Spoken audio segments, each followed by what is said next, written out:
10 years ago, I gave my daughter away. I told myself it was the right thing to do. This is the daughter I lost.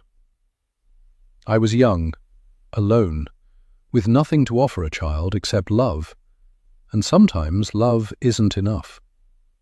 So when Rosemary adopted my little girl, I convinced myself it was a miracle. She could give my daughter everything I never could: a beautiful home, safety, a future. I promised I wouldn't interfere. I only wanted one thing: to see her, just once. So when I'm invited into Rosemary's elegant house, its polished floors, its sweeping staircase, its perfect family portraits, I know it's a risk. If Rosemary knew who I really was, she'd throw me out before I could take another step.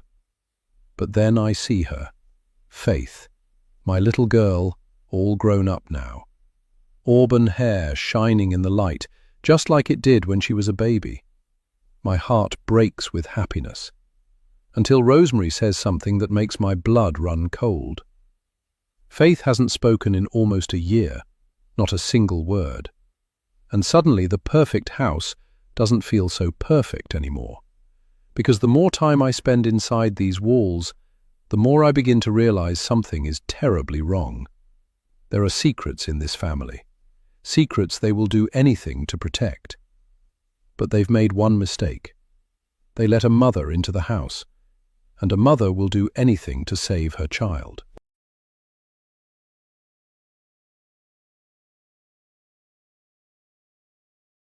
Chapter 1.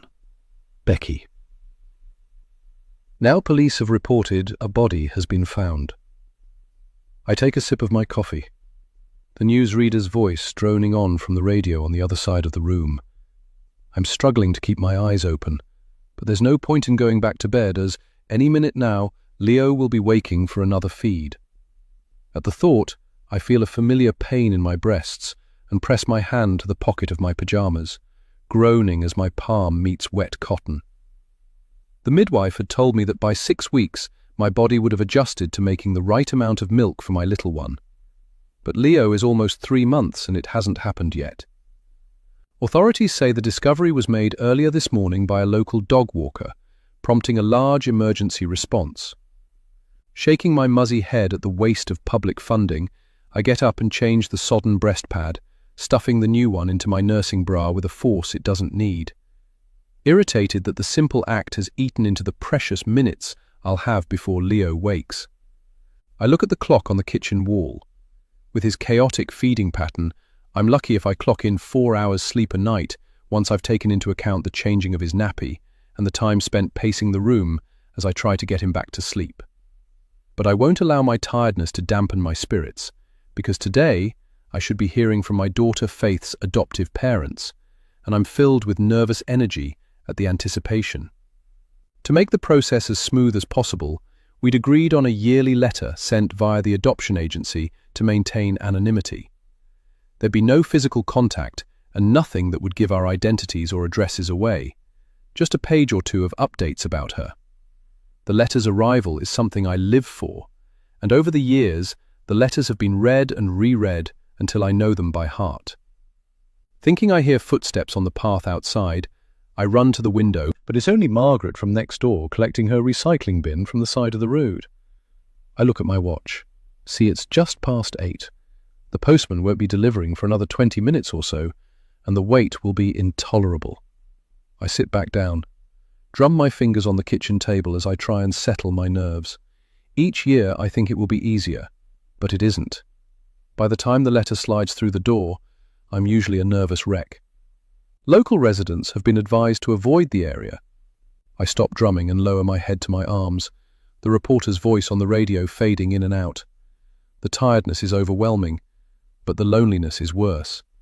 It's been 3 months since I brought our baby home from the hospital, but nearly a year since my partner left us. I still don't know if I'm going to be able to do this alone. In my head, my mother's voice replaces the newsreader's. "What did you expect, Becky? You were the one who told him to go."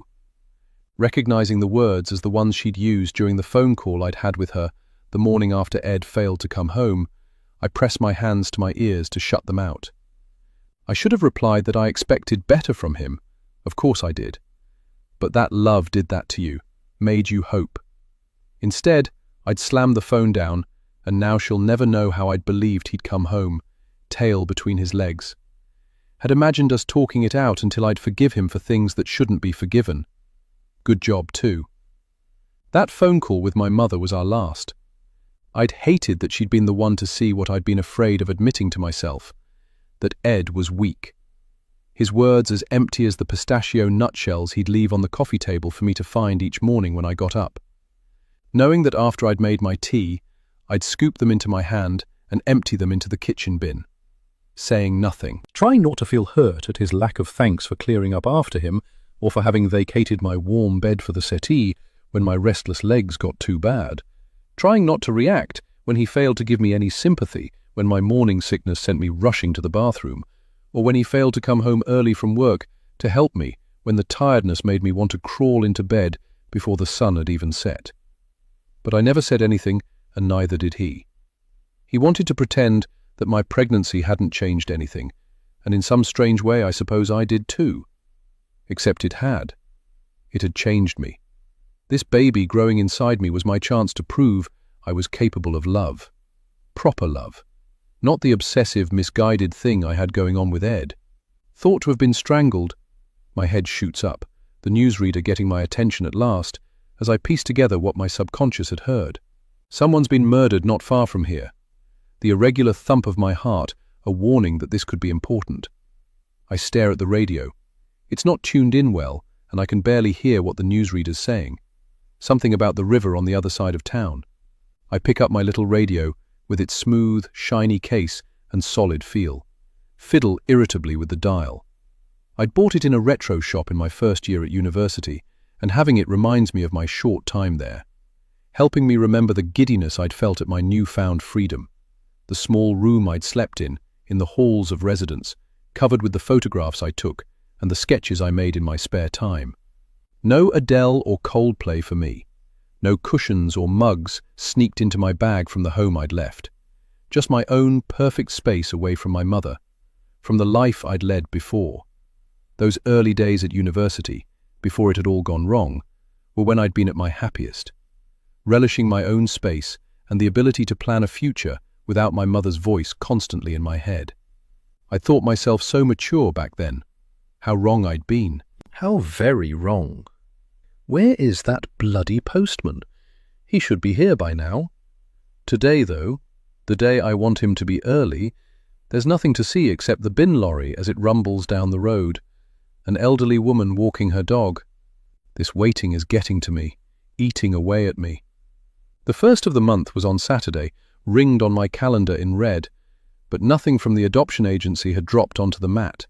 No white envelope containing the contact letter I'd been waiting for these last 12 long months.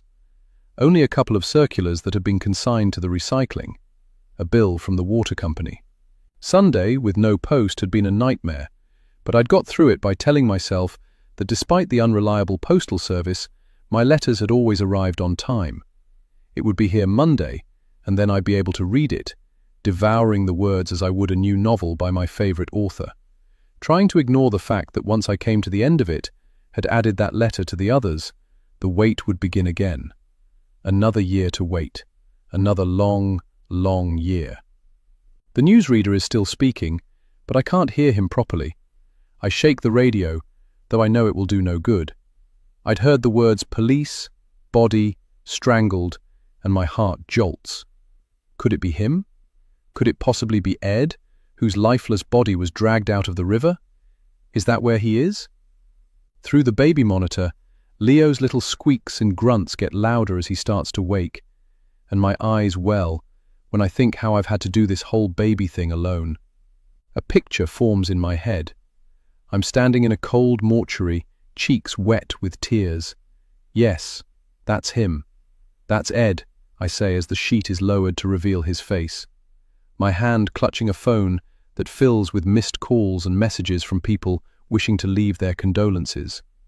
People who will be wanting to befriend the poor woman with the baby whose partner has died so tragically. Except no one will care. Why would they? I push the image away. It's been too many months since Ed left us, and besides, we'd never had what I'd called proper friends. Knowing they'd disapprove of my relationship with Ed, I dropped the few I'd had before I met him. And Ed's succession of casual jobs hadn't provided him with anything more than the occasional drinking partner. But what's he saying now? I press my ear to the mesh. It's not a man at all, but a woman.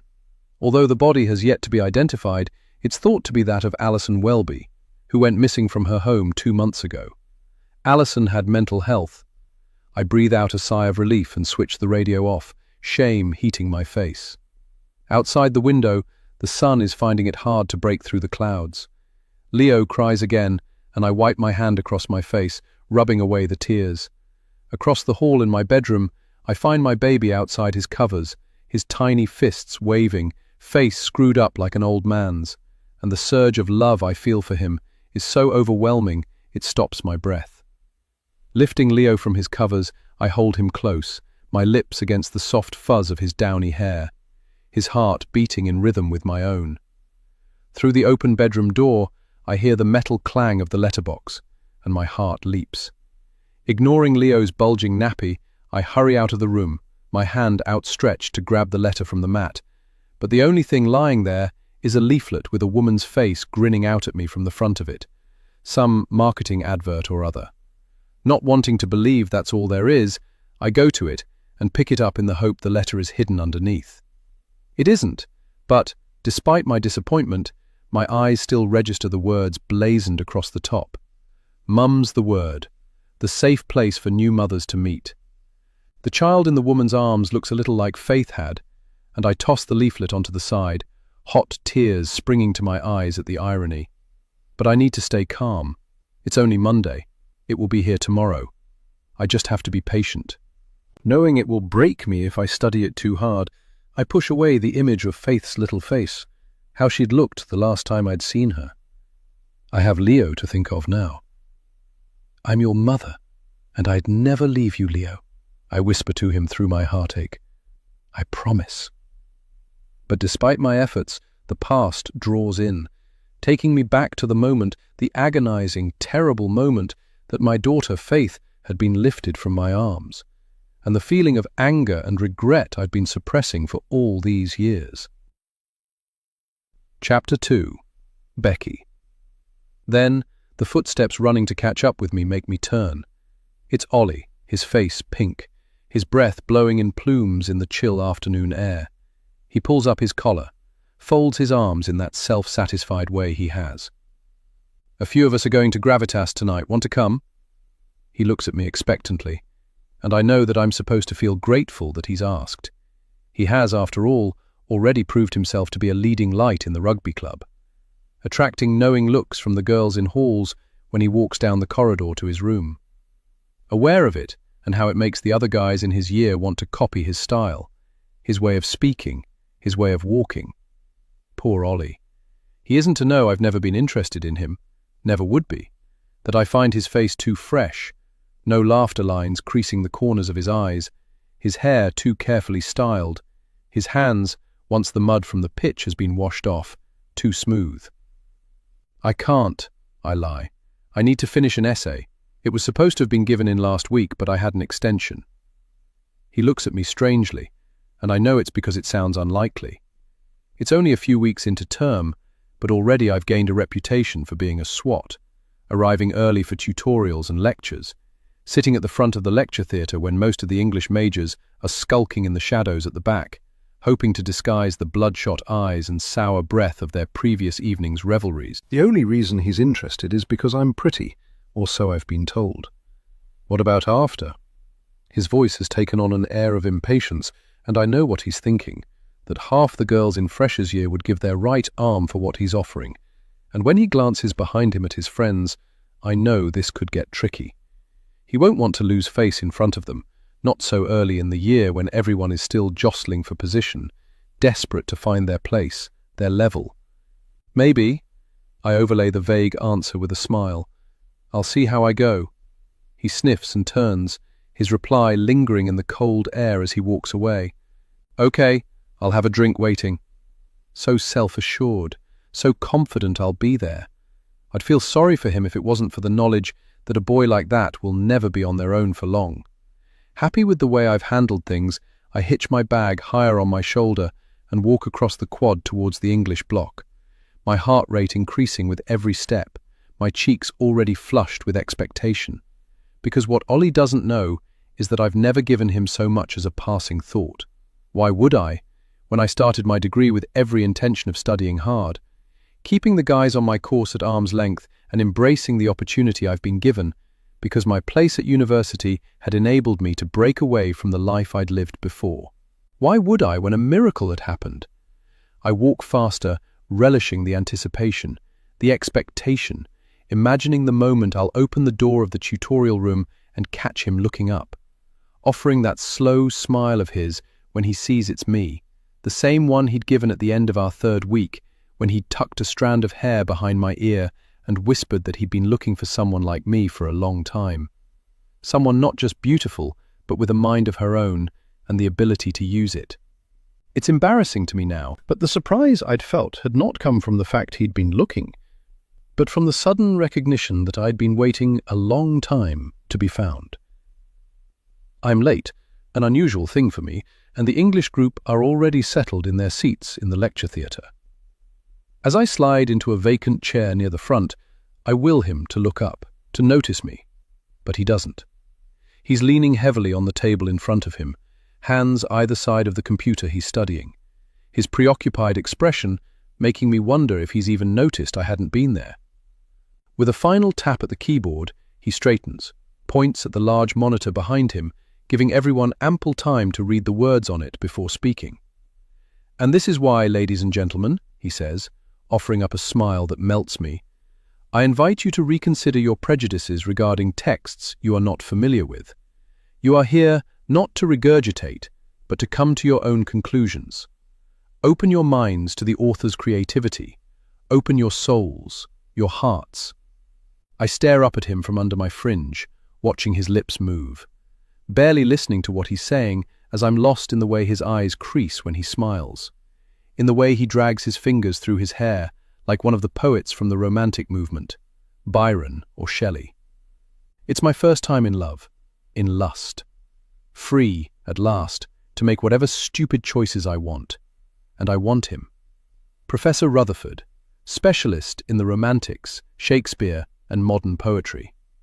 A Cambridge graduate who'd spent 2 years at Harvard before returning to his old university to do a PhD.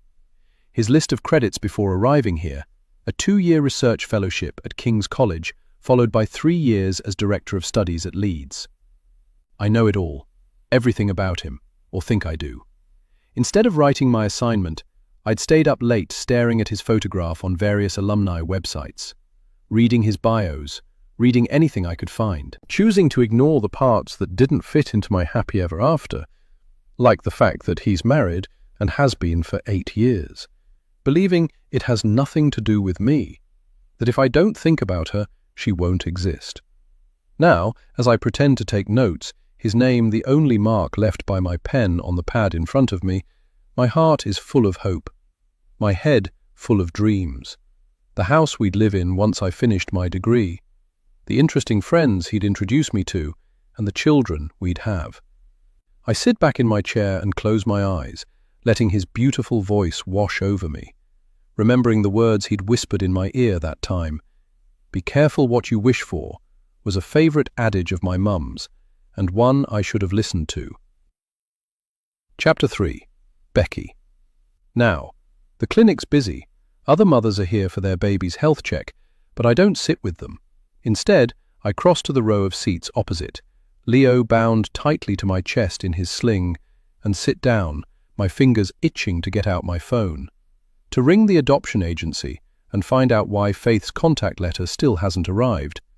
I can't, though, as already I'm late, Leo having demanded a feed before we came out, so to distract myself, I watch the other mothers, marveling at how easy they find it to chat and laugh with people they don't know, or maybe they do know each other, and it's just me who's come here on my own. If there's a place to make friends, this is surely it. A name is called, and a girl who looks to be in her early 20s gets up from her seat opposite. She smiles at her neighbour, says a few words I can't hear, then wheels her pram into the room with the scales, leaving the seat vacant. My eyes slide to the young woman sitting beside the now empty chair. She seems nice, around my age, with dark hair tied up in a messy bun, the faint shadows under her eyes evidence that, like most of us, she's been up half the night with her child. I'd like her to look up, to smile and beckon me over to sit with her, but it doesn't happen. Instead, she turns to the girl on the other side of her and starts a conversation. They're talking about the local murder, how they no longer feel safe walking after dark, and whether it could happen again. I strain my ears to hear more, but their voices have dipped. I could go over, introduce myself, and join in with their chat. But what would I say? That yesterday, for one split second, I'd thought it was my partner's body they'd found by the riverbank.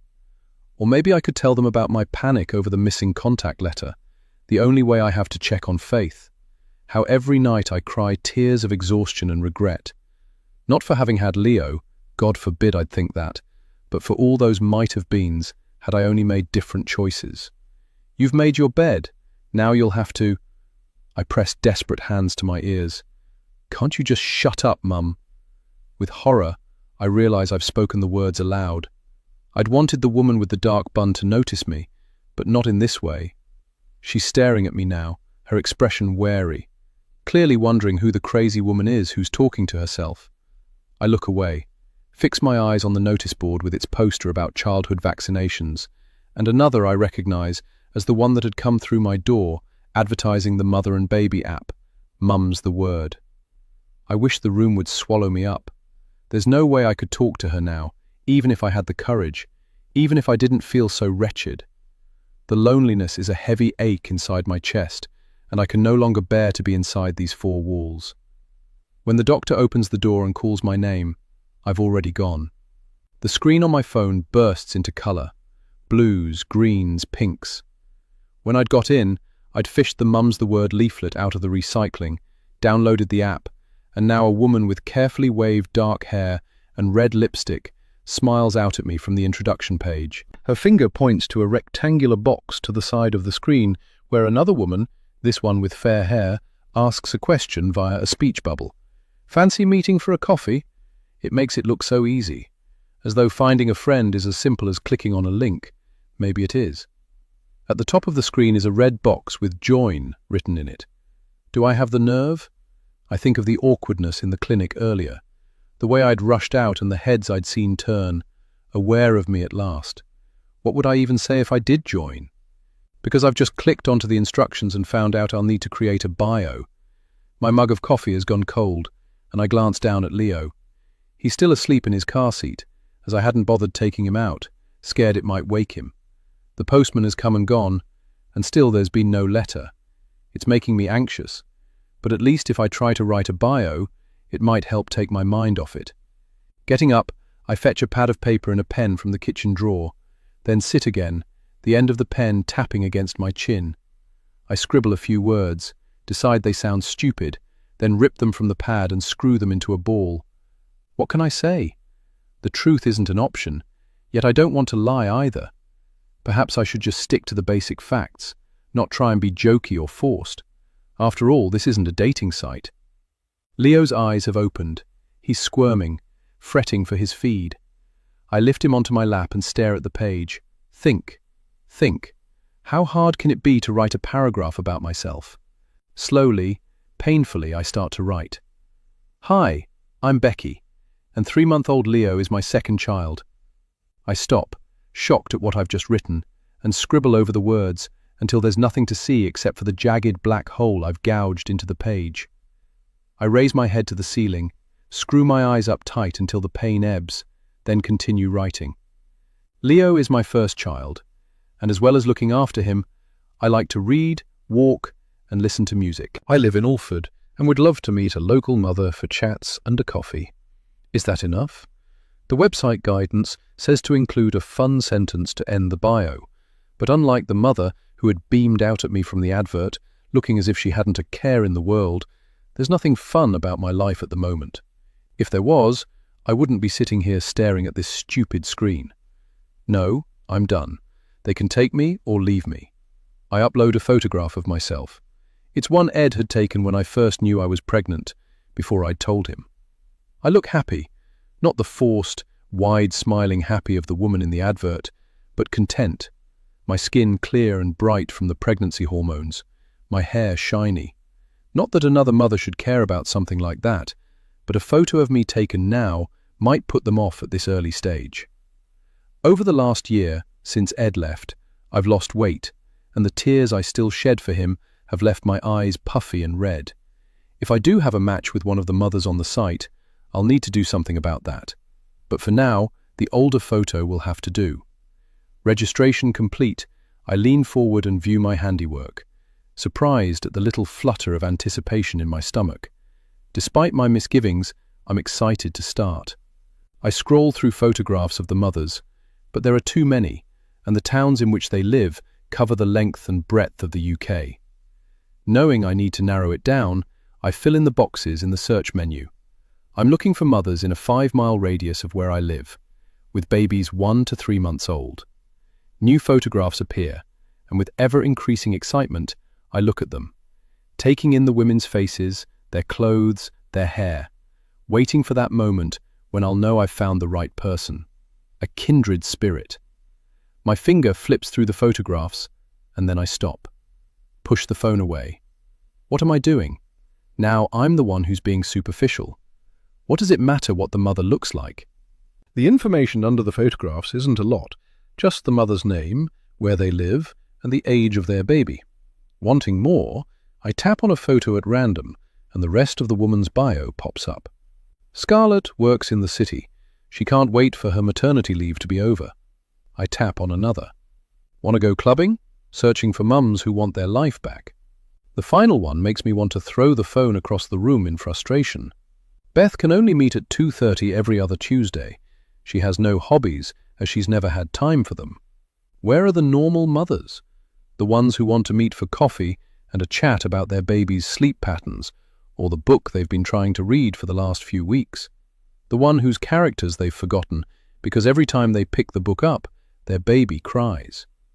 Returning to the search box, I widen my search to 10 miles, and a new lot of photographs appear. With waning enthusiasm, I swipe through them, my mind wandering to other things, what I'll eat for dinner, what my latest client's house will be like when I go to clean it tomorrow, why Faith's contact letter is so late arriving.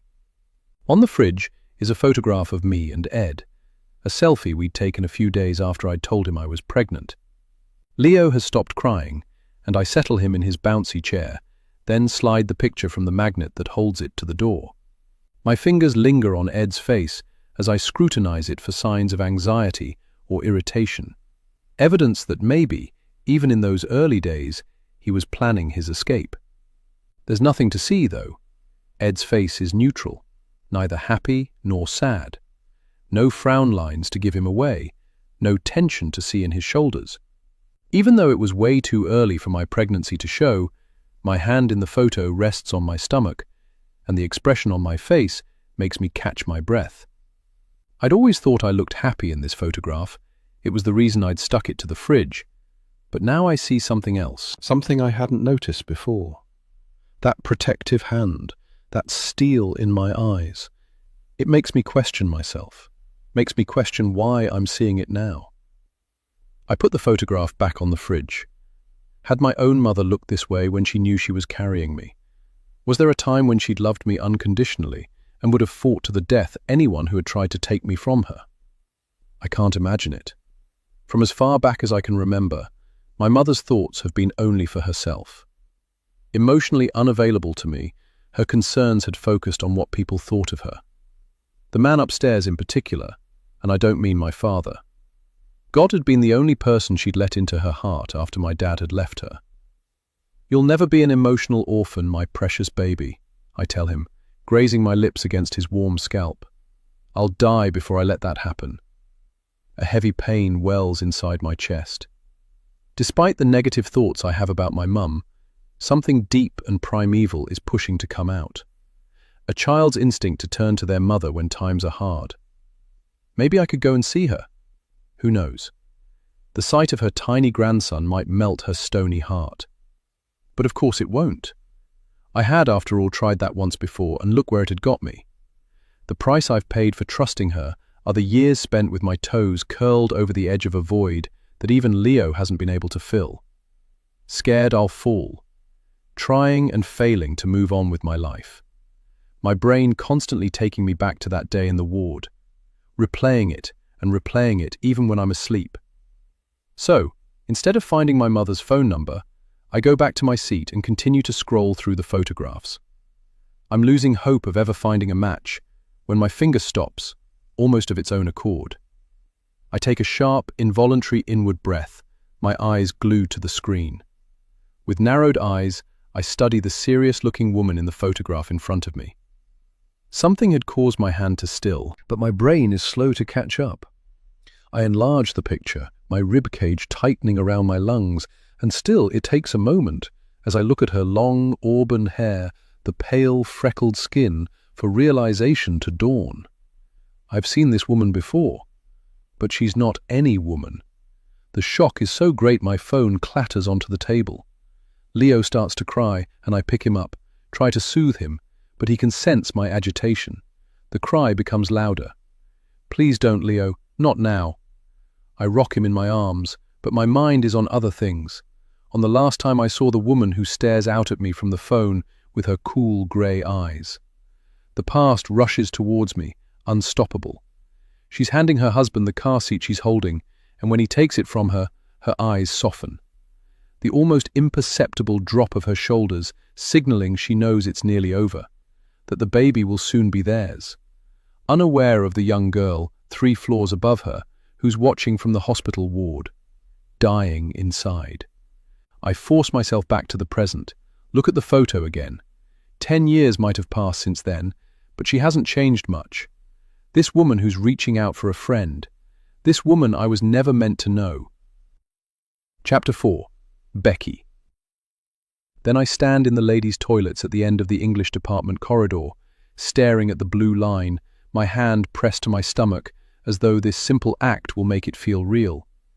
Gooseflesh rising on my arms as the reality finally hits me. I'm having a baby. I'm having his baby. Jesus. I sink down on the cold toilet seat, my fingertips pressing into the hard plastic case of the pregnancy test. My head bent to it, as if the force of my stare can make the line disappear. This was not supposed to happen. He'd said he'd be careful, that there was no room in his life for mistakes, for slip-ups. There's a bang on the door. "You all right in there?" "Yeah, I'm fine." I try to stop my voice from shaking. "Bit of a dodgy tummy, that's all."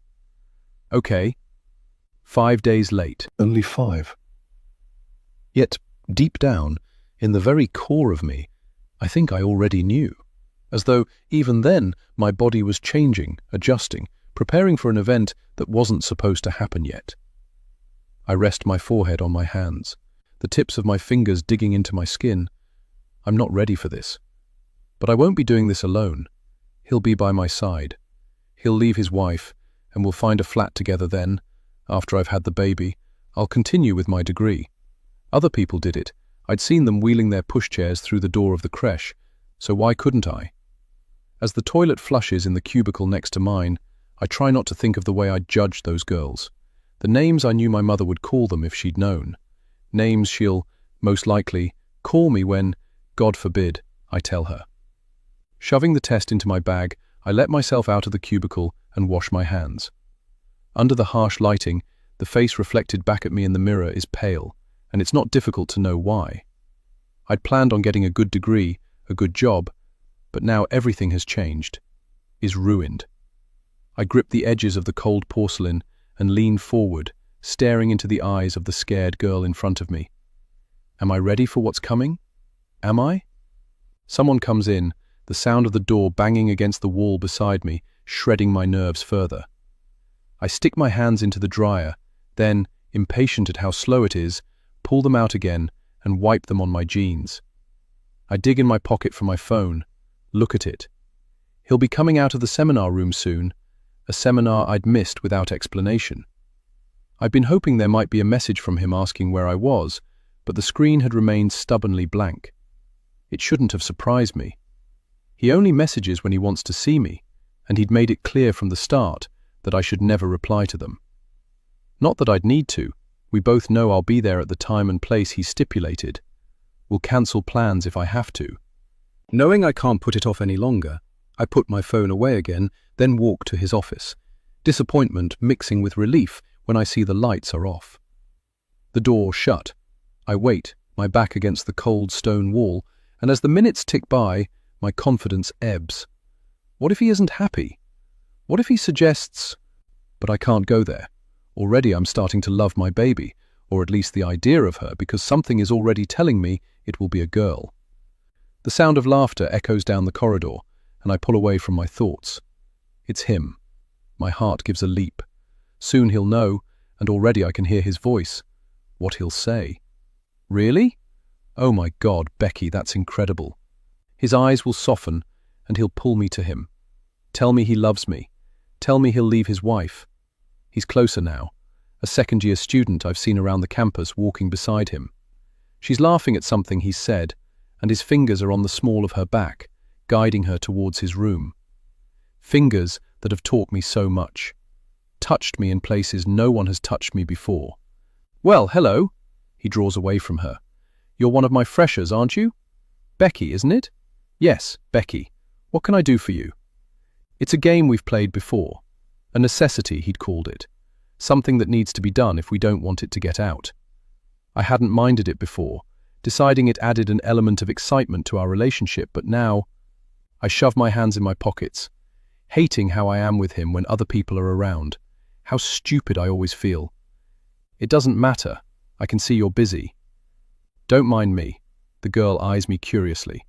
I've a lecture to get to. We both watch her leave, and then he turns to me, his brows pushing together, his mind already on the next lecture. Quickly then, what was it you wanted? My confidence ebbs away. Standing in that brightly lit corridor, with its functional blue carpet, I can't tell him the real reason I'm here. It was his hand that had done it, the proprietary way his fingers had guided the girl as they'd walked towards his office, knowing how that felt, recognizing it. I mutter something about needing another day's extension, leave him standing outside his door, but I feel his eyes on me as I walk away, wonder for one fleeting moment if he knows what I'd come to tell him. But how could he? The next day I see him with his wife. It's a Saturday, and I'm sitting in a cafe in the town centre.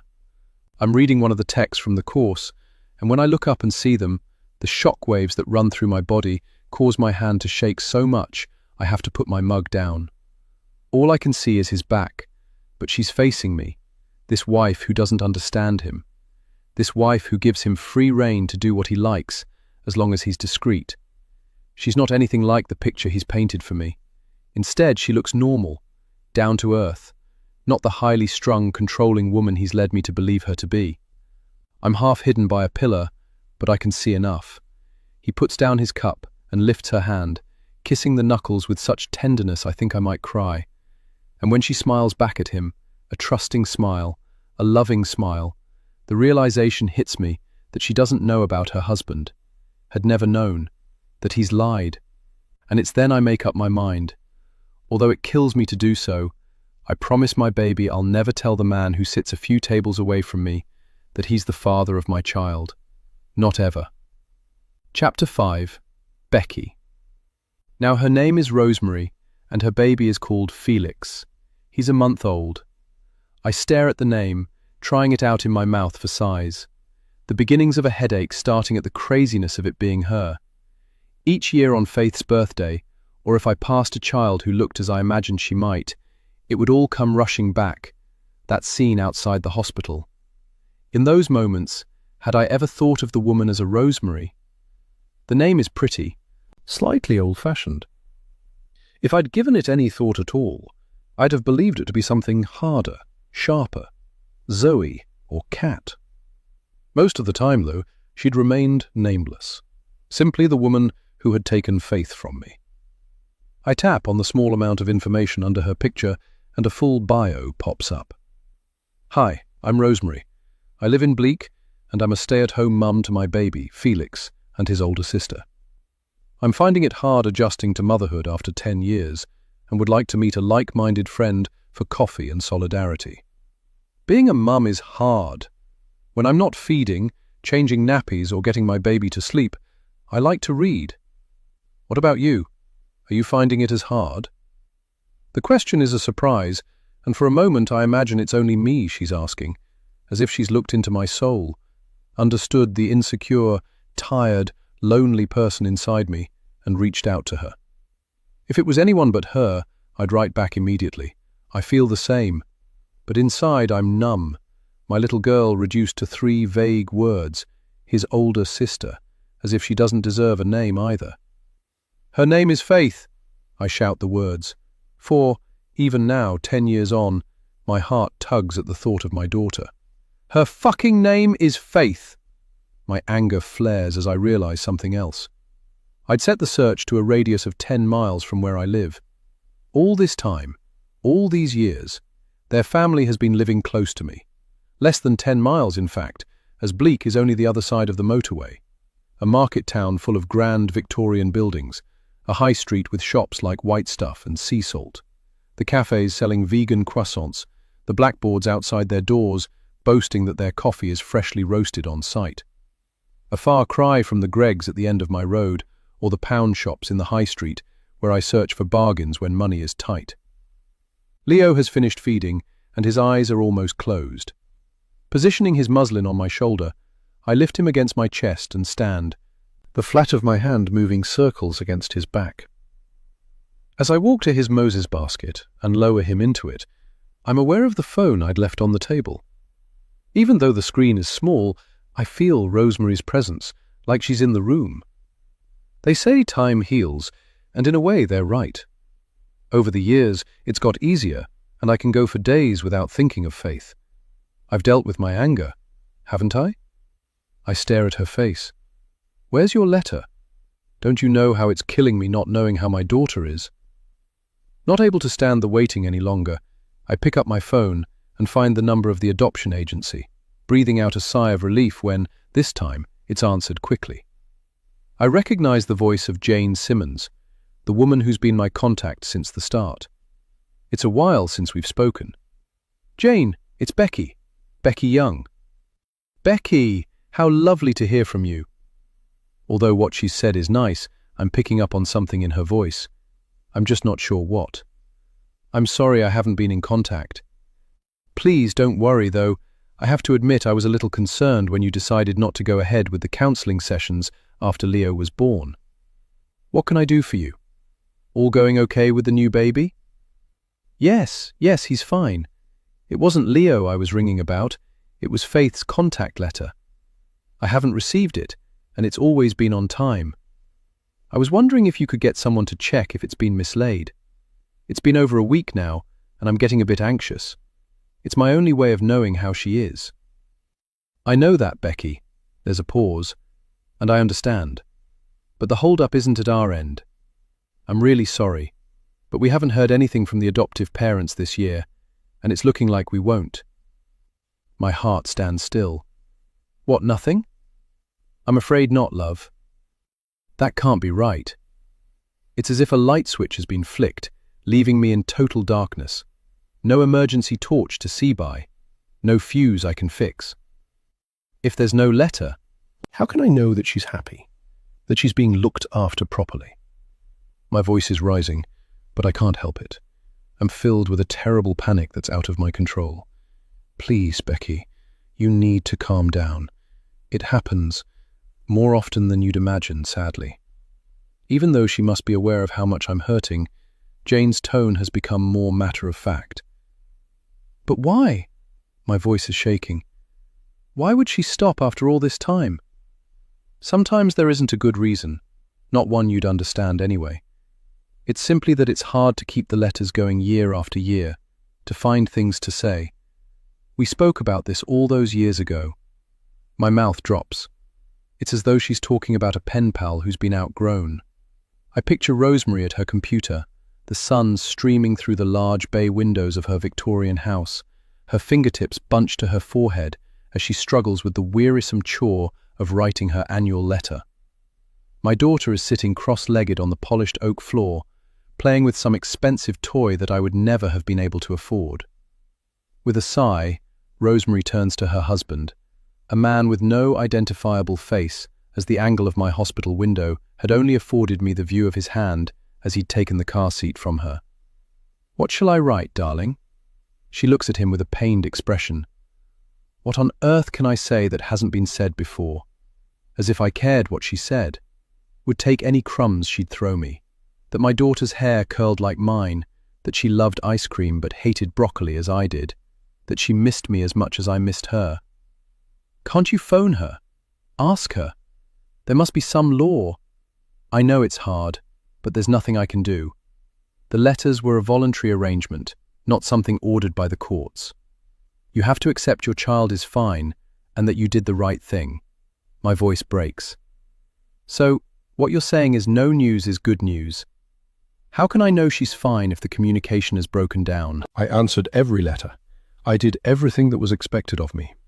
I burst into tears, unable to comprehend how it's happened. I know you did, love. Jane's voice has softened. She's not used to hearing me cry. But perhaps it's a sign that it might be time to let go, to move on with your life now that you've got another child to. I don't wait for her to finish, jab the button to end the call before angrily swiping at the tears streaming down my face with the heels of my hands. I'll never move on. Never. Desperate to feel close to Faith, I settle Leo's cellular blanket around him and carry the Moses basket to my bedroom. The bed I used to share with Ed is a divan with spacious drawers underneath, and kneeling down beside it, I shove back the duvet and pull at the nearest one. It slides out smoothly, and I push aside old clothes and bags, my hand reaching to the back to find what I'm searching for. It's been a grey day, but my bedroom faces south, and outside the window, diffused by the net curtains, the sun breaks through the cloud. I register it as I place the bundle of letters on my lap, no longer feeling as angry as I did when I was on the phone, because just their presence helps to keep Faith alive in my head, reinforces what I've always known, that she is still a part of me. There are 9 contact letters in all, 1 sent every year until now. The social worker had told me during one of our discussions that they would help me adjust to the situation I'd found myself in. I place my hand on the bundle, my finger and thumb playing with the loop of the bow that holds them together. What she'd really meant was help me stop feeling guilty. But that was impossible when the guilt I felt was as much a part of me as the appendix scar on my stomach or the birthmark on the small of my back. The letters are in date order, typed rather than handwritten, and I wonder whether swapping the pen for the computer had been a deliberate ploy. If Rosemary, had done it to take the emotion, the soul, out of the words, making it easier to keep me at a safe distance. A handshake rather than a kiss on the cheek. As though the adoption agency acting as an intermediary wasn't enough to achieve that aim. Picking one at random, I read it. Dear birth mother, thank you for your last letter, and I'm glad that you are well. Your birth daughter is now 5 years old and has just had her first week at infant school. She appears to like it very much, and her teacher has said she's settled in well. Her favourite activities are art and craft, music, and playing in the Wendy house. She seems to be making new friends, and I haven't had any problem leaving her in the mornings, which is a relief as several of the other children cling to their mothers when it's time to go inside. Today she came home with an invitation to a birthday party, which made us very happy as, although you hope for the best, you never know how the first school week will go. For our adopted daughter's birthday, we took her to see Frozen in London. We were a little worried she might be a bit young to sit through a full 2 hours and 15 minutes, but she was glued to the chair, her eyes never leaving the stage. I remember in one of your letters you told us you were quite artistic. Your birth daughter is too, and we think this must have come from you. I have included a picture she drew of her rabbit, Snowy. We think it's really good. We look forward to hearing your news. With all good wishes, your birth daughter's adoptive parents. Birth mother, adopted daughter. How I hated the formality. Proper nouns swapped for nouns, rendering us all nameless, faceless. The small snippets of information we chose to share, the only thing to go by, to help flesh out the people we were talking about. Did Rosemary feel that too? And if she did, is that why she stopped writing? The accompanying picture is indeed of a rabbit.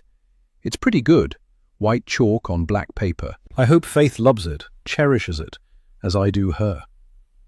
Since then, I've received more pictures, each more detailed than the last as she's matured. How many times have I held them to my face and scrutinized them in the hope I've missed something?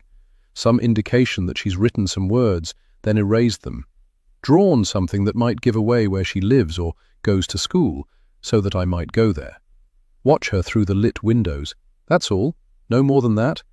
But there's been nothing. The rules are clear. Unless agreed to in the adoption order, do not include anything that will allow the recipient to know your name or where you live. Rosemary has stuck to that rigidly. I press my hands to my face and try to imagine Faith, struggling to add another year to the image of her I've created in my head. Because now the letters have stopped, it's as if my daughter's life has stopped with them, freezing her in time, even though another birthday has been and gone since the last letter written. Faith is 10. How could that even be?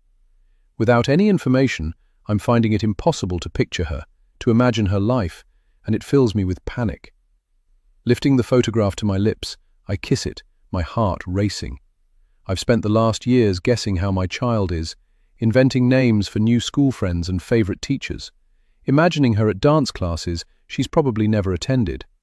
Sunlight falls on the white page, picking out the smudged letters where a tear has fallen. I blot at it with a tissue and think of my phone in the other room. Rosemary's face smiling out from the app. I don't have to sit here and accept that I'll never know my daughter. I have a choice, a chance to find out more, whether she's thriving or if my mother and the social workers had been wrong, that I might have done better. More importantly, I have the means to discover whether this woman, Rosemary, loves Faith as much as I do. I stand. I've been passive for too long, relying on what others have told me, doing what they think is best. But now it's time for action, for change. I retie the letters, drop them into the drawer, then go back to the kitchen and wake up the Mum's the Word app on my phone. What I'm going to do might be morally wrong, but this window of opportunity might never come again. Chapter 6. Becky. Now, hi Becky. It's really good to meet you. Well, not meet you as such, but you know what I mean. Sometimes I think I'll go mad if I have to look at another tin of baby formula or open another pack of nappies. Is it just me? I suck in my lips. So she's not breastfeeding then? Tell me about it. I type back. I don't mean the formula, as I'm feeding Leo myself, but about the nappies. I read that babies will get through over 2,000 nappies in their first year. It's crazy.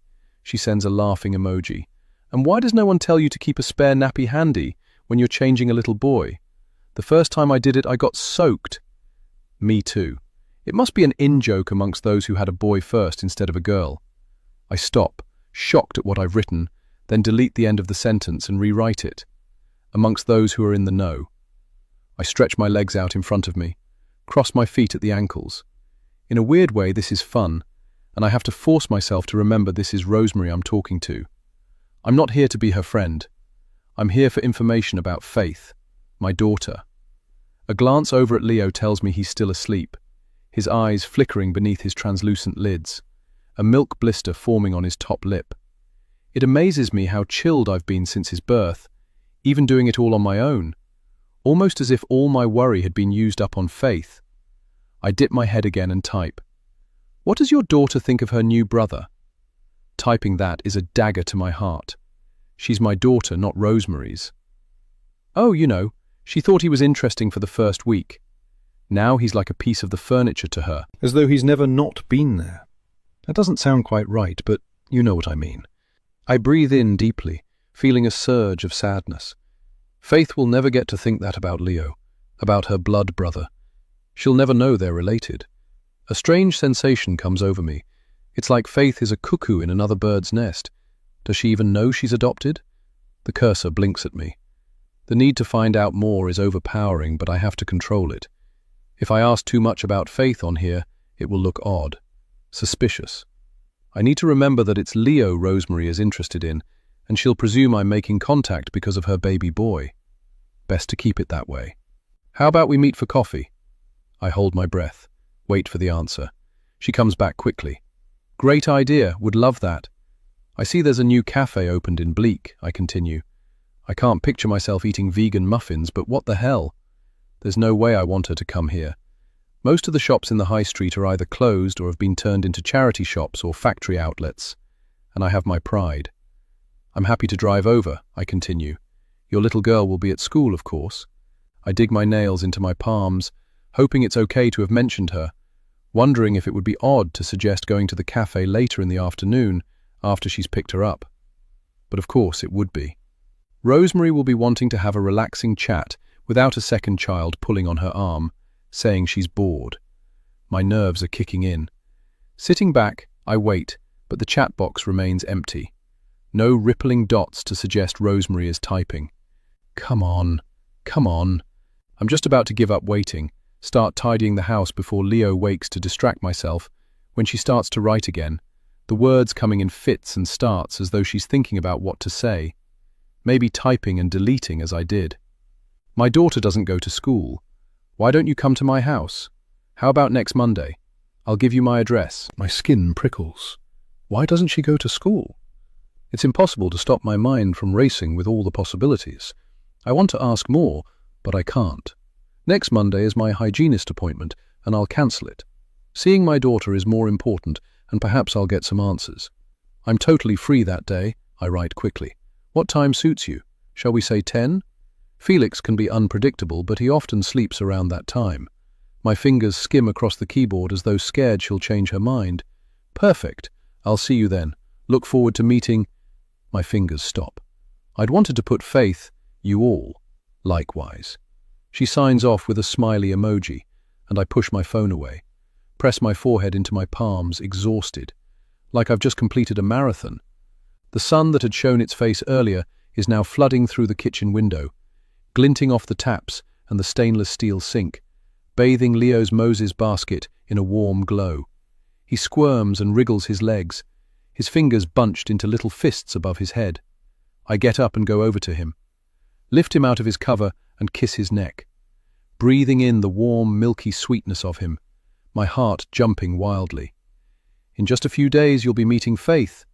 I blink back tears of happiness. You'll be meeting your sister. Chapter 7. Becky. Then. The next few weeks of term are a blur. I carry on with my life as though nothing is different, walking from lecture to seminar room, eating lunch in the canteen, and speaking when I'm spoken to. In the evening, I go to music bars in packed, dark basements where I can get lost in the crowd, dance late into the night at clubs where the cheesy songs, blaring out of the speakers, drown out any thoughts I might have. Scared to be alone, scared to be with others, thinking that if I ignore my problem, for this is how I think of it, it will go away. But as the days draw on, it becomes harder to ignore the tightness at the waistband of my jeans, the tenderness in my breasts. In lectures, I no longer sit with my notebook closed, staring at his face as he talks of form and structure in poetry. Instead, I study his body language and that of the girls in the front row. See, now it's too late, how they lean forward in their seats in order that he might see a bit more cleavage, and how they draw their fingers through their thick hair, giggling to each other as though they are still at school. It should make me sick, but it doesn't. For despite the all-encompassing tiredness and the waves of sickness that come over me as I brush my teeth in the mornings, I know I have something they don't, a small part of him growing inside me, a secret I hold tight to me, a secret that grows alongside the lies I tell about my gaining weight. Instead of counting down the minutes until the seminars I attend are over, lingering after the others have gone to steal an illicit kiss, I leave when the others do, ignoring him when he calls me back under some pretext or other. I don't know what I thought I was going to do, but the situation can't stay this way forever. It won't be long before people start to question what I'm telling them. Wonder why I've swapped my jeans for joggers, and why, with each passing day, my t-shirts stretch tighter. Inevitably, as realization dawns, the questions will come. When are you due? Whose is it? What are you going to do? Questions I don't want to have to answer, don't know how to answer. Because, inside, I'm a mess, my dreams shattered, my life unraveling. And as for him, if I thought my seeming loss of interest in him would be met with indifference, I'm gravely mistaken. Keeping my distance from him has had the opposite effect. He's used to being the one to end relationships, and having it the other way around clearly intrigues him, makes him play the game harder. You've been avoiding me. I'm on my way to the library when he catches me by the arm and draws me into the shadows of the English block. It's the first time we've spoken alone since the day I saw him in the cafe with his wife. Have I? I try to sound casual, though inside my ribcage my heart is thumping. Is it something I did? I look down at the paving, see how the weeds have sprouted through the joins. I squash one with the heel of my boot. No, of course not. Are you sure? The palms of his hands are flat against the brick wall either side of my head. I can feel his breath against my cheek. It should repulse me, the proprietorial way in which he approached me and is holding me captive between his outstretched arms. But it doesn't. I'd be lying if I said it did. At this moment, I want him to kiss me. My whole body is crying out for him. But it's no longer just about me. The dreams I'd once had are just that. Dreams. I turn my head. The shadows between the buildings where we stand, making the sunlit area of grass, where the students congregate before lectures, seem all the brighter, all the more cinematic. From the gloom, I watch as they chat and draw on their vapes, the groups forming and reforming, torn between want and self-preservation. When we were on our own, in his car or lying on a rolled-out sleeping bag on the floor of his office, his fingers in my hair and the imprint of his lips on my skin, he'd be loving, act as though I was a precious thing, reciting lines from his favorite poems before telling me I was beautiful. But I can no longer trust him, no longer believe what he says. Tell me what I've done. His hand is warm on my bare arm, and when I shiver, he gets the wrong idea, smiles. And I'll make it up to you. I already said. I don't think you did, Becky. Gently he turns my head until my eyes are locked with his. I search for the love in them, but all I can see is his wife, her gentle smile, the way she'd linked her fingers with his and held them across the cafe table. I can't be the person who helps break her heart. In time it will happen, of course. It will end for her the way it always does for women married to a man like that. One small doubt seeding another. A receipt found in a coat pocket for a meal for two she hadn't had. Her questions about an unknown number on his phone laughed at. The nights he's late too casually explained away. Doubts that will grow until one day they can no longer be contained or ignored. Yes, it will happen eventually, but I don't want to be the one to have sown that seed. I can't do it to her. So I duck my head, slip out from under his arm, and run over to where Ollie is standing with a group of his friends. A place where I'll be safe, where he won't dare to follow me. Garden Crime are playing at the Pit tonight, I say, my voice brighter than bright. Anyone interested? Ollie looks down at me through sandy lashes, considering. I'm up for it. Anyone else? That night, I'll drink too much, laugh too loudly, pretend I'm okay. I'll let Ollie do what he wants with me on the small bed in my room back at the halls of residence, not caring what he'll tell his friends in the morning, not caring about anything. Only when he's left will I allow the tears to fall. There are 10 students living on the same floor as me, sharing the kitchen and the communal living space. 40 in the block. Yet, I'll never feel so alone as I will that night. 3 in the morning will find me lying on top of the tangled covers of my bed, staring at the ceiling, one hand resting on my belly. And when I can't bear the silence any longer, despite the hour, I'll do what I vowed I'd never, ever do. I ring my mum. Chapter 8. Becky. Now the road I'm driving down is exactly how I imagined it to be. A wide avenue of detached Victorian villas, each one different to its neighbour. There are 1 or 2 roads like this in the town where I live, but those houses have either been converted into nursing homes and run-down B&Bs, or have been divided into flats. The faded labels beside the panel of doorbells telling anyone who's interested the names of the people who live behind the blank bay windows. These houses tell a different story. The polished brass knockers on the front doors glint in the sunlight, and the gardens behind the low walls that separate them from the pavement are well maintained with ornamental shrubs and trees. As I drive past, I imagine the people who live behind these elegant facades. Wonder what jobs they have that enable them to afford such places. Surgeons and financial directors, I imagine. Not people who scrape a living by cleaning other people's houses and sell handmade cards and framed photographs at their local Saturday craft market. Not that I sell much. In my town, the people who visit the market are looking for cheap cleaning products and knock-down clothes that look like they've come from a factory outlet, not a capture of a sunset over the sea. But it's something I do to make me feel that I'm more than just a single mum. Keeping alive the small flame of hope, the tiniest proof that the person I once was hasn't disappeared altogether. The road is long and surprisingly busy with parked cars. Most of the parking bays are for residents, and I have to park 2 streets down to find one that visitors can use. A glance at the sign shows I have 2 hours. It's not long, but depending on how this first meeting goes, I might be grateful of an excuse to leave. Anyway, the walk will calm my nerves and hopefully lull Leo to sleep. I get out and open the door of the back seat as quietly as I can. Leo's eyes are closed, and with luck, I'll be able to transfer him straight to the pram without waking him.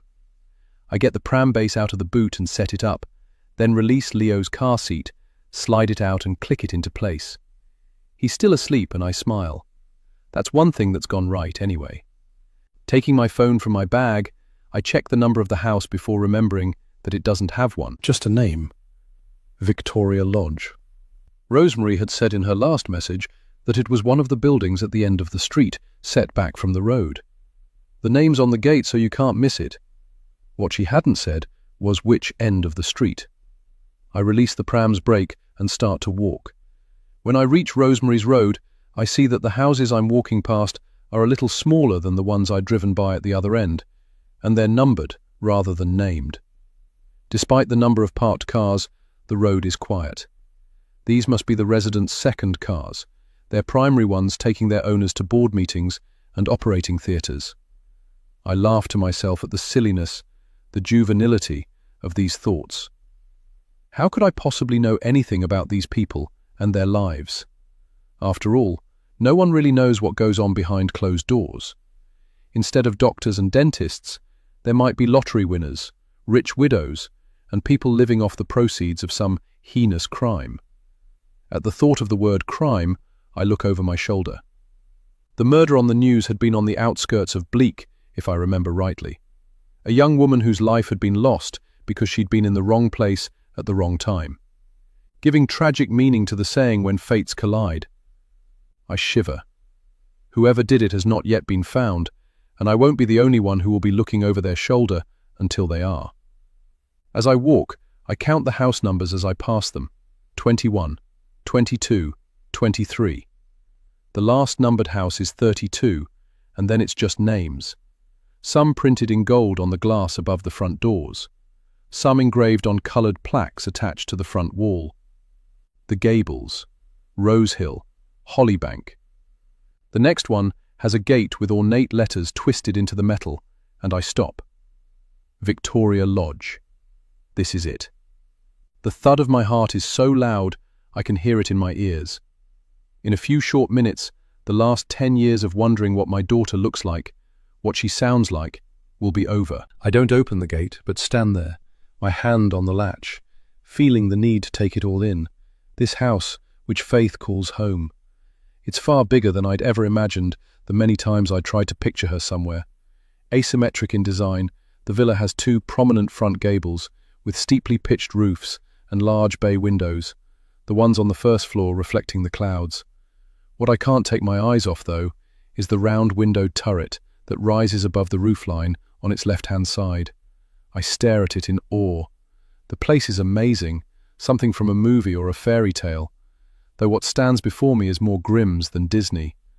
Not somewhere I'd want to live despite the resale value. The brickwork of the house is red as dried blood. The details of the roof edges too fussy, and the rhododendron bushes and yews behind the wall too dark and dense. It leaves me cold. A glance at my watch tells me I'm early, my eagerness to be here having made me leave home way before I needed. Would it be rude to ring the brass doorbell 15 minutes before the time we arranged? My nerves are jangling, and I wonder whether it might be better to carry on walking, do a leisurely circle round the block, because the last thing I want to do when I arrive is give away how nervous I'm feeling. What if, God forbid, in my panic I give something away? Some small slip of the tongue signalling to Rosemary that I might not be who I say I am. For the first time, I'm glad that the rules of Faith's adoption state that neither birth nor adoptive mother can know the name or address of the other. At the time, it had felt unfair, weighted towards the adoptive parents as though I'd been cancelled out. But now, I see that this anonymity is the thing that has allowed me to be here today. Without it, Rosemary would most likely have phoned the adoption agency as soon as she saw my name on the Mums the Word site.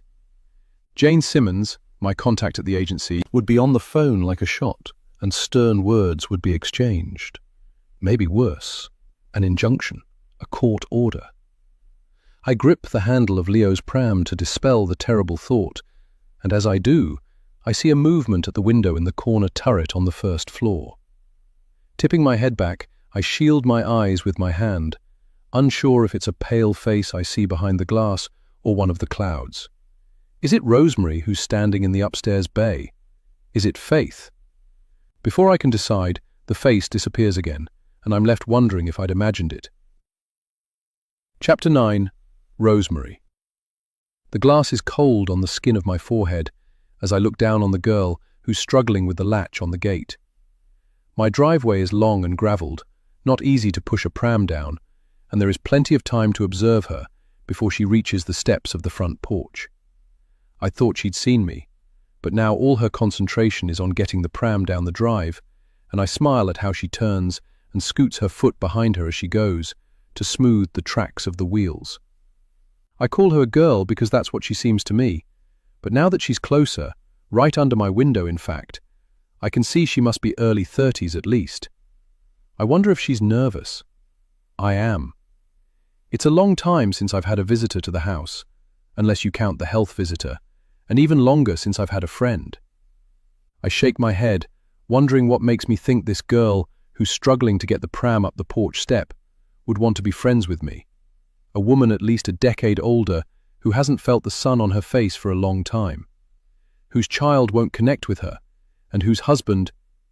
My breath has steamed up the glass, and I wipe it with my hand, remembering the relief I'd felt as I'd watched Matthew's car pull out of the drive this morning, knowing I wouldn't have to see him for another few days, wouldn't have to feel his hands on my skin, his breath on my neck. I pull myself together. This girl, Becky, can't see me like this. Not if I want us to be friends, if it's to be a regular thing, this meeting. She's frowning now, and I know it's because she's wondering whether she ought to come in. My daughter has had instructions to open the door, but she's wary of strangers as I am. I stand on tiptoe and look down. The only thing I can see, the back of Becky's head as she pushes the pram through the front door. There's the patter of running footsteps on the stairs. I'm interested to see what my daughter's reaction will be to this young woman and her baby. What she'll make of her mum's new friend. Not that she'll tell me. Any thoughts she has on the matter will be sealed up inside her as they always are. It should worry me, but it doesn't. Who am I to cast stones when the four walls of my house are all I see when I wake up? All I see when I go to bed at night. My husband, Matthew, pretends he doesn't understand, but I know he does. His need to get away from the house is as great as mine is to stay within its walls. He doesn't know about Becky, or the friendship app, and he doesn't need to. He would, after all, only spoil things, so it's something I've kept to myself. A small nugget of gold in an otherwise drab world.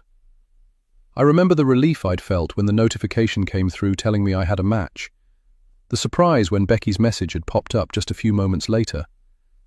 I had joined the group with little expectation, but now here she is, this girl who wants to be my friend.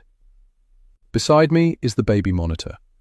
I pick it up and look at the screen, watch Felix as he sleeps, chubby arms crooked above his head as though surrendering. He is my world, my reason for being, for staying with a husband I don't love, can't love. I look at the large room with its high corniced ceiling, the pendant lamp hanging from the decorative plaster rose, and the furniture that once belonged to his parents. Sometimes I'm scared he'll leave me, file for divorce and fight me for custody of the children. But he'd never do that. Not the leaving or the custody battle. He needs me as much as I need him, and we both know it. At other times, though, I wish I'd never met him. There's a twisting sensation in my stomach, the same one I get if I open the door to a supermarket delivery person. It's because I'm nervous. I turn from the window, my eyes fixing on the door, and wait. Any minute now, Becky will enter my house and my life, and a new chapter will begin. If only I had a crystal ball to see how it will end. Chapter 10. Becky. Leo is fussing, his feet kicking at the covers. I bend to sort him out, and as I do, I sense something has changed to the left of me where the house is. There's no sound, no click of a latch or soft sweep of wood on carpet. It's not as if I've even seen something. Even so, I know without having to look that the front door that had been closed when I arrived is now open. I straighten, stare down the long front path and see that I'm right. The yawning gap is about a hand's width wide, not quite enough to see into the house or to ascertain if anyone is standing there. Maneuvering the pram round, I reach out a hand to open the iron front gate, then push Leo through, nerves sticking the plastic handle to my palms. The front door is sheltered by a roofed porch. I put the brake on the pram, then step up to it. Noticing how dirty the geometric tiles of the doorstep are compared to the neighbours, how the shrubs either side of the door are unwatered, barely holding on to life. This lack of attention is in odd contrast to the shiny glass windows, through which, now that I'm close up, I'm afforded a good view of the front rooms of the house. Placing a hand on one of the carved spindles that support the porch roof, I peer round it, the urge to see into Rosemary's house too strong to ignore. On my right is what looks like a formal dining room, if the heavy mahogany sideboard and dining table are anything to go by. On the other side is a living room, the windows framed by plush green drapes tied back with gold cord. I can just make out a large leather Chesterfield and an oil painting of two King Charles spaniels hanging above the ornately tiled Victorian fireplace. Despite the front door being open, there's no one there. It doesn't seem right to just walk in, so instead, I step back. Look up at the top window, half expecting the face to be there again, but there's nothing to see but shiny black glass. Rosemary and her husband must employ a window cleaner, but it doesn't explain why the elegant porch is so dirty, why the plants are neglected to the point of death. I can't just stand here, though, so shaking out my hands to relieve the tension in them, I step forward again and, tentatively, push at the front door, surprised when it swings back easily to reveal a large hallway. I don't go in, just stand there, taking in the high ceiling with its ornate cornices, the plaster mouldings, and carved ceiling rows where a glass pendant light hangs. "Hello?" I call into the open space. I wait, my ears straining for an answering voice. Either side of the geometric black and white tiled floor are the rooms I'd seen through the windows, but their doors are closed. There are other doors too, but none of them open when I call again. "Hello? Is anyone there?"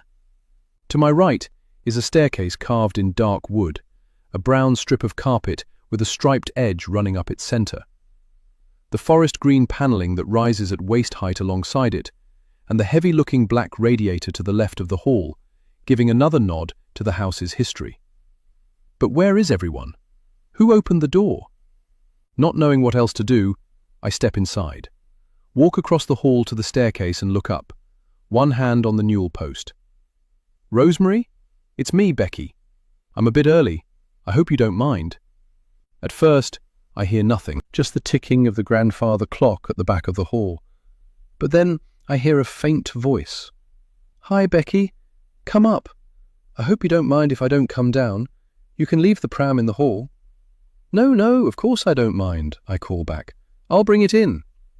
Relieved that I've come to the right house, I go back for the pram and turn it around, pushing on the handle to tilt it so I can get the front wheels up the step. When I'm inside, I shut the door. It feels like I've entered another world, a scene from a Victorian drama or a page from a book I might have studied for A-level. There is so much attention to period detail that for a moment I'm full of admiration. But then I remember whose house this is and the reason I'm here, and the awe I feel is quickly replaced by nerves. From what I've seen of it so far, this house in no way looks like somewhere I'd want to bring up a child. Knowing I can't stay downstairs forever, I bend to the tray under the pram, lift out Leo's change bag and put it on my shoulder. Then I scoop my sleeping baby out of his covers and hold him in the crook of my arm, his warm, biscuity smell centering me. Only then do I cross the tiled floor to the stairs. As I climb, my eyes slide to the pictures on the wall. A still life of flowers in a glass vase, another of exotic fruit, an understated watercolor of a lake, hazy, distant mountains in the background, a peacock with rich jewel-colored feathers, and a hunt scene, complete with beagles and a bugler. I don't like it. Can't imagine my child living here. But I can't explain why. I'm expecting Rosemary to meet me at the top of the stairs, but when I reach the first floor, the landing is empty.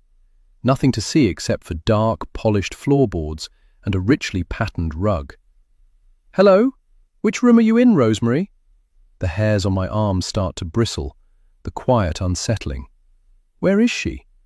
And where is my daughter? A baby's cry breaks the strange spell the house has cast over me. I've been so bound up with thoughts of faith that I'd completely forgotten about Felix, Rosemary's little boy. The reason for my being here in the first place. "I'm in here, Becky." Rosemary's voice comes from a room at the front of the house. "Come through. I'm sorry I couldn't let you in myself." Unlike the other doors, which are closed, this one is open, though I'm too far away to see inside. "Shall I take off my boots?" I call. I stare down at them. They're muddy, and the rug that runs the length of the landing looks expensive, a symmetrical pattern of songbirds and roses on a pale blue background. The last thing I want to do is make a bad impression on my first visit. "Good grief, no!" Her laugh is high, light as thistledown. "Not unless you want to, of course." I don't want to. In fact, I'm already imagining walking into her room in my socks, how vulnerable it would make me feel, at some sort of disadvantage. So, instead, I skirt around the edge of the rug, stop at the door and draw in a deep breath with the hope of steadying my breathing. "You are just someone who wants to make a new friend," I tell myself firmly, "so behave like it. It isn't as though I'm unused to lying, or rather keeping the truth to myself. And Rosemary is too." The contact letters that had passed between us via the adoption agency had given little away, no hint of the real relationship between my daughter and her adoptive mother, no clue as to whether Faith was truly happy or whether the words Rosemary typed were simply what she believed I wanted to hear. And what of this last lost year, the one I know nothing about?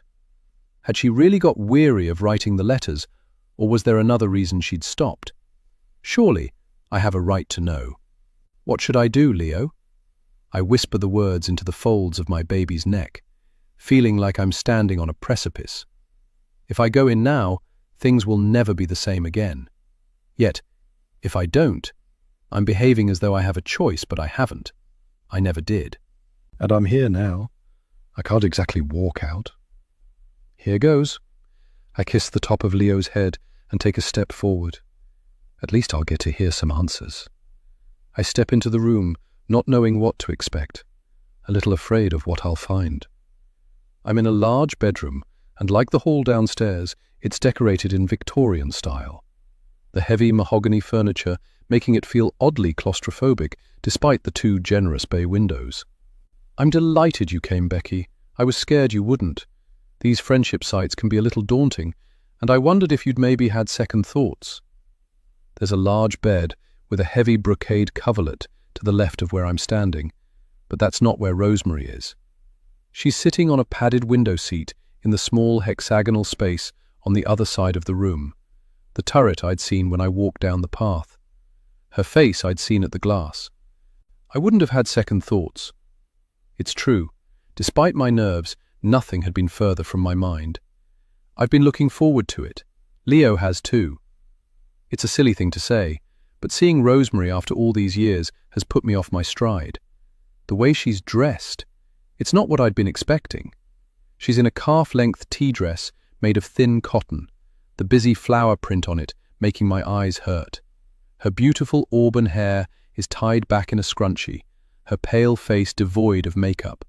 She looks tired, dark shadows blooming under her eyes, and under the floaty sleeves of her dress, her arms seem too thin, the cords of her neck too pronounced. I try not to stare, but it's hard. She's nothing like the woman I saw from my hospital window that day. The one who'd been dressed in wide palazzo pants and a navy blazer, her face lightly tanned. But that was 10 years ago, and I mustn't forget she has, after all, recently had a baby. From here, I can see the fine white strands of hair that thread through the auburn hair near her temples, the deep creases that run from nose to either side of her mouth. She must be in her mid-40s, older than I'd thought. Little Felix must have been a late arrival, unless they'd adopted him too.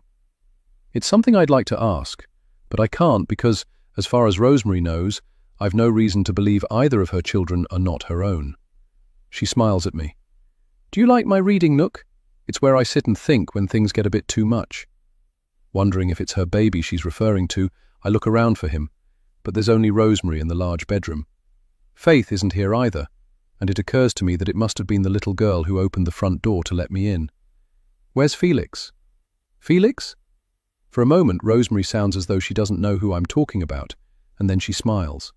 Despite her tired eyes, it's a beautiful smile that wipes the years from her, and although I begrudge the thought as soon as it enters my head, I have to admit she's still very attractive. "Oh, he's asleep in the room next door. I have a monitor." She points to the white plastic object that's balanced on the windowsill. "He cried a few minutes ago and I thought he was waking up, but he must have settled again." I stand awkwardly, not wanting to sit until asked, unsure where I would sit anyway. Apart from the bed, a bulky chest of drawers, and a large walnut dressing table with 3 mirrors, the only furniture in the room is a stiff-looking nursing chair, upholstered in a thick cream fabric, the buttoned back not looking very inviting. Seeing my discomfort, Rosemary waves a fine, long-fingered hand at me, and I try not to show my surprise at the nails that are bitten to the quick. "Please, sit where you like. I'm sorry that I had to invite you up here to my room, but I haven't been feeling well." "Oh, you poor thing. You should have said, and we could have made it another day." I fight the desire to step back. "Are the children okay?" I hope they haven't caught whatever it is. "It's nothing catching. I'm just tired all the time. Think I've overdone it. Anyway, the kids are hardly ever ill, thankfully." She smiles. "Must be their good genes." As she says it, my hackles rise. The number of times I'd been absent from school as a child through illness, negligible. But feeling this way isn't going to help my cause. I arrange my face to show a sympathy I'm already finding hard to feel. "I'm really sorry. I know how difficult it is to look after one child when you're under the weather, let alone 2. Knowing this is my chance to bring my daughter into the conversation, I steel myself for what I'm going to say, praying that my skin won't flush and give me away. This won't be easy, as Rosemary gave no information at all about Faith in her online bio. All I know is what she told me in the contact letters. "Your daughter." I try to make my smile warm, despite the bitter taste in my mouth when I use the word your. "Is she old enough to be a help to you when you're poorly? If ever my mum was under the weather when I was young, she'd have me tidying up the living room, bringing down the washing and things like that. I never minded, as I knew she had enough on her plate looking after my baby sister." I'm shocked at myself. I've been in the house less than 10 minutes, and already I'm lying to Rosemary. "I don't have any siblings," was quite enough for my mum. Something she'd tell me often. But this family I've invented is my smokescreen, a way of ensuring the woman in the bay window will never have an inkling of who I really am. Besides, I've told so many lies in the last year, they're starting to come easily. My daughter does what she can. Rosemary worries a flake of loose skin on her lip with finger and thumb. Glances at the door, a crease forming between her brows. I don't want to put too much pressure on her. I feel as though there's something she's not telling me about Faith, but I'm not sure how to find out. Unsure of where to sit, I stay where I am, Try to keep my voice neutral. Can I ask how old she is? How old? Yes. It hadn't felt like a strange thing to ask, but I'm so wound up I can no longer judge. She's 10, actually, but she can be very sensible when she wants to be. I have the urge to ask when her birthday is, just to be absolutely certain I haven't made a stupid mistake, but there's no way I can. Not without rousing her suspicion. I'd love to meet her. Really? Immediately, I regret having said it. I'm making it about Faith when really, it's Felix I should be asking about. I bet she loves having a baby brother. I carry on quickly, glad to be back on safer ground. I'm looking forward to having a cuddle with him when he wakes up. That's if he's happy to be held by strangers. Oh, he's more than happy. He's a little ray of sunshine. Rosemary's face lights up when she says it, and it gives me an odd feeling. Is she implying that Faith isn't? Seeing I'm still standing, despite the offer to sit, Rosemary gets up from the window seat and crosses the room. She sits on the edge of the bed, the cream coverlet wrinkling beneath her, and gestures with her hand for me to sit on the other side. Please, come and join me. I'm so sorry that we're not using the living room, but I've been so tired lately, it's easier to stay up here so I can nap when Felix is in his crib. I was like it during my pregnancy too, so tired in the mornings I could hardly keep my eyes open. Were you the same? If she's looking for me to agree, she'll be disappointed. Instead of leaving me exhausted, pregnancy had energized me, the hormones racing round my body, driving me to sort out cupboards, making me write endless to-do lists that I'd cross off at the end of each day. Not really. I think I was one of the lucky ones. Still am, despite the nighttime feeds. I walk over to the bed and perch on the edge, feeling how smooth the Egyptian cotton is under my fingertips. It feels odd to be sitting like this, too intimate. I glance at the plumped pillows, wondering about her husband. To me, he's just a hand reaching out for Faith's car seat, the gold signet ring on his little finger glinting in the sunlight. I've always had a thing for rings, believe they give away a little clue to their wearer's personality, their lifestyle. But to me, this man is still faceless, nameless. I can't imagine him sleeping here in this room. I look around. Note the lack of evidence that he shares this room with his wife. There's no dressing gown on the hook on the door, no trousers hung over the back of the chair, or stiff bristled brush on the dressing table. Maybe he and Rosemary are one of those couples who sleep in separate rooms, like royalty, coming together with a discreet knock on the door when the mood takes them. The thought amuses me, and I have to tamp down a smile. It's probably not like that at all, simply that Rosemary had tidied up before I arrived. If I opened the wardrobe doors, I expect I'd find his suits hanging there along with his ties. It makes me think of Ed, and the smile disappears as quickly as it had arrived.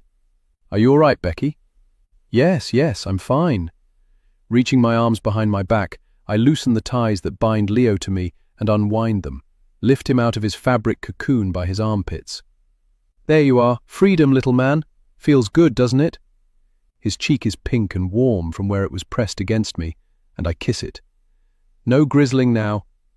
I lay him on the bed, praying he won't dribble or, worse still, sick up the milk I fed him before we left the car. Look how he's trying to hold his head up. It will be a while yet before Felix does that. Leo is such a lovely baby. There's an aura of calmness about him. She smiles. Really, he's gorgeous. You think? I place a hand on his stomach. Feel the rapid beat of his little heart beneath it. Don't be fooled. He can be a monster when he's overtired. You're not alone. Felix is the same. It would be easier if my husband was here to help, but... She gives a shrug. It is what it is. Anyway, what about your husband? Is he hands-on? I don't answer immediately, wondering why my daughter's foster father isn't as hands-on as I'd imagined him to be. Also, I hadn't expected to have to talk about Ed so early in our meeting and haven't had time to think about how I'll explain it. Not my husband, my partner. We weren't married. He's... My eyes flit to the window. Away at the moment. Her face breaks into a smile. Ditto. It can be bloody hard, can't it? Hardly a break from kids to feed and dress, not to mention entertain. Not that I'm complaining. The kids are my world, but Sometimes it feels like I'm a single parent. I nod. Me too. I was on my own for a long time before we got together, so I should be used to it. You will. When my husband first took the contract in Nottingham, it was hard, but it's got easier. I nod, happy to have an explanation for his lack of parenting. What does he do? It's rather boring, really. He's a management consultant, engineering. He had some clients that needed in-person support and took a short-term contract. He tries to come back most weekends, but it's not always possible. But enough about me. How did you and your partner meet, if you don't mind me asking? You say you'd been on your own for a while, so it was clearly meant to be. I feel the corners of my mouth tighten. I don't want to talk about Ed. It makes it all the more painful, but it would be rude not to. It was very unoriginal, I'm afraid. Girl walks into a pub. You know how it goes. He looked as if he had all the world on his shoulders, and I'm a sucker for a lost cause. So dejected, so lost. His smile when I'd asked him if he was okay, doing something stupid to my insides. The warning bells should have rung even then, but they hadn't. Being a mother can sometimes be the worst kind of lonely, can't it? Rosemary tucks her legs under her and smooths her dress. Looks across at Leo, who's kicking his legs. You're never by yourself, but, weirdly, you're always on your own. The good thing is, we're not alone now. Reaching across the bed, she puts a hand on my arm. We have each other. I return her smile, and for a moment, the real reason I came to Rosemary's house has gone out of my head. As though me being here, under such false pretenses, is perfectly normal. But it isn't. I didn't choose this woman out of all the faces on the mother and baby website so she could be my friend. I did it because I wanted to be close to my daughter, to see if Faith, if I ever get to meet her, feels that invisible cord that binds us as strongly as I do. I shift away from Rosemary, the bed springs creaking. However nice she is, it would serve me well not to forget it. Chapter 11. Becky. Then, amen to that. My mum is sitting at the desk in her study, nodding along to something the newsreader has just said on the radio. She's yet to ask me why I'm here, as though me turning up on her doorstep halfway through a term is something we've arranged. It isn't. The only thing fixed in her diary is the regular Sunday service at St. Stephen's, and woe betide anyone who tries to steer her from it. Only a natural disaster could do that job, and it has never happened yet. The truth is, since the day she'd grudgingly dropped me off at the campus, refusing to stay longer than was needed to empty the car of my bags, I've hardly spoken to her. Our only communication, a quick phone call from me to say I'd survived my first week, her cool reply leaving me in little doubt of her lack of interest. And now, here I am, back in her house, the proverbial bad apple. I'd arrived late the previous night, unannounced, the weather forcing me to take a taxi from the station, although I couldn't really afford the luxury of it. She'd been in, as I knew she would be, the pale pink toweling dressing gown she was wearing as she opened the door, the same one she'd worn when I was a child. She'd let me in with a brief, perfunctory embrace, but no question as to why I was standing on her doorstep, rain dripping from the hood of my rain jacket. And I hadn't told her. Instead, I'd followed her up the stairs and waited as she pulled armfuls of bedding from the hall cupboard. I'd taken it from her and opened the door to the room that had once been mine, surprised that in only a matter of months it had been reduced to nothing more than a spare room. The ornaments I'd collected over the years gone from the shelves, the walls no longer covered with the cheap posters of impressionist art I'd bought in the card shop in town when I was 16, bold sunflowers in a vase, a lake of drifting lily pads, a woman with a parasol walking through a field of poppies, posters I'd chosen in the naive hope that waking up to their bright colours and abstract paint strokes might lift my mood. My mum's too, if I left the door open. But it hadn't happened, and now those posters are no longer there, most probably taken down and consigned to the recycling bin on my first night away. The pen and ink drawing of a cat I'd done at art club has also gone, replaced by a dark watercolour of a mill that had once hung in my mum's study. A picture I'd always hated, the cuckoo clock bought on a school trip to Austria that used to hang above my bed, swapped for a wooden crucifix which I'd lifted from its hook and put in the bedside drawer, so the eyes of Jesus, beneath his crown of thorns, wouldn't see my shame. A pointless action, because that night, as I twisted and turned in my childhood bed, it hadn't been shame that had filled me as my fingers pushed back against the first tiny fluttering in my stomach. Butterfly kisses that proved my baby was real, but a love so pure, so intense, it had reduced me to tears and made my mother's religious fervor pale in comparison. As the sounds of the house settled around me, the feeling stayed, grew in intensity if anything, filling me with a new and unexpected confidence. Surely it had been the same for my mother when she was pregnant with me. Surely she would understand. I'd vowed that, in the morning, I'd talk to her, not as child to mother, but as adult to adult. Together, we'd work things out. Things would be all right. If only that feeling had lasted. But things are never that simple. Now, as I wait for Mum to finish writing, in longhand, the talk she's to give to the local WY next week, it's as though I've travelled back in time. The way I'm standing, the tip of one socked foot tracing the pattern of the carpet, reminding me of when I'd come to her with a difficult homework question, or simply to ask what she wanted for dinner. And, with each minute that ticks by on the clock on the wall, with each scratch of the pen nib, it becomes increasingly clear that the way I'd felt the previous night, the confidence, the certainty that all would be well, had been nothing but smoke and mirrors, a cruel trick.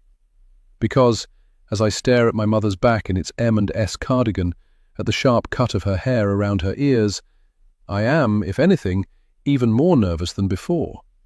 Because I'll be starting this conversation from a position of disadvantage. By breaking away, choosing to go to university, I'd made myself no better than my father. In different ways, we'd both taken control of our futures, acted on our belief there might be a life different to the one my mum subscribed to. Sermons on a Sunday, and the dull and bigoted friends she invited round every Tuesday evening to discuss the state of the modern world. "Mum, I really need to talk to you." Only now her head turns, her annoyance at being interrupted written into the furrows of her brow. "What is it, Rebecca? Can't it wait?" Rebecca. A name only she ever calls me. To everyone else, I'm Becky. "You know I have to get this finished." The practiced impatience in her voice tells me she's far too busy for this, despite the fact that the last time we spoke was months ago. It's her way of putting me in my place, allowing the natural order of the house to re-establish itself. I fold my arms, my fingers gripping at my elbows. "No, I don't think it can. I have to go soon. My train leaves at 10, and I've a taxi booked." With a sigh, she puts down her pen. "Please make it quick then. I haven't all day." Her finger points to my foot. "And please stop doing that. You'll wear a hole in the carpet." The night before, I'd thought of the many ways I could tell her, dissecting each one, discarding them all, because, the truth was, there was no easy way of giving her the news. So, instead of pussyfooting around it, I stand my ground and simply tell her what she needs to know, before moving to the window beside her desk, watching the birds gathering on the bird table as I wait for the storm to rain down on me. And when it does, I'm surprised by how calm I am. Not because I don't believe that God will be looking down on me with newly disappointed eyes, or that my mum is wrong in saying I've brought shame upon her house, but because, for the first time in my life, true or not, I simply don't care. Chapter 12. Becky. "Now, tell me about yourself, Becky. The friends I had before children have drifted away. They're at a different stage of life, their own children grown up, and we have nothing in common anymore." There's a tortoiseshell comb in the side of Rosemary's hair that, along with the simple, flower-sprigged tea dress, gives her the air of a film star from a past age. I study her face for a moment before answering, preoccupied with how pale, how luminous even, her skin is, as though it hasn't seen daylight in a while.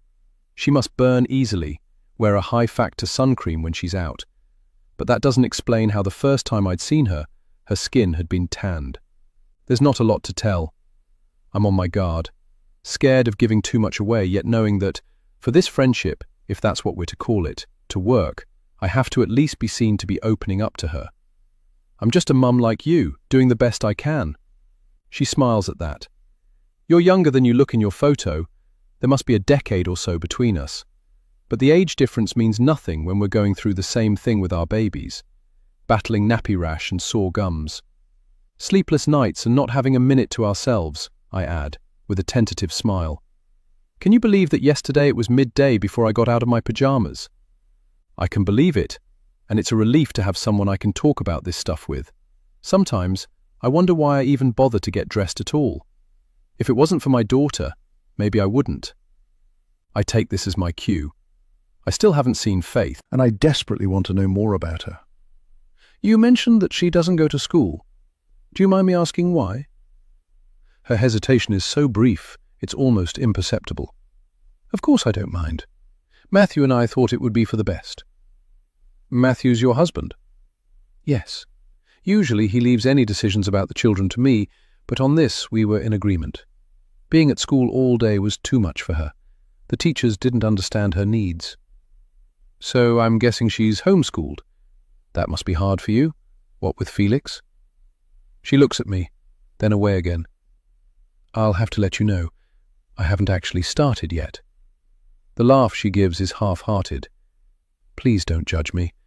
I felt we both needed a break before I put my teacher hat on. It's hard enough being a mother. I wouldn't dream of judging you, I say, although in my head I've already condemned her. Faith should be at school with her friends, not stuck in this mausoleum of a house. How can I know if this woman with her softly spoken voice and pale auburn hair can even tell the difference between an adjective and a verb? What qualifies her to teach my child? Rosemary presses a hand to her heart, the small diamonds in her engagement ring catching the light from the window. The band beneath it is thin, white gold, delicate like the woman who wears it. In contrast, the large tiger eye ring she wears on the other hand looks gaudy, out of character. I'm so relieved to hear that. You'd be surprised how many people do, judge, that is, but it's mainly those who haven't had kids of their own. She gives a hollow laugh. Or those that have and have forgotten what it's like, how hard it is to do the right thing. I swallow down the bile that's risen in my throat at the thought of what I'm about to say. You are her parents. I'm sure you and Matthew had very good reasons for making your choice. No one would make such a life change without giving it a lot of thought. Don't let them get to you. Rosemary shifts her weight on the bed and looks me in the eye. I don't want you to judge my little girl either. I'm shocked at her words. How could she even say that? There's nothing Faith could be or do that would make me love her any less. Nothing. Of course not. Why would I? I hold my breath, waiting, and this time I'm rewarded. For a moment, I empathize with this woman who seems so desperate to have someone to confide in. Rosemary steeples her fingers, presses the tips of them to her forehead. She's always been a quiet girl, introverted, happy to play by herself. Even as a baby, she barely cried. I wondered sometimes if something was wrong, but the health visitor said there was nothing to worry about, that some babies cried less than others, and that I should count myself lucky. You know how it is, though. She gives me a half smile. When you're a first-time mother, you worry about everything. Every cough, every sneeze, every minute they go after the time they usually wake from their sleep. Tell me about it. I stare at the bedspread, remembering my younger self. The flat of one hand placed on Faith's tiny chest to check for its rise and fall. It will be easier if you decide to have another one. She looks at the baby monitor on the window seat. Sometimes I feel like I've used up all my worrying on Felix's sister. Not that I'm implying you should have another baby. Not everyone wants more than one. I fight against the heavy pain that's lodged in my chest, one that's come from nowhere. I won't be having any more. You don't know that. No one can contemplate giving birth again after they've just done it. Give it a year or two. No, I mean it. My partner left me. I freeze. I hadn't meant to tell her. Have been careful not to let anyone know. What made me blurt it out like that? Oh, Becky, I'm so sorry. How awful for you. Does he still see? He's never seen him. He left soon after I told him I was pregnant. We'd had a row, and I thought he'd come crawling back, that we'd be able to work things out, but he didn't. It's fine, though, I say quickly. We are fine. He wasn't around much anyway. And you're okay? I feel the warmth of her hand as it covers mine. Bloody men. The stab of irritation at her question surprises me. Yes, I'm fine. It's not as if I'm the first person to bring up a baby alone. If only I'd had the strength, the courage to do it before. With Faith. Of course you're not. Honestly, Becky, I had no idea, or I would never have said anything. From what you've told me, you're doing an amazing job, partner or no partner. Leo is starting to fuss, and I know he's going to want to have another feed soon. I lift my t-shirt, and with one hand try to unclip my nursing bra, but it's difficult when he's wriggling. You don't mind me feeding him here, do you? I've remembered that Felix is bottle-fed, and hope she won't find it awkward. Don't be silly, of course I don't.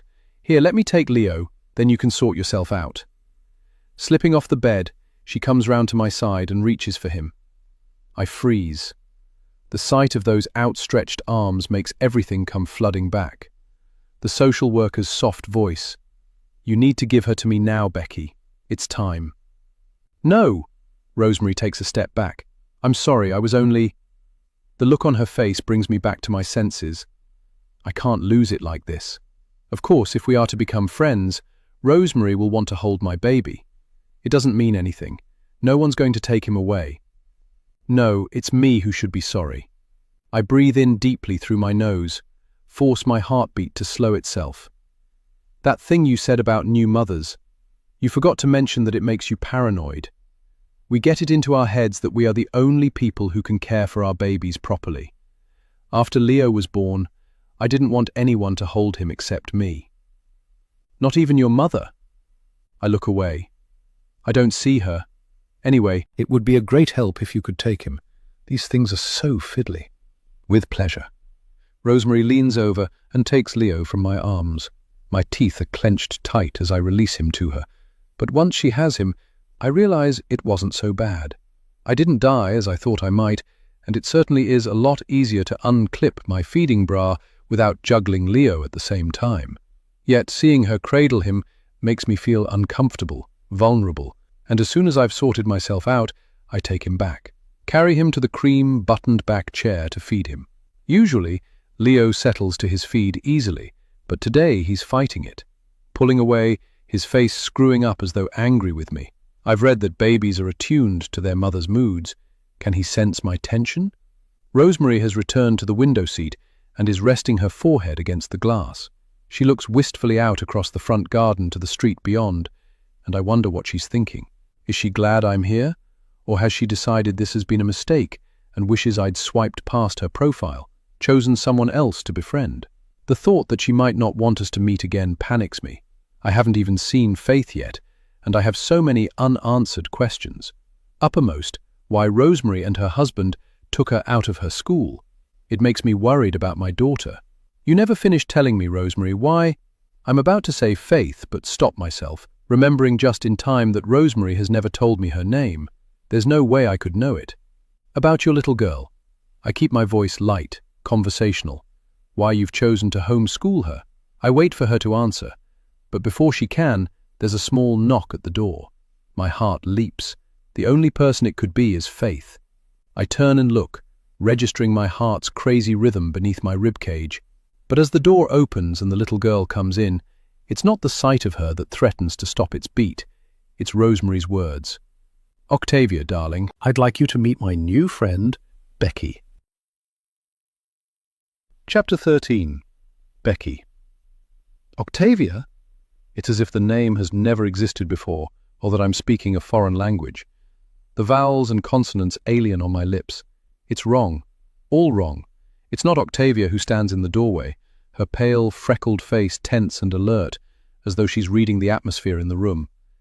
This is my daughter, Faith. I'm horrified, want to call Rosemary out and ask her what she's playing at, but how can I when I'm not supposed to know who the child is? I force my lips to move. It's a very pretty name, but not as pretty as Faith, the name I'd given her. Why had I not been told they'd changed it? Did Rosemary and her husband have the name Octavia in their minds the day they collected her? Had Rosemary reached across and touched a finger to the cheek of the baby secured in the car seat next to her as they'd driven away from the hospital? We'll be home soon, Octavia. Leo has only fed from one side, but I'm too distracted to continue.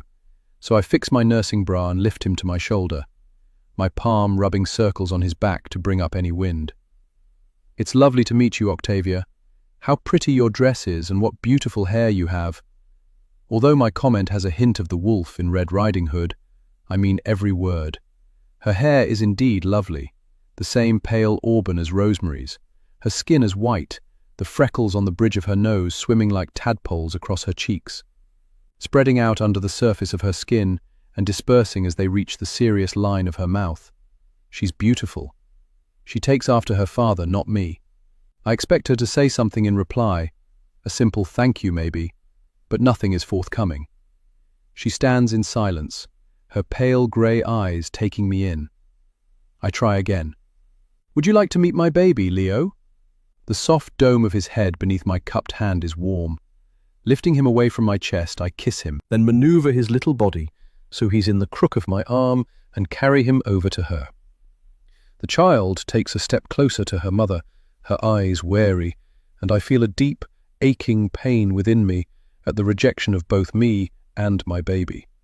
How is it she can't feel that invisible pull when all I want to do is sweep her into my arms and hug her tight, tell her I've missed her? Rosemary puts a hand on the back of the girl's head, smooths down her hair, and my heart lifts when I see how she pulls away a little. "There's nothing to be worried about, darling. Becky and Leo have just come round for coffee." At the word coffee, her hand rises to her mouth. "Oh goodness, Becky, you must think me so rude. I never got round to offering you one. It's fine, honestly." "No, it isn't." She shakes her head in shame, the action making her auburn waves ripple across her shoulders. "I'm a terrible hostess. If I keep on like this, you won't want to come back another time." "Don't be silly. It's just coffee. Maybe I could pop down and make it." I think of the kitchen somewhere below us. Now she's standing. Rosemary looks so fragile, so willowy. I can't imagine her making it down the stairs, let alone up again. "Oh, no need to go downstairs. I have everything here." She points to the chest of drawers behind the chair where I'd sat to feed Leo. On it is a kettle, a jar of coffee, a thermos that I'm guessing contains milk, and an unopened packet of biscuits. There's also a sterilizer for Felix's bottles and a tin of formula. As if knowing my thoughts have moved on to him, the baby monitor on the window seat emits a loud cry. Rosemary's baby, Felix, has finally woken from his nap. She smiles. "Well, that's the end of the piece. It sounds like it's my turn for a cuddle with your little one now. I can't wait to introduce Leo to him. We can have coffee later." I feign excitement at the thought of it, but, as I speak, my eyes are still on my daughter. "Does your brother look like you?" Octavia. It's difficult for me to say her name aloud, but if I'm to retain my anonymity, I'm going to have to push the name Faith from my mind. Think of her as Octavia and call her by that name, if only while I'm here, because if I don't, there's every chance I'll slip up. My question remains unanswered, and I realize it was a stupid one anyway. Why would Felix look like Octavia when they don't share the same parents? It makes me wonder again if Rosemary has told Octavia she's adopted. Actually, he does look a lot like her. Rosemary stands, her arms snaking around Octavia's shoulders. "Doesn't he, Octavia? Very much so, in fact. I'll get him up, then you can see for yourself." "Yes, of course." I feel a pang of jealousy as, despite sharing my genes, Octavia looks nothing like either me or Leo. She has her father's pale, freckled complexion, whereas Leo's skin has an olive hue like mine. I won't be a moment. Letting her arm slip from Octavia's shoulders, Rosemary crosses to the door at the back of the bedroom and opens it. The crying gets louder, and as she goes in, I catch a glimpse of a crib on a metal stand. A low chest of drawers next to it, on which sit a changing mat and a wicker basket full of nappies. Octavia's eyes flip to the open door leading onto the landing and back to me. She looks terrified, as though she wants to flee the room. But I'm desperate for her not to leave. These few minutes while Rosemary is seeing to Felix might be the only ones we get alone. I need to make the most of them. I go over to the window and make a pretense of looking out, when really, it's her reflection in the glass my eyes are fixed on. "You have a lovely garden, Octavia. It must be full of birds in the summer. The winter, too. Do you have a favourite?" I'm thinking of the sketches and pictures Rosemary included in my contact letters, many of them of animals. It's as good a place to start as any.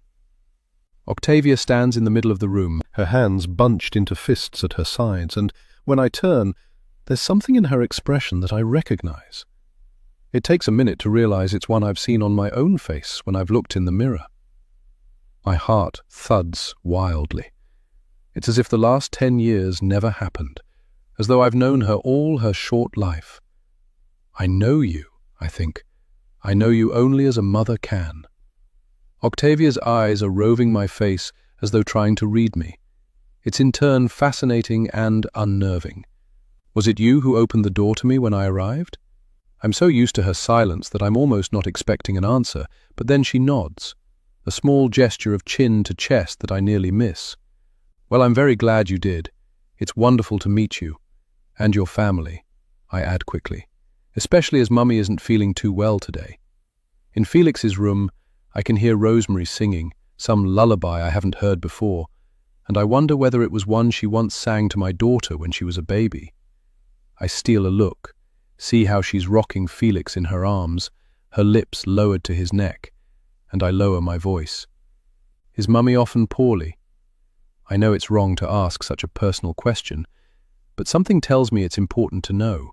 If Rosemary is ill, how can she look after her children properly?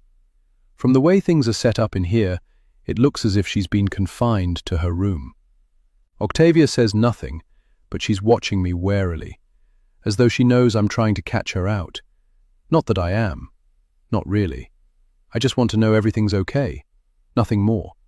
I wait, hoping for some sort of answer, but Octavia's eyes are no longer on mine, but back on the door, making me wonder if she's afraid to answer me, afraid of saying the wrong thing in her mother's earshot. It's all right.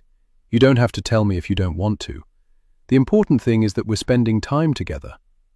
Rosemary has come out of Felix's room, and my cheeks warm at the prospect of her having heard. How odd it would sound. All of us, I mean. I'm flustered now. We'll have to pay more attention to what I'm saying in the future.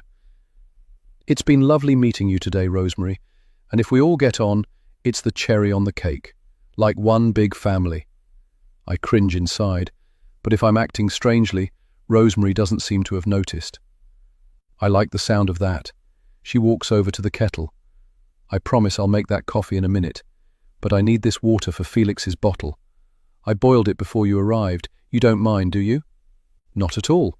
Your baby's needs are greater than mine. Felix is crying louder now, his little face screwing up, and Rosemary jiggles him. You're not wrong there. Can you have him for a minute, Octavia?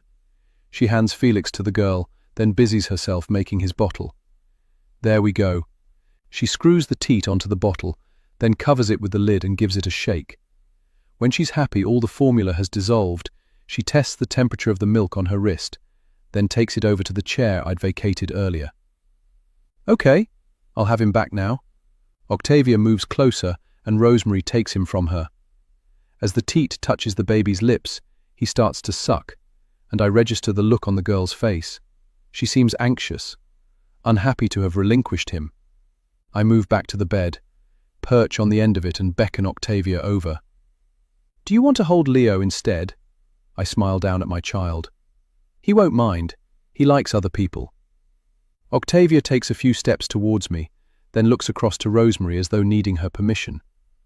It's only when Rosemary nods her assent that she comes over to my side and pushes herself up onto the bed next to me. His neck's a lot stronger than Felix's, but you'll still need to support his head. Even though she's used to babies, has a baby brother of her own, I can't help myself. It's a habit I can't shake. There you are. What do you think? There's a half smile on her lips and I take comfort from it. Now that Leo is in her arms, I wonder whether there might be some primal instinct buried deep within her that has awakened. An innate understanding that she and the baby she's rocking share the same genes. Octavia? I lower my voice. Turn my back to Rosemary so she won't hear. I asked what you think of him. I need to know she likes him, even though there's no one I can tell who'd understand. But still she says nothing, just bends her head to his, her lips grazing the down on the top of his head. Despite her silence, I'm filled with a deep joy. She loves her brother, I can tell. Don't expect my daughter to answer you, Becky. I jerk my head round, look away from Octavia. Rosemary is watching us from the nursing chair. She must have heard after all. Why not? I frown. Shyness isn't something that runs in my family. Holding Felix under the chin with one hand, Rosemary pats his back with the other. Smiles when his little body releases a burp. Because my little girl is mute. I can't hide the shock. Mute? Yes. She closes her eyes, the pain of it washing over her. She hasn't said a word to me or anyone else in almost a year, and I have no idea why. Chapter 14. Becky. Then I'm lying on my single bed, my hands resting on my belly, staring up at the ceiling. Downstairs I can hear my mum. Today she has 2 ladies from the WI round to discuss the results of the Brexit vote. I can hear them laughing. Wonder what they're saying, though it's probably best not to know. Reverend James Foxton's sermons about welcoming into the fold those less fortunate than yourself are something my mother is happy to ignore if it threatens to impact on her own life. My baby kicks and I turn my face to the wall, the tear that's running down the side of my nose, dampening my pillow, smudging my mascara. I should have gone back to university when I still could, taken the train as I said I would, and left behind this small and miserable life to which I'd vowed I'd never return. But as I'd picked up my bag and headed for the door that day, it wasn't my mother who had stopped me, but the face of my baby's father. How he'd look at me when I next walked into one of his lectures, his expression mirroring his amusement. Certain that despite what I'd said when I'd last seen him, I still felt the same way about him. And he'd be right. Soon he'd reel me in, just as he had before. Loving the game, the cat and mouse chase. In his office, he'd turn me away from him as he liked to do, kiss my neck, his hand creeping under my t-shirt, his fingers freezing with shock at what he felt. Because that's when he'd know. That's when he'd reject not just me, but the child growing inside. At the thought of it, my hand had dropped from the door handle, the front door remaining closed, all thoughts of escape gone, because the hurt of what might be was already with me, and I knew I had to protect myself from it. He could never know. Never. So instead of slamming the door on my old life, I returned to it, watching daytime TV to pass the terrible, lonely hours when my mum was out at work, staying in my room as much as I could when she returned, something we were both relieved about. And even though I knew there was a way to get my life back, one that under the circumstances might have been the most sensible course of action, I couldn't make that decision alone. So, instead, I'd ignored the nagging voice that told me time was running out, until it was too late. I wonder what he's doing now. The book that lies open on my stomach rides the crest of an amniotic wave, and I save it as it slides from my distended stomach, shagging some other naive student, no doubt. A girl who's been taken in by his looks, his smooth talk, flattered enough to open her legs because he's noticed her. There's a knock on the door and, to my surprise, Mum walks in without invitation. I hadn't heard her come home and I push myself up, ashamed to be caught lying down in the middle of the day. She doesn't sit but stands beside the bed, arms folded. The way she's looking at me, so unnerving, I'm glad when she goes to the window and drags open the curtains. This can't go on, Rebecca. Her voice is dry, matter of fact. She lifts her hand and massages her forehead with the heel of it. This isn't good for either of us. I look at her, digesting her words. I know, I say at last. We have to decide what to do. After... She points to my stomach as though an alien is growing there, not her first grandchild, breathes in noisily through her nose. After you've given birth. The way she says it makes it sound like something dirty, sordid. I suspect she thinks she's covered it well, but she hasn't. What are you saying, Mum? What I'm saying is I don't want you thinking it's all right to bring up the child here. In this house. I've done with all that. I've a life too, you know. You mean you want me to leave? My voice catches, and I clear my throat to cover it up. Before the baby's born.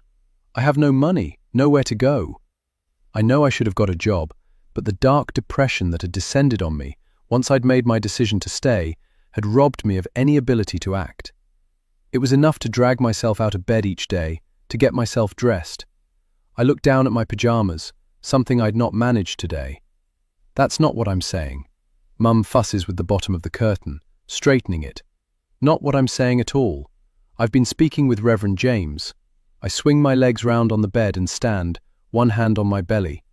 What has any of this to do with him? She ignores my question, carries on. I think he should come round so you can talk about the situation. It's a baby, not a situation. I look down at my growing stomach. This is your grandchild, for Christ's sake. She frowns. In this house, we don't take the Lord's name in vain. I shove my palms at her in exasperation. What do you expect me to do when you're clearly going to force his views down my throat? I haven't been to church in years. What could Reverend James possibly say that would interest me? I lift a finger. No, don't answer that. More than likely he'll suggest I give my baby away to some God-fearing parishioner who can't get pregnant. I wait for her to contradict me, and when she doesn't, I realize I've hit the nail on the head. You have to be kidding me. Adoption is nothing to be ashamed of. Despite her words, she makes it sound as though it's something that should be said in a hushed tone behind a hand, something dark and slightly shady. Lots of women do it. What had I expected? That Mum would continue to support us once the baby was born, would help bath the baby and take turns with the nappy changes. I swallow down the lump that's formed in my throat, the size of it forcing me to confront the truth. That despite everything, it was exactly what I'd imagined. Now, though, the bubble has burst, and I see it for what it really is. Another hopeless fairy tale. I'm not lots of women, I'm your daughter. Though despair has seized me, I refuse to give in to it. Pull myself up, trying not to think about how I'd ever be able to support myself and my baby without her help, where I could possibly afford to live. But after what she's just said, the thought of staying here is equally impossible. You can stay until you've had the child. Then after... Mum trails off, looks away, a flush running up her neck. After it's done with, you'll see it was the right thing to do. You can finish your studies like you wanted to, get yourself a good job and forget this ever happened. There are hundreds of poor women out there who would give their right arm for a child. Women who have a stable home, a husband, a job. All I ask is you think about it. I cover my face with my hands, not wanting to look at her. I'm not giving my child away to some stranger. She moves away from the window, stands beside the bed, and puts a hand on my shoulder. What choice do you have, Rebecca? It's for the best, and, in time, you'll come to understand that. I shrug her hand away, hating her in that moment, because not only is she uncharitable, she's wrong. I'll never give my baby away. Never. Chapter 15. Rosemary. The window pane is cold against my forehead as I look down from my turret. Becky is leaving now, dragging the pram behind her, not bothering to rearrange the stones as she had on the way in.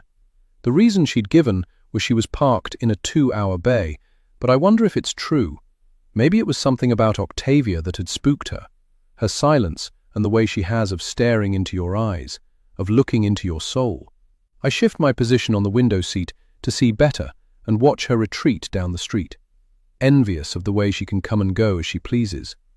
As the wind blows her hair, I remember what its cool breath felt like on my face the last time I went out, how the weak sunlight had warmed my skin. I wish I could feel it again, but I can't. As Becky disappears out of sight, I run through everything that happened, what I said, what she had said in her turn, and how she'd acted. The girl had seemed relaxed, but I've never been a good judge of these things. Her friendliness, her ease, might have been simply an act. Octavia is watching me from behind her long hair, and it makes me uncomfortable. I know our situation here is far from normal, and I wonder now if Becky had found her strange. If she did, it might make her hesitant to come back another time, and I'd hate that. Not that I'd offered up another invitation. I'd been too afraid my eagerness to see her again might have come across as desperate. And that's something I'm not. Well, not in the way she would think anyway. It's cold in the window bay, and I get up from the seat and cross the room. Felix is lying on his back on a rug under his baby Jim, and as I go past, I bend and tap the plump felt elephant. My reward, the kick of his legs. So different from Octavia. She's gone to her room now, and I know she'll be rereading the books she loves, fairy tales and stories set in faraway places, books that are too young for her. It makes me wonder what's going on in that head of hers. Makes me scared to find out. Sometimes I wish she'd have tantrums like other people's children. Anything would be better than this cold, chilling silence. I leave the bedroom and walk down the landing to the back of the house where her room is. Knock on her door. "Octavia, can I come in?" Even though I know she won't answer, I ask anyway, because I'm wary, not wanting to surprise her. She's sitting at the mahogany desk in the alcove, her waterfall of pale auburn hair flowing down her back. She doesn't turn, but carries on with what she's doing, her head bent, the pencil she's holding etching lines onto the page of her drawing book. "That's nice."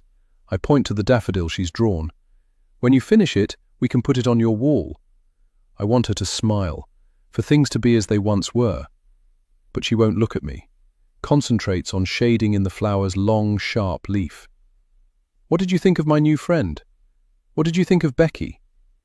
After a year of her silence, you'd think I'd have got used to asking closed questions instead of open ones like this one. Questions she can answer with a nod or shake of her head. But I haven't. It's like I'm testing her, trying to catch her out, and I think she knows it. "Did you hear me, Octavia? Did you think she was nice?" In the quiet room with its window looking onto the large back garden, the only sound is the scratch of graphite on paper. But slowly, the movement barely visible, she nods. "And Leo? He would make a great playmate for Felix when he gets older, wouldn't he?" That tiny inclination of her head again. Barely there, but enough. I leave her and hurry back to the bedroom. My phone is on the bed. I pick it up, waken the Mum's the Word app, and start to type. "Had a lovely time this morning. So great to meet you and Leo. How about we do it again sometime?" I hold my breath, wondering what I'll do if she says no, what I'll do next. But the answer comes quicker than I'd expected. "Great idea. How about next Monday? Same time?" My heart races as I tap my reply. "Perfect. See you then." I go to Felix and pick him up, kiss his cheeks although they're damp with dribble. "She likes us," I whisper into his neck. "I really think she likes us." But when I turn, Octavia is in the doorway and my elation fades. Chapter 16. Becky. My spine has stiffened and I've the beginnings of a headache. Pressing my thumbs into the hollows at the small of my back, I massage it, wondering how long I've been hunched over my computer. When I started my research, it was still daylight outside, but now there's nothing to see outside the kitchen window except for the reflection of the light above my head and the row of kitchen cupboards behind me. I pull my coffee towards me and take a sip, screwing up my face and spitting it back into the mug when I realize it's stone cold. Either side of me, the granite effect laminate of the breakfast bar is a sea of paper. Notes scribbled, words and phrases underlined heavily or crossed out. The baby monitor is quiet, and I look at my watch, trying to remember when I last fed Leo. It's nearly 11. Soon, he'll be waking up and I need to finish. I pick up my pen again and turn back to the computer, but I'm so tired the words split apart and slide across the screen. I blink, once, twice, and when the letters have realigned once more, I continue where I left off, my hand reaching for a fresh sheet of paper. The rise and fall of my pen nib across the blank page mirroring my rapid heartbeat. The more I read, the more I worry. Left untreated, selective mutism can lead to isolation, low self-esteem, and social anxiety. Since leaving Rosemary's house, I haven't stopped thinking about it, worrying about it. Unable to believe I hadn't known. My eyes fill with tears. It's not that I don't understand in theory why I hadn't. After all, the contact letters had stopped, and the adoption agency weren't obliged to fill me in. It's just that the first thing I'd learnt today about selective mutism is that it's an anxiety disorder, and I'd always believed that if anything serious was troubling my child, I'd feel it in my heart. That our mother and daughter bond would remain even after separation. I'd given Faith away so she might have a better life than the one I'd endured growing up with my mother. A safe life, one where she could flourish. I'd thought it was the right thing, but now I've seen her with my own eyes. seen her own strange family setup? I'm no longer sure. I remember my first impression as she'd walked in the door. She'd been so pale, so quiet, her eyes flicking from me to her mother before settling on the ground. As though in that gloomy, Victorian villa with its chintzy furnishings and dark panelling, it was the only safe place to look. I've come to the end of the article I'm reading and log off. Think about what I've learnt in the hours since I've been home. The current thought is that Faith isn't refusing to speak, it's literally that she's unable to, the expectation that she might, triggering a freeze response, eliciting feelings of anxiety and panic. I think of the questions I'd fired at her when she'd first come into the room. Were you downstairs? Was it you who opened the door? Is Mummy often poorly? And it fills me with guilt. From my research, I now know I'd reacted to her silence in the worst way possible. But how could I have known? How could I possibly have known? It's Rosemary's fault. She should have told me about Faith before I came to her house, given me more than she has a few problems. Yet, even as I'm thinking it, I know I'm being stupid. Why would she tell me when she believes I'm just a mum wanting to chat about her baby over coffee? In Rosemary's eyes, the meeting was all about Leo and Felix. I close my computer and gather up the scattered pages, banging them on the worktop to straighten them as a newsreader might. I'd read that sometimes a child with Faith's disorder might speak freely to a family member or a close friend while remaining silent to others. But Rosemary had implied the little girl was silent in front of her too, and if Faith is no longer attending school, it's unlikely she'd see any of her former classmates. Might not have any friends at all.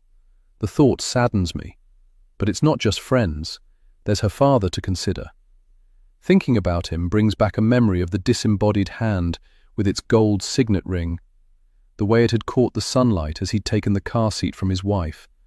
I feel again the frustration at not being able to see him properly, at being unable to complete the picture of my baby's new family. The only thing Rosemary had told me about him was that he works away a lot, and it's got me wondering what job could be so important that it would take him away from his wife and children. A struggling mother, a daughter who so clearly needs him. On the screen of the baby monitor, I can just make out Leo, his body curled into a question mark, one little arm covering his face. The desire to hold him is so intense it takes me by surprise, makes my breath catch, and I reckon it's because my little boy represents something I understand. His needs so basic I can fulfill them. Faith is different. I feel as though I know nothing about her, and seeing her for the first time since she was 6 weeks old, although thrilling, has made me deeply unsettled. I press my fingers to my lips, trying to work out what it was, other than the obvious, that had so unnerved me, coming finally to the conclusion that it wasn't one thing, but everything. From the minute I'd seen the house, nothing had felt right, and when I'd said my goodbyes and wheeled Leo's pram back onto the front path, I'd been left with more questions than answers. Despite the warm room, I shiver and rub at my arms. It must be because I'm remembering the cold hallway with its black and white tiled floor, the downstairs rooms with their closed doors. I've no idea why, and for how long, Rosemary has been living upstairs or what exactly is wrong with her. I should have asked, but it had seemed rude on a first visit. I slip down from the stool and go into my bedroom. It's dark, but a sliver of light from the street lamp on the road outside has found its way through the gap in the curtain, cutting across Leo's cot. He's fast asleep, and I don't want him to wake until he's ready. Being as quiet as I can, I cross over to my bed and slide open the drawer in the divan and lift out the bundle of letters. My baby doesn't stir as I tiptoe past the cot and leave the room, pulling the door shut behind me. I go into the living room and make myself comfortable on the settee. I've read these contact letters so many times in the years since I let Faith go, but this time it's different. Tonight, I'll be looking at them with new eyes, fresh eyes, scanning each one for clues as to what might have caused my little girl to stop speaking. I slide the last one I received out of its envelope and unfold it. It's a year old, and the edges have softened from the number of times I've performed this ritual. My lips move as I read the words I almost know by heart. Dear birth mother, thank you for your last letter and the happy news of your pregnancy. We hope you are well. Of course you'll be wanting an update on your birth daughter. We've been having a think about her primary education, and, although she's happy at her school, she's a bright girl, and we don't feel she's being stretched.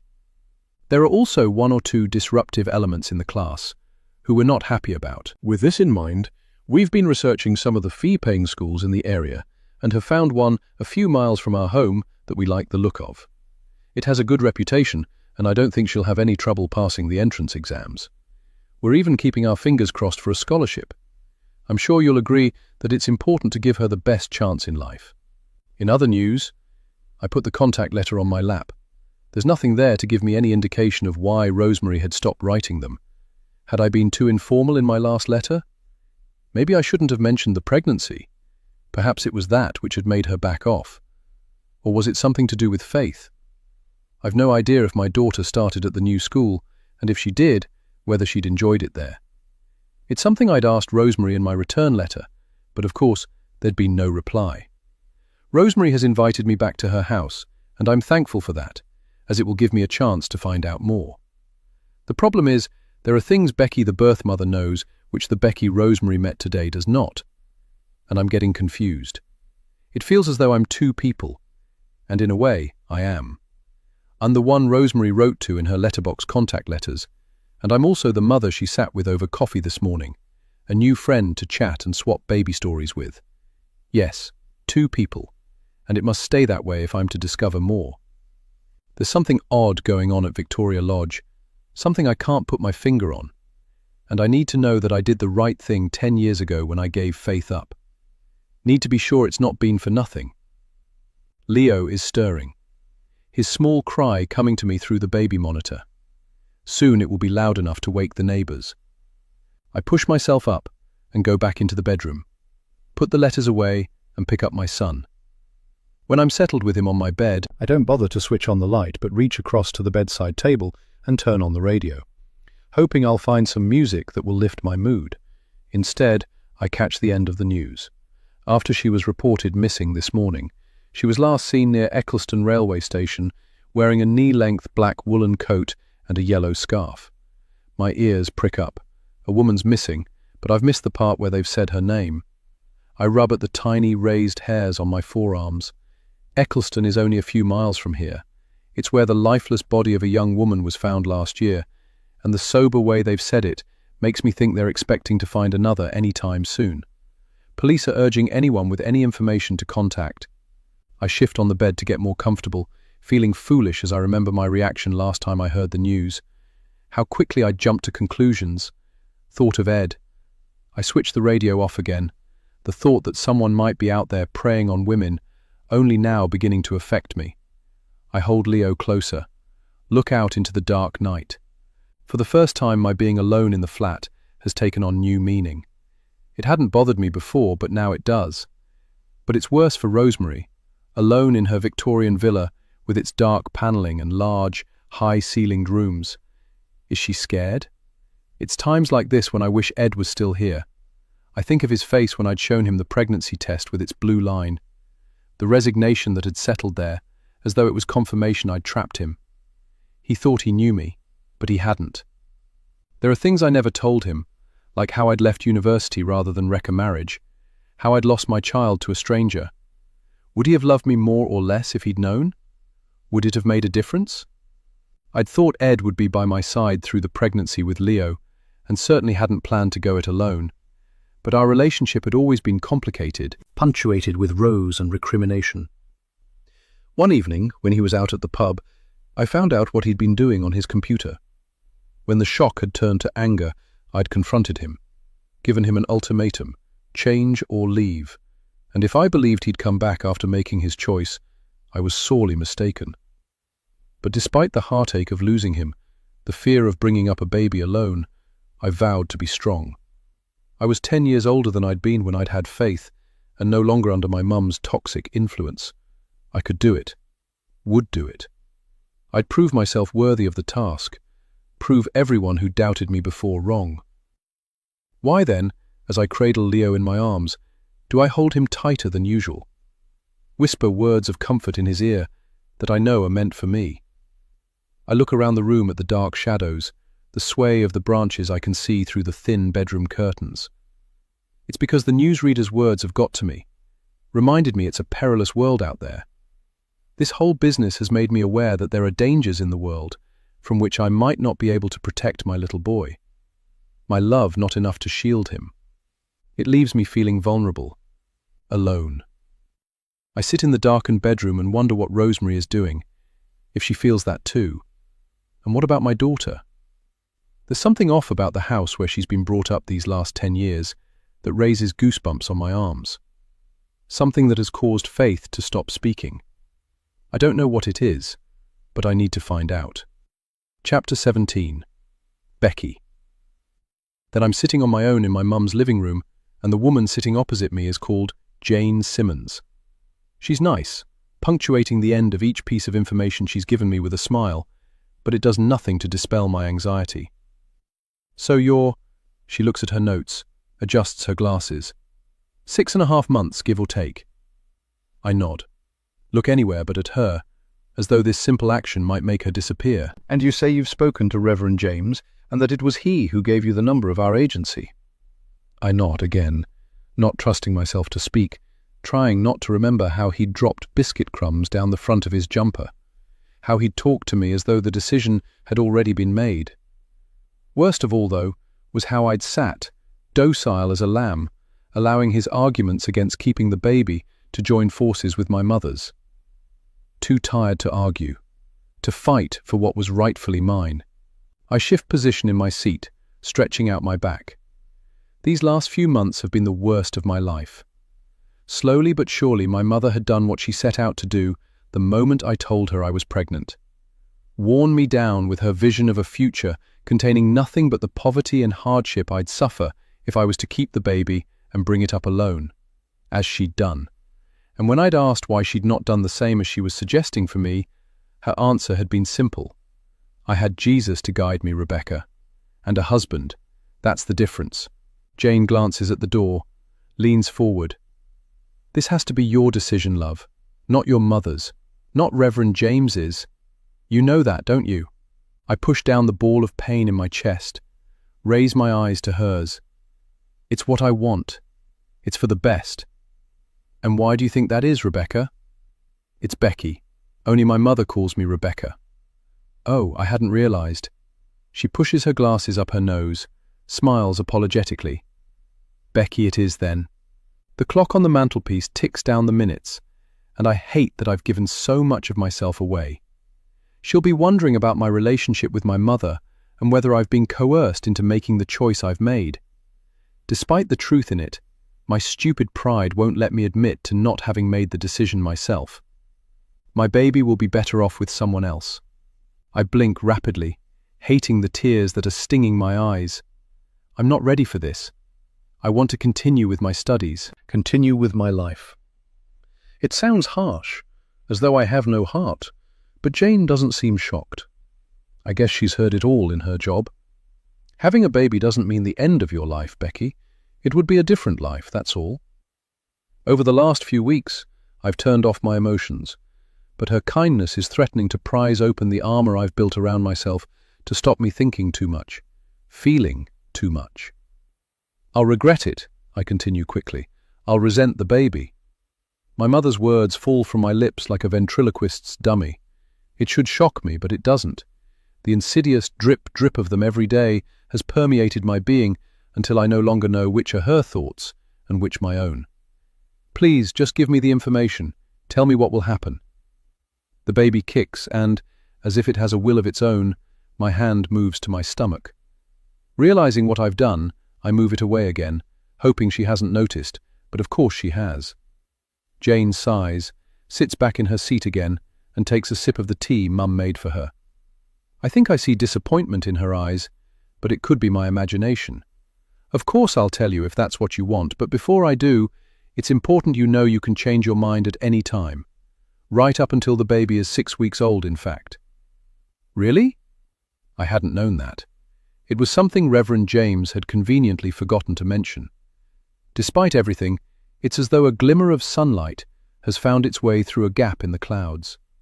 Yes, It's to make sure important decisions aren't made under any emotional distress you might feel after the birth. That smile again. But that's a long way off yet, and leading up to that time, we can offer you counseling and support. I know, I read the leaflet. I just want to know the facts, the process. Well, firstly, you would voluntarily agree to place the baby for adoption once it's born. But as I said, legal consent cannot be given until the baby reaches 6 weeks. You say you don't know who the father is? No. I blink his face away. I have no idea. Then only your formal consent would be needed at that time. And the adoptive parents? How would they be chosen? I feel sick at the thought of it, my hand back on my stomach. We, as an approved adoption agency, would assess the situation and match the child with prospective parents. I'm afraid you would have no say in this, Becky. You do understand that, don't you? Yes. I bite the inside of my cheek, wishing I didn't. The emphasis she'd put on that final sentence makes me realize the question of who the adoptive parents will be is one she's been asked 100 times before, one she'd wanted to preempt. I know I'm not coming over well. That to this compassionate woman with her polyester blouse and kind smile, I must appear cold, emotionally detached. She won't see that it's my only way of coping, that if I dare to think, to feel too much, the floodgates could open, dragging me away, pulling me under and never letting me resurface. What happens, after? Like my mother, I can't say it. After the birth, you mean? I nod, unable to lend my voice to the small word that will confirm it. There are a few alternatives. While in the hospital, you'll be encouraged to look after your baby, feed and change it. But whether you do is entirely your choice, of course.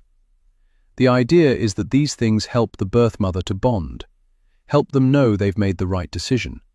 Then, when it's time to leave the hospital, he or she might be placed in temporary foster care while the adoption is being finalized.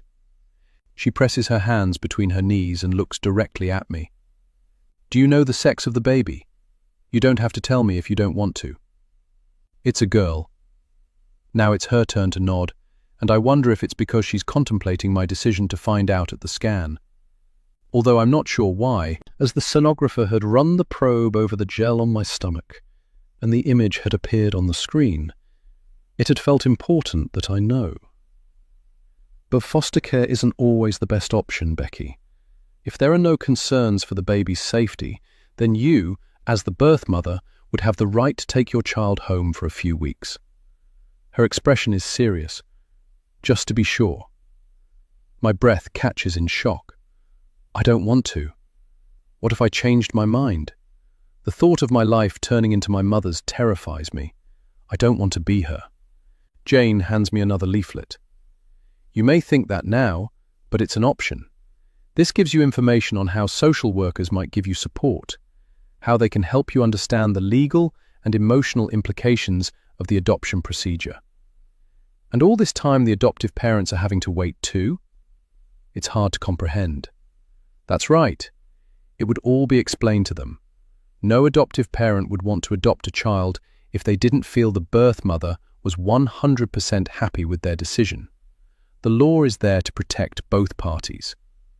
Jane puts her reading glasses in their case and snaps it shut. Then she gets up, holds out her hand to me. It's been a pleasure getting to know you. She points to the leaflets in my lap. I'll leave those with you, and if you have any questions, my number is on this card. She hands it to me and gives a final smile. There is one other thing I forgot to mention when we were talking about what happens after the birth. Although fostering is usually the way forward until the contract is signed, occasionally the baby might be placed directly with the adoptive parents under a fostering for adoption arrangement. She hesitates. That would only be with your consent, though, and that's something we can talk through another time. I'll leave you now. You have a lot to think about. Don't worry about seeing me out. She leaves me, the numerous information leaflets in my lap, patchworking my dungarees. And soon I hear my mum's voice in the hall, the slam of the front door. Well? She's in the doorway now, her head on one side. How did it go? I get up, the leaflets fluttering to the floor. "Fine," she tuts as I brush past her, but I don't care. Jane's words are still in my head. The baby might be placed directly with the adoptive parents. Despite my willingness for the process to happen, this feels a step too far, as though they might come into the birthing room and cut the baby's umbilical cord themselves. That's never going to happen, I mutter to myself.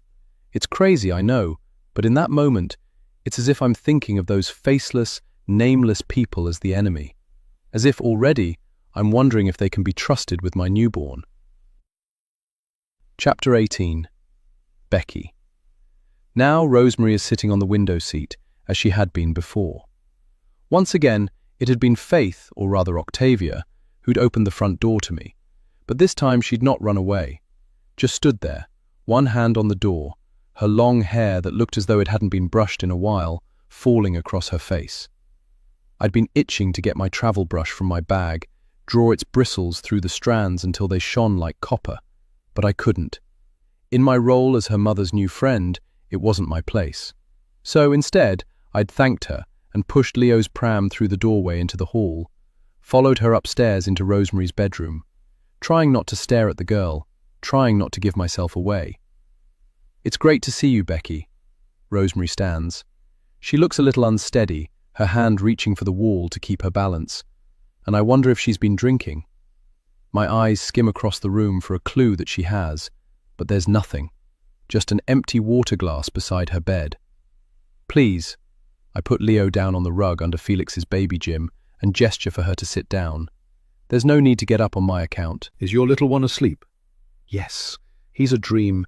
He might wake a lot, but he nods off as soon as I've fed him and doesn't wake when I put him into his crib. In that respect, I know I'm really lucky."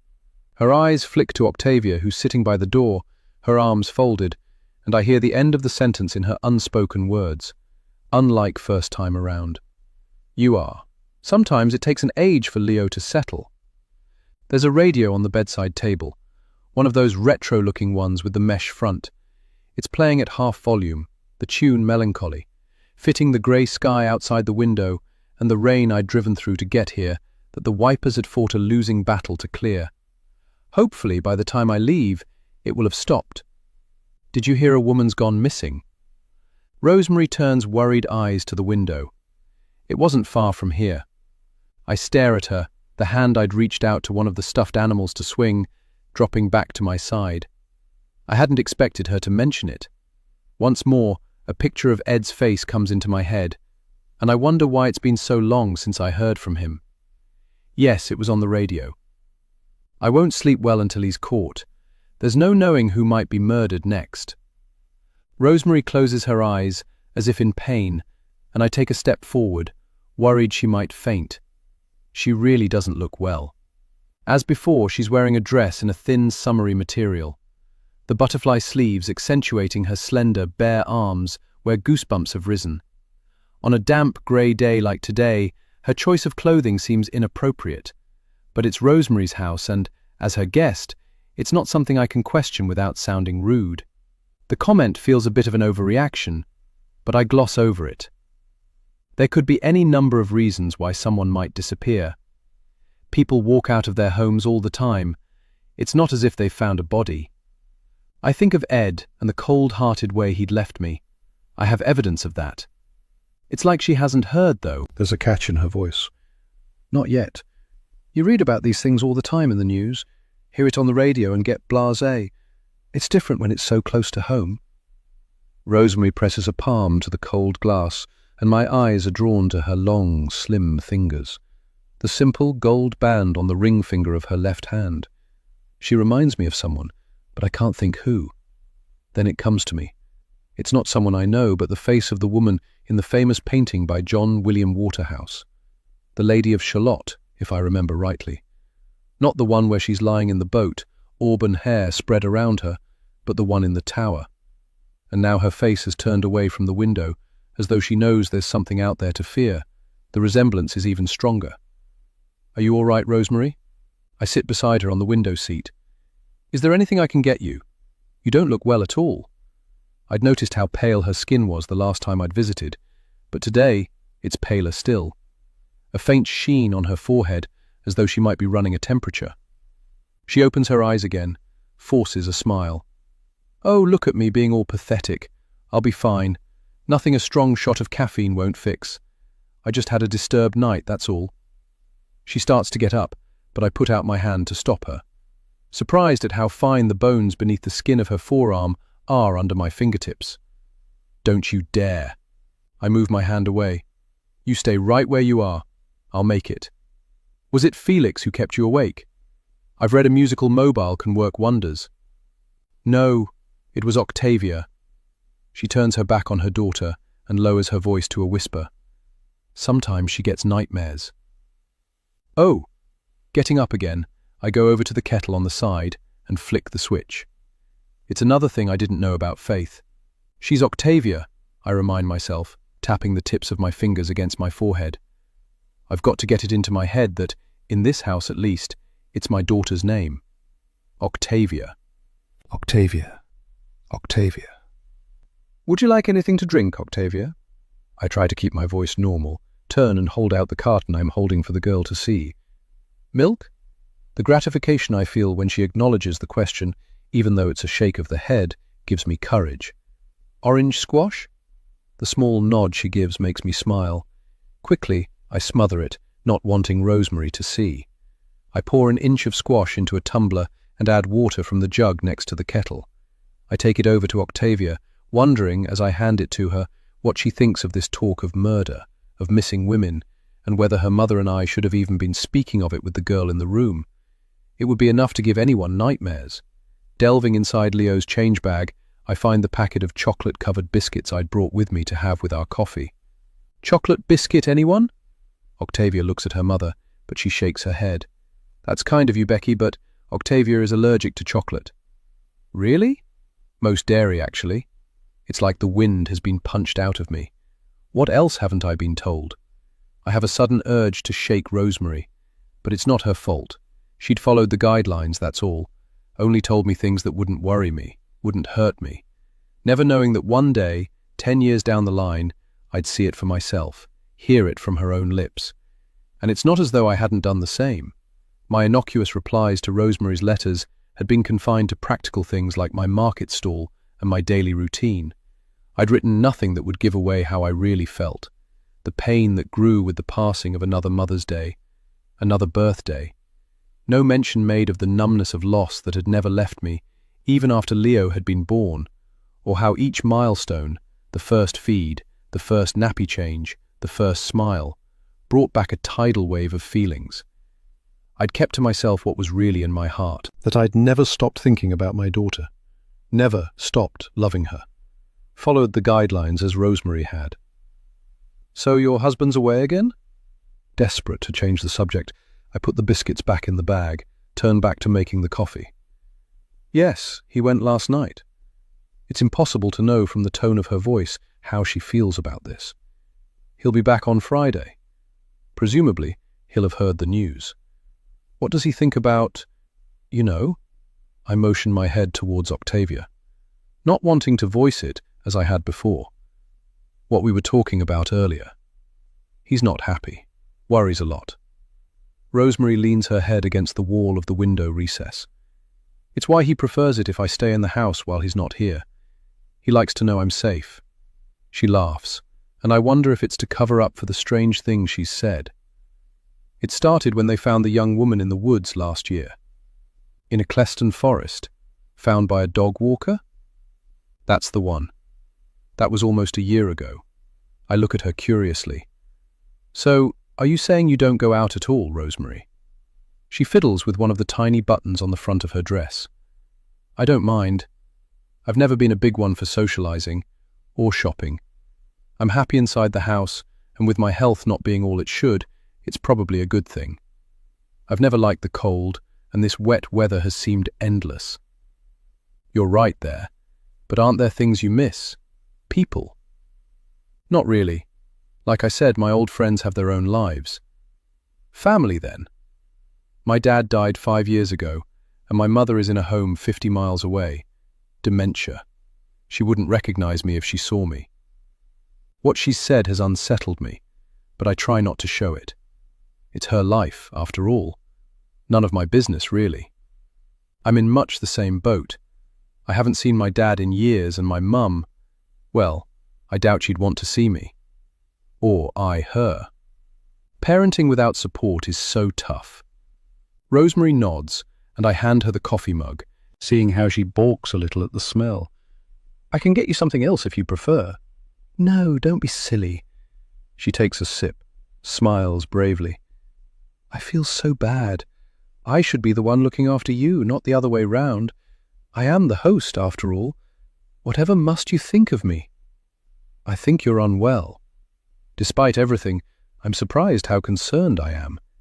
Is it because this woman has been so nice to me, or is it because I'm worried she won't be able to look after my daughter? Have you seen a doctor? She sits up straighter. I don't need a doctor. I'm tired, that's all. I'm used to it being just me and the children, so when Matthew's home, it rather upsets my routine. Really? I would have thought it would have been easier with her husband home to help her. As if reading my thoughts, she qualifies her statement. Let's just say, he likes things done a certain way. Typical man. I try to make light of it, but I'm uncertain as to what she means. Under Felix's baby gym, Leo is fussing. Putting down my mug, I bend to him and scoop him up, feeling awkward at the turn the conversation has taken. It's as though I've walked into a room and witnessed the two of them arguing. Ridiculous, I know, because Rosemary has hardly said anything at all. So, what if Matthew likes things done a certain way? That doesn't make him a bad husband. A bad dad? Ed had much worse traits, not that he'd ever actually experienced fatherhood. If he had, perhaps he'd have liked things done a certain way too. The thought makes me sad. He hadn't given it a chance, hadn't given us a chance.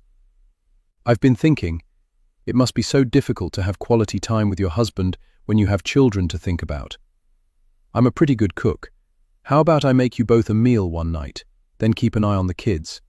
A babysitter with perks. I couldn't ask you to do that. Honestly, I'd enjoy it.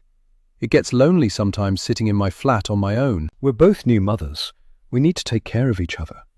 It's true, but not the only reason. Coming over one evening would also give me the chance to meet this absent husband of hers, the father who has little time for his wife and children. My eyes slide over to the little girl, who's not moved since she came in. She's sitting with her back to us, facing the door as though guarding it, an unopened book in her lap. Does she even know she's adopted? I don't know. Rosemary's voice breaks into my thoughts. She looks uncomfortable. It might not be a good idea. Seeing my disappointed face, she continues. Look, I know that might seem odd, but although he knows I made a friend on the Mum's the Word app, he doesn't know you've been round. She gives an embarrassed laugh. It's been my guilty secret. You don't mind, do you? It's hard not to show my surprise. Well, no, but... I'm lying, though. Why wouldn't she tell Matthew? Doesn't he want her to have friends? I carry Leo over to the window seat and sit beside Rosemary again, enjoying the weight of my baby on my chest, his knees raised frog-like, either side of his body, the top of his head grazing my chin. I kiss the soft fuzz. I hope you don't mind me asking, but is there a reason you didn't tell him? She doesn't answer but looks over at Octavia and gives a small shake of her head. Whatever it is, she doesn't want her daughter to hear, and it intrigues me. Worries me a little. I'd kept plenty from Ed, and the things he'd kept from me had sealed our fate when I'd found out. It's the reason why I'm on my own again. You can tell me later. I need to respect her wishes. This is not something we should discuss in front of the child. Only if you want to, of course.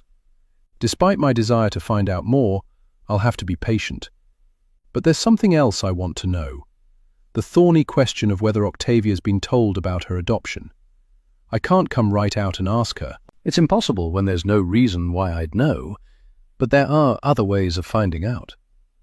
Feeling guilty, I launch into my question, worried that I won't ask if I have time to think about it. It feels wrong to trick Rosemary, but it's important I know. I lean back against the window and rub circles on Leo's back. I had a rough time giving birth to this one, I lie. In truth, It had happened so quickly, I'd hardly had time to get to the hospital. But it was worth it. Was it easier for you with Felix, being second time around? Behind our heads, water beads and runs down the window like tears. Easier?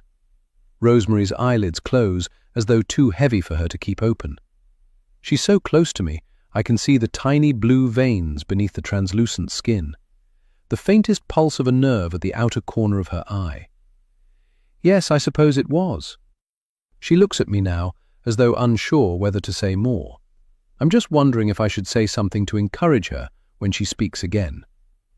I lost a child, then two more, between Octavia and Felix.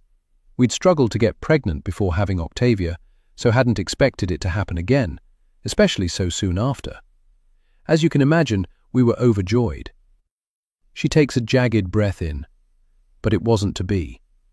A voice in my head is screaming, "But you were never pregnant with Octavia." I want to shout it out loud, but after what she's just told me, it would be cruel. It's not Rosemary's fault her little girl's birth mother has tricked her way into her life, that she's sitting here listening to her lies. And she's suffered loss too. "I'm sorry," I say instead. "That must have been terribly hard for you." It was. But you know what, Becky? I have my darling boy now, and I count my blessings. Our miracle baby, we call him. Worth the wait. Worth the tears. Did they say what caused? There's a movement on the other side of the room.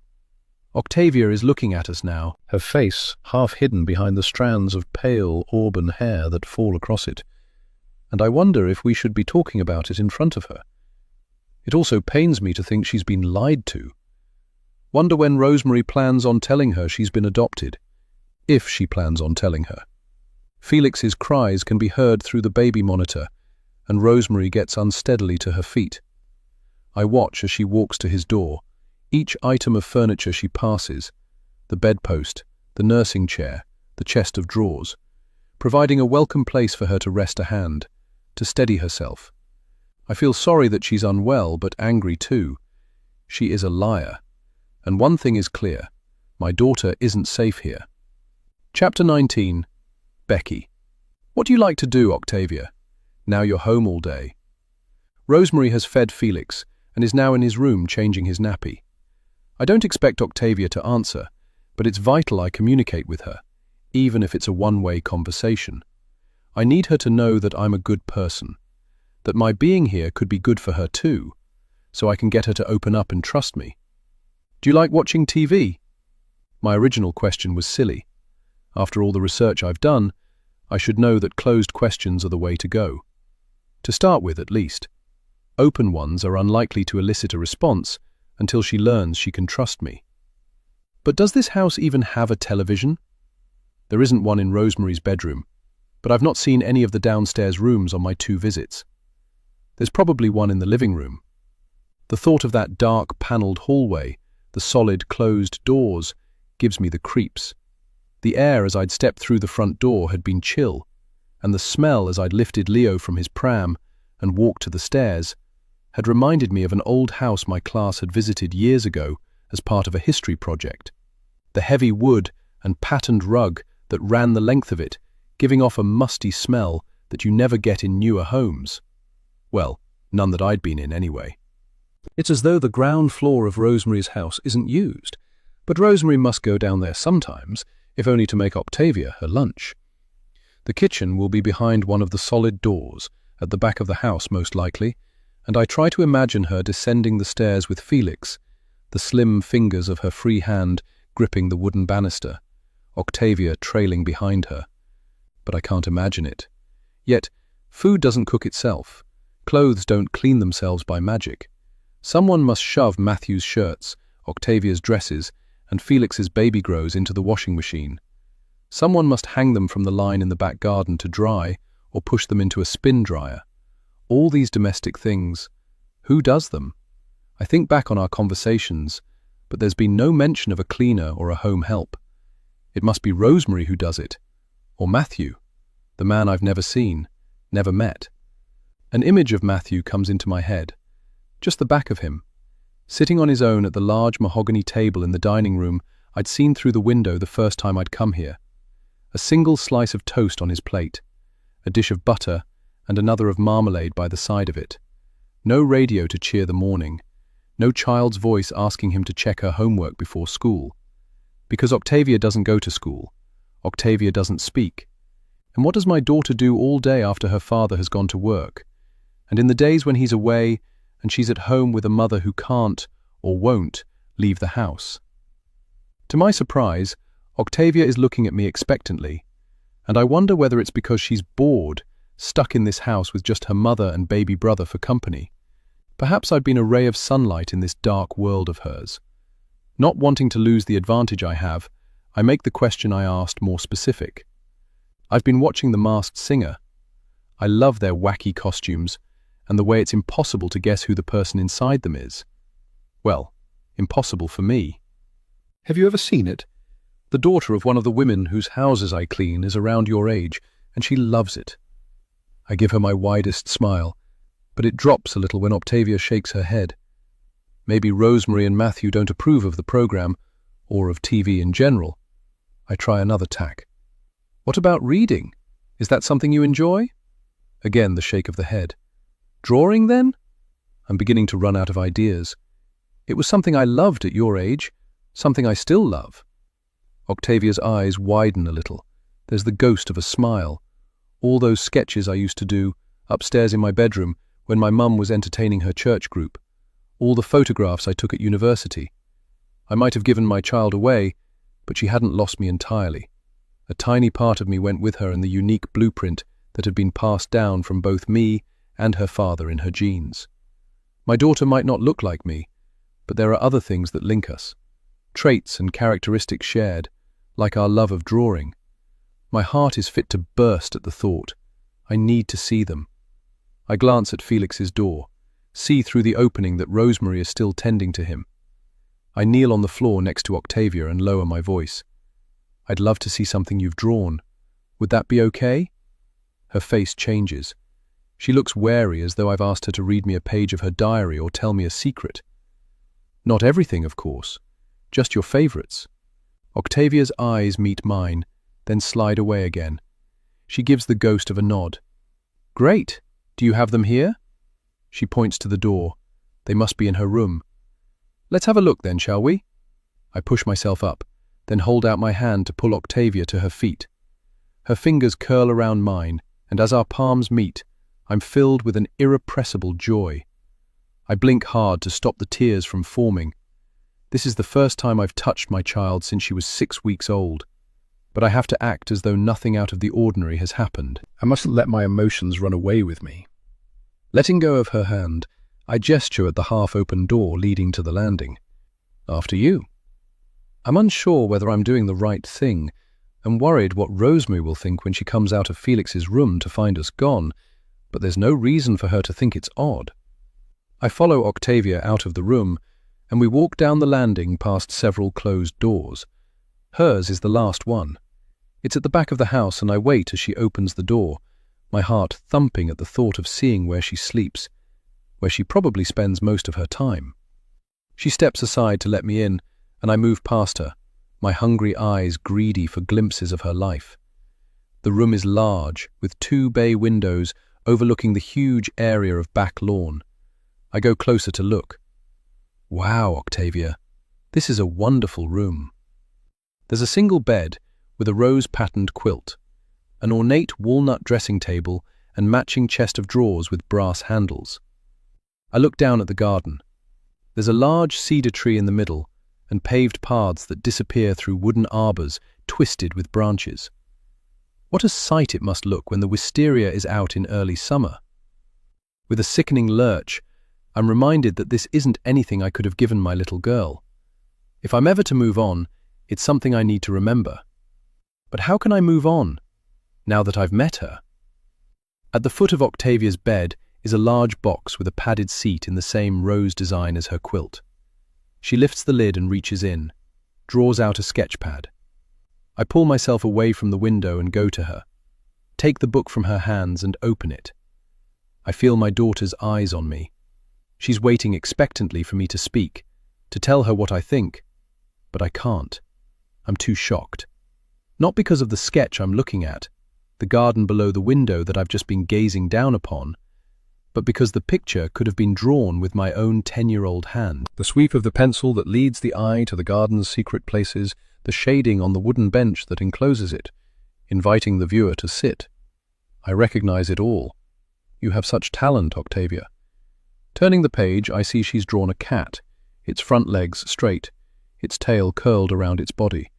It's staring out from the page with wide eyes, and I know I'd have photographed it had I been the one to catch it in its pool of sunlight. Does your mum like to draw? I know what I want my answer to be. Want to keep this gift she has for myself. But before she has time to nod or shake her answer, the door opens and Rosemary's standing there, her baby cradled to her. His face is red from crying, the front of his sleep suit damp with his tears. I close the sketchbook, my cheeks pink with guilt, place my hand on the cover. Octavia was showing me her drawings. You don't mind, do you? You were busy with Felix and... I stop.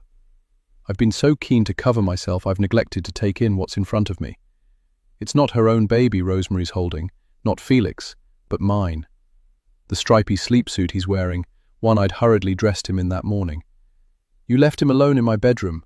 I heard him crying and thought you were trying to comfort him. But when I came out, he was on his own. I put Felix back in his crib and came to look for you.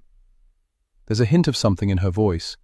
Not criticism exactly, but something akin to disappointment. I'm racked with guilt for my son. How could I have left my baby unattended? Except I do know how.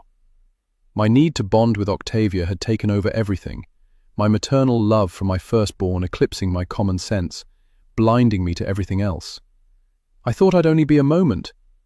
I struggle to articulate my defense, knowing there's nothing I can say that will absolve me. I thought, it's easily done. Unexpected sunlight floods through the window, throwing a pattern of window panes across the polished floorboards. It's as though I've woken from a bad dream or broken free from a spell I hadn't known had been cast. Rosemary's absolution everything. Her hand is on the back of Leo's head, her fingers moving over his soft down of hair. He's quietening now, his body relaxing into her. Stepping forward, I take my son from her, cover Leo's damp face with kisses. Octavia is watching us with interest, but at this moment, the only thing in my head is the baby in my arms, and the twist of the knife in my gut at the memory of Rosemary cradling him. Chapter 20. Becky. Then, the nurse is standing at the foot of the bed, cradling my baby. The name on the badge that's pinned to her uniform says, Morag Craven. It's a good solid name, and it suits her. As she rocks from foot to foot, I watch her through a fog of pain. The paracetamol I was given earlier is wearing off, but it will be another hour before I can have more. I decide she's around the same age as my mother, though. Unlike Mum's, her eyes are kind. The two harsh lines absent from between her brows. I haven't held Faith yet, and I don't know if I want to. I'm sore from the stitches, shattered from the long hours in labor that ended in an episiotomy and the threat of forceps that made me push harder.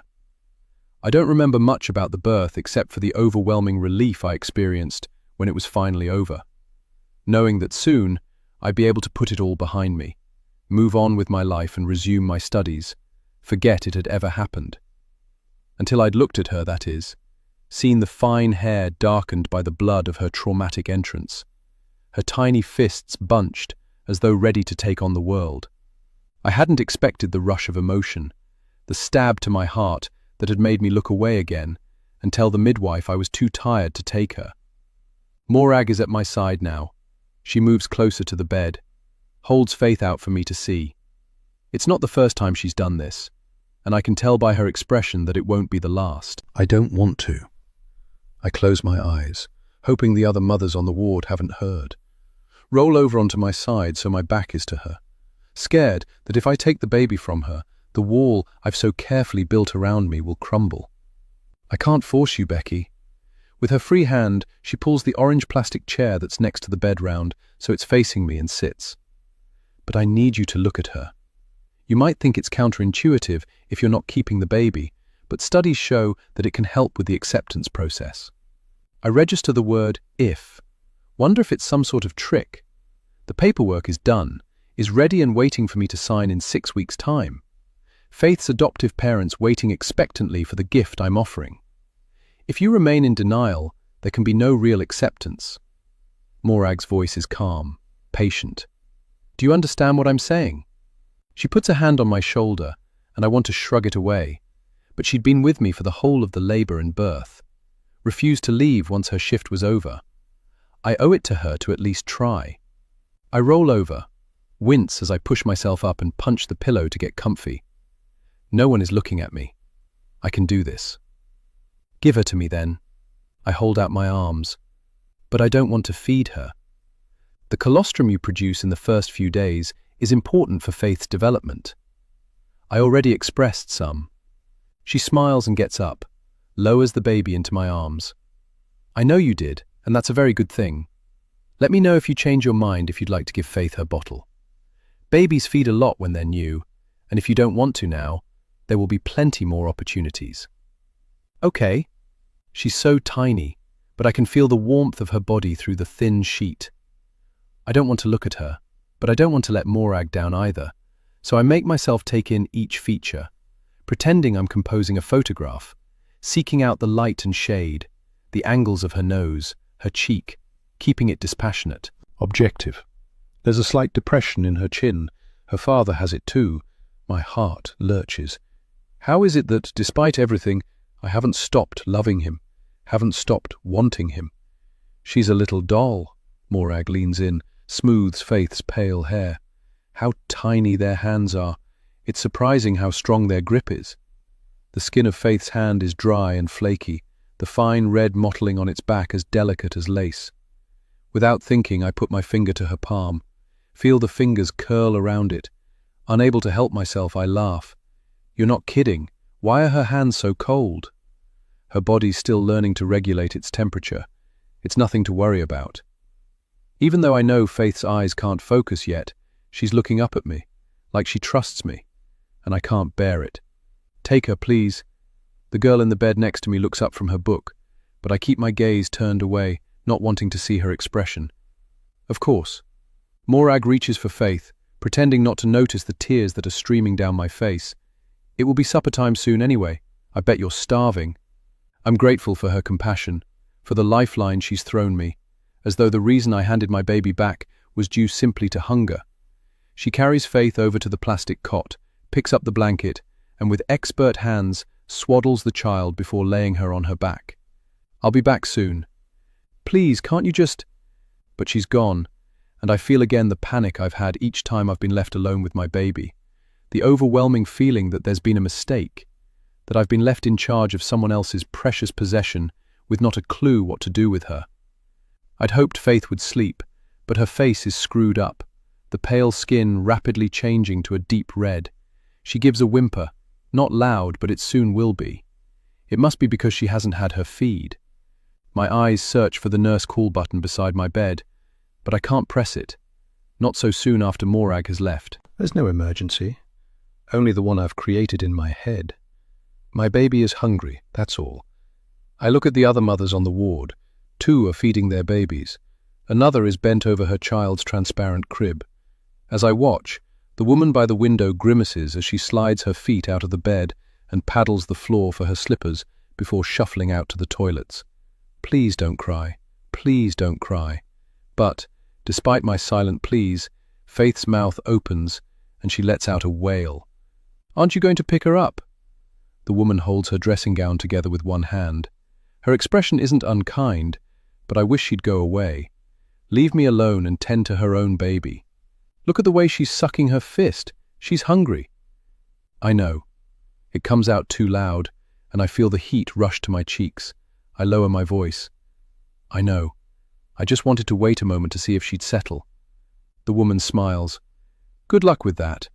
This is my 3rd, and one thing I can tell you is when a kid is hungry, they're going to let you know in the loudest possible way. Anyway, I'll leave you to it. My bladder's fit to burst. She moves off, her feet scuffing on the linoleum, and my shoulders sag with relief. But my ordeal isn't over yet. The baby's cry is getting louder. Other mothers are looking at me, wondering why I'm not doing anything about it. The cot is on wheels. Reaching over, I grip the side and move it an inch or two, then back again, hoping it might lull her to sleep. After a minute or so, I reluctantly admit to myself that it's not working. Faith's head turns one way then another, her face wet and scrunched. The fist that's worked its way out of her blanket jammed into her mouth. I can't leave her like this. I slide my legs out of the bed, grimacing at the pain, push myself to my feet and lean over the cot. Gingerly, I lift her out of it and work my way back onto the bed, settle back against the pillow. Instantly, she's quiet. The mother next to me catches my eye and smiles. Her own baby is breastfeeding, the book she'd been reading earlier now face down on the covers. Faith is lying across my lap. Hesitantly, I lift the warm bundle and move her closer to me until her head is in the crook of my left arm, my right hand cupping her head. She's looking up at me as she had before, and without thinking, I raise my thumb, stroking the damp velvet skin of her cheek. Instantly, she turns her head towards me, her eyes closing, lips searching, and I don't know what to do. There's a strange tingling in my breast, and instinct takes over. I lift the bottom of the t-shirt I'm wearing and bring her closer, feel the warmth of her lips as they latch on. I don't know whether this is right, but I don't care, because for this one moment, the two of us are at peace. It means nothing. My eyes close, and it's as though it's just the two of us in the ward. The other sounds, the mother's voices, the scrape of curtain rings on rails, the nurses' feet as they come and go, all muted out. I don't know how long we sit like this, but when I open my eyes again, Morag is looking at me through the glass panel of the door, and I think I see her smile. Chapter 21. Rosemary. I'm feeling better today, as I knew I would. Stronger, more alert. Matthew has been gone from the house 2 days now, and with each day, each hour, each second, I feel his absence less. Relish it. Felix had only woken once in the night, and I feel reborn, my mind sparking, my body reminding me of the crocuses in the front garden that have sprung up everywhere, pushing through the earth's cold, dark crust to greet the world. I'm drawn to the window where, after what seems like endless cold rain, the sky is blue, buds of pale pink blossom bursting from the ornamental cherry next to the front path. For the first time in months, I'm happy. But it's not because of the sunlight that's falling across my face or the thought of my children sleeping in their beds in our beautiful house. It's because I feel like I might finally have a friend. My mind drifts back to the school gates. The other younger mothers chatting in easy groups, their circles never opening wide enough to let me in. They were civil, yes, always said hello, but their bright good mornings never extended to invitations for coffee or lunchtime meetups in the local pub garden.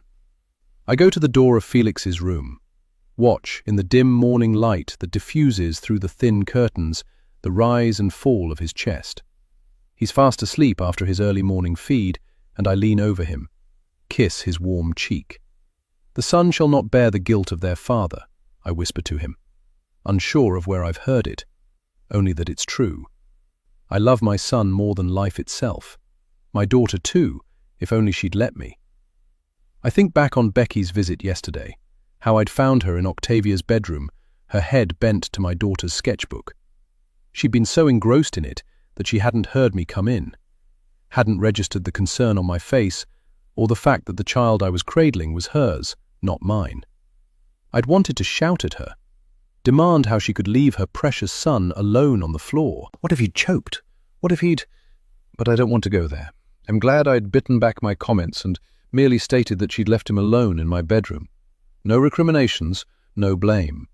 Because I want her friendship, need it. It's been too long. Plus, with Becky and Leo here, the house seems more alive. I feel more alive. I leave Felix and go back to my room. At the mirror of the dressing table, I pick up my brush and draw it through my hair, enjoying how the sunlight picks out the gold and the copper hues. When Matthew and I were first married, he'd brush my hair for me, lift strands of it to his cheek, and talk about the beautiful children we'd have. Not now, though. These days he hardly says a word to me when he's home, unless it's to criticize. He says it's to help me, hides it behind a guise of concern, but I know better. He thinks I'm a bad mother, but what does he know? He's never here. Preferring to spend his nights in the one-bedroom flat we purchased when the company he works for decided he was needed at the Midlands office 4 days a week. I used to think it was me he was avoiding, but now I wonder if it's Octavia. My mind slips back to 10 years ago, to the small office where Matthew and I had sat side by side on grey plastic chairs, the wooden table separating us from the social worker whose head was bent to the thick folder in front of her, filled with months of paperwork. I remember Matthew's face as she'd looked up at us and smiled. It's official. The adoption has been approved. Many congratulations to you both. The way his fingers had tightened around mine, and my love for him as he'd blinked back tears of relief and joy. Because the years before this had been hard. So many false alarms, the elation fading to despair each time my period came. My own fingers shook as I'd added my signature to Matthew's. My heart fit to burst. We were to become parents at last. All we'd ever wanted. Now I fight back tears at how everything has changed. The way Octavia is around my husband, flinching whenever he speaks to her, her mouth clamping shut if he even looks her way. Not that it's always been like this. She used to love him, would hang on to his hand when he left for work, pull him back and beg him to stay. Now it feels like she can't wait for him to leave. That makes 2 of us. Octavia, can you come here? I step out onto the landing, call again, and this time her face appears at her bedroom door. She's still in her pajamas, white fur slippers on her feet. I look at them. Those feet. The only part of me she doesn't share. How thrilled I'd been when I'd met her for the first time. How relieved when I knew she'd be mistaken for my own flesh and blood. Her pale auburn hair falls in straggles around her shoulders. I hold up the brush that's still in my hand. Do you want me to brush your hair for you, darling? She shakes her head and closes the door, so her face is the only thing showing. I try not to show my disappointment. Get yourself dressed then. Today we're going to have our first lesson. Downstairs in the living room, I think. Isn't that exciting? Octavia's face doesn't change. She doesn't look excited, but I am. I think of the pile of teaching guides that arrived at my door yesterday, with their shiny covers and printable worksheets. I spent all yesterday evening poring over them, deciding to start with English. I just hope I'm up to the job. But I have to be. Octavia has shown that school is not the place for her. It's safer for her to be at home with me and Felix. So what do you think, love? Shall we give it a go? Though she still looks wary, she nods her head, and I'm relieved. I saw the surprise on Becky's face when I said I'd taken her out of school and can't have my new friend thinking badly of me. Besides, it will be something to talk about when she next comes round. Something to share with her. I smile at the thought. Only 2 days, I think to myself, remembering the last message Becky had sent. Only 2 short days before they'll be here again. Once I'd counted down the days until my husband came home, but now it's Becky who makes life feel worthwhile again. Ever since she sent her first message on the app, I've had the feeling she's going to change my life. Matthew, if he knew, would say for the worse, but I know it will be in a good way, a great way. I just hope Becky thinks so too. Chapter 22. Becky. Rosemary's smile is wide as she holds the door open for me. Come in.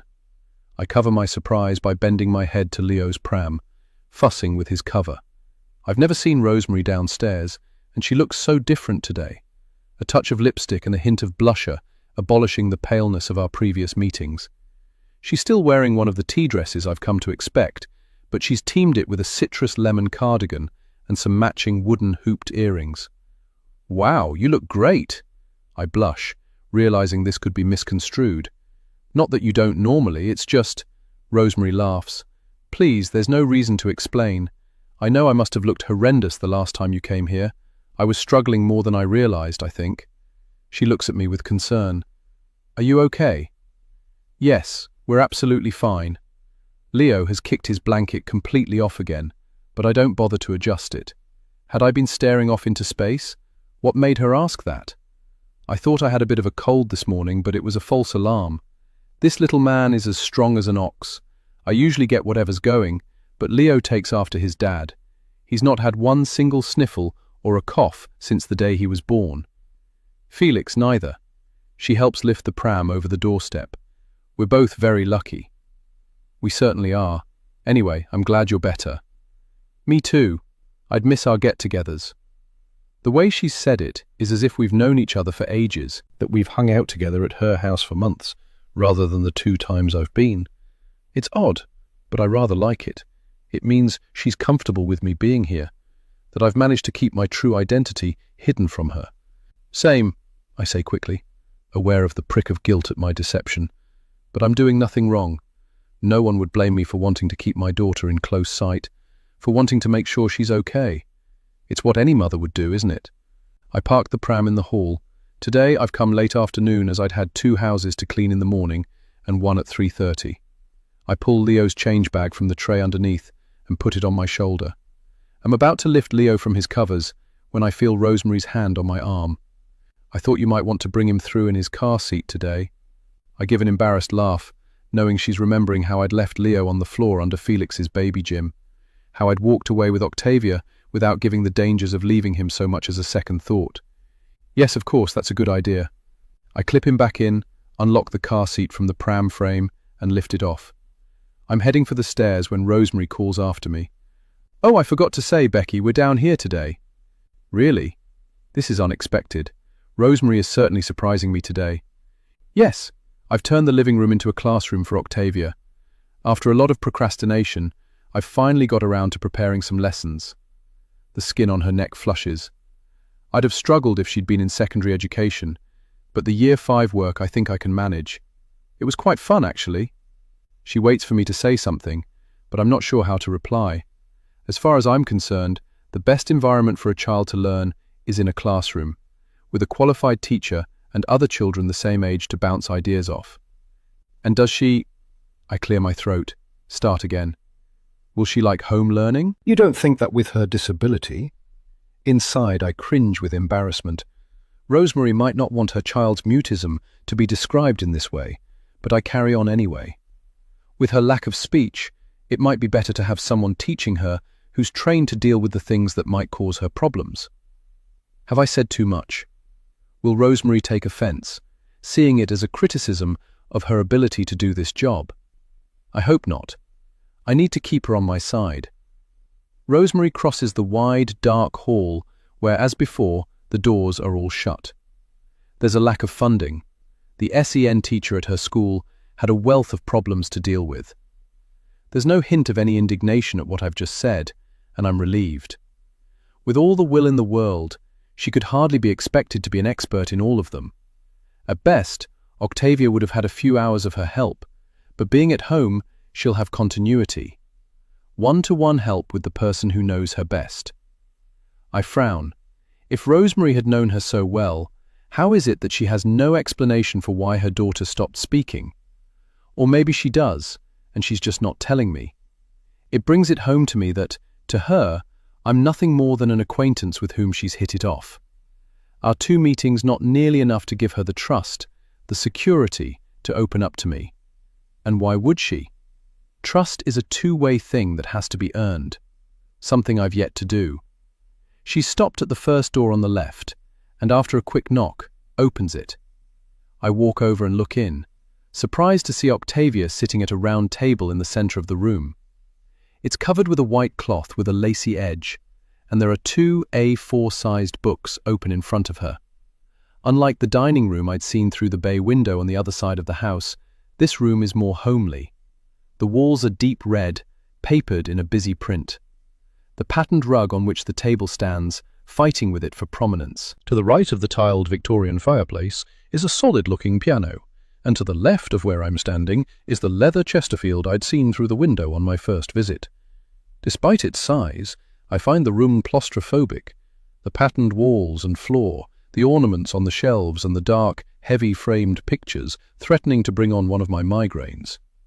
Again, I have the strange feeling that I've stepped back in time, have to fight the impulse to leave, to go back to my flat where, despite the mess and the lack of space, I feel comfortable. But I can't. My work here isn't done. There is too much I don't understand about my daughter, and her life here with Rosemary and Matthew. So, instead, I take a step towards the table, Leo's car seat swinging from my hand. "Hello, Octavia." This time the name comes out more naturally. "It's nice to see you again. This is the best classroom I've been in. Lucky you." The girl looks up from her book, a ghost of a smile on her lips, and my heart sings. It seems I hadn't imagined the connection we'd made over her drawings the other day, and it makes me excited about the ones of my own I've brought to show her. Rosemary is bent to the bouncy chair that's next to Octavia. "Thank you for keeping an eye on Felix for me, love." The girl's foot presses down on the padded front of the chair to keep it bouncing, and as I watch, mesmerized by the motion, a thought occurs to me. Although it's designed for a newborn and perfectly safe, if something bad had occurred while Rosemary was out of the room, how would Octavia have been able to let her mother know? Would an accident be enough to prompt her to call out? The possibility that it wouldn't angers me. I'd been made to feel irresponsible the other day when I'd left Leo. Surely this was no different. I put Leo's car seat down beside Felix, crouching next to Rosemary to tickle her baby's cheek. "Have you heard from Matthew?" I bet you miss him. Matthew? Something passes over Rosemary's face, and she glances at the window. "No, not really." I look up at her. "No?" She folds her arms. "My husband's a busy man and not one for chit-chat. Whether he's here or away, I spend a lot of my time alone with the children. What would he say if he did ring? It's only a few days, and he knows I'm safe here." Safe here. It is an odd thing for her to say. I'd been thinking more along the lines of him asking how his children were, what his wife had been up to during his absence. But maybe Rosemary's right, and he feels he has no need. It's not as if Rosemary ever leaves the house, and with Octavia no longer at school, there wouldn't be a lot to talk about. It's not even as though he knows about me. As Rosemary hasn't said anything to the contrary, I can only presume I'm still her little secret. But it's better that way. If I was to meet Matthew, it would be one more person to have to pretend to, and I'm finding it hard enough as it is. Rosemary had seemed happy when I arrived, but since the mention of her husband, her demeanor has changed. The light gone from her eyes, and a frown line etched across her brow. It worries me. I stand. "Can I ask you something, Rosemary?" She pulls herself together, pastes on a smile. "Of course, ask away. I hope you won't take this the wrong way, but when was the last time you went outside? I don't mean to empty the bin or to sweep the doorstep, but properly outside. To a shop or the cinema. A walk, even." Rosemary's hand slides across her stomach to grasp hold of her other arm, the fine wool of her cardigan wrinkling under her fingertips. At the round table, I sense, rather than see, Octavia's head raise. Is she watching us?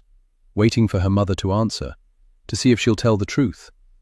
"I don't really remember," she rubs at her sleeve. "It's been a while." "But what about before, when Octavia was still going to school?" You must have taken her. A friend's mother picked her up and dropped her home. "And what about Felix? He's only a few months old. You must have left the house to have him. Which hospital?" "It was a home birth." Rosemary's voice is matter of fact. "He came so quickly we didn't have any choice." "Oh, I see. But that doesn't account for what happened before the birth and after. The antenatal checks, the scans. Did her doctor know about her problem? Could it be she was visited at home?" Another thought follows hot on its heels. There must have been a reason Rosemary and Matthew opted for adoption for their first child. I'd presumed it was due to infertility, and if that was the case, Felix's conception would have involved trips to the fertility clinic. I need to find out more. My eyes fall on Octavia, on the pale, freckled hand that turns the page of her book. If the adoption centre knew she was mute, her mother confined to the house, would she be allowed to remain living here? I picture my daughter in my flat, that same pale hand bouncing Leo's chair, me at the electric hob cooking our supper, and a smile forms on my lips. Leo hiccups, bringing me back to the present. The spell is broken, but the question remains. Would they believe this was a safe home for a vulnerable child? Or is there the tiniest chance they might consider she'd be better off with me?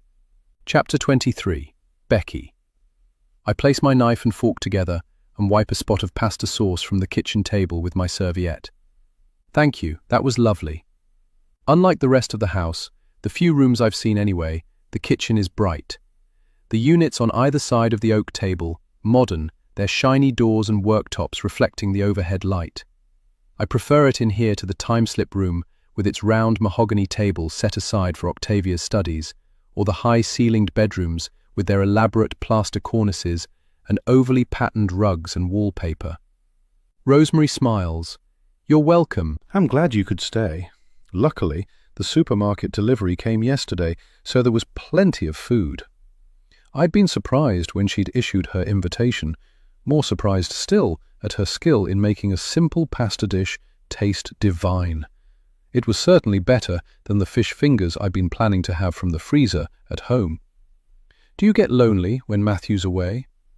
I stop, seeing how Octavia's eyes have turned to Rosemary, how she grips her fork a little tighter. "It's just that I know whenever Ed—" I stop, shocked at how I've choked up as his face comes into my head. I'd thought I was over him, but clearly I'm not. It seems that leaving us as he did, without a word, isn't enough to make me hate him. Rosemary reaches across the table and places her hand on mine. "Are you all right?" I sniff back the tears. "Yeah, I'm sorry. Thinking about him just caught me off guard, that's all. Stupid, isn't it?" "Of course it's not stupid. He's the father of your child. It's only natural you'd miss him." I catch the hint of relief in her voice and wonder if it's because my unexpected display of emotion has moved the conversation away from her husband. I know, but I thought that after what he'd done— I stop, remembering I haven't told her everything. All Rosemary knows is Ed and I had an argument, and he left. I'm not ready to tell her the truth, not when after all these months it's still so raw. Still hurts. I give an embarrassed laugh. "Look, forget I said anything. I'm just having a bad day, that's all. This little monkey has hardly slept a wink today." I lift him out of the car seat beside me and cradle him in my arms, kissing his head to hide my embarrassment. "Well, you know we're here for you if ever you want to let off some steam. It's why Mum's the word is so good.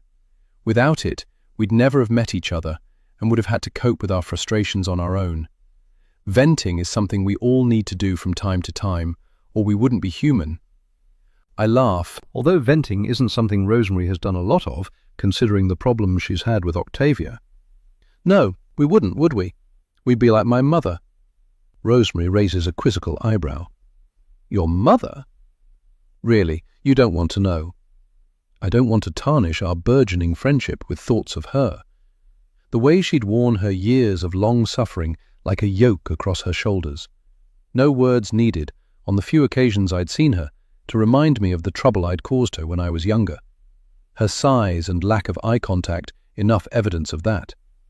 At the end of the table, Octavia has folded her napkin and placed it beside her empty plate. All through the meal, her table manners have been impeccable, and a part of me wishes they hadn't. I study her from behind the water glass lifted to my lips. She doesn't act like a normal child, her actions too careful, too mindful. It makes me wonder again what caused her to be like that, how she can stand to be so silent. Did something happen at school, or, and I hate that I'm thinking this way, could it be Matthew who's made her like this? Might he have done something to frighten her? The thought makes me uneasy, and I cast my mind back, desperately trying to remember more about the day he and his wife had taken my daughter away. Searching my memory for something that will connect me to him, and, as always, coming up with nothing but the large hand that gripped the handle of the car seat, the glint of the signet ring on his finger. If only I knew what he looked like, because, in the absence of a memory or photographs of him in Rosemary's house, my imagination has run riot, painting its own picture of him, one I don't like. It's true I've never met the man, and of course I'm biased, but to anyone entering this odd household, it would be obvious how much hold the absent husband and father has over the two people sitting at the table with me. Their expressions changing any time his name is mentioned, as though there's something about his presence that scares them. I look at my watch, push back my chair. I really do need to be going. I have to be up early for my stall tomorrow, and if Leo doesn't settle tonight, I'm done for. Let me help clear the table. It's the least I can do. Rosemary holds up a hand. No, really, I can do this after you've gone. It's not as if I have anything better to do. other than feed and change this little guy. She looks at me straight. You know Matthew didn't have to carry on working in Nottingham. When his contract there ended, he could have come back, but I didn't encourage him. In the end, he renewed it. The money was better. Really? I try to hide my surprise. Yes, I found I preferred it when he was away. When he was here, it was suffocating, fussing me, questioning me. Does that make me a bad wife? It makes you honest. All partnerships are different. Who am I to say what's right or wrong? Rosemary looks relieved. She bends to Felix, who's asleep in his Moses basket by her chair, and gives a doting smile. Both babies have been very good this evening, haven't they? Hardly a peep out of them. You're clearly a calming influence, Becky. You must come more often. She turns to Octavia, who's tracing the grain on the wooden table with her finger. Eyes lowered. You'd like that too, wouldn't you? The girl nods, and it's as if the kitchen is suddenly filled with sunshine. She must like me, just a little. Maybe Tuesday? I venture, the fingers of one hand crossed on my lap. Absolutely, that would be lovely. Perfect. I stand and lift the carrying handle of Leo's car seat. It's a date then. It certainly is. Rosemary stands as well and begins to collect up our dirty plates. Do you want to see Becky out, Octavia? It will be another chance to be alone with my daughter, but I can't appear too pleased at the suggestion, or it will look odd. So instead, I moderate my smile and thank Rosemary for a lovely meal. You're welcome. One of many, I hope. I hope so too. I walk to the door and go out, leaving Rosemary to her clearing. After the warmth of the brightly lit kitchen, the wooden-panelled hall with its heavy-framed pictures and imposing staircase is chilly and unwelcoming, the heavy cast-iron radiators not doing their job. I sense Octavia behind me. Throughout the meal, until I'd mentioned her father, that is, she'd seemed more relaxed than the previous times I'd seen her, but when the kitchen door slams behind us, she jumps back. Her audible gasp, the first sound she's uttered. I stop walking, Leo's car seat swinging from my arm. It's just the draft, Octavia? This house is over 100 years old, and the windows and doors look like they're the originals. I put the car seat down and put a comforting arm around her. Okay now? In the gloomy light, her face is pale. Something's the matter, but I know she's not going to tell me what. So, instead of trying, I pick the car seat up again, move across the hall. But, when I look back, Octavia hasn't followed me. She's still standing where she was before, her head turned towards the stairs, eyes on something only she can see. I go back to her, wondering what she can see that I can't. What is it, love? Light from the porch throws fractured stained glass patterns from the rectangular panel in the front door onto the tiled floor in front of us. It's grown dark outside while we've been eating, and I wonder if that's the problem. Whether I should have searched for the light switch rather than navigate the hallway in the half-light. There's a red triangle of light on her pale cheek, a green diamond on her shoulder. They move and reposition as she presses herself into the wall. Octavia? The girl remains silent, her thin arms now bent across her eyes, her hands clasping the top of her head, and I can't bear to see it. My child is scared, and all I want to do is fold her in my arms and comfort her. But how can I when she doesn't know who I really am? Let's get some light in here. I put Leo's seat down and go over to the front door. Feel along the wall beside it until I find the light switch. Octavia hasn't moved and my eyes follow hers. Navigating the dark wooden balusters, the forest green panelling below them, and the heavy black radiator on the far wall. Finding nothing out of the ordinary, they slide back to a wide panelled space below the stairs. And that's when I see it, the thin outline of a door, its hinges and handle painted in the same dark green. What's behind that door, Octavia? I take a step forward, but she grasps at my arm again, pulls it back. What is it, love? I look down at her pinched face. There's nothing to be frightened of. But whatever it is, I'm feeling it now too. The strange chill of the hall, the sense that time has stood still. She releases her grip on my arm, and I walk over to the panelled door. The handle is painted metal, and I twist it, pull sharply, but it doesn't budge. It's then I see the keyhole below and realize it's locked. I look at my daughter. What I want to do is ask her if she knows where the key is, but common sense prevails. It really is none of my business. This isn't my house. It's Rosemary's, and I shouldn't even be here. Chapter 24. Rosemary. The kitchen door opens and I look up from stacking the dishwasher. Becky is standing there, Octavia's hand in hers, the car seat in the crook of the other arm. I'd thought she'd gone, and I'm not sure why she's back. She looks worried, and I hope it wasn't my cooking, my conversation, because I need her in my life. Becky? Is anything wrong? Did you leave something? No, I didn't leave anything, but... She looks down at my daughter, and I get the feeling she's thinking about how to voice whatever it is she wants to say. But I couldn't leave without asking you something. I straighten, close the dishwasher door. What could she possibly want to ask me that had been so important she'd not made it to the front door? My stomach churns with the possibilities. I'd worry that it was Matthew, but they've never met, so it can't be that. Of course, ask away. Is it about the boys? It's nice that we have each other to use as sounding boards. Octavia's hand is still in hers, and I consider the wisdom of letting her see Becky out. Since Becky came into our lives, my daughter has been acting ever more strangely, and I wonder if the young woman is the reason for it. It's not the boys, it's Octavia. I know it sounds silly, and it's really none of my business, but that door in the paneling under your stairs, there's something about it that really scares her, and I wondered if you knew what it was.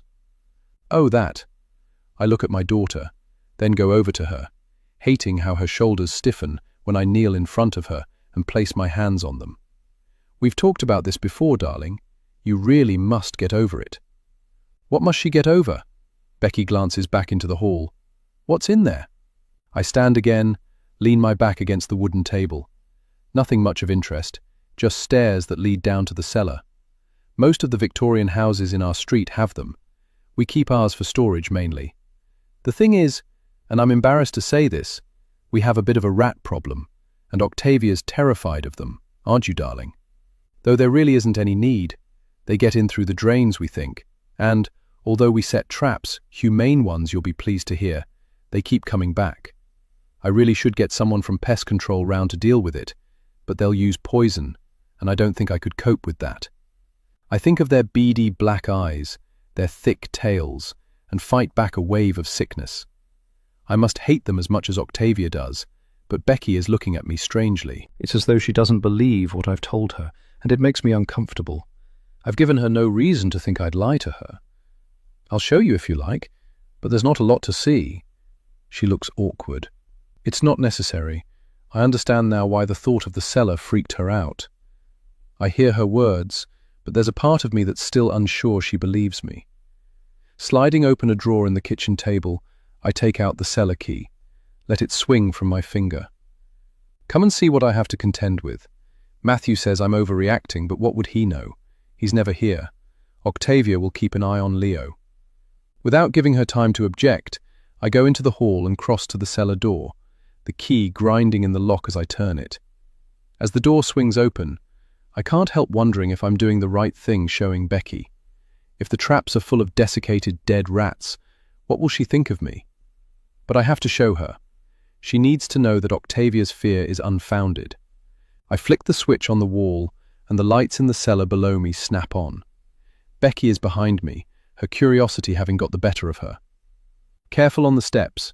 We've never got around to carpeting them. No point, really. I lead the way down, one hand on the brick wall to steady myself, hear her behind me. It smells a bit mouldy, I'm afraid. It's because there are no windows as we're below ground level, and we hardly ever use this room. It was once a coal cellar. We should probably make better use of it. I know someone down the road who's turned theirs into a gym. I stop at the bottom, look around me. The place is as it was when I last came in here to reset the traps. Nothing out of place. The trap closest to me is empty, the one over by the far wall too. The peanut butter I use as bait, solidifying at the end of the perspex oblong tube. I pick it up, cock my head on one side. Nothing here. They're getting wilier. I turn to look at Becky. She's standing at the bottom of the steps, her eyes roving the space in front of her. And I see it as she does. The workbench and lathe I'd bought for Matthew one birthday, having mistakenly thought it would rekindle his love of carpentry. The bags of Octavia's outgrown clothes, which I'd take to the charity shop if I could leave the house. The chest freezer, covered in an old blanket that we'd bought when we'd first moved here, imagining we'd need it for the overspill of food required for the dinners, family gatherings, and New Year's Eve parties we'd pictured ourselves hosting. How different our life is from the one we'd imagined. You can tell Octavia there are no rats here today, that there's nothing to be frightened of. I hope Becky hasn't seen the one that's tucked behind the chest freezer. The dead rat's body contorted from where it's tried to escape and failed. What would the girl think of me if she knew I haven't been down to check the traps in months? Hating the mildew smell and the spiders that lurk in the corners as much as my daughter does. I put the empty trap down, and when I see that Becky is already halfway up the stairs, I follow her, flicking the cellar light off as I reach the top. As I close the door and lock it again, I give an involuntary shiver. It's not only Octavia who hates the place. Becky has gone back to the kitchen. She's saying something to my daughter, her hand on her shoulder, and as I watch, Octavia's head dips in a nod.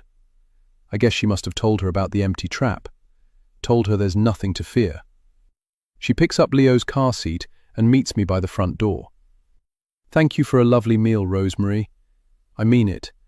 I had a great time. You're welcome. We must do it again. We must. I start to close the door, but Becky doesn't move, is looking at something behind me. I turn and see my daughter. Her face is lit by the front porch light, her fingers pressed to her lips, as you might if you were about to blow a kiss. Becky turns abruptly, but not before I see the tears in her eyes. I watch her walk down the dark path to the front gate, confused. What memories has my daughter stirred in her? What dark place has she returned to? Chapter 25. Becky. Then, I've changed my mind. My mother looks at me with horror. What do you mean, changed your mind? She hadn't been happy when I told her at visiting time that I'd be taking Faith home with me, looking after her until the 6 weeks were up and I could legally sign the adoption contract. Morag had told me it would be the best thing for me and my baby, a way of knowing for sure that the adoption was what I wanted, and that I'd have no regrets when the time came to hand Faith over to her new family. Faith is asleep in her cot. I press my fingers to my lips and touch them to her head, the touch light so I don't wake her. I'm not letting her go. I want to be Faith's mother. Give me strength. She says it to the wall in front of her. Since Faith was born, she hasn't looked at her. It's as if the word shame is written in invisible ink across her tiny forehead. You have no idea how to look after her. The child screams half the night. She knows, babies are clever like that. I want to ask what it is Faith is supposed to know, but stop myself. Without my mother on board, I don't know if I'll have the strength to go through with this. This last week, as I'd paced my small bedroom, I'd prayed that my baby's cries wouldn't filter through to her bedroom on the other side of mine. Had fed her until my nipples were red and sore in the hope she'd sleep. But it was as though Faith's body clock was out of kilter, her eyes only closing as the sun started to seep between the curtains. And when I'd come down to make myself a drink, eyes swollen from crying and tiredness, knowing it would only be an hour or so before Faith woke again, I'd find an empty kitchen, my mum already out somewhere, avoiding me. Avoiding us. You're a selfish girl, you know that, don't you? Her eyes flash her disapproval. Those poor parents, all these months waiting for their child. No way of knowing that you'd be planning on stealing her from them. She lowers her lids as though the weight of them is too much to bear, shakes her head in disgust. After all the discussions, after all the advice from Reverend James, how could you be so cruel? My eyes grow hot, but I won't cry in front of her. I won't. Faith is my baby, Mum. I look down at her, my heart quickening. I carried her for 9 months, gave birth to her. That woman has never even seen the child. How can I steal something that's never been hers? Like a curtain opening on a tragic play, My mum's eyelids raise again. Her sigh is deep, wounded. You should have let that poor couple take her straight after she was born. Agreed to the foster for adoption arrangement you were told about. If you had, then we wouldn't be in this ridiculous situation now. You agreed with Reverend James. You agreed with me that allowing a mature couple to become her parents, people with the means to give the child the best in life, would be the best for all involved. I look at her, shocked. All involved. It's a child's life we're talking about, not a business transaction. But it's not just Faith's life. Did you for 1 minute consider me in all this? How I might be feeling? She turns her head to the window. You made your bed. You made my fucking bed, Mum. You and that man who pretends to have his parishioners' best interests at heart. You must have known how confused I was, how scared. I let the two of you push me into doing this, but it's not too late. It's regrettable, yes, but the agency will find another baby for the couple to adopt. I force down my guilt at the thought of it, the bravado coming from my lips remaining outside my body. Probably one they'll love even more than mine. Just listen to yourself. My mother sits on the bed heavily, her forehead resting on the heels of her hands. Why they let you home with her, I'll never know. If you do this, Rebecca, you do it on your own. Then I will. The mirthless laugh she gives chills me. You have no job. Where do you think you'll live? I thought I'd made myself clear from the beginning. I'll find something. People do. You have a good home here, the chance to go back to university, to study whatever you like. Not everyone has those chances, you know. She looks sideways at me. You could have been someone, made something of your life, but instead you're going to throw it all away. And for what? She stands, looks at Faith, really looks at her, and I wonder if this is the moment she'll soften. But her face has tightened, her fingers gripping the sides of the cot. For a lifetime of that. She means Faith, and I won't listen to any more of her vileness. Get out. She stares at me. I beg your pardon? I mean it. Get out of my room, you've said enough. To my surprise and relief, she does as I ask, and I slam the door behind her, the picture on the wall shaking on its hook.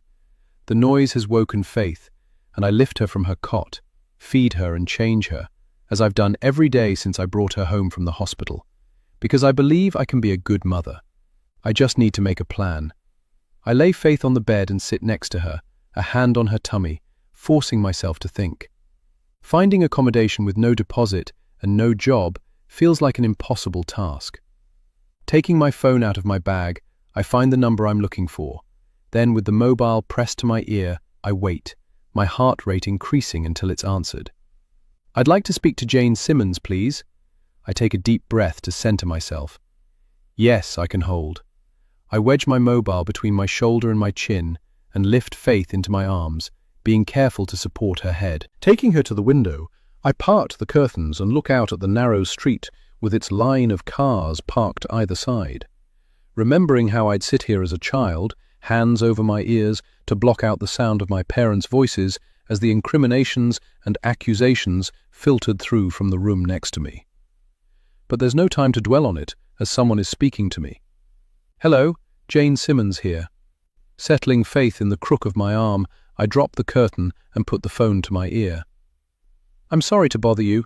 It's Becky Young. Becky? It's like she's trying to place me. Yes, I gave birth to my daughter, Faith, 2 weeks ago, and I've been looking after her at home.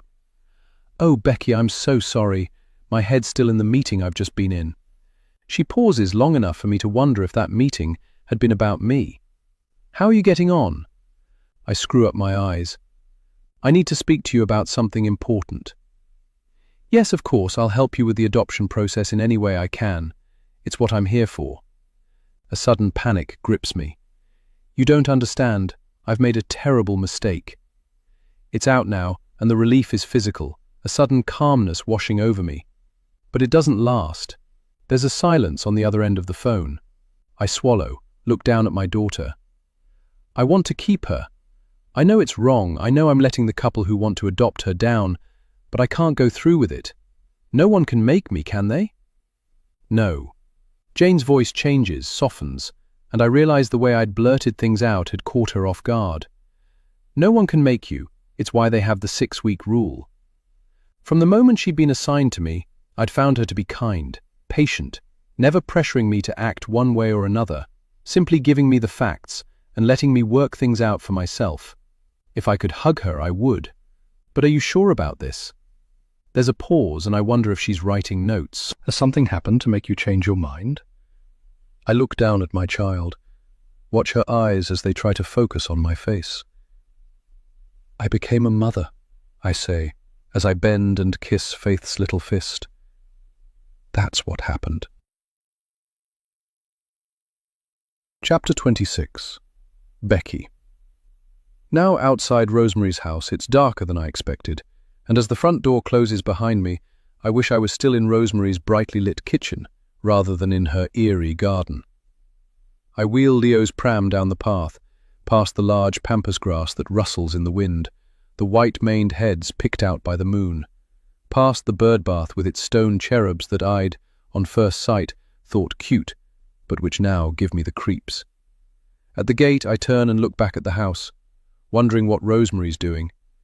There's a dark shape at the window of the turret in her bedroom, and I wonder if she's gone up, positioned herself on the window seat to watch me, to make sure I leave. But why would she do that? The strange thought makes me shiver. She's only ever been nice to me, made me feel welcome in her house, and yet, when I'm there, I can't let myself relax. It's because I know who she is, know I'm an imposter, and it colors everything. In case I'm right and she's looking at me, I raise my hand in farewell, then turn my back on the house and push down on the latch of the gate. It's heavy, stiff, and as I struggle to open it, a weird, panicky sensation comes over me. A moment ago, I'd been wishing I could stay longer, but now I want the opposite, to be as far away from this place as possible. The gate gives, and I push the pram through, telling myself I'm being stupid. Of course I can't relax inside that mausoleum of a house. How can I when every minute I'm there, I'm conscious that I'm watching, listening, searching for clues as to why Octavia is so silent and why her mother never leaves the house? But it's not just that. There's a pressure when I'm there to constantly be on my best behavior, to have my daughter like me, to like Leo, the brother she doesn't know she has.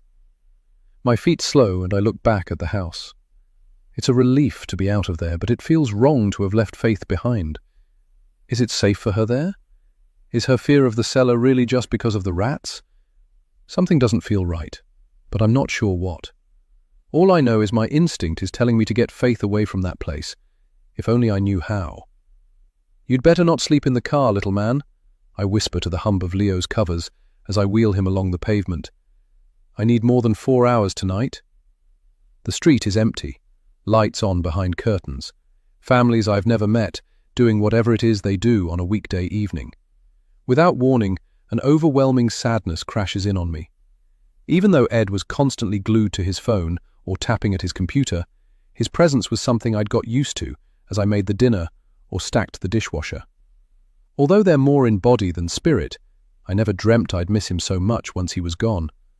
I guess it was the familiarity of him, the way he always sat in the same chair, head bent in the same way to whatever he was doing, the mug with the elephant on the side, that contained whiskey as often as it contained the Earl Grey tea he favoured, constantly on the table by his side. As I wheel the pram down the tree-lined street, the moon slipping in and out from between the branches, there's an emptiness inside me. I'm feeling Ed's absence like a lead weight, and since the day my daughter was taken from me, I've never felt so alone. I think of Rosemary at the window. She's alone a lot too, but even though Matthew sounds far from the perfect husband, at least she has him. At least he comes home to her at the end of the week. But he also insisted she not go out while he was away. That can't be normal behavior, can it? A gust of wind blows the branches above us, scattering raindrops onto Leo's cover, and I feel uneasy. I'm remembering the body of the woman dragged out of the river, thinking about the one who recently went missing, and I'm very much aware I'm a woman on my own, a pram no barrier to someone desperate. Imagining a sudden hand clamped over my mouth, I walk faster. Look over my shoulder to see if anyone is behind me, but the street is empty. The only movement, the trees and the sudden dart of a cat as it runs across the road before disappearing over a wall into someone's garden. I'm not normally a nervous person, but tonight, since I've left Rosemary's, it's like my senses are on red alert. The car is only in the next road, but it doesn't stop my heart from racing. I'm no longer bothering to steer the pram around the puddles. Ignore the muddy splatters that I'll have to clean off my shoes in the morning. And when I hear the footsteps somewhere behind me, I tell myself it's my imagination. I checked, seen the empty street. No one could catch up with me that quickly. Even so, when I turn the corner into the road where I parked the car, I find myself running the last few meters to it. My fingers fumble with the key fob, and I hear the comforting click as the lock releases. I fling the passenger door open and struggle to unclip the car seat from its base. Struggle as it jams. Come on, come on. I wasn't imagining it. I can hear the footsteps on the wet pavement clearly now. They haven't reached the road I've turned into yet, but they will soon. I clip Leo's seat onto its anchoring points, then run round to collapse and throw the pram frame into the boot. Slam the boot closed. I look over my shoulder, see that the man, for that's who it is, has turned into the road where we are. It could be anyone, someone out for an evening walk, someone walking to the pub. But there's something about the way he's looking straight at me that makes my skin grow cold. There's an intention in that stare that wouldn't be there if he was just taking the air. I run to the driver's door, throw it open and get in. With hindsight, perhaps I should have shouted, searched for my phone, but the only idea in my head is to get out of here. And by the time I think of it, try to close the door, it's too late. His hand is forcing it open, and he's leaning in. What has she been saying to you? I shrink back in my seat, try not to show how scared I am. Get away from my car. If you touch me, I'll scream. He draws back, runs a hand down his face with his free hand. I'm not going to hurt you. I'm Rosemary's husband. Just answer the fucking question. What did she tell you about me? So this is Matthew. He's going nowhere, and I have no choice but to look at him now. He's in his mid-40s, hair close cropped to his head, eyes boring into me. I look at the arm that's stretched behind him, at the fingers that are gripping the door. Feel sick when I see the gold signet ring, the one I'd seen from the window of the ward as he'd taken my child's car seat. Knowing who he is should reassure me, but, strangely, it doesn't. She didn't say anything, only that you were away. I didn't. Are you that one from the mother and baby app? Did she invite you? He looks pained. Fucking hell. Rosemary's allowed to have friends, isn't she? She's lonely, struggling to bring up 2 children on her own. You're her husband, and from what she told me, you're never there. Despite my bravado, there's a tremor in my voice that I hope he hasn't heard. His confrontation and the way he's trapped me in my car, putting me at a disadvantage. He looks at me, assessing me, his expression cold. I'm here now, aren't I? He straightens, points a finger at me. I mean it. You'd better stay away. In the back of the car, Leo starts to cry. Matthew's dark eyes break away from mine, and I realize I don't want him to look at my baby. Your wife's lonely. It's not good her being cooped up in that big house. Anyway, you haven't said why I shouldn't see her, I say quickly, hoping to bring his attention back. What harm is it doing? His eyes pull back to mine. My wife's not well, and visitors will make her worse. I'd suggest you do as I say. He points to Leo in the back of the car. If not for your sake, then for the kids. With a sharp movement, he slams the car door shut and walks away. I watch him in the rear-view mirror, my heart still pounding. It's only when he's rounded the corner that my hand responds to my brain's command and I turn on the ignition. Chapter 27. Becky. I sit in bed, the mug of tea in my hand warming my legs through the covers. I take a sip of it, then return it to the coaster on the bedside table. Pick up my phone and begin to write. Hi, Rosemary. Thank you for a lovely meal last week. I know we made an arrangement to meet Tuesday, but I've had a client cancel suddenly and wondered if I could come over today instead. Please don't worry if it's not convenient. I wait for her reply, my fingernails tapping on the phone's screen. All weekend I've been unable to settle to anything. Miles away when I should have been touting my wares at my stall at the weekly market. jumping each time a customer inquired about the cost of a photograph or asked for the name of a reliable picture framer, because all I could think about was Rosemary, the passing of time making me more desperate to speak to her. Yet, each time I'd picked up the phone, my uncertainty as to what to say had made me put it down again, my fear of giving myself away outweighing everything else. This morning, though, I'd woken from a dream. I was in Rosemary's house, and my daughter was trying to tell me something, her mouth opening and closing over words that had no sound. As Matthew had dragged her away, his signet ring glinting in the overhead light of the kitchen, I'd begged Rosemary to help me, but she'd made no move to intervene, locked inside some fear of her own. It's then I knew I'd have to act, the dream haunting me the next day. What had happened when he'd let himself into the house? Might he have hurt Rosemary? I can't shake the feeling my daughter's mutism is something to do with him, and need confirmation that everything is okay in Victoria Lodge. But what if he's still there? I look at the phone in my hand. The message I wrote remains unread. Deciding to leave it 20 minutes before trying again, it's only 10 when my fingers betray me, tapping out more words. Is everything all right? I don't write anything else, unsure whether Matthew will have mentioned what happened, whether he's told his wife what he said to me after he followed me to my car, or if it's something he's kept to himself. The same way Rosemary had kept her meetings with me a secret from him. I wait, but like the first message, it remains unread. Picking up my mug, I take another mouthful of my tea, put it down again when I realize it's cold. I can't sit in bed waiting all day. Despite what I told Rosemary, I have 2 clients waiting for their houses to be cleaned, and I can't cancel them unless I'm sure. With fingers crossed that Leo will stay asleep while I get ready, I shower and pull on jeans and an old top.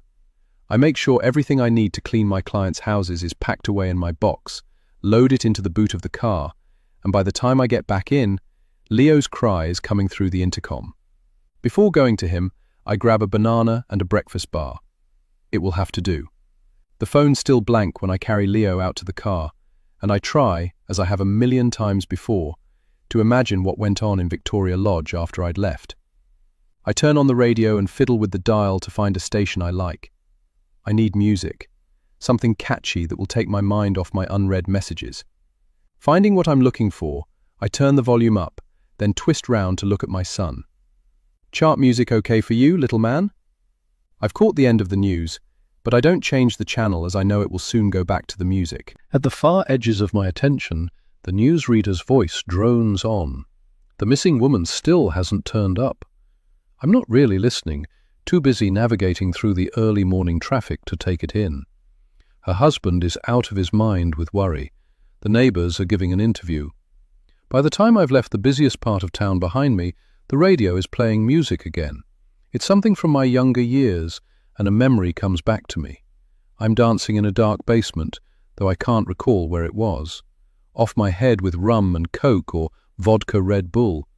All I remember was how I'd pretended to myself and to anyone else who might have noticed my weight gain that I wasn't pregnant. The growing life inside me zipped into jeans that bit into my flesh, my swollen breasts hidden behind baggy tops. I pushed the memory away, ashamed at how I'd tried to deny Faith all those years ago. But like my guilt, her face keeps forcing its way back to me, and it makes me wonder, by allowing myself to call the silent girl who lives with Rosemary and Matthew Octavia, am I denying my daughter a second time? While all this is in my head, we've arrived at my client's house. Taking out the key with its yellow fob, I unlock the door, then go back for Leo's seat and my box of cleaning products.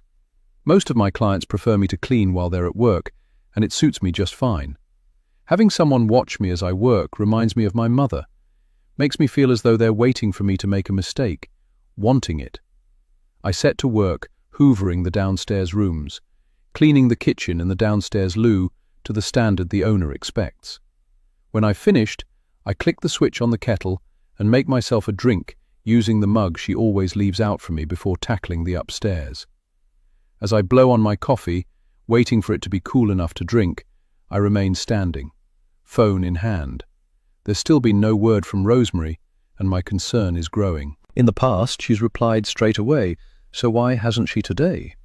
The only difference I can see is that Matthew is home. I have a sudden thought. Is he the one stopping her from replying? Has he taken her phone? Frustration rising, I tap away. "Hi, Rosemary, me again. Please answer so I know you're okay." I'm terrified of what Matthew might have done when he got home, imagining his accusations that Rosemary had gone against his wishes, the fourth degree he'd have given her over what she'd been telling me about him.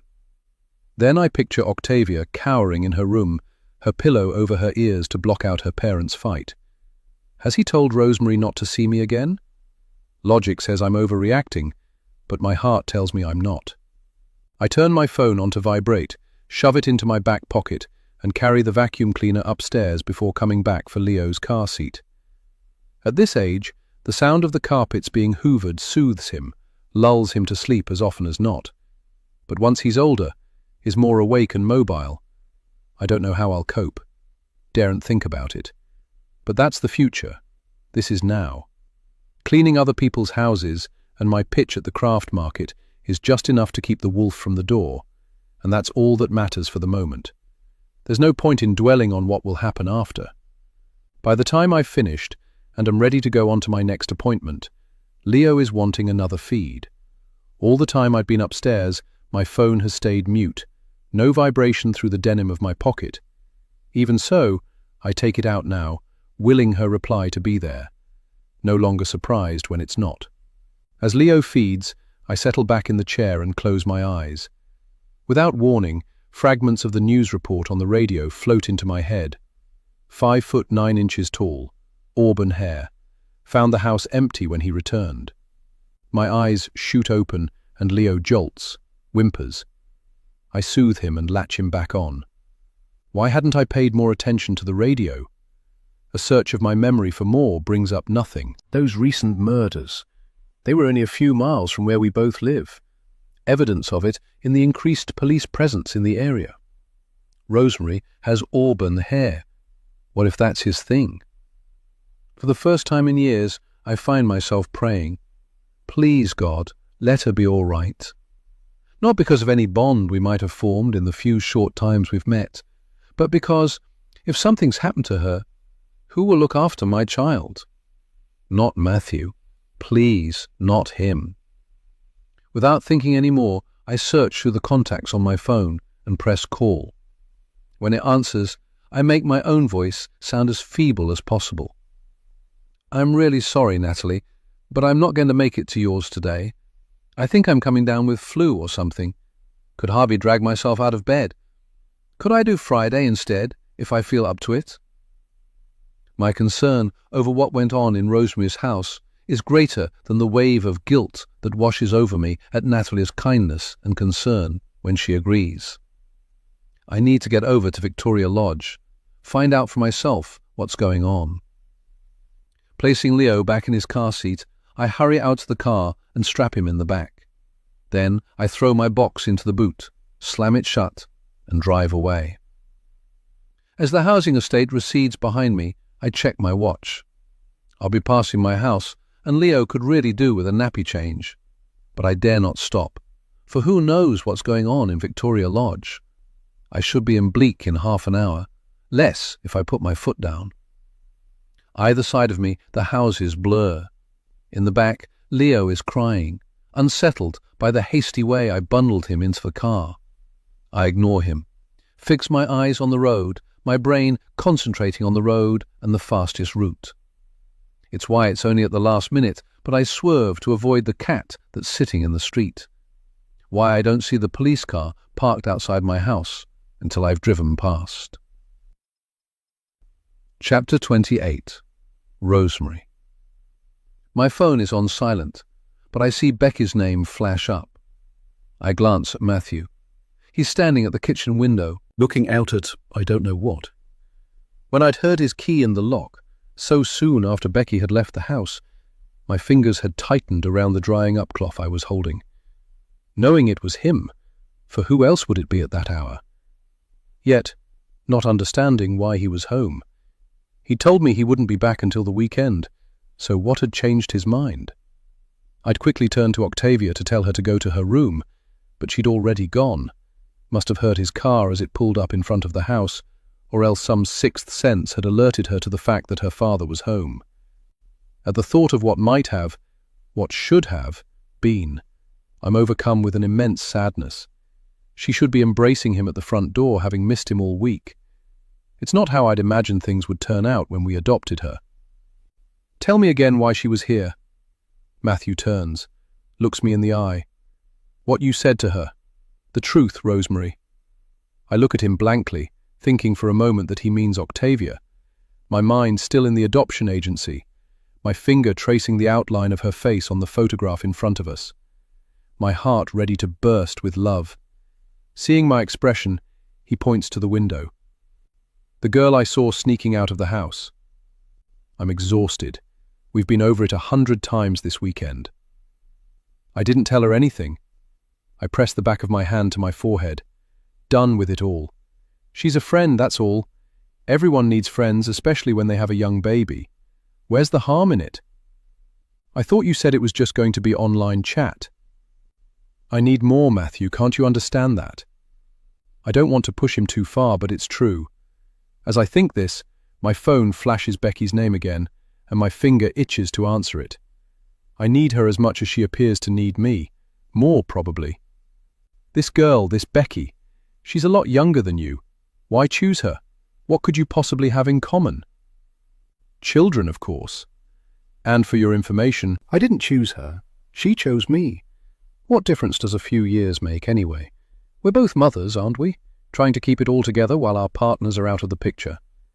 I study my hands, always slender but now showing signs of the passing years. Notice how the bones of my knuckles press sharply through the fragile freckled skin, the blue veins looking like they've been traced on tissue paper.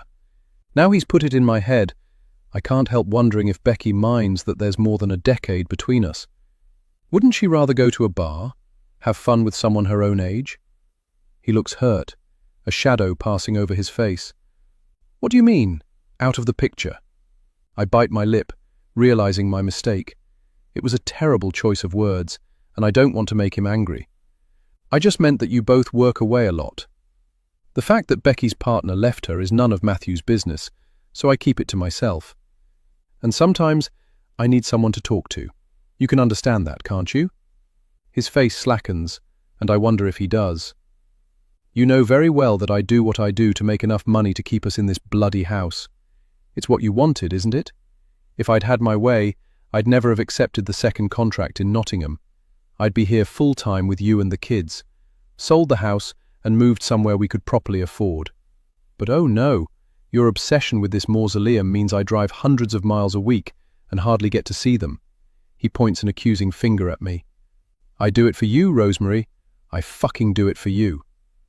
I know. I put a placating hand on his arm, unable to tell him I hate this house as much as he does, that it's his fault I can't leave it.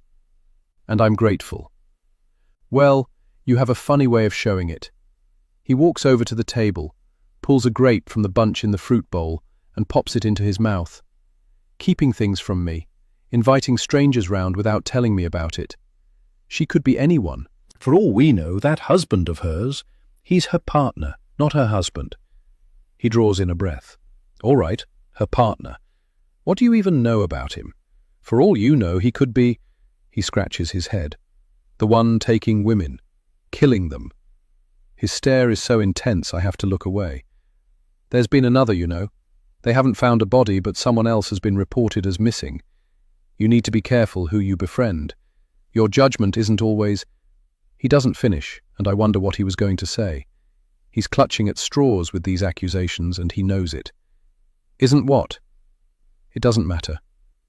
The casual way he's said it makes my stomach tighten. Doesn't he know how scared I am? Why do you say that? He doesn't answer, but cocks his head at the fruit bowl. These are good, you know. You should buy them more often, not just when you have visitors. Breaking a handful of grapes from the bunch, he studies their bloom, then tips back his head and hovers them above his mouth like a Roman emperor. After a second or two, he bites one off its stalk and chews thoughtfully. I know you worry about me, Matthew, but you don't need to. Don't I? He tosses the empty stalk back into the fruit bowl. All I ask is you make sure the doors and windows are always locked when I'm away. You have the children to think of too. His face changes. He looks uncertain. Have you phoned that number I gave you? Not this again. It's something I've tried to avoid, but he won't let it go. I'll do it next week. It's important, Rosemary. If we're to... I said I'd do it. I just need to find the right time. He comes over to me and pushes a strand of hair back behind my ear, the touch of his fingers making my skin crawl. I love you. You know that, don't you? I pull away. You don't need to worry. We're fine. I look down at Felix, who's asleep in his chair, desperate to change the subject. He's filling out, isn't he? It's not Felix who concerns me. It's Octavia. He points at the ceiling. Maybe I should ditch the contract and come home. For good. No. Our marriage is only working because I don't have to see him every day, don't have to sleep in the same bed. We need the money, Matthew, you know that. He frowns, runs a hand round the back of his neck. I never know what's going on in that head of hers. Why she stopped talking so suddenly, do you? I look at him, wondering if he really has no idea. The answer is there on my tongue, ready to be spoken, but I bite it back. We knew it might be like this, and I accepted it years ago. It's just eating me up more than ever now I've met Becky and have a slice of normalcy in my life. And the longer Octavia goes without speaking... I'm tired, Matthew. I'm going up for a nap. He leans against the kitchen table, pinches the bridge of his nose, then looks up at me with a worried expression. You're not ill, are you? I stiffen. Of course not. I'm anxious and sleep-deprived. And you don't have to keep fucking asking me that, I want to say, but don't. Is it any wonder I have a headache? I note how his forehead creases. I'll bring you up some tablets. Thank you, I'll take Felix up with me. I lift my sleeping child out of his chair and put him on my shoulder. Just an hour or so. Hopefully I'll feel better then. Matthew says nothing in reply, and it's only as I'm climbing the stairs that I realize I never asked him why he came home a day earlier than he'd said he would. A horrible thought occurs to me, and I stop, the fingers of my free hand gripping the banister. Might it be so he can spy on me? My phone vibrates in my pocket. With Matthew home so unexpectedly, I'd almost forgotten about the missed calls from Becky. The messages that with Matthew always hovering, I haven't been able to read. This must be the 5th time she's rung. It's got to be something important. I hurry to my bedroom, switching on the petal-shaped alabaster wall lights rather than the larger one hanging from the ceiling rose. Felix is still asleep, and thankfully, transferring him to his Moses basket is easier than I'd expected. I cover him with his cellular blanket and go to the window seat. Then, with my legs drawn up and my chin on my knees, I look at my phone. I was right. 5 missed calls.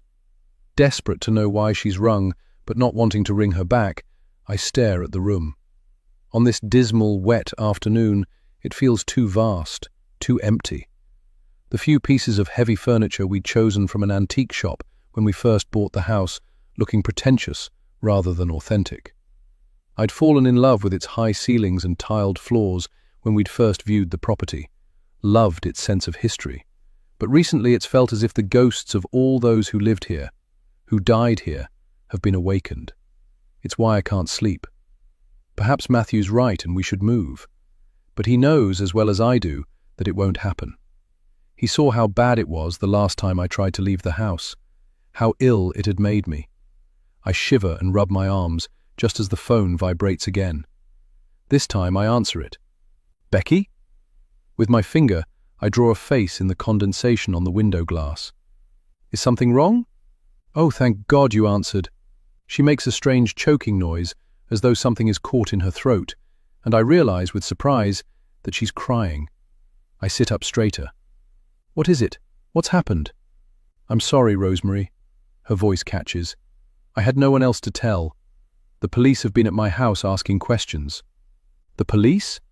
I draw a teardrop on the face with the tip of my finger, then, flattening my hand, rub the whole lot out. What sort of questions? About the missing woman they've been talking about on the news. You must have heard about it. She sounds in shock, her voice trembling. Jesus, Rosemary, I know her. I press the phone closer to my ear. Look at the door that I'd thankfully remembered to close. Know her how? Seconds pass as I wait. Come on, Becky. I can't help you if you don't tell me. Who is it that's missing, and why are they asking you about it? Yes, I'm fine.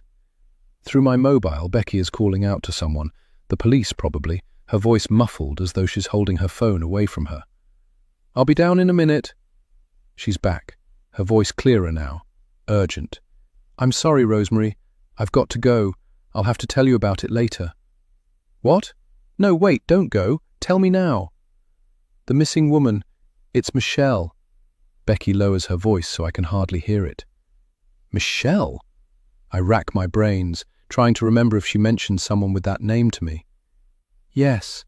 Her voice is shaking and I hear the worry, hear the fear. Ed's ex-wife. Chapter 29. Becky. I go back into the living room, Leo in my arms.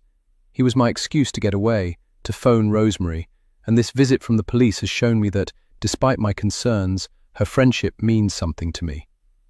Sorry I was so long. Now that the shock of seeing their patrol car outside my house is fading, and I've spoken to Rosemary, I feel more able to compose myself. He needed a nappy change. Not a problem. The young officer who had introduced himself as Police Constable Andrews slides his long legs out in front of him. It must be hard doing this on your own. His words are a reminder of the past, and my hackles raise. I do fine. Being a single parent is no big deal. Seeing his female colleagues frown, PC Andrews' neck reddens. Sorry for any offense. What I meant was that I know kids that age can be demanding. He doesn't look old enough to have children of his own, but who knows? I was young when I had faith. It's fine, don't worry about it. He flips his notebook, reads what he's written there. So, to recap, you say you never met your partner's wife, Michelle? No, he was divorced when I met him. They'd not had children together, so there wasn't any reason to. They'd both moved on. It's as near to the truth as I can make it. Next to him on the settee, D.S. Barton leans forward. And how would you describe Ed's relationship with his wife? I feel flustered. I don't know. We never really talked about her. What? Not ever? My answer clearly hasn't satisfied her. Even in the early days? If it was me, I'd definitely be curious about my new partner's ex, what she was like and why they split up. Wouldn't you? Her last comment is directed at her colleague as though needing him to back her up, and when he only gives a shrug of his shoulders, she carries on. Maybe it's a female thing. To ensure he wasn't planning on going back to her, it would be perfectly natural. She gives a small laugh. The wanting to be sure, I mean. Not the going back to her bit, though it has been known. She gives a sniff, and I wonder if she's speaking from experience. Unsettled, I lay Leo under his baby Jim, glad to have my back to her while I consider my answer. I suppose I might have asked him why they broke up.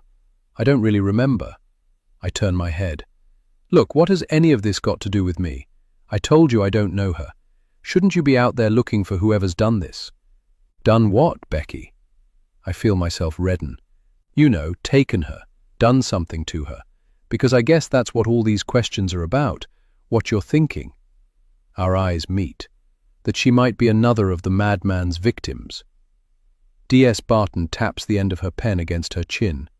I don't think we ever said that she'd been taken by a madman, did we, Constable Andrews? We didn't. He looks up from his notepad and smiles. Tell me again when it was you last saw Edward. I'm hot with embarrassment, but there's no point in lying. It was just after I fell pregnant with Leo. He never wanted to be a father.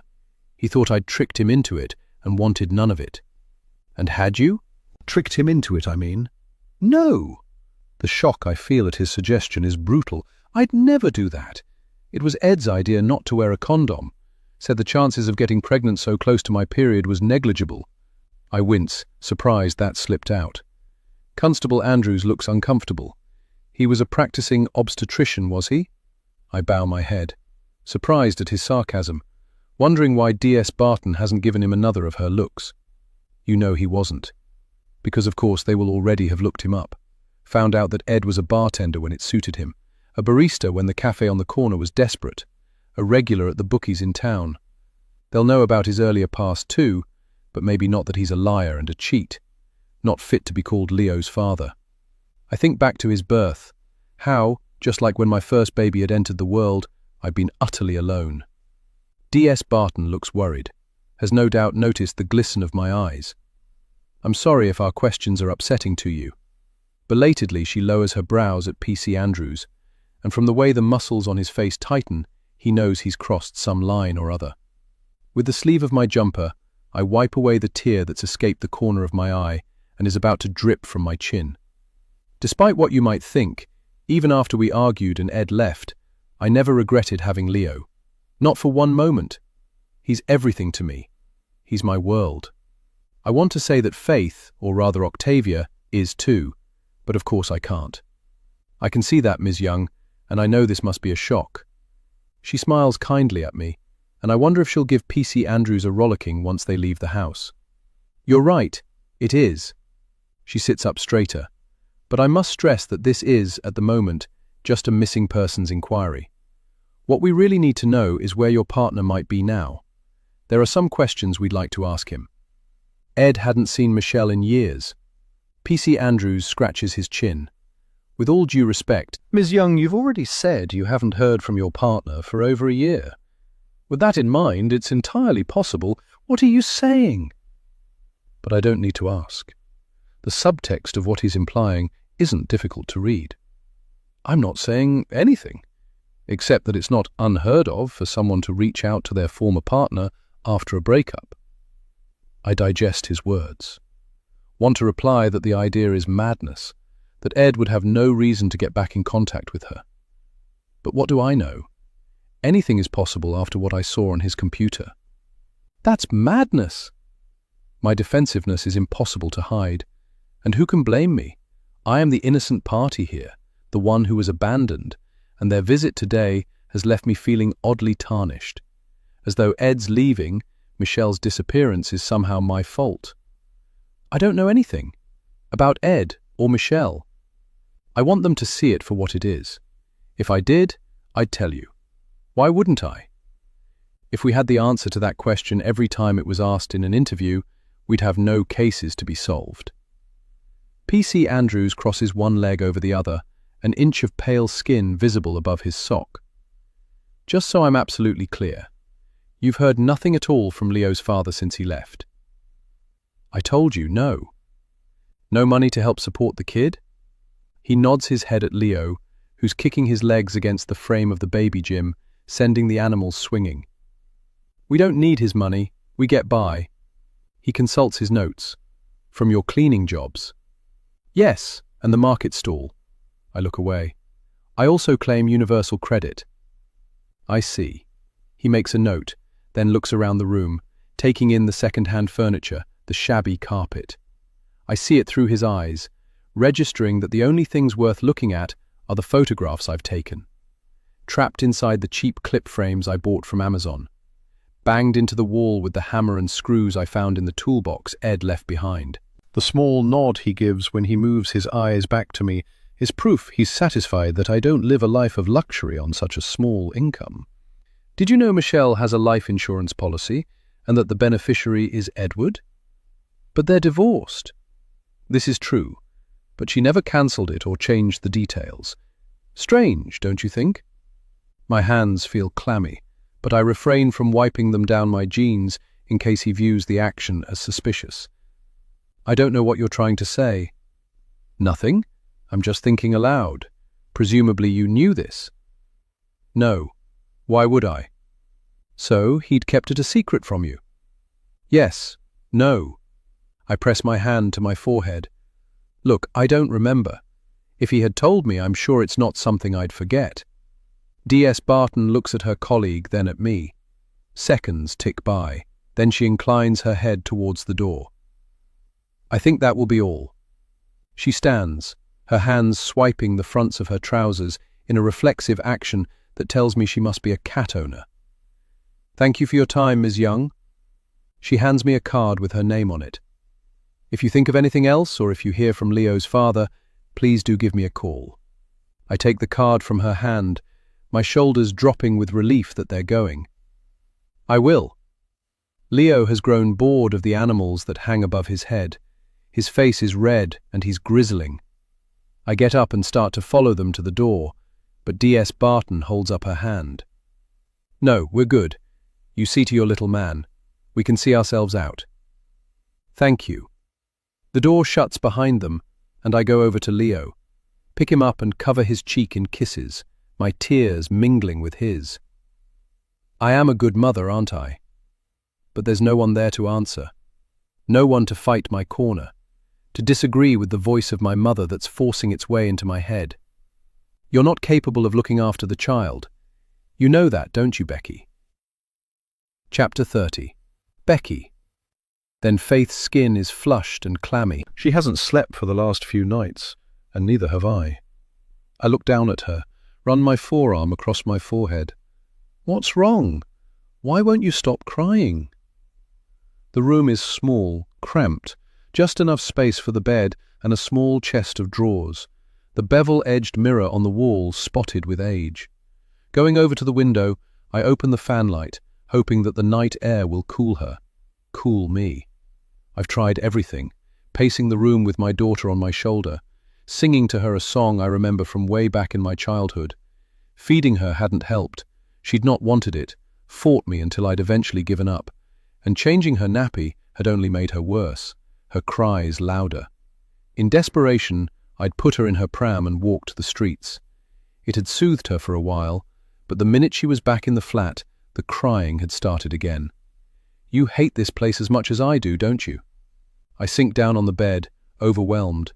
I thought that once I'd got a place of my own, and my mum's toxic presence wasn't something to be constantly avoided, things would be different. But they aren't. If anything, they're worse. At least at my mother's house, I had space, comfort, privacy, heating. Here, in the flat the council have found me, it feels as though the walls are closing in.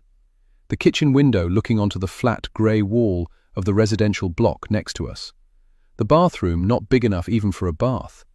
The walls so thin I can hear the couple next door arguing and having make-up sex when they get home from the pub. The mattress on my single bed is thin, the duvet cover cheap and scratchy, but I want to wrap myself up in it, cocoon myself, and disappear from a world that couldn't care less if I'm in it or not. Faith's cry is getting shriller. It's different to the sound she made when I first brought her home from the hospital, sharper, as though she's in pain.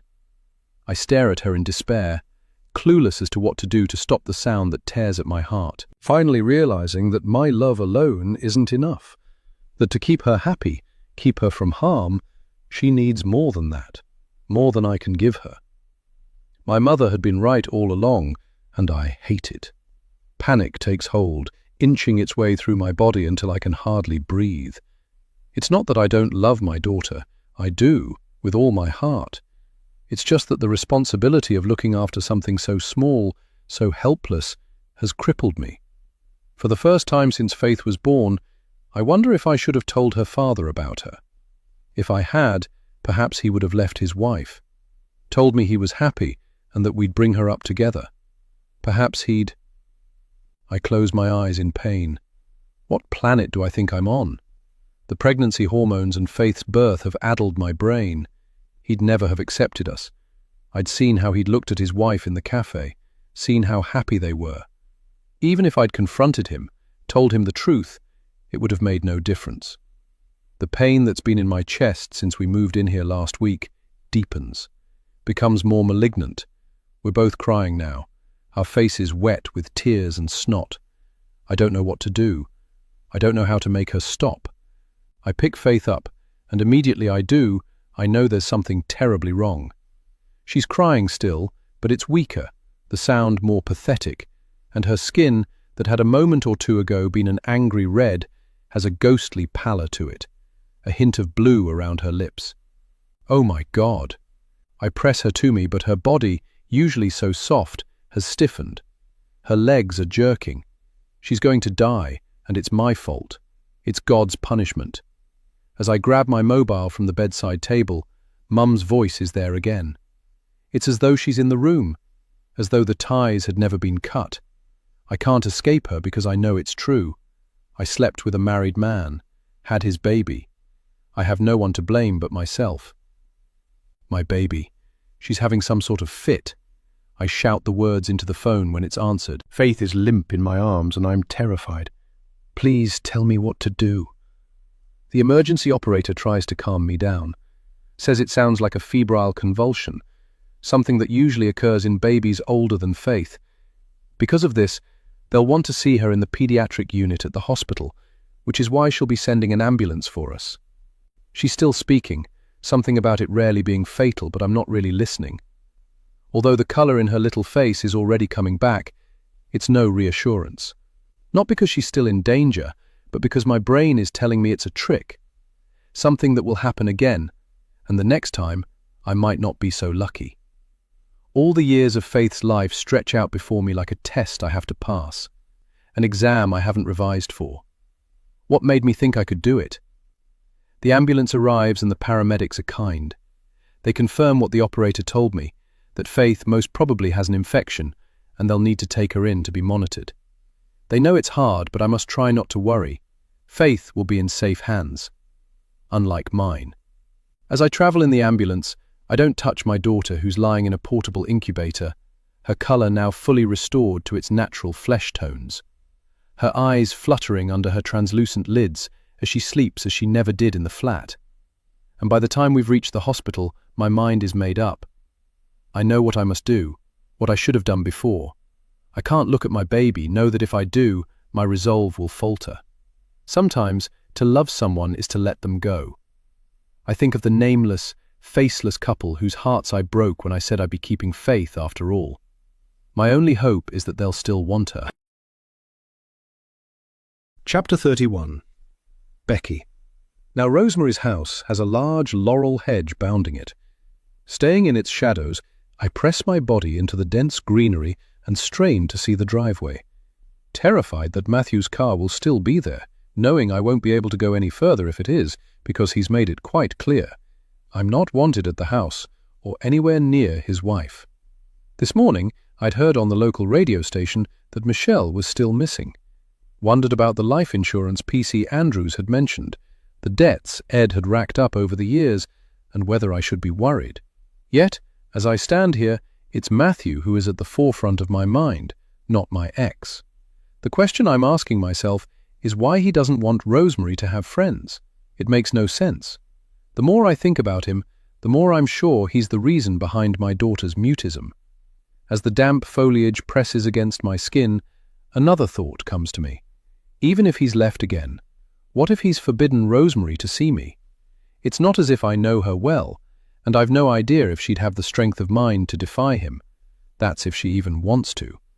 Sick with anxiety, I muster up my courage and step away from the hedge. The gate's latch clicks as I lift it, and, leaving Leo in his car seat on the pavement, I step through, breathing a sigh of relief when I see that the driveway is empty. Thank God, Matthew isn't here. I look up at the turret with its angled windows, expecting Rosemary to be sitting in the alcove, waiting for me as she's done before. But there's no one there. Checking the message she sent to make sure that I've got the time right, I see that I have. I go back for Leo and carry him up the path. But even though I know Matthew's car isn't there, I'm still wary. What if he's not gone back to work, but has simply driven to the shops? My heart pounds. If he returns to find me here, there's no saying what he'll do. Not after the warning he gave me. But even the threat of it doesn't stop me. The pull of the house, of my child, making me step onto the porch. Before I change my mind, I put Leo's car seat down and press the bell, surprised when, almost immediately, the door opens. It's Octavia who stands there, the yawning darkness of the hall behind her. No smile of welcome or any other evidence to show she's pleased to see me. Instead, she steps out onto the porch, the wind catching and lifting fine strands of her hair. As I watch, her anxious eyes search the garden, as mine had done a few seconds earlier. I stay where I am, unsure of what to do, the questions I want to ask piling up in my head. What happened after I left last time? Was your father angry? Are you and your mum safe here? Do you know you're not their real child? But she's only 10, and I am virtually a stranger to her. I have to keep my worries to myself. For the time being, anyway. Satisfied, Octavia turns back. Her hand reaches for mine, and she pulls me into the house. Whoa, not so fast, Octavia. I need to get Leo's car seat in. I lift it into the dark hall and close the door behind us. Yet, still the little girl's eyes are wary. Is she as worried about her father returning as I am? Did your dad go back to work? She nods, and I allow myself to smile. We're safe, for a while anyway. Where's your mum? Octavia points to the stairs, and I start to walk over to them when I realize she isn't following. I look back at her and see she hasn't moved. Octavia? Her eyes are fixed on the stairs, and it brings back to me the odd way she'd behaved the last time I was here. Is it the rats she's thinking of? Before I'd left the house that time, I told her that the traps were empty, that even if they hadn't been, the rats wouldn't have hurt her.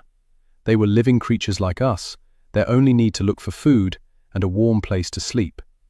The scratching and scrabbling sound they made annoying, but nothing to be frightened of. Yet still, as I look at her scared face, the tiny hairs on my forearms raise. The house is eerily quiet. Octavia's arms are wrapped around her body, her eyes still on the door. I go up to her and steer her gently away, noticing how she doesn't resist. Glad of it. Come on, let's find your mum. She'll wonder where we've got to. Reluctantly, she draws her focus back to me, and for one perfect moment, I think she's going to speak, but she doesn't. Instead, she shakes herself free of my arm, clamps a hand over her mouth, and breaks away from me. I follow her to the stairs, stand with my hand on the newel post looking up. Octavia, wait!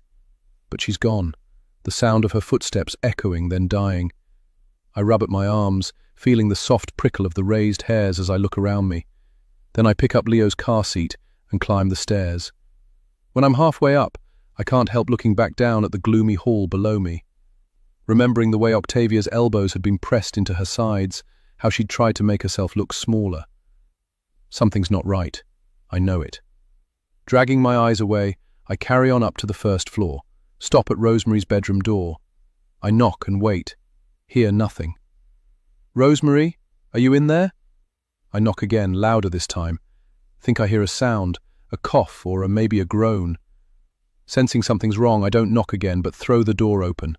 See that Rosemary is lying in her bed, the covers half on the floor. It's mid-morning. Why is she asleep? Felix is in his Moses basket on the floor beside her, and that's when panic hits me.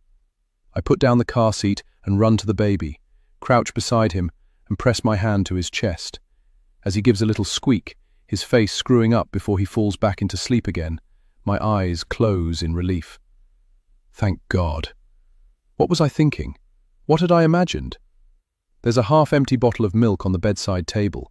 Rosemary must have fed Felix, then fallen back to sleep.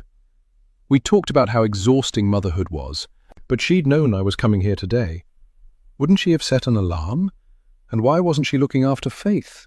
I push myself up and approach the bed. The curtains at the window are half drawn, and watery sunlight washes over the bed covers and over the pale, freckled skin of Rosemary's bare shoulder. The weight of unfairness sits heavy in my chest. I'd given Faith away to give her a better life, but from what I'm seeing, Rosemary is incapable of looking after her children. I have to do something. Pulling my phone from my pocket, I find Jane Simmons's number, but before I press it, my hand drops to my side. I gave my daughter away voluntarily, and if I rang the adoption agency, it wouldn't help me get her back. Besides, I'd never be able to explain why I was in Rosemary's house. My eyes slide back to her. She looks so vulnerable, so alone in this vast room. Whatever's happened here is Matthew's fault, not Rosemary's. I put the phone back in my pocket, racked with indecision. What should I do? Reaching out a hand, I touch her arm, give it a gentle shake. Rosemary, are you awake? Her lips part. There's an unnatural sheen on her forehead. I shake harder. Rosemary! Her eyes open to slits. Then, as though it's too much effort, they close again. In his Moses basket beside my feet, Felix is waking up, is starting to cry. Not knowing when he'd have last had his bottle, I'm about to pick him up when I feel a presence beside me. It's Octavia, a fresh bottle of milk in her hand. She'd come into the room so quietly I hadn't heard her. I watch as she bends over the Moses basket and lifts her brother out. She settles herself on the floor with him, then puts the bottle to his lips. "Come on, Rosemary. This is no way to look after your children." Shoving an arm under her back, I hold the shoulder furthest from me and pull on it, raising her upper body so I can position the pillow behind her. Rosemary groans, runs the back of her hand across her mouth, and I close my eyes in relief. "What time is it?" Her voice is sandpaper dry. It's nearly 11:30. My eyes meet hers. "Are you all right? Are you ill?" She blinks, presses the fingertips of one hand into the skin of her forehead, the action leaving white marks when she takes them away. "I don't know." Her face contorts. "Oh God, where's Felix?" "He's fine. Octavia has him. But what about you, Rosemary? Are you unwell? You sounded all right on the phone yesterday." At the thought of that call, my visit from the police comes back to me. With any luck, Michelle will be back home by now, their search for Ed over, their fears unfounded. I should be worried, I know, but what I've found at Victoria Lodge this morning is more of a concern to me at the moment. Dark crescents bloom in the hollows beneath Rosemary's eyes. Her hair is lank, and the face that looks up at me from the pillow is deathly pale. What did your husband do? I desperately want to ask her, but I can't. It's not as if I know Matthew, and perhaps he had a good reason for warning me off. But somehow, I doubt it. Instinct tells me he wants his wife to be friendless, isolated. The question is why? On the bedside table beside her, there's a silver blister pack of pills. I pick them up, but with the curtains half drawn, it's hard to read what they are. "You didn't answer me, Rosemary. Are you ill?" She swallows, her face tensing as though the action is difficult. "I had a splitting headache yesterday and went upstairs to try and sleep it off. Matthew said he'd keep an eye on the children. He brought me up some tablets and, to be honest, I don't remember anything else." "These?" I hold the pack in front of her. "I don't know. What are they?" There's a strip of sunlight that cuts across the bed, and I move the blister pack into it. Manage to read the name printed on the foil back. Zopiclone. They're sleeping tablets, aren't they? That's not what he gave me. "It was paracetamol. For the pain." Are you sure that's what they were? Why would he say that if it wasn't true? Despite her drowsiness, there's a hint of irritability in her tone. Anyway, they worked as I went straight to sleep, and now the headache's gone. I smile, scared that any awkwardness between us might cause her to sever the friendship she thinks we've formed. Yes, they must have done the trick. It's a good job he was here. But despite my words, I can't stop my eyes from scanning the room for other tablets, for painkillers. Find none. I put the sleeping tablets back on the bedside table. I wasn't there, so can't know for sure what happened, and yet I look at Rosemary's heavy eyelids. If her headache had been as bad as she'd made out, she might not have noticed what her husband had dropped into her hand or how many tablets she was taking. The question I'm asking myself is why Matthew gave her sleeping tablets at all. Was he so obsessed with her safety that he thought it would keep her confined to the house? Or was there something he wanted to do that he didn't want his wife to see? Rosemary has drifted back into sleep.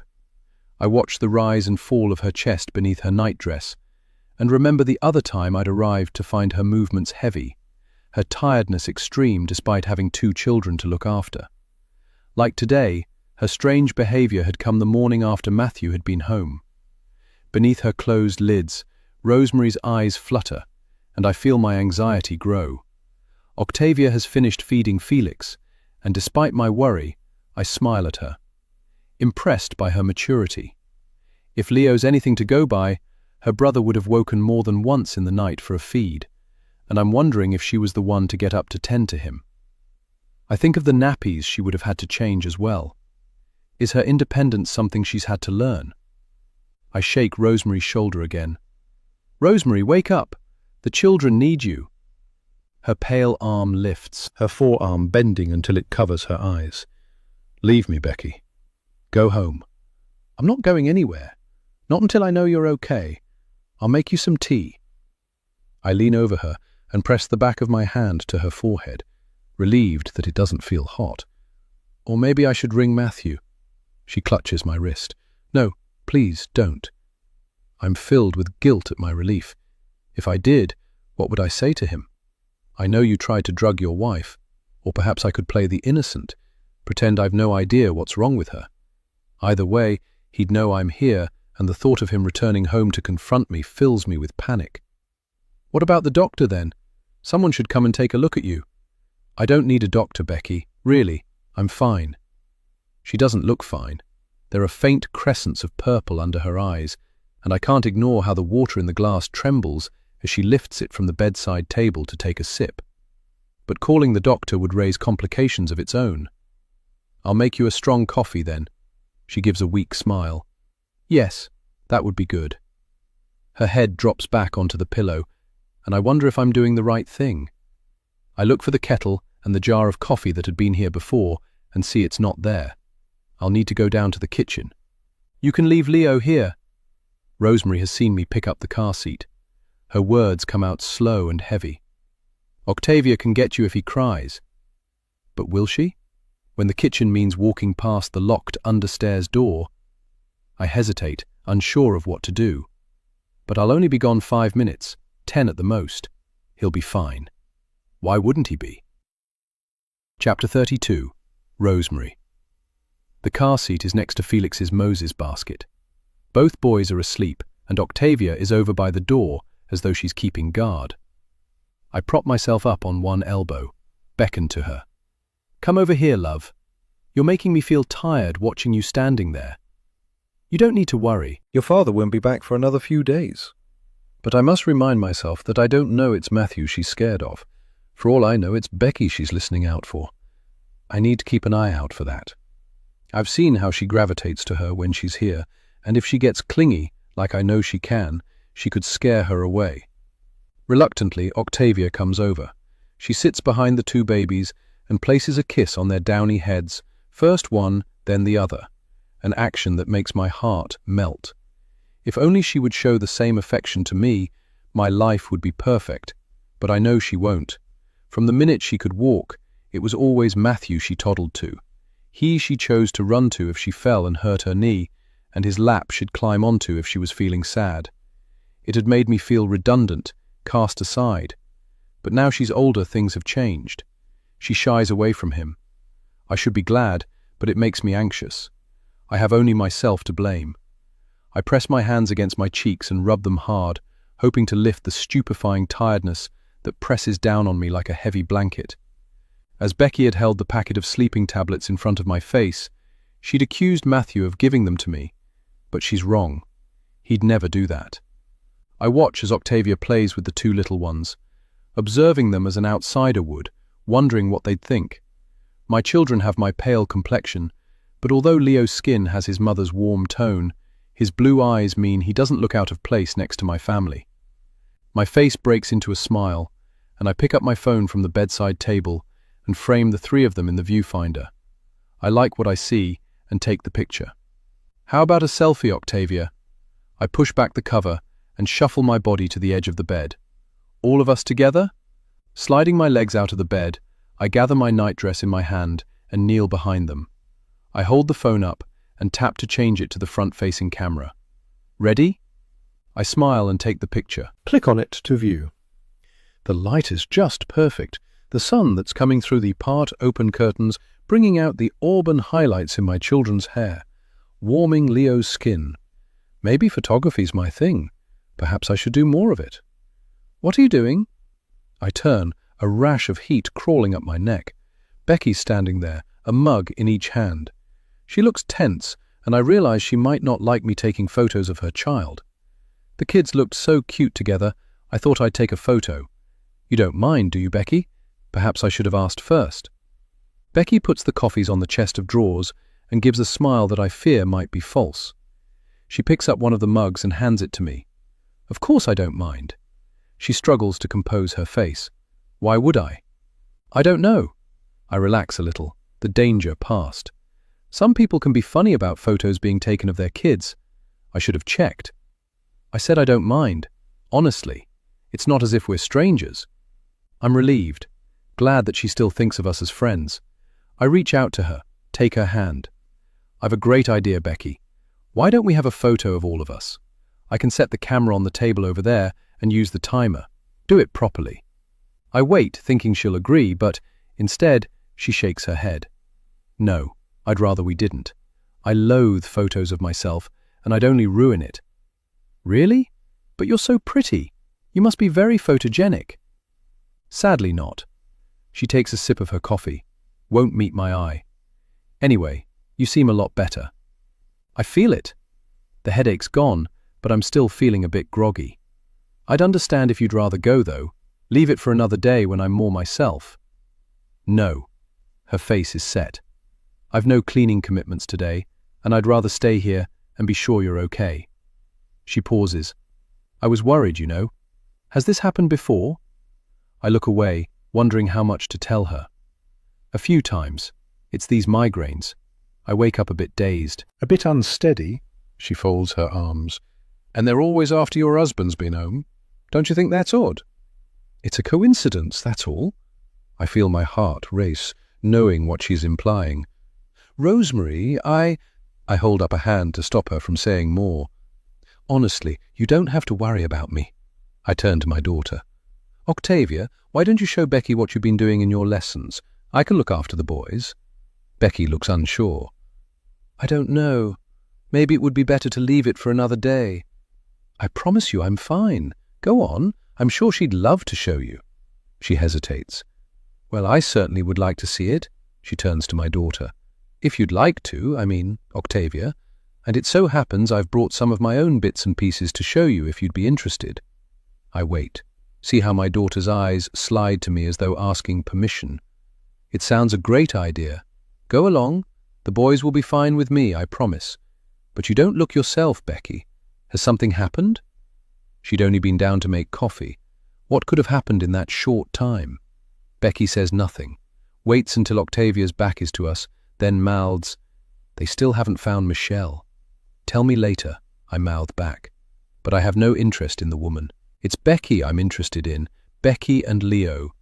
I watch her go over to her bag and put it on her shoulder. See how Octavia eagerly holds open the door for her, then follows her out of the room like a shadow. Should I be jealous that my daughter feels so relaxed around my new friend? Strangely, I'm not. Not today, anyway. If the two of them form a bond, it will keep Becky coming here, and that's what I need. For her to be my confidant, my ally. I have, after all, no one else to talk to. I think of the way I'd felt when Becky's photograph had popped up on the Mum's the Word website. How relieved, how delighted I'd been, as though she'd chosen me. Fate drawing us together despite the difference in our ages. My only fear is what Matthew will do now he's found out about her. If letting him believe he's frightened her off will be enough. But I'm not going to worry about that now, any more than I did before. The man's face comes into my head, his smile and the eyes that had run over my body in the brightly lit bar, stripping me of my clothes, of my inhibitions, even before we'd said our first hello. Instinct telling me he was everything Matthew wasn't. But that was different. Yes, Matthew had suspected something, but he'd never known the truth. With Becky, I'll be more careful. Picking up my phone again, I kneel in front of the boys and take a series of photos of the two of them. Becky had said she didn't mind, and I believe her. Why wouldn't I? Chapter 33. Becky. I'm uncomfortable leaving Rosemary alone with Leo, considering the state I'd found her in earlier, but my need to be with my daughter, to bond with her, is so great it overrides any worries I have. While I'd been making the coffees, I'd seen that I'd had a missed call from D.S. Barton. My phone had been on silent, and I'm glad now that it was. There are things about me that, between the time of our chat and now, they'll have discovered. They mustn't link me to this place, know I've been coming here, or I'll never see my little girl again. I need to be careful. I need to make sure Octavia and Rosemary are safe before anything else happens, and the only way I can do that is by persuading Rosemary it isn't safe to be here, that she needs to leave Matthew. My mind whirs with possibilities. They could stay with me. I could help her to look after the kids, in the short term at least, only until she finds somewhere else. So how about you show me some of your schoolwork, and then I'll show you some of my drawings. Deal? Octavia smiles and nods. She goes over to the padded box at the bottom of her bed and opens it, lifts out an exercise book. She brings it over to me, and I take it from her. See, it's full of sums. Ah, maths. Is that something you're good at? I don't need her to answer, though, as the page is full of red ticks. At least Rosemary bothers to look at her work, to mark it. These sums seem very hard for someone your age. Perhaps you take after your dad. I'm thinking of her biological father, of course. What I want, more than anything, is to tell her that, despite being an English lecturer, her father had been a very good mathematician. But I can't tell her that. We'll have to keep it to myself, because as far as she knows, her dad is Matthew, a man who's hardly ever here, who threatens her mother's friends and hands out sleeping tablets to harm his wife. Octavia had been proud of what she'd been showing me, but at the mention of Matthew, the smile drops from her face, is replaced with something else. I put the exercise book down, take a risk and cast a line in the water, hoping she'll bite. Is there something you want to tell me about your dad? You won't get into trouble if that's what you're worried about. I won't tell your mum. Except I'll have to. It might be the only way I can get Rosemary to leave him. Matthew's clearly got some sort of hold over her, and I've known the family for such a short space of time, it's unlikely she'll listen to my fears. But if I can get Octavia to admit to what he's done, she'll have to listen. Except the girl won't talk.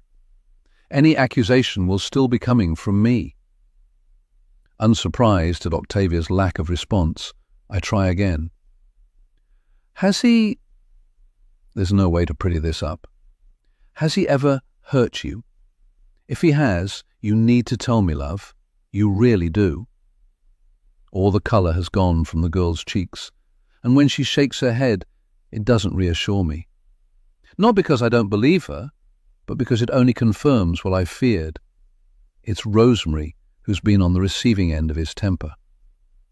Perhaps it's something the little girl has witnessed, been frightened of. My encounter with Matthew by my car had given me a taster of what he's like, and it isn't something I'd like to repeat. I put a maternal arm around my daughter, my heart breaking, when I realize it's the first time I've been able to comfort her in many, many years. Not since she was in the hospital that last time, in fact. Her eyelids closed, the skin around her mouth tinged with blue. I shake the picture away, not wanting to think of it. I'm sorry, love. Ignore my questions. I didn't mean to upset you. Let's talk about something else. I stoop to my bag, pull out the sketchbook from my student days. Here, let me show you some of my drawings. Photography is what I mainly do now, but when I was at university, I used to draw in my spare time as well as take pictures. Although it hadn't just been in my student days, during the long months of my pregnancy with her, it had been a lifesaver. Living in a house with no friends and a mother who disowned me, bringing drawings to life had been calming, reassuring. I hope Octavia finds that too. I hand the book to her and watch as she opens its hard cover, smiling as we both look at the hurried sketch I'd made of a thrush. Its likeness caught in a few sacred minutes between university lectures, in the hope that its bright eyes and speckled breast would chase away the after-image of Octavia's father at his lectern. An image that had imprinted itself onto my retinas, kept me going back to him, time and time again, even though, deep inside, I knew it was pointless. Octavia touches a finger to the bird's beak, then turns away from me and opens the lid of the box seat again. This time she takes out the sketch pad she'd shown me before. Flicking through the pages, she stops when she finds what she's looking for, shows me. It's a robin on the branch of a tree, its breast the colour of blood. My heart misses a beat, and I press the flat of my hand against it.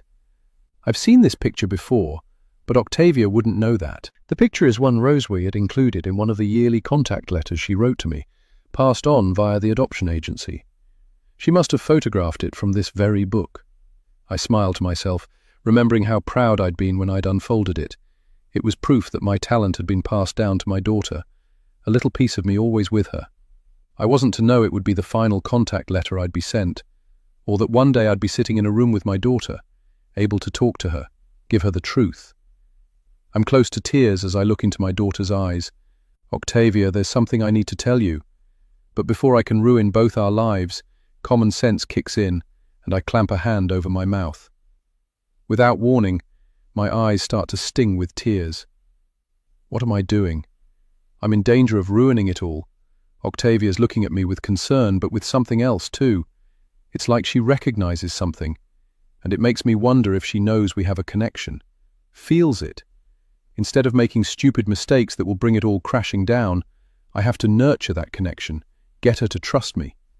Silly old me. Knowing I must lighten the mood, I force a laugh and wipe a finger under my eyes, the skin of my knuckle coming away black with mascara. I was going to tell you a funny story about Leo when he was first born, but it really isn't very funny. Sometimes I think having a baby makes you a little crazy. I expect your mum feels the same. I pull a stupid face and am relieved when Octavia's lip twitches into the start of a smile. Here, let's look at some more of your wonderful pictures. I flip through the pages, admiring the drawings of flowers and birds, the many she's done of her rabbit Snowy, including the one Rosemary had sent me. I smile to myself as my eyes rove over the pages, pausing every now and again to point out a technique I recognize, a color I might have chosen. I'm halfway through the book when something stops me. My blood chills. What's this, Octavia? The picture is different from the rest, not done in the crayon or colored chalks Octavia usually favors, but done in black biro.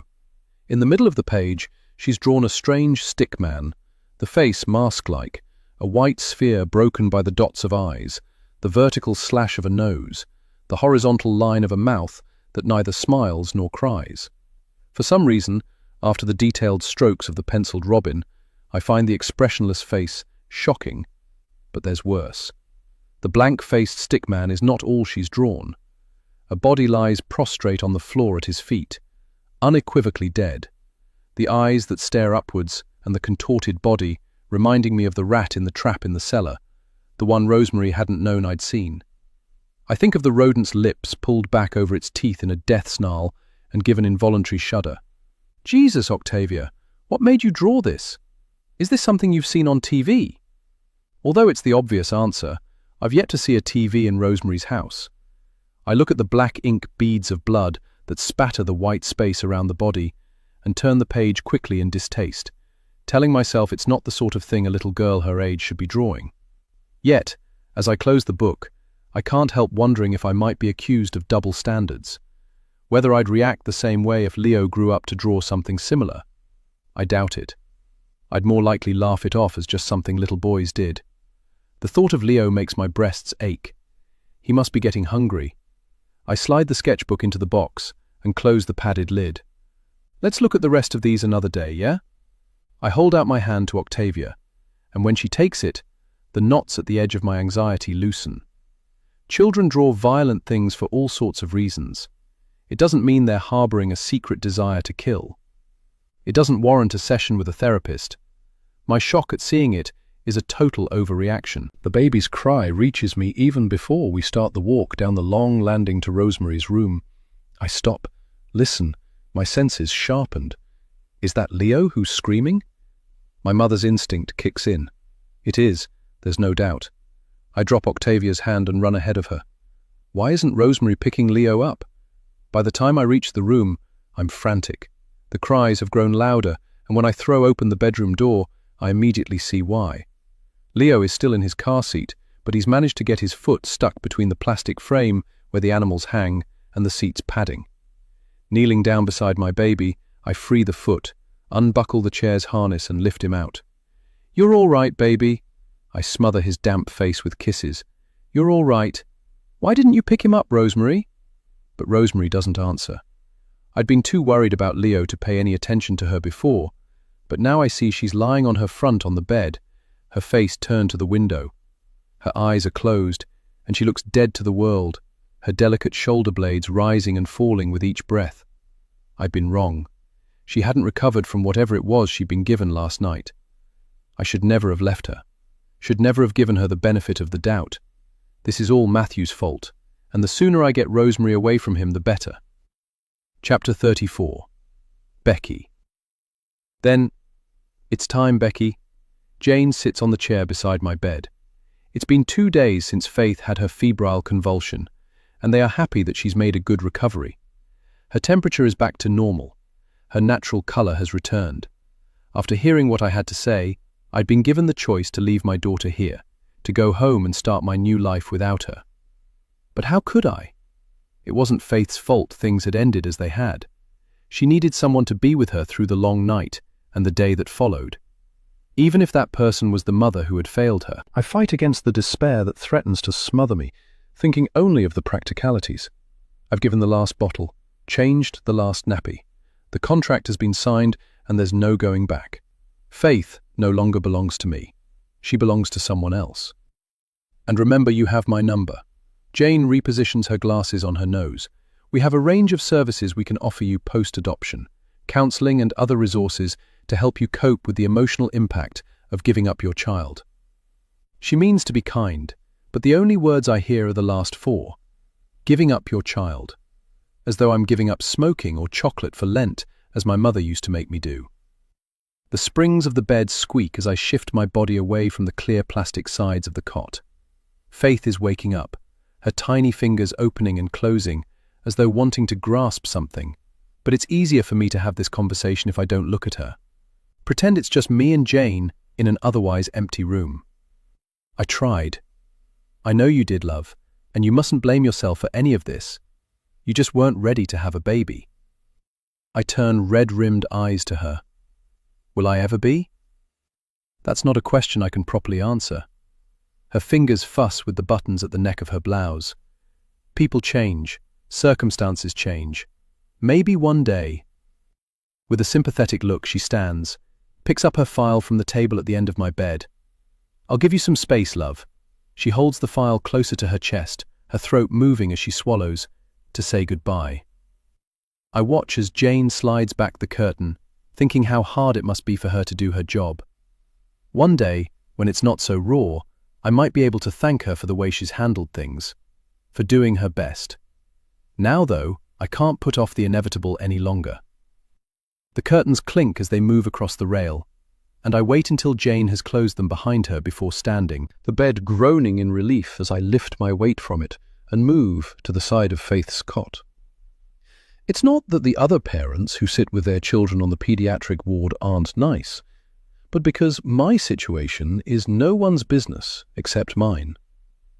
Grief will hit me hard the moment my baby is taken from me, and I need the privacy of those blue nylon curtains to let me say my final goodbye without falling apart. In her cot, Faith's feet, in their white terry toweling baby grow, kick at her cover. Not allowing myself to think too much, I bend and scoop her out. Jane will be back soon, and I need to say goodbye to the child who was once mine. Goodbye, my love. As I speak, I don't look at her but keep my eyes fixed on the blue curtains. Scared that if they linger too long on her face, the fuzz of light auburn hair, the perfect little fingers, I'll cave in. Start the cycle again when I know it has to end. I'll always love you. With closed eyes, I lower my lips to her head, sealing my promise. My mind empty of all normal thought, and when the curtain clinks on its rail and Jane comes back in, catching us like this, I don't pull away. She says nothing, because what is there left to say? Reaches out her arms and lifts Faith away from my chest. Immediately, I feel unstable, light-headed, as though a part of my very being has been removed. No, wait! I don't know if I've actually said it or just thought it. Whichever it is, Jane doesn't seem to have heard, or, if she has, she fails to comment. With a sympathetic look, she turns away, her hand cradling the baby's head. Disappears through the curtains with my child. The material drapes back into place, and it's like she was never there. Like Faith was never there. My eyes search the empty cot, desperate to believe there's been some mistake, that some strange magic, some benevolent god will have her lying there again. Seeing nothing but the starched white sheet, the cellular blanket that's bunched up in a corner, my heart lurches. All I'd wanted was one more minute, one more second. Surely that wasn't too much to ask. For a moment, I stay where I am, stunned, numb. Then instinct kicks in. I have to stop this. Clanking back the curtains, I run through the ward, out of the door. Jane! But she's already gone. The corridor beyond the nurse's station empty. Not knowing what else to do, I go back in to get my things, the weight of the mother's stares tracking me. As I pass a young woman with her infant pressed to her breast, she mouths, "Are you okay?" But I ignore her. What I want to do is howl, to tear out my hair, but my mum's voice is in my head. "Don't create a scene, Rebecca. Remember where you are, who you are." But what am I if I'm not Faith's mother? It's something they forgot to tell me. "Have a sip of water. I'm sure your little one will be all right. She's in the best place." The woman in the bed next to mine smiles at me, holds out a plastic cup. Her baby had been readmitted after an infection the day after us, but she hadn't seemed too worried, possibly because she was already mother to his 3 healthy brothers. "He was a late mistake," she'd whispered across the space between our beds. Thought it was the menopause, or that I'd eaten a few too many cakes. Bleeding disaster at my age. I look at her now, at the plastic cup she's offering. Despite what she's said, when the doctor has discharged her baby, she'll be taking him home. Without thinking, I lash out, knock the cup from her hand. Water streaks her jumper, splatters the plastic sides of the cot, and pools on the floor around the wheels of the bed. "Leave me alone, can't you?" Her eyes widen. "I'm sorry. I didn't mean to. I'm behaving badly, know it all too well, but there's nothing I can do about it." On the far wall to my left is the wide bank of metal-framed windows. They look down onto the hospital entrance, and I run to them. Press the flats of my hands against the cold glass, the lead weight of guilt holding me there. Call it coincidence, call it fate, but as I look down, the entrance door slides open and a woman steps out, a baby's car seat in her hand. I know it's Faith, can feel it deep within me. Without warning, she looks up, her hand shielding her eyes from the sun, and for a moment I think she's seen me. But it's just my imagination, the angle of the sun and the blinds making it impossible. Gooseflesh rises on my arms as a well of grief opens in my chest. I am nobody, nothing. The pain expands inside my chest, taking up more and more space until there's none left for any other feeling. "Give her back!" I scream at the glass. "She's mine!" My legs give way, and I sink to my haunches. See the feet of the nurse through swollen eyes as she runs towards me. On the outside I'm crying, but on the inside I'm dying. Chapter 35. Becky. Now, I'm going to stay here tonight. You don't have to do that. Rosemary looks up at me from the bed, rubs her red-rimmed eyes. I'm so ashamed, Becky. Poor little love. I never heard him. I pick up the packet of sleeping pills from the bedside table and contemplate it.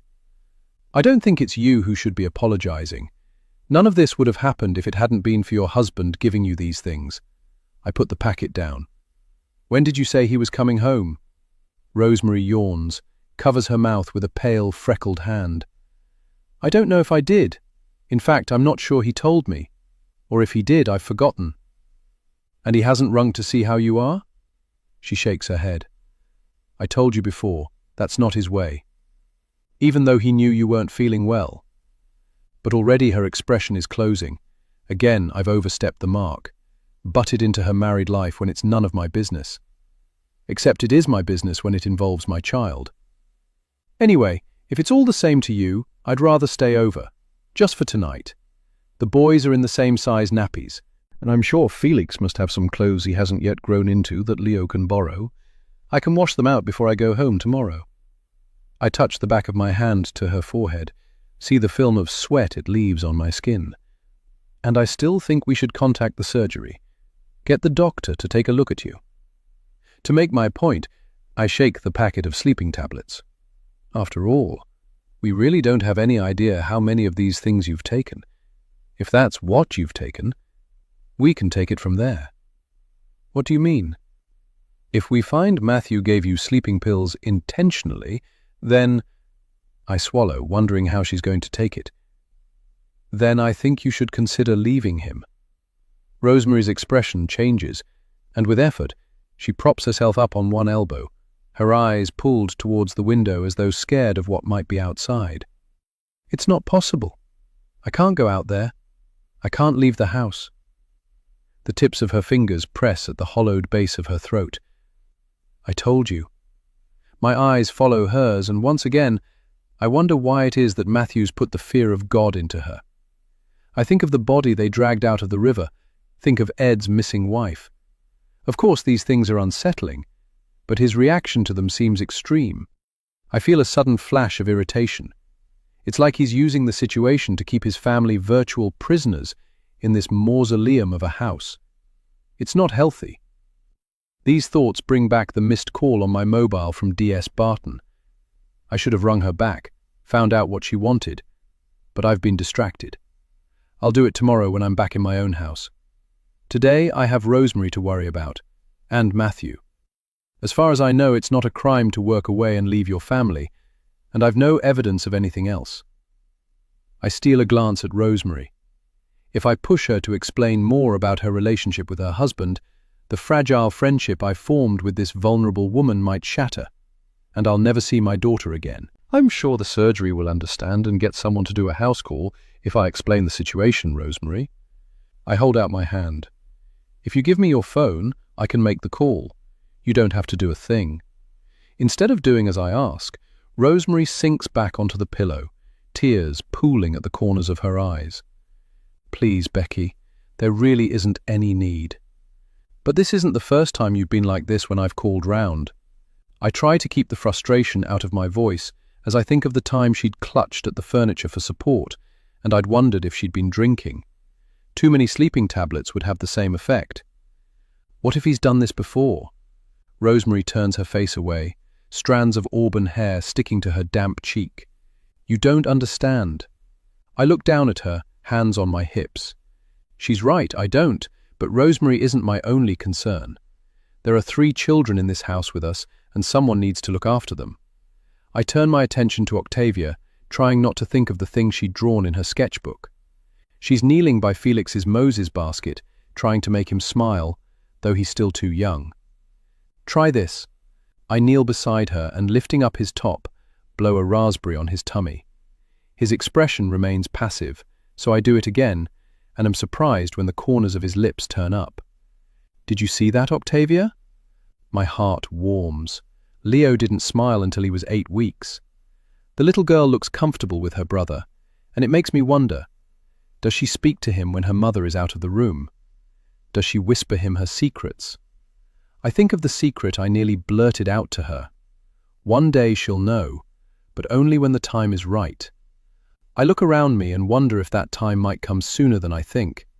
When I saw Rosemary's photograph on the Mums the Word site and decided to contact her, I couldn't have had any idea of the vulnerability of this strange little family. The mother who was too afraid to leave the house, the daughter who didn't speak. If Rosemary was anyone else, I'd leave now, ghost the woman next time she messaged me, or delete her number from my phone. But Rosemary isn't some random person I can cut out of my life. She's my child's adoptive mother, and I have to know what's going on. Have to make sure my daughter is in no danger. Look, if you don't want me to call the doctor, I won't, but at least let me stay the night. I can help with the children, with their meals or whatever else would be helpful. Whatever you like while you sleep this off. Rosemary blinks slowly, her lashes casting a shadow on her pale cheeks. But why would you do that? You've your own baby to look after. It would be imposing on you. I'd do it because you're my friend, Rosemary. Does there need to be any other reason? There's relief mixed with something else in her smile. No, there doesn't. I won't forget this, Becky. Thank you. I take her offered hand. You're welcome. And if you do, I say with a grin, I'll remind you. Chapter 36. Becky. It's nearly 8 in the evening, and outside the window the wind is lashing at the trees in the garden, rattling the glass in the sashes of the large bays. It's not an evening to be outside, that's for sure, and I'm glad Rosemary let me stay. I look at her now, at the ginger lashes beneath her closed lids. See how similar her colouring is to my daughter's, and wonder if it was luck, some coincidence drawing them together. Since I've been here, she's hardly moved from her bed, not unless you count the visits she's made to the bathroom, and I know that this lethargy isn't normal. While I'm at the house, the family are safe, Octavia is safe, but what about when Matthew comes home again? Who will watch out for them then? Whenever I think of him, of the large hand that had rested on the door of my car and the eyes that bored into me, my head turns to the window. It's dark outside now, and the fear that he'll return home and find me here is so close to the surface. I want to grab Leo's car seat and run for the door. But I can't. I'm needed. Since I've been here, I've hardly stopped. I've made us lunch, fed both boys, changed their nappies, and put them down for their naps. Sometimes, Rosemary has been awake, but when she's sleeping, I've used the time to try and engage Octavia in a one-sided conversation. My heart sinking in disappointment when I've had no success. But there's something I've noticed about the little girl. Like mine, her eyes continually flit to the dark windows as if distracted, and I know that, like me, she too is worried she'll see the headlights of her father's car, hear his footsteps on the stairs. She's in her room now, getting ready for bed, and the boys are both asleep. I'm bored, the hours stretching longer than I'd thought, and I can't help wondering how Rosemary can stand it. Day after day, trapped between these four walls. I get up from the nursing chair where I've been sitting reading and walk the length of Rosemary's bedroom to get the blood in my legs circulating. And as I do, I wonder again if I should have notified someone, the adoption agency or social services. Told them of my concerns that the children aren't being looked after properly. But, if I did, how would I explain my presence here? Would anyone believe meeting my child's adoptive mother on a mother and child app was a coincidence? Most likely, they'd think I engineered it. No, my best chance to continue seeing my little girl is to keep quiet, cement my burgeoning friendship with her adoptive mother, and count my blessings. My pacing has taken me to the mahogany chest of drawers. On it is a beautiful, polished wooden trinket box inlaid with mother of pearl. With a quick glance over at Rosemary to check she's still sleeping, I reach out a hand and lift the lid. The inside of the box is lined with blood-red velvet, several rings pushed into the raised slot designed for them. I recognize the ring with the large tiger-eye stone she'd worn on the day I met her, and another she was wearing the last time I came here. A neat little emerald ring surrounded by a cluster of small diamonds.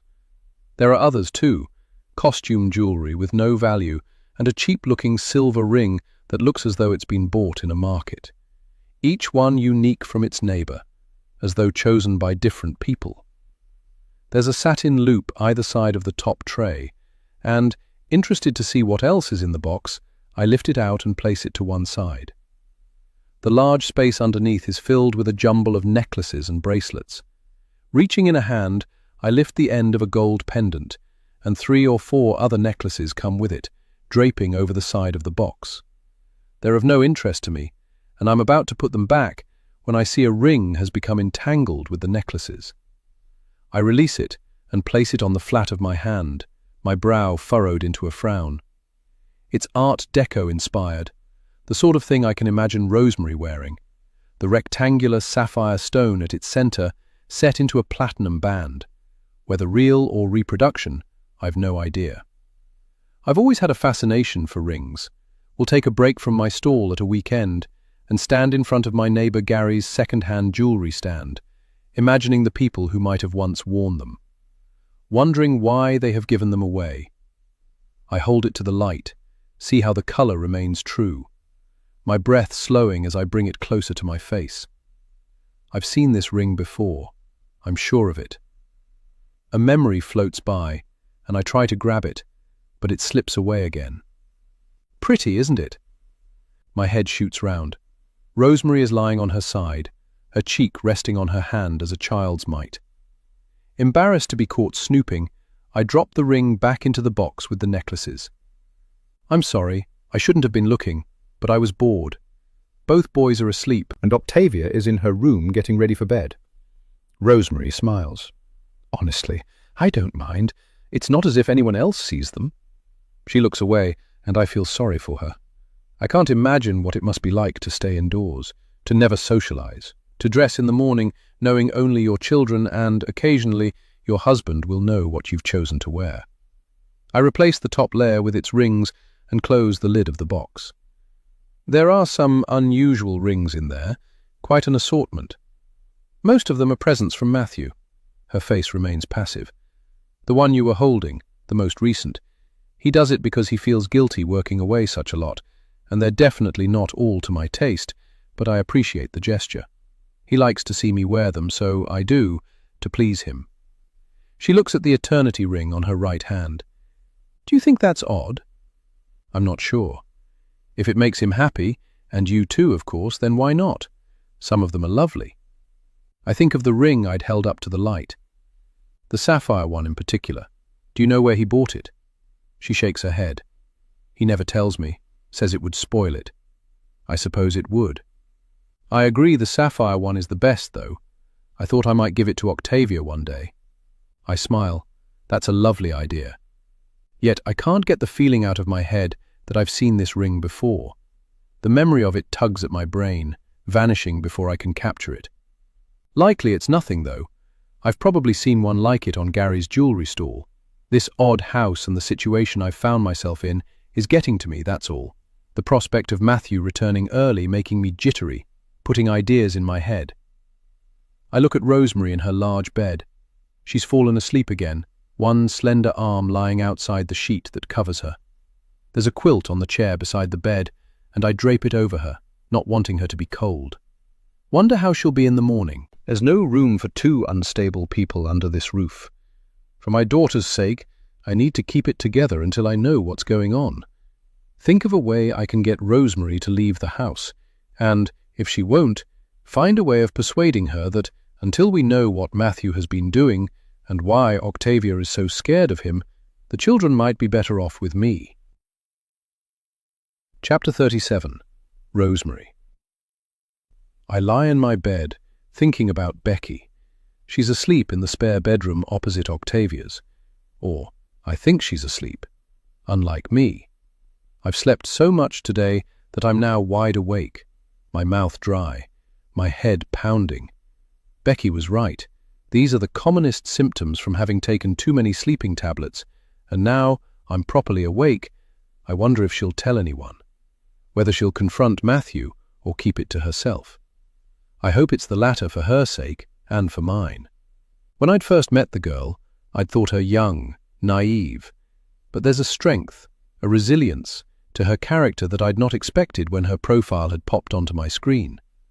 Will she side with me or betray me? I no longer know.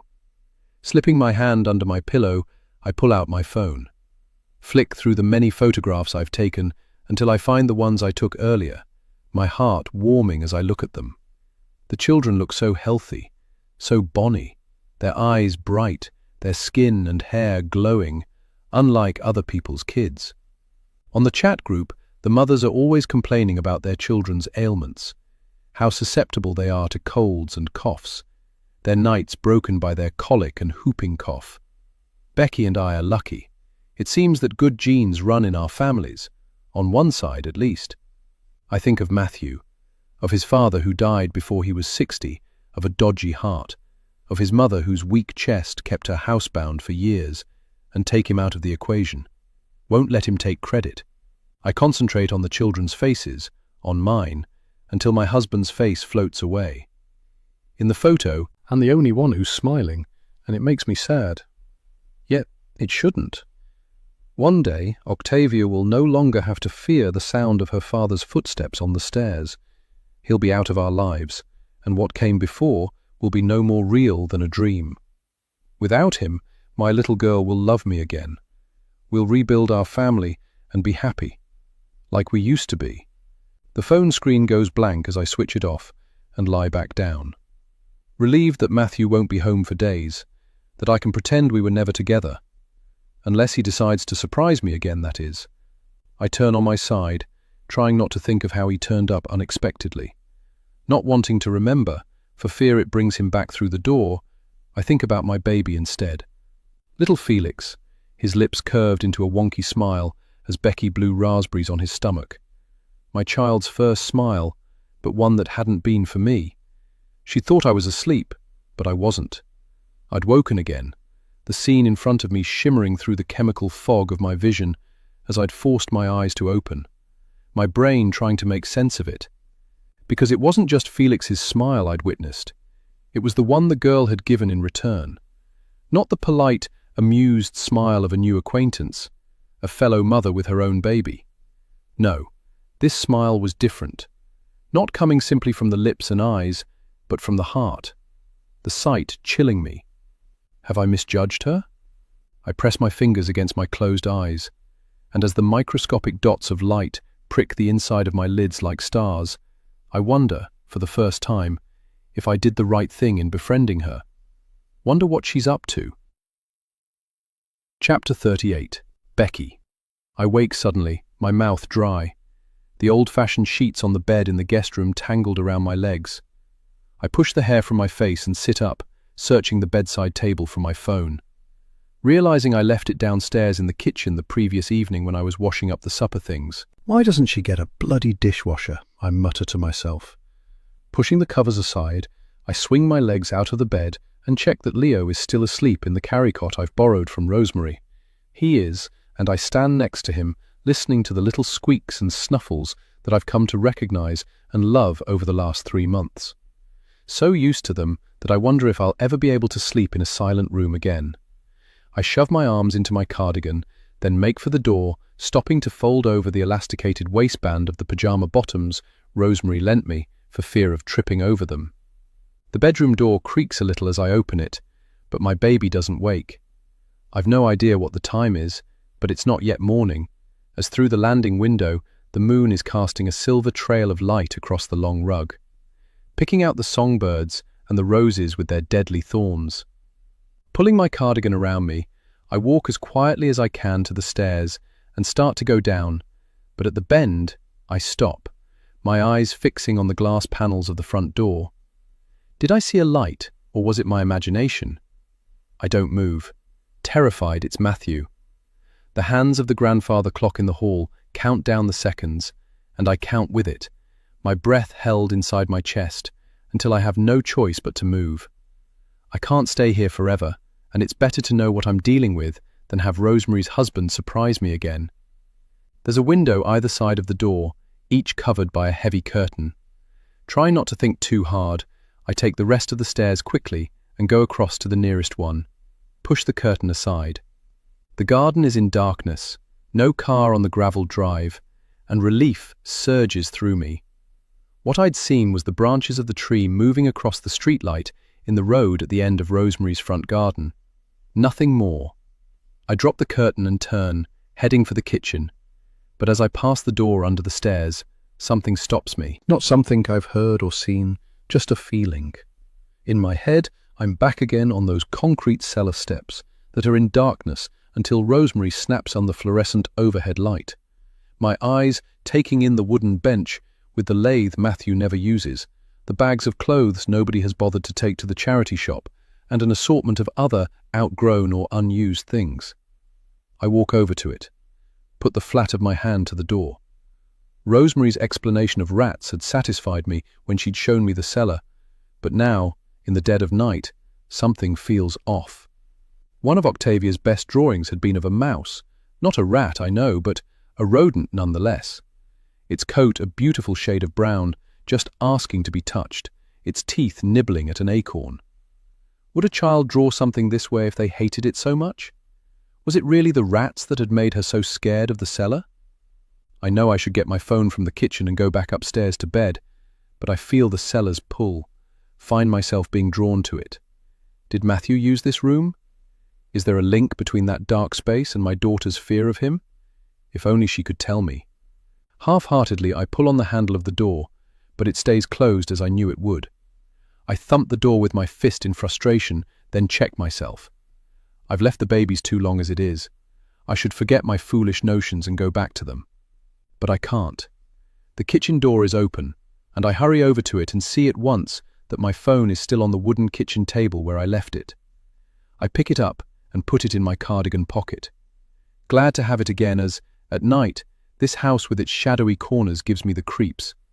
It's only as I'm about to leave again that my eyes alight on the drawer in the table, the place where Rosemary keeps the cellar key. I go back into the hall and tip my head, listening into the dark silence for a sense of whether the babies are still asleep. I can't hear crying or any sound at all, save for the grandfather clock, so they must be. My heart beats faster. I have time, and this might be my only opportunity. The drawer rattles as I drag it open. For some reason, I had expected the key not to be there, but it is. Hidden amongst the scissors, old flyers for country fairs and car boot sales.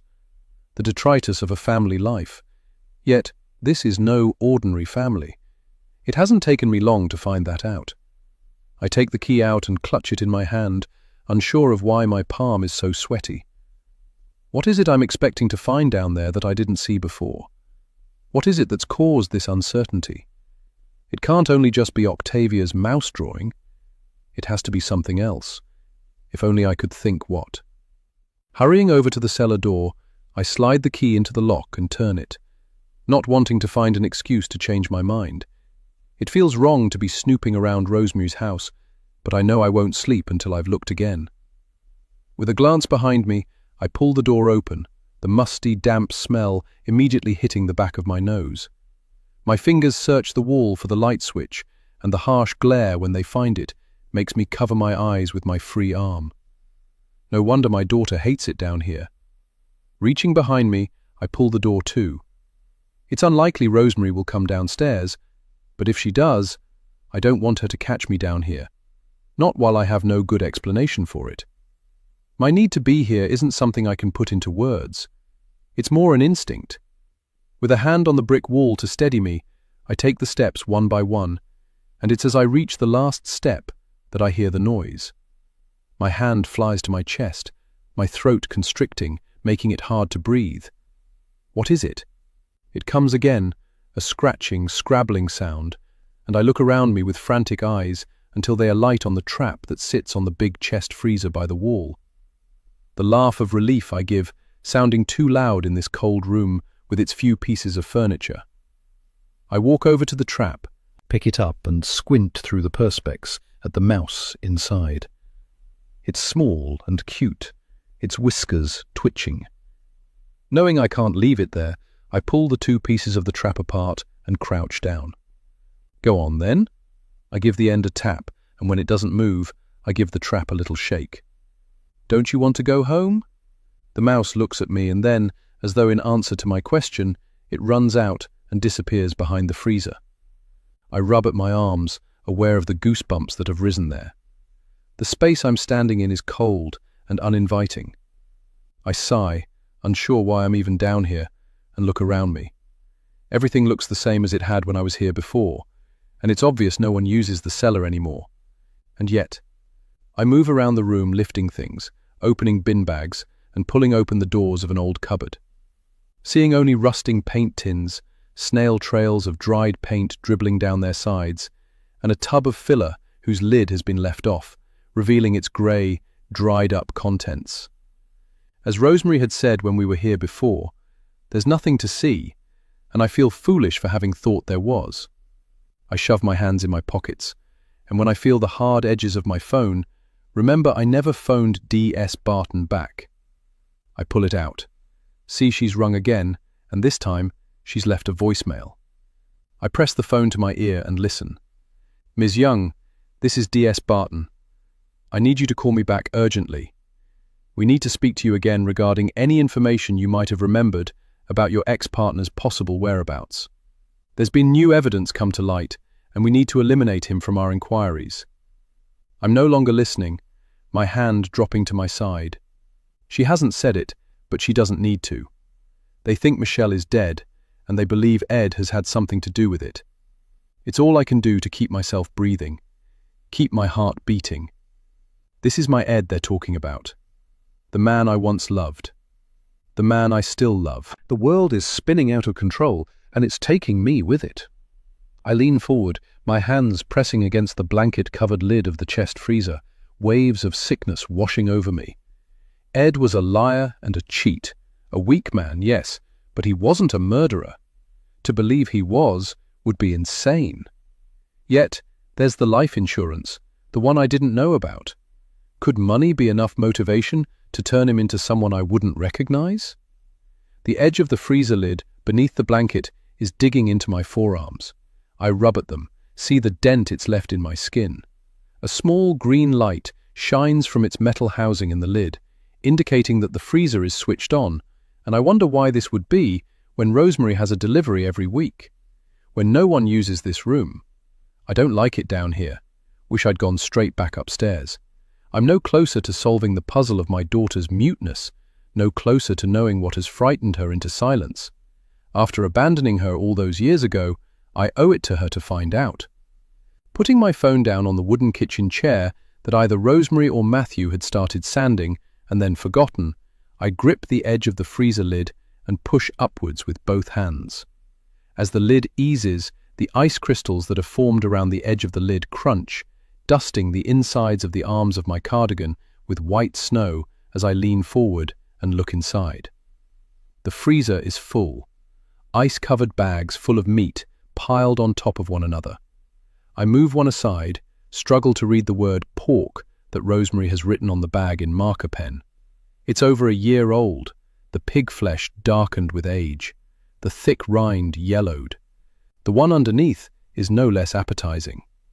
Without knowing what I'm looking for, I push more bags, some large, some small, aside.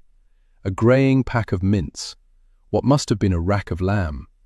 Such waste, as none of it will be edible now.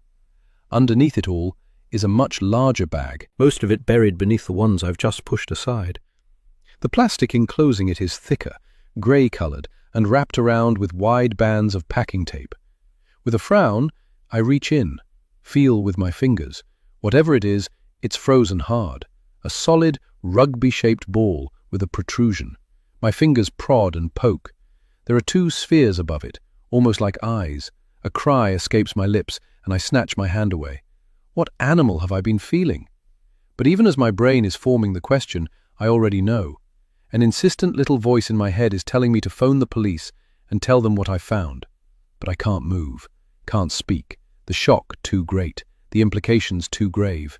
And when the light snaps off, plunging me into darkness, it's almost a relief, because now I can pretend it's not real, that I'm still asleep in my bed, and soon I'll awaken from this nightmare. Chapter 39. Becky. In the pitch black, I back away from the stairs, stop when my hip hits the chest freezer. Stay away from me. My voice breaks from my constricted throat. I have a knife. But it's a lie. I have nothing. No means of defending myself against an assailant I cannot see. Against Matthew. For it's obvious now what's been going on in this house. Why my daughter is terrified of him. I should have known he'd come back early, as he had before. Imagine him watching us through the darkened windows, seeing for himself how Rosemary had disobeyed him, allowed me back into the house despite his objection, despite his warning. What would he have thought as he watched me take care of his wife and children as though they were my family, not his? The room is flooded white again, obliterating the darkness, and I close my eyes against the glare. I'm shocked, when I force them open again, that it's not Matthew who's standing at the top of the steps. Faith? She looks at me blankly, and I correct myself. Octavia, don't come down, stay where you are. She mustn't see what I've seen. I must protect her from it. My limbs have no substance to them, my legs barely able to support me, but I need to be able to cross this room, have to stop her from coming down. Stay there, I repeat, scared she'll ignore me. I'll come up. I grip the banister for support as I climb, see her bare feet on the concrete steps above me, and randomly wonder if she's cold. I've left something monstrous behind me, yet still my thoughts are fixated on my child's welfare. It's wrong, I know, yet I can't help it. Is your father back? I've reached her now, my shaking hand grasping her shoulder. Did he come home? She looks towards the front door, shakes her head. That's something at least. Most likely she heard me downstairs, came down to find out what I was doing. Her hand is on the sleeve of my cardigan, and she's pulling at it. She wants me to get away from the cellar, and it's what I want too. I've no way of guessing if she knows about the body. Can't ask her in case she doesn't. Hope to God she doesn't. I shut the cellar door and lock it, offer her my hand, glad when she takes it. We need to go upstairs now. It's all I can do to keep my voice steady, to not frighten her with my own fear. Hand in hand we climb the stairs, but on the landing I stop. I can't pretend nothing has happened. I turn Octavia to face me, bend down to her level. I have to speak to your mum about something very important. I glance at Rosemary's bedroom door, sick with anxiety. But while I do, I need you to keep an eye on Leo in case he wakes. Can you do that for me? Octavia's face is ghostly white. She gives a small nod, and I make my lips smile. Good girl, I won't be long. You can come and get me if he cries. I watch her as she goes into my room, then head for Rosemary's. The bedroom is dark, the thick velvet curtains blocking out the night. I check on Felix in his anteroom to make sure he's asleep, then go over to Rosemary's bed, shake her shoulder. Rosemary, I hiss. Rosemary, wake up. She stirs, mumbles something that I can't hear. Please, wake up. My voice is desperate now, the feel of the frozen face against my hand coming back to me in all its horror. This is important. Rosemary's eyes open. With effort, she sits up and pushes the hair from her face. Becky? What's wrong? Is it Leo? No, it's not Leo. Both boys are fine. Octavia too. But I need you to come with me. I grab her robe from the foot of the bed. Here, put this on. It's cold down there. Cold? She looks puzzled, her eyes still heavy with sleep. Just come. She must have heard the desperation in my voice because she doesn't question me further. Slips her arms into the robe and slides her legs out of the bed. Reaching out a hand, she touches my arm. You're trembling. I know I am, but in this room, full of brocade and velvet, the heavy, dark furniture, I can't voice the reason why. She needs to see for herself. I go over to the window, part the curtains. The drive is still empty. Matthew's not come home, unless he parked in the street and is lurking somewhere in the shadows of the garden, biding his time. But for what? He can't know what I've seen, what I've found. My mobile drags the pocket of my cardigan down, reminding me of the message D.S. Barton left. I should ring her, tell her what's happened, but the coincidence is too great. My being here one I'd struggle to explain away. Not unless I want to lose my daughter forever. Leo, too. But what I've discovered is too big a thing for me to deal with on my own. Rosemary's husband is out there somewhere, a danger to us all. Yet it's not Matthew the police are interested in, it's Ed. Their requests for information about his whereabouts and his missing wife becoming more urgent. Where does he fit into all this? Leaving the window, I grab Felix's baby monitor, then take Rosemary's arm and pull her onto the landing. At the door of the spare room where I've been sleeping, I stop. Octavia is keeping an eye on Leo. I'll leave Felix's baby monitor with her so she can check if he wakes. Why is she up? Rosemary pulls her arm away from me. Becky, please explain what's going on. Ignoring her, I go into the room and hand Octavia the monitor. She's kneeling on the floor next to Leo's carry-cot and looks as though she's taking her job as his protector seriously. I won't be long, love. Then you can go back to bed. Rosemary is waiting for me on the landing. It's unfair to keep her in the dark, but she needs to see for herself what her husband is capable of, the real reason he wants to keep her docile and housebound. And when she knows the truth, she must be the one to call the police. I can't be a part of it. Getting up, I leave Octavia and walk past Rosemary to the stairs. Come with me. I go down, sensing she's following me, and when I reach the cellar door, I take the key from my pocket, slide it into the lock. But Rosemary's hand stops me. Where did you get that? You have to tell me what's going on. I will, but I need you to see for yourself. I pull the door open and snap on the light, blood hammering at my temples. I don't want to go down the cellar steps, but I must. It's the only way I can make Rosemary understand. Words alone won't be enough. Pushing fear aside, I descend the steps and walk across the cellar floor. Stop in front of the chest freezer. I feel sick. It's in here. But Rosemary hasn't moved. She's still at the top of the steps where Octavia had been earlier. Now, Rosemary. My shout echoes in the cold room, and she blinks, refocuses. Slowly she comes down, one hand on the chipped banister, her eyes on the two separated parts of the empty mousetrap. You've already been down here. Suspicion colors her voice. Why, Becky? That's not important. I lick my dry lips. Look, Rosemary, what I'm going to show you will be a terrible shock, but I have no choice. My palms are clammy as I push back the blanket and position my hands under the lid, and, As I lift it, the fear I've been quelling gathers and grows. I look in and, for one glorious moment, I think there's nothing to see, but then I remember how I'd shoved the frozen blocks of meat back over the body when I'd seen Octavia at the top of the stairs. With my eyes still on Rosemary, I reach in and lift one solid, ice crystal-covered bag, then another. Drop them onto the floor, exposing the terrible, head-shaped lump. What on earth? But I cut her off. Come here. Look for yourself. She holds back. I don't want to. Becky, you're scaring me. I go over to her and place a hand on her back, guide her to the side of the freezer. There. She peers in. I'm sorry, but I really have no idea what I'm looking at. Is there a pair of scissors down here, or, better still, a knife of some kind? She gives a small shrug of her shoulders. I'm not sure.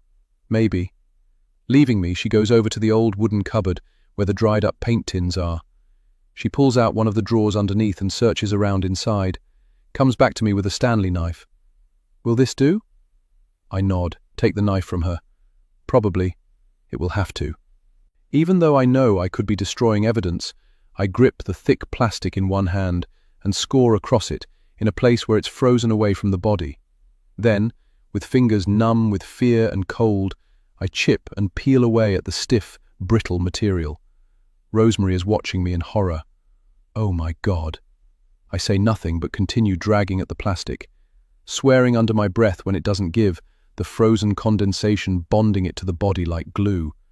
I try another part, my fingers aching with the exertion, wanting to show her the truth. There's pale skin now, waxy yellow and shiny, the surface tight where the tissue has contracted. Behind me, Rosemary gasps. It's cruel to do this to her, but she has to know. We are in danger here, her family and mine, and I think, deep down, she already knows. It's Matthew's control over her that stops her from seeing it. I pull hard, revealing the sharp edge of a jawline, blotched purple in places where frostbite has taken hold. My fingers accidentally graze it, and the stiff leather feel of the skin is something I'll remember in my nightmares. It's a face! Rosemary looks as though she's going to be sick. She's right. More of it is exposed now, strange and distorted where the plastic has pressed against it, one shrunken, glassy eye covered in ice crystals. And it's only now I realize what I'm doing, how sick this all is.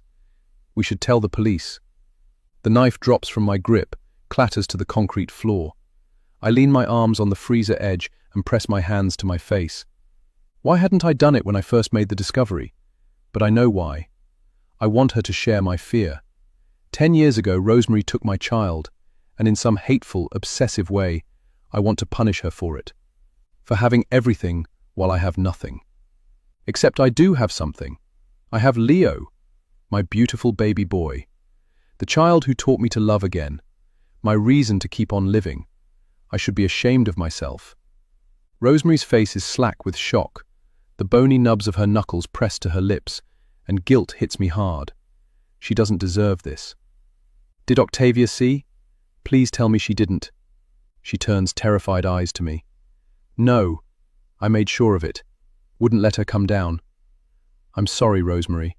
I know this is a shock. It is for me too.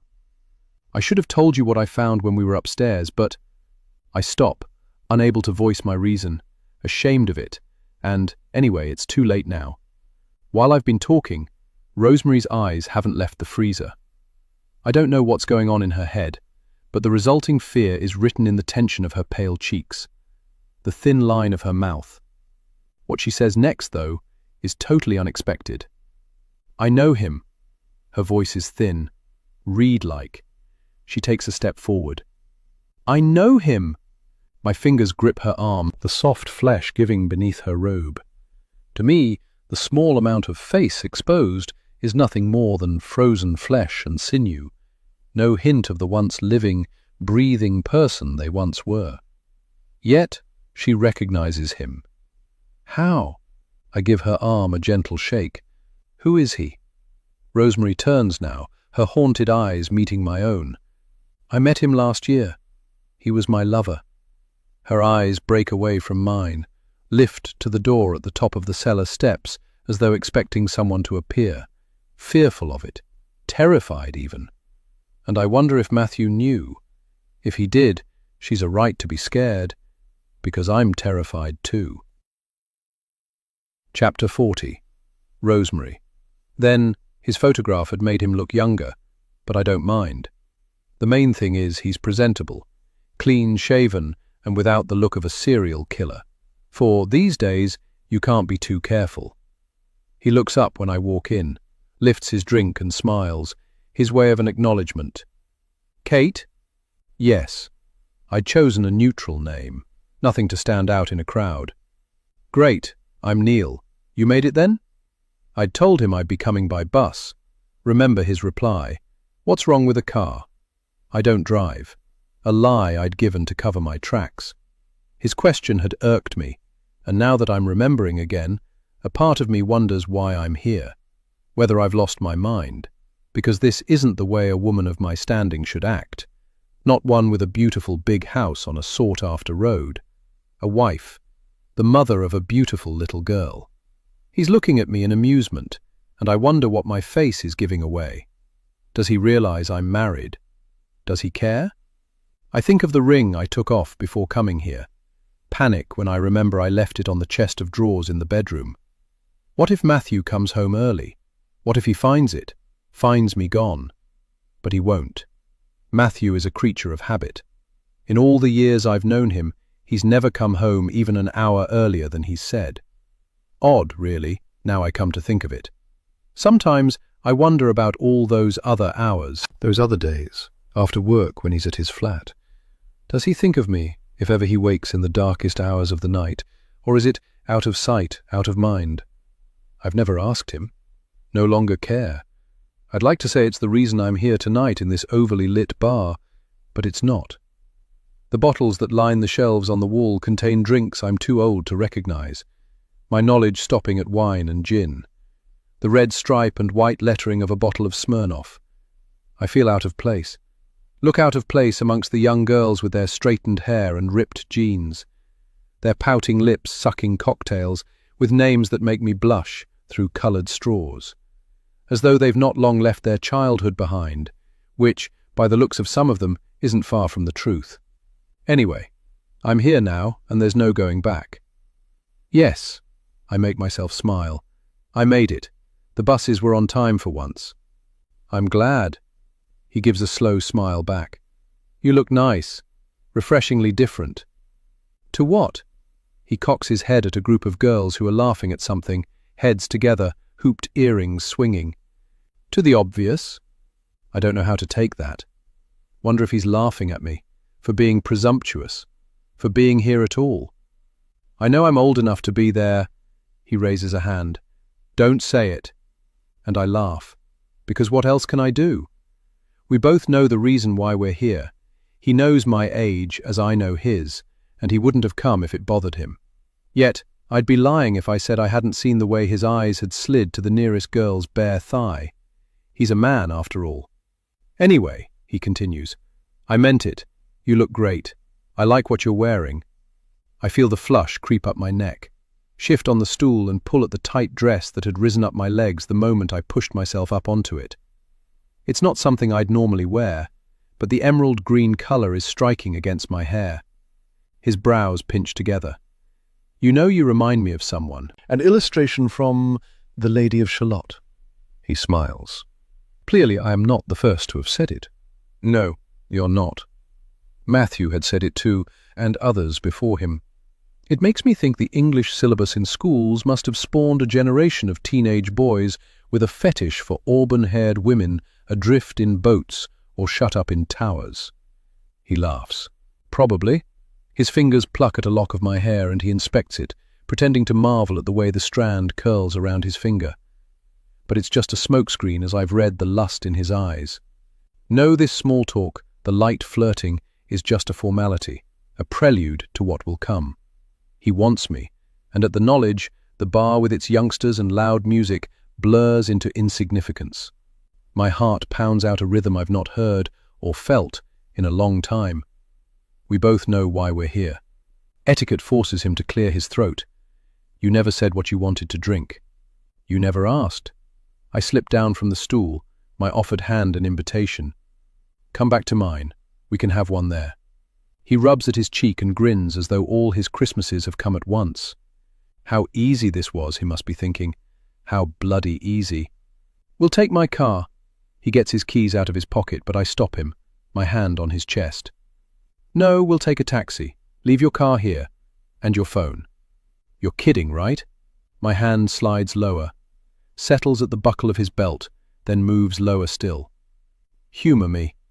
Fuck, okay. I'll put it in the glove compartment. He pushes open the door, and I smile to myself, relieved at how easily he's agreed to my terms, considering he's not bad looking for his age. He hasn't asked me why he can't take the car, but probably he's guessed. I doubt I'm the first married woman he's screwed. No, I won't be the last. A taxi pulls up as the night air hits us. 3 girls in tight skirts and heels I couldn't begin to imagine walking in, clamber out of the back. They stop for a selfie with the bar's neon sign behind them, all hair and lips and eyelashes. I pull at the man's hand, pointing to their cab, scared he'll change his mind. We can take this one. With my hand on the roof of the car, I duck to the open window and speak to the driver, give him an address a few roads away from my house. When Neil gets back from his car, we get in, and in the driver's mirror, I see the 2 men exchange a look. Shame stalks me. Is it that obvious? Am I that obvious? The door slams shut, and we're moving. I place the man's hand on my bare thigh, close my eyes as his fingers move across my hot skin. As I say, we're consenting adults, and we both know why we're here. At least I do. Chapter 41. Becky. Now I stare at Rosemary, unable to process what she's saying, panic rising in my throat. Oh my God, Rosemary, you had an affair? I'd seen the cold steel in her husband's eyes, had heard the threat in his voice when he'd trapped me in my car. And I was a nobody, a woman with a small child who his wife had befriended because she was lonely. I could only imagine what he'd be like if... Did he know? Did Matthew know? Rosemary's frightened gaze is still fixed on the strip of waxy flesh I'd revealed when I'd cut away the plastic, on the opaque eye that stares up at the ceiling. Taking her face between my palms, I turn her head, make her look at me instead. You've got to tell me, did your husband know you'd brought him here? She blinks. I didn't bring him. Not the second time, anyway. He was here twice. Jesus Christ.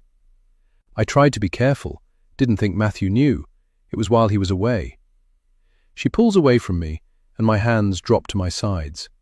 She points a shaking finger at the freezer. All this time, all these months. Her shoulders shudder. I thought Matthew and I were okay. I knew straight away that what I'd done was wrong and put a stop to it. As long as Matthew didn't know anything, I could pretend it had never happened. It was just a fling, Becky. Over before it had ever begun. A stupid, pointless fling, because I was lonely. You say you were lonely, but you had... My brain battles with my lips. I mustn't say her real name. You had Octavia. Wasn't she enough? She would have been enough for me, I want to say, but I don't because it would be a lie. Back then, when I'd first had her, she hadn't been enough. She'd been too much. Or so my mother had made me believe. And now it makes me wonder something. Where was she when you brought this man home? Where was Octavia? She was at a school friend's, a sleepover. She looks at me accusingly. Are you implying my daughter was in the house when... No, of course not. But the shock of finding out Rosemary had been unfaithful has messed with my mind. I hadn't thought her the type to do that either, and it makes me realize how little I know about the family my daughter has lived with for most of her life. Perhaps losing the babies, the miscarriages, had affected Rosemary more than she's let on. It would have left her feeling empty, and if Matthew wasn't prepared to be there for her, had chosen not to mourn with her, is it any wonder she'd turned from him, found someone new, if only for a night? But what had made her change her mind about the man she's referred to as a fling? Had getting pregnant with Felix been the turning point? I remember how I'd felt when Leo was born. Perhaps, unlike her one-night stand, Felix's birth would have helped fill the empty space in her heart. She'd stopped the affair and thought her secret safe. except it hadn't been safe at all. Somehow, Matthew had found out. This man, I feel a cold lick of fear. This poor, unfortunate man. Matthew killed him. I force myself to look at him again, take in the thick plastic that swaddles the frozen flesh, the unyielding bones. Unable to imagine him as he was when he was living and breathing, having sex with Rosemary in her marital bed. Rosemary looks diminished, her fingers worrying at the goose-bumped skin of her arm. He couldn't have. Matthew's not capable. She stops, the words catching in her throat. Because we both know he is. The evidence is in the cellar with us. She sinks to the ground, covers her face with her hands. Oh God, this is all my fault. I crouch next to her, gently lower her hands and try to rub warmth into them. You made a mistake, but you can't blame yourself. Matthew did this to you by working away, not being there for you when you needed him, and not caring enough when you had your miscarriages. You weren't to know that his jealousy would make him capable of killing. And after I swallow, my throat sticking. Point at the freezer. After he did this thing, it wasn't enough. Keeping you housebound was his way of ensuring you'd not stray again. He used the local murders to his advantage, made you so scared of what was outside that you didn't want to leave the house. And just in case you changed your mind, he drugged you with sleeping pills to keep you docile. He loved me. I shake my head in frustration. Don't be so blind, Rosemary. This isn't love, it's possessiveness. He wants control over you, for God's sake. Didn't even want you to have a friend.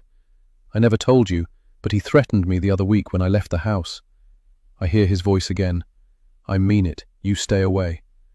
I didn't tell you because I was afraid it would make things worse. The only reason I came back was because I was worried about you, about what he might have done after I'd gone. Her eyes are glued to the terrible thing in the freezer again. She doesn't reply, and it's then, like a bolt out of the blue, I realize why. You knew, didn't you? Knew he'd threatened me. She's trembling, delayed shock most likely, but I can't let it go. Damn it, Rosemary, tell me. Her voice is small. He made me promise not to say anything, made me swear I wouldn't see you again. Or what? My voice is rising. I point at the freezer. Or I'd end up like him. I didn't know he'd killed him. I swear it. After I told the guy I was ending it, he left the house, and I never saw him again. You saw him leave? Well, no. I'd gone to check on Octavia. I thought you said she wasn't there. That's what she'd told me. That was the first time. The second time, he came round uninvited, took me by surprise. I made it clear he wasn't welcome, told him to see himself out. I heard the door slam. That was your husband. I feel sick. Matthew must have seen him go into the house, but instead of waiting for him to leave again, to confront him in his car, as he had that time with me, he'd gone inside, attacked the man, in the hall most likely, then dragged him down to the cellar. The house is big, and if Rosemary was upstairs with Octavia, she wouldn't have heard. I'm just wondering when Matthew would have had the chance to wrap him in the plastic sheeting, when there's a sound above our heads. A creaking like the floorboards complaining. My thoughts run away with me, forming pictures I have no desire to see. Matthew's car in the driveway. Matthew's feet crossing the hall above us. Matthew's anger that I'm back in his house. Did my daughter see what he did? Is that why she stopped speaking? You might not have known he'd killed the man, but you've lived with him long enough to know he could do me harm if he found me here. I stop, my heart thudding, scared that what I'm going to say next is true. Or is that what you wanted, Rosemary? For him to hurt me? Rosemary's face mirrors her horror. How can you think that? Don't you see? I hate being alone with him, but the idea of leaving terrifies me too. You're the only one who understands what it's like for me living here in this bloody big house with only the children for company. A new baby and a daughter who won't speak to me. I have no other friends. If he hurt you, I'd have no one. As ridiculous as it seems, a small part of me is flattered, but I know this is not the time. D.S. Barton's number is in my pocket. I should be ringing her, but I've no idea how to explain my being here. I need time to think what to do. But there is no time. There's a dead man in Rosemary's basement, and despite my fears, Doing nothing isn't an option. I stand in silence, the weight of all that's happened bearing down on me. You have to phone the police. Tell them what Matthew did to this man. In the stark overhead light, Rosemary's skin is bleached of all color. What if you're wrong? I don't understand. Her eyes are wide with fear. What if it wasn't just him he killed? What if he killed the others too? The woman they found in the river and the missing one? Michelle? I stand, immobile, the shock of what she's just said coursing through my body. We don't know Michelle is dead, and even if she is, why would he do that? She rubs at her arms, looks up at me. It's just a feeling. I think of the rings I'd seen in Rosemary's jewelry box, the ones she said Matthew had given her after being away, my mind racing in impossible directions. What if he hadn't bought them like he said? What if he really had killed the women and they were trophies? My mind races. Maybe she's right. I think about it, my horror at the possibility growing. Finding out you were sleeping with someone else would have left Matthew feeling emasculated, helpless, the green-eyed monster out of control. As I verbalize my thoughts, the image becomes clearer, the fight in the hall, the violent shove that might have cracked the man's head. Whether intentional or not, your lover's death would, in his eyes, have addressed the balance. He would have felt vindicated, no longer weak. An eye for an eye. He'd have got back his control, and each time he remembered what he'd done to him, he'd feel more powerful. And you think he got the taste for that feeling? That he... She trails into silence, and I know it's because she can see it too, is horrified by it as I am. I pull my cardigan tighter around me. Think of those large, strong hands that had held my baby's car seat as he'd carried her out of the hospital. Hands that were capable of much, much worse. Still are. The thing that scares me the most is the thought that he won't stop there. Not if he finds out you lied to him. That I lied to him and am in your house. Our eyes meet. We're both wondering where Matthew is now, if he knows I'm here. He's capable of killing again, Rosemary. You know that, don't you? I grip her hand and pull her to her feet. The tension in her arm and the pressure of her fingers on the back of my hand, her reply. Chapter 42. Rosemary. Then he stands in the hall, fingers linked behind his head, elbows wide, and turns full circle. Fuck me, this place is huge. I shrug. It's not as big as you might think.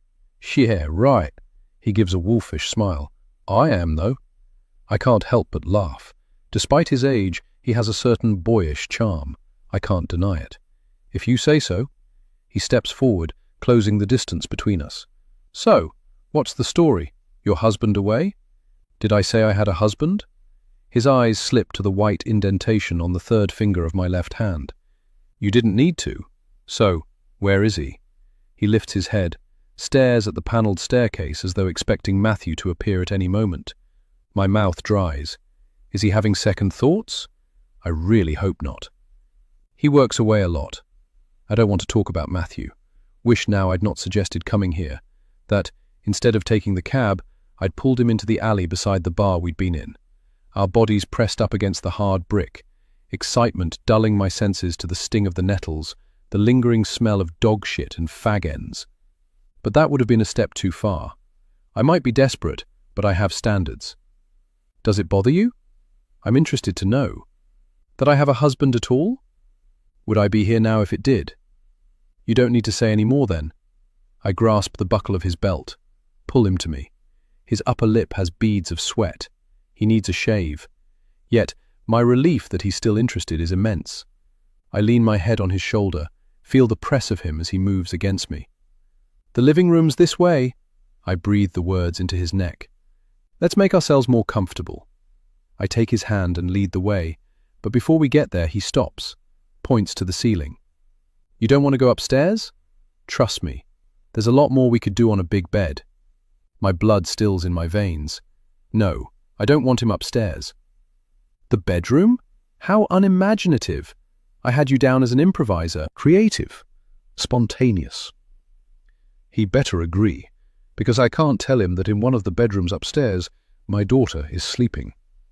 her presence if we were in my room along the landing, making it impossible for me to do what needs to be done. A husband he'd understand, but a daughter I haven't told him about? I don't think so. He slides his arms around my waist, his hands resting on the curve of my buttocks, fingers grasping the material of my dress, pulling it up my thighs. Oh, don't you worry, I get it. Just tell me what you want, what you need. I run a fingernail down the back of his spine. You'll find out. But I doubt he will.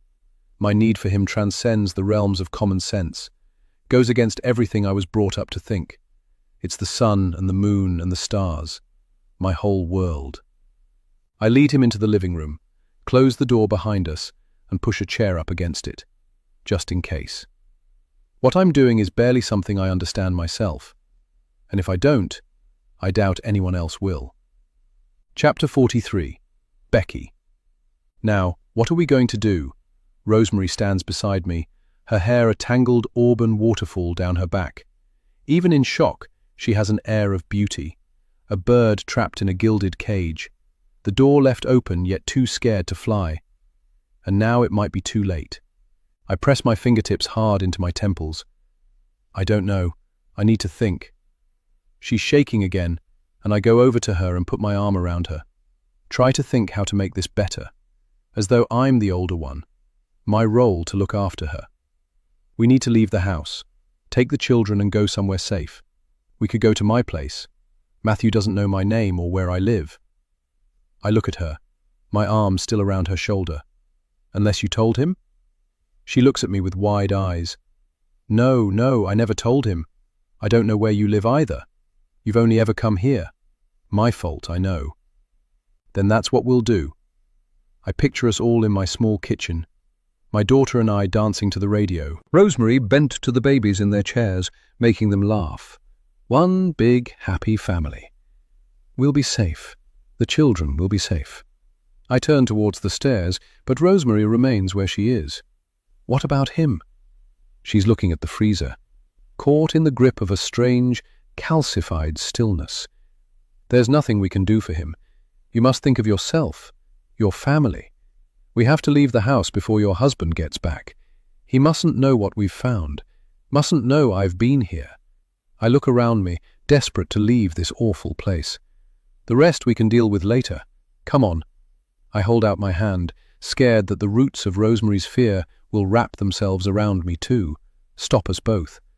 But instead of taking my hand, she backs away. I can't go outside, you know that.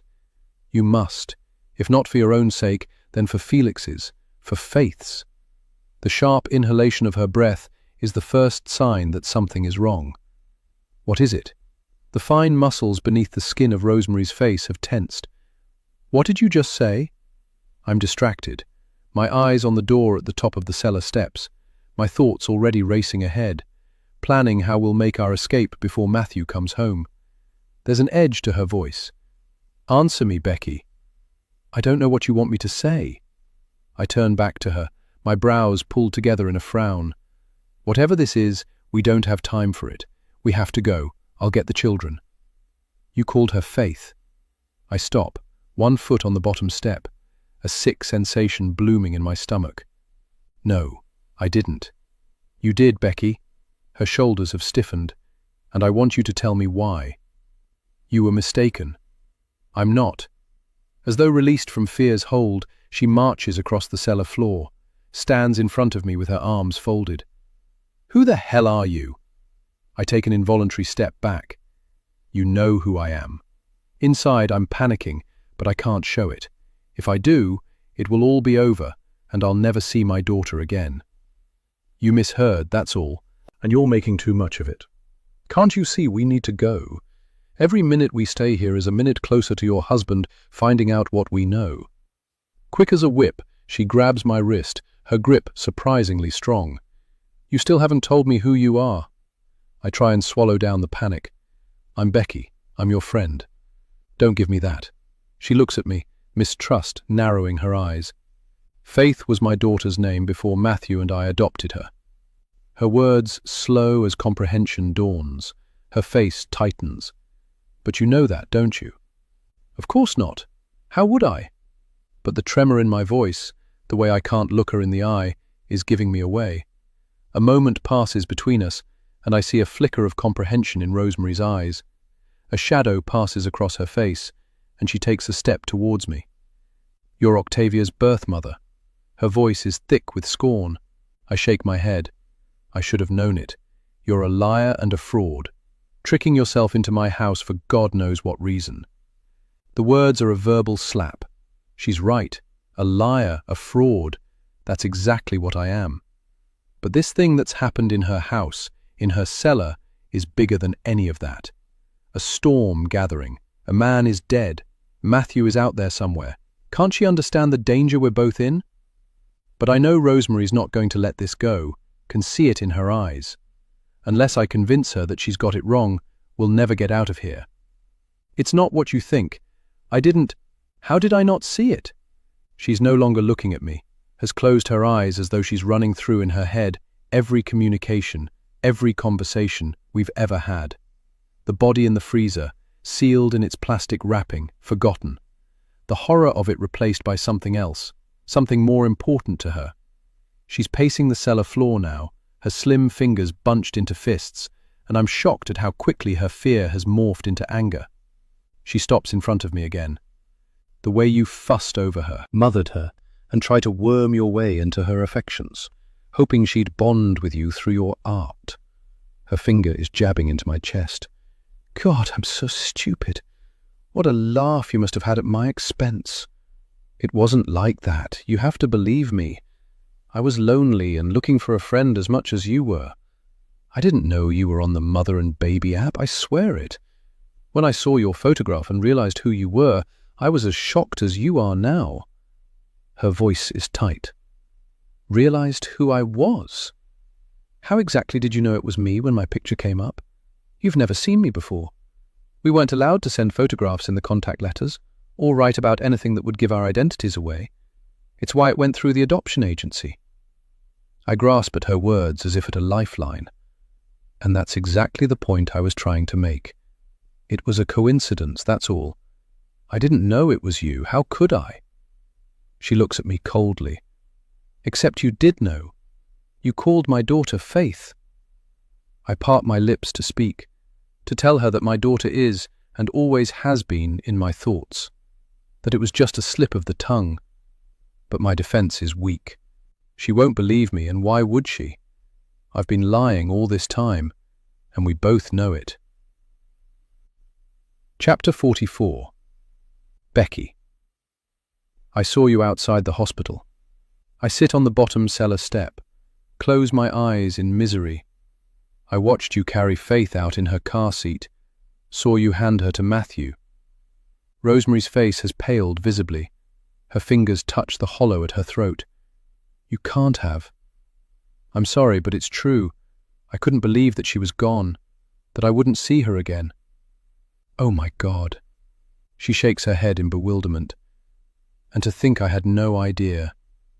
She runs a hand down her face. "If you hadn't blurted out your baby's name, I'd still not know. All these years, all those long years." Her voice wobbles and she stops, making me wonder what had happened to her, to them. "Look, I'm sorry, Rosemary. I really am. But she's talking again, more to herself than to me. "You knew who I was, but how could I not have known? How could I not have felt it?" I stay silent, knowing she's not expecting an answer, and am surprised when her eyes fix on mine. "When you replied to my contact letters, you would have had my face in your head. Yet to me you were just a faceless, nameless young girl." I nod, look down at my hands, unable to witness her distress. "It's true. Once I'd seen your face, it was engraved on my memory. You were everywhere, in my dreams, in my nightmares. I need her to understand how terrible it was for me too. That day she was taken from me. I replayed it over and over until I thought I was going mad, hoping that the pain would lessen, that I could live again. But it didn't. The pain never went away. It got worse. That's unfair. We never took her. You put her up for adoption and we did everything right." Her arms fold in front of her, cradling an imaginary baby. "You were young. unable to look after her like we were. It was meant to be.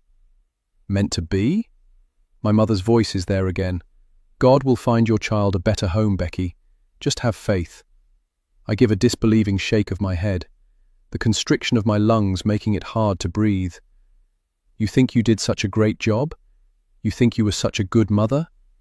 The sweep of my arm encompasses the room. Look at what you have here. A bloody enormous house with a cellar and a tower in your bedroom where you can swoon and moan about how hard it is being a mother. Waiting for your man to come home as though you're some kind of middle-aged Rapunzel. My words are fueled by resentment. Did you ever stop to think about my life? How I'd never be able to afford to live in a place like this? But what good is any of it, Rosemary, when Octavia's so fucked up she won't even talk to you, to anyone. She's scared to open her mouth, and the reason is right here. I point at the freezer. I might have been young when I gave her away, not ready for the responsibility of looking after her, but at least I wasn't living with a bloody psychopath. I stop abruptly. My outburst so sudden, so unexpected, I'm shaking. Rosemary's looking at me again, head on one side, as though a missing piece of a puzzle has slipped into place. I see it now. The resemblance between you and Octavia. I'd thought her behavior, her refusal to talk, was simply defiance, but I see now how it's come from you, down through your bloodline. You're unstable. Her words hit hard, but there's something in the way she said them that makes me wonder if she really believes it. It's as if she's trying to persuade herself it's true. But why? You're wrong, Rosemary. You're mistaking passion for instability. At the end of the day, I was the one who gave birth to her, and my belief is Octavia won't speak because she's scared of something. I push myself up from the step, try not to think about what's in the freezer behind her. And she has every right to be. You should be glad she and Matthew don't share the same genes. Be thankful for it. Oh, believe me, I am.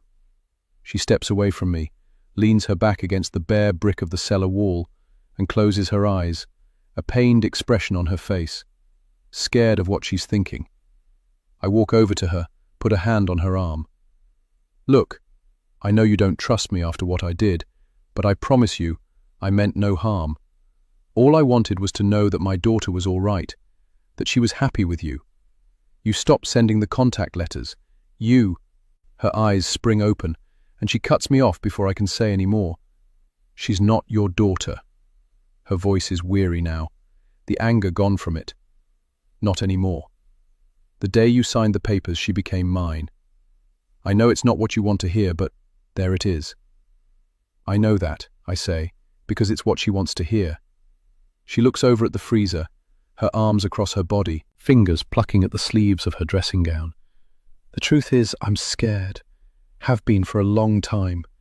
Meeting you made it all seem easier, made me feel less alone, and I have to hold on to that. I'm terrified of what he'll do if he comes home and finds out what we've discovered. He'll get rid of the body, tell everyone I'm delusional, neurotic. She looks me in the eye. It's what he does, you know. But it's not just you now, Rosemary. You forget. I was the one who found the body. I know it was a shock for you discovering who I am, but no good will come of us being enemies. You have to see that. We need to tell the police what happened. Tell them we believe he might have killed others and make sure they believe us. But what I do know is we can't stay here a minute longer. We must get the children and get out of the house. I told you, Becky, I can't. You can. It's in your head, Rosemary. He put it there. The only thing you have to be scared of is him. When we're safe at my flat, I'll phone the police and tell them everything. What I found here in the cellar and Matthew's threats to me. I'll tell them of the state I found you in and that we suspect he drugged you to keep you housebound, that he's done it before. But you have no proof of that. It would be our word against his. I know. I chew at my lip, meet her eye. But not if I sign a statement saying I saw him give the tablets to you. But you didn't. I know, but it would strengthen our case against him. She studies me with her cool grey eyes. You'd do that? You'd perjure yourself? I would if it kept you and the children safe. I feel the flush creep up my neck at what I'm about to say. And if you promise not to tell them who I really am, that I'm your daughter's birth mother. She looks at me, getting it. You're afraid that if the authorities get to know the truth, you'll not be able to see Octavia again? I look away. Yes. And you think I'd let you? I don't know. I hope so. If I'd not come here, not felt something was wrong, it's possible none of this would have come to light. Matthew might well have disposed of the body, and no one would be the wiser. He'd have got away with that, got away with it all. The only question I have is why he didn't dispose of it earlier. It's odd. I suppose so. She looks unsure, and I wonder if she's thinking the same thing. Rosemary? I don't want to press her, but it's important. Our lies binding us tightly together. What do you think? Is it a deal? She doesn't answer, but when our eyes meet and she nods, I know the bargain is sealed. Chapter 45. Rosemary. Then. The ring on the doorbell is shrill to my ears. I'm not used to people calling round without notice. I've only just got Felix to sleep, and I hope it won't wake him. Who is it, Mummy? Octavia looks up from her drawing of a robin perched on the branch of a tree. The feathers so silky and dense, I can almost feel them. I can't imagine. Can I answer it? I fold my arms. Absolutely not. You know the rules about opening the door to strangers. It might not be a stranger. It might be... Hush, enough. Hopefully, whoever it is will give up and leave. Perhaps they've got the wrong house. I'm expecting no one. A tingle of unease creeps up my spine, and I rub at it. I glance up at the clock on the kitchen wall. It's almost 10, and Octavia should have been in bed hours ago. But the evenings are long when Matthew is away. My day's endless. If you knew she was still up at this hour, and with school the next day, he'd have something to say about it. A lot to say. What if it's him? But it won't be. He'd use his key as he always does.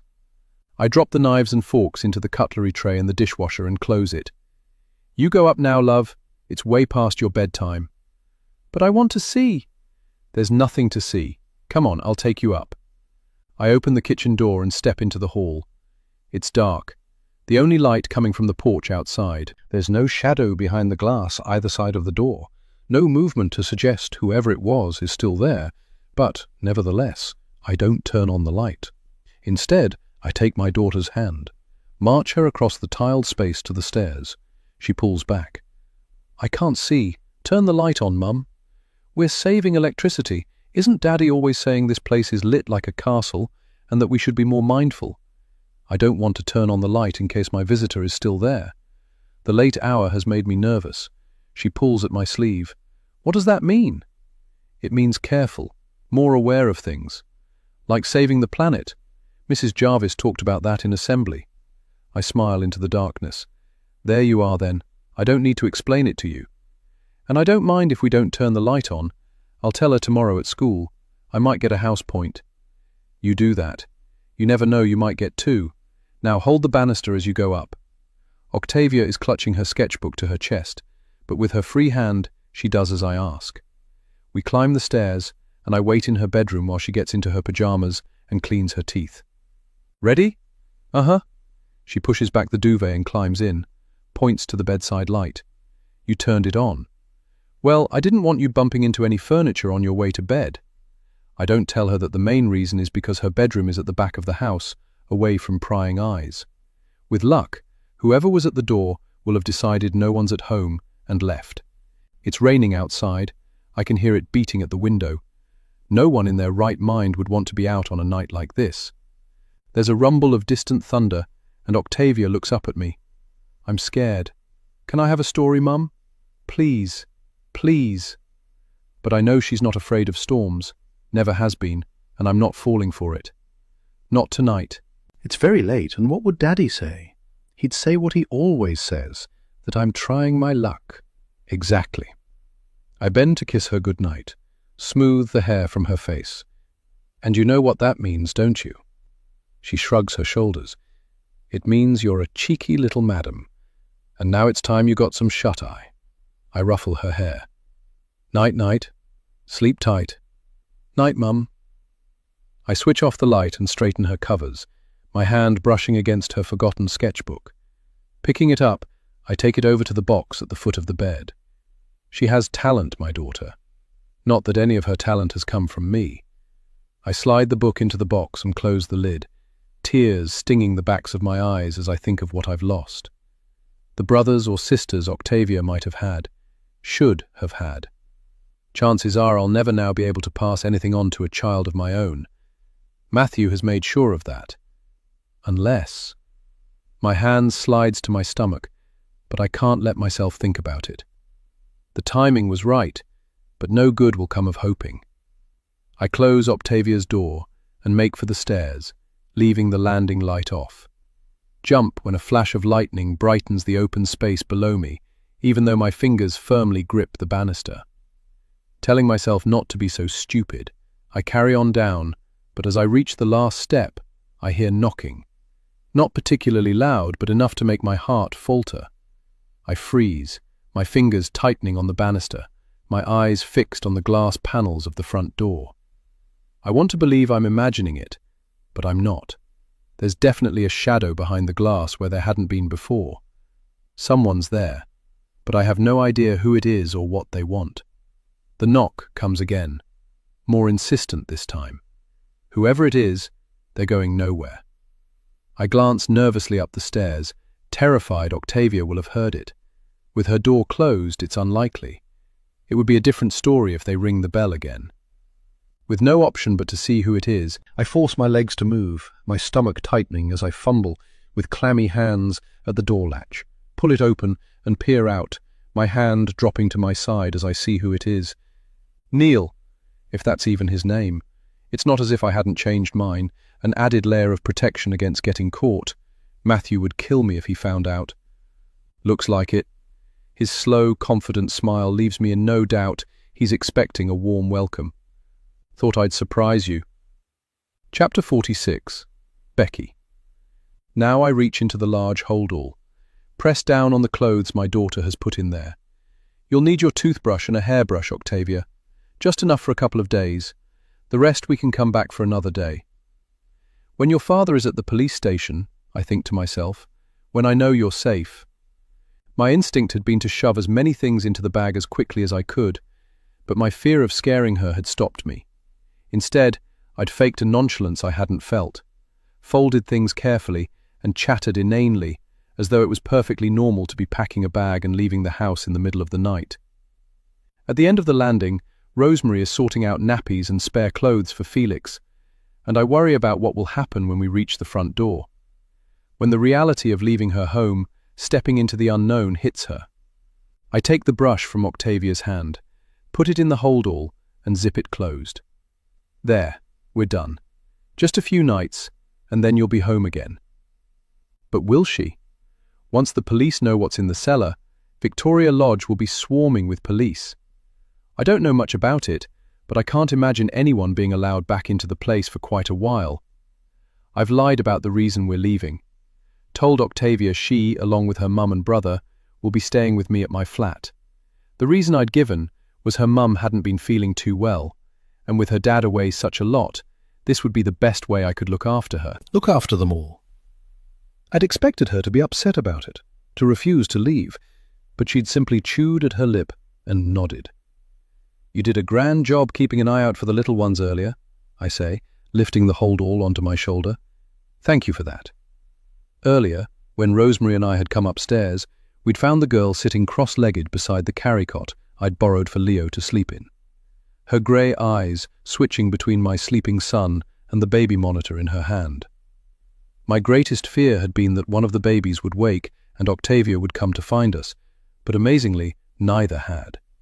Even now, I feel sick at the thought of her coming down the cellar steps, seeing what we'd seen. I'd got away with it that first time, but I might not have been so lucky second time around.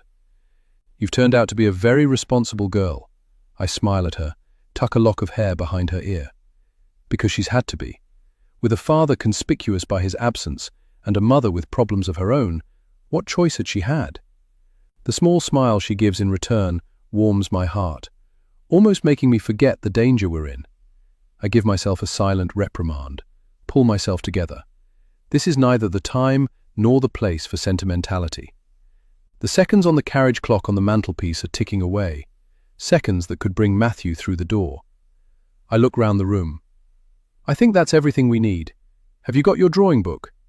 She shakes her head. No? I'm surprised. Why don't you get it? It will be fun to do some art together. I'm sure there's a lot I can teach you. She hesitates, and I wonder why. She was happy enough before for me to see her drawings, and I thought she'd like the opportunity for us to work on something together. In my head, I'd already chosen the tin of paints we'll use, the boxes of pencils and charcoal. Quick, Octavia, see if you can find it. We really do need to go. I put the bag down and walk to the window. I part the curtains and look out. See, it's still dark, the moon a crescent in the night sky. But I'm not fooled. Already the sky in the east is turning navy, and it won't be long until sunrise. The windowsill is cold beneath my forearms as I lean forward, straining to see the gate at the end of the dark back garden. It's the route we'll take to make our escape, as I don't want to take any chances. This way, if Matthew is parked in the road in front of the house, we won't be seen. There's a thud as the box seat lid closes. Octavia has got her sketchbook. I drop the curtain and go to take it from her, but she shakes her head, clutches it to her chest. Feeling the pressure of time, I let her carry it. Perhaps the book is her security blanket, a little piece of home that she wants to keep near her. But if that's the case, why hadn't she wanted to take it? I've already fed Leo and strapped him into his car seat, but he's starting to fuss. Lifting him out, I hold him close to me, hoping to soothe him. The last thing we want as we cross the back garden to the gate is a crying baby. Now he's in my arms, though, I realize what the problem is. Beneath my hand, I feel the weight of his nappy. I should have changed it after his feed, ought to now, but I want to be gone. Now the decision's been made, I need to get out of this house. Rosemary's discovery of my real identity and her questioning has wasted too much time already. I lower Leo back into his car seat and secure the straps. Octavia is leaning over, trying to help, and the urge to tell her he's her brother, her own flesh and blood, is overwhelming. Surely now Rosemary knows I'm her birth mother, no harm would come in telling her. But something stops me. Despite everything, it's not my place to tell her. And there's something else too. The certainty that the fewer people who know who I am, the better. Shall we? Smiling at my daughter, I lift the holdall onto my shoulder and pick up the car seat. When I hold out my other hand to Octavia and she takes it, I have to blink back tears. Not because it makes me sad, but because his face has come back to me so vividly, so unexpectedly, that it catches me by surprise, making me remember the way he'd looked as he'd stood on the stage at the front of the lecture theatre, fingers gripping the lectern, his eyes crinkling when he'd thrown an unexpected smile to his audience, a smile that I'd thought was for me alone. How in love I'd been, how in awe, and how foolish as well. Too naive to see how half the girls in the room had thought the same, felt the same. I swallow down the lump in my throat. My youth might have excused me then, but what about later? How could I explain that one away? I remember how proud I felt for turning my back on him, for keeping my pregnancy, Octavia's very existence, a secret from him. But that feeling hadn't lasted. His hold on me had been too great, the memory of him always there when I switched off the light in the bedroom of my mother's house. And in all the years later, time might have passed. I should have been older and wiser, but all it took was one smile, one gesture, for me to fall for it, fall for him, all over again. Except he'd changed. It hadn't been a lie when I told Rosemary I'd met Ed in a pub. Girl walks into a pub. You know how it goes. That's what I told her, wasn't it? My brain separating out the before and after. Because to me, the man who sat in the window, a whiskey chaser next to his pint, was not the same man as the one I'd known. The expensive jackets he'd worn in the lecture theatres, replaced with a fleece that had seen better days. The artfully gelled hair now grown long. He was thinner, his clothes rumpled. And although I didn't know it then, he'd lost his job, lost his wife. Each, for their own different reasons, no longer able to turn a blind eye to his indiscretions. But I told Rosemary I was a sucker for a lost cause, and it was true. Perhaps it was years of listening to James Foxton's sermons. Perhaps it was because I thought I was a lost cause myself. Whatever the reason, I went over to him, put a hand on his shoulder. "Professor Rutherford, long time no see. Well, well, if it isn't—" He drummed his fingers on the table, then glanced at the door. "And call me Ed, please." And even though he couldn't recall my name, had destroyed his marriage and broken his university's code of ethics, there was still something about him, something I couldn't resist, would never be able to resist until the day a year ago I threw him out. "It's Becky." He'd smiled then, a hint of something behind his eyes. "Of course it is. Come sit with me. Fill me in on what you've been doing these past years. You look lovely, I might add." It's how it had begun again. Our past encounter, something I'd kept from Rosemary because I'd not wanted to appear weak in front of the woman who had adopted our daughter. And thank God I never told her. If I had, she'd know that not only did Octavia and Leo share the same mother, but the same father too. She already mistrusts me, and after finding out who I am, this new bombshell of a full blood link between our children would make her even more suspicious of my motives. "Ready?" I lead Octavia to the door, glad I'd said nothing. If I'm to keep the little girl in my life, my secret has to remain with me. Because if she finds out the truth, I'm afraid Rosemary will hate me, more than she does already. We go downstairs to find Rosemary's already come down. She's standing in the dark hall, Felix in his car seat, a wheeled suitcase and a bag of Felix's clothes beside it. "I hope we can fit both car seats in my car." I frown, trying to work out the logistics. "Octavia will have to squash in the back between them. Is that okay with you, Rosemary?" But she's not listening. Her eyes are on the cellar door, and if I believed in these things, I'd have said she'd seen a ghost. Chapter 47. Rosemary. "Then, what are you doing here?" I hiss, looking behind me to make sure Octavia hasn't come down. The last time he'd been here, I'd made sure she wouldn't be able to. He runs slim fingers through his hair. "Not going to ask me in then?" "No, I'm not. My irritation that he's here without invitation is growing. What the hell do you think you're doing? My husband isn't home," he finishes for me. His car isn't in the drive. I could tell him that Matthew's due back soon, that any time now we'll see his headlights sweep across the drive. But I don't. Something in his demeanor tells me he won't believe it. "What do you want, Neil? We had an understanding that it would be just the once." He leans against the wooden rail, the porch light picking out the silver highlights in his hair and the buckle of the belt I couldn't wait to unfasten the last time he was here. Not so long ago, yet it feels like a million years. "I wanted to see you again. Isn't it obvious? I know you didn't mean what you said." I step out onto the tiles, pull the door almost closed behind me. "Look, we both knew what we were signing up for. I told you not to come here again." I peer out into the dark. "Please tell me you didn't drive here. I'd been so careful the first time. There was meant to only be a first time. What's he playing at?" "Of course not." He looks insulted that I'd think him that stupid. Thank God for that. He lifts a hand, runs a finger down my bare arm, his eyes following its path. "We have something special going on. You must have felt it too." I push his hand away. "You don't believe that, and neither do I. Go home and swipe right on a few more faces. I'm sure it won't take you long to find yourself another easy shag." Whatever he was going to say stops at his lips as he pinches them together. There's a shift in his body language, a tension in his shoulders and in the muscles of his neck, as though I've hurt his feelings. "That's what you think it was, do you? Just a shag?" He pushes himself from the wooden painted rail. "If you must know, I had it in mind that we could be something more than that." He rummages in his pocket. "Look, I have something for you. Would I bother if I believed what we had was simply a one-off?" He offers up a small black velvet box.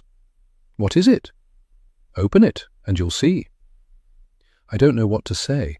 Presents were never part of the plan. "Look, whatever it is, I don't want it. It's obvious what's in the box, and the gesture reminds me too much of Matthew." "Go on." His confidence has come back. "Open it, please." With a sigh of resignation, I take the box from him and lift the lid. Inside is a ring, a rectangular sapphire stone set into a platinum band. It's beautiful. He smiles. "It was once my mother's. I thought it would go with your hair. I shake my head. It's beautiful, but it's too much, Neil. I don't even know you. And that's why I want you to have it, so you can get to know me better. You mean you're buying me? A moth flutters in the yellow light above our heads. Beyond him, the pampas grass rustles in the night breeze, a veil of rain blurring it. Sensing my hesitation, he takes a step towards me. Try it on. He takes the ring from the box and slips it onto my middle finger, holds my hand up to my hair and smiles. I knew it would look good. Please let me come in, just for a moment, to talk about... He points his first finger at his chest, then at me. This thing we have going on. You owe me that much, surely. I'd thought I'd made myself clear when he was here before, thought he'd understood our unwritten contract, but maybe I hadn't. I think of what we did the last time he was here, how abandoned I was. Maybe I do owe it to him. All right, 10 minutes, that's all. I'll make some coffee. Thanks. You won't regret it. I mean it, Neil, 10 minutes. I look down at his muddy shoes. And take your shoes off. The last thing I want is his footprints on my tiles. I go into the hall and leave the front door open for him. Hear the click as he closes it behind him. I'll wait in here, shall I? He points to the living room. Sure. In the kitchen, I sink my elbows onto the table and cover my face with my hands, pressing my fingers into my temples. What have I done? I thought after our one night together he'd move on to someone else, but he hasn't. What does he want from me? There's certainly nothing more I want from him. I think of my sleeping child upstairs. Think of Matthew miles away in his one-bedroom flat. The sapphire on my finger catches the overhead light, and I stare at it, filled with self-loathing and fear at what I've done. My husband must never find out about this.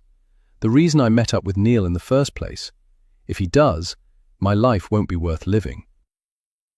Chapter 48. Becky. Now I pull at Rosemary's arm. We have to go. Broken from her spell, she stares at me wide-eyed. I can't do it. She looks so pale, so delicate, her nightdress covered by a thin jacket, her feet encased in ballet pumps. I mustn't get impatient with her. Only a few hours ago, she was sleeping off the effects of the overdose of sleeping tablets Matthew gave her. This all must be so overwhelming. I have to remember that. The glass panels of the front door brighten momentarily as a car goes by on the road outside, and we both freeze. Then it passes, the glass darkening again. I close my eyes a second, let out a breath. Matthew's not back, not yet anyway, and when he does return, I don't intend to be here. You can do it. The children need you. Hoping she'll follow, I go into the kitchen, head for the back door. There's a large, heavy key in the lock, and I turn it and pull the door open, the cold night air hitting me. I'm still in my night clothes, we all are, but it doesn't matter. No one will be around at this hour to see. I hope not, anyway. There's a panel of hooks by the door with coats on, and I lift one off. Hand it to Octavia. This looks like yours, love. Rosemary has Felix's car seat in her hand. She peers out at the silent garden and shivers. It's all right, you know. I will her to believe me. You can do this. If not for your own sake, then for your kids. I haven't been out in so long. She puts the car seat down and rubs at her arms. I'm scared. I know you are, but you have to do this. Please, Rosemary. I promise you everything will be fine. All you need to do is follow me. I step out onto the back patio, ushering Octavia in front of me. The car seat is getting heavy, the holdall digging into my shoulder. When I turn, I expect Rosemary to be behind me, but she isn't. Instead, she's still in the kitchen, her elbows resting on the worktop, her face covered with her hands. Felix is in his car seat on the floor beside her. Come on, Rosemary. I say it with urgency. You can do this. She shakes her head. I can't. You don't understand. It's cold out here, the wind blowing our hair around our faces. Leo has woken again and is starting to cry. I don't know what to do. Lowering her hands, Rosemary bends to Felix's car seat and picks it up. She steps into the doorway, holds him out to me. Take him. He'll be safe with you.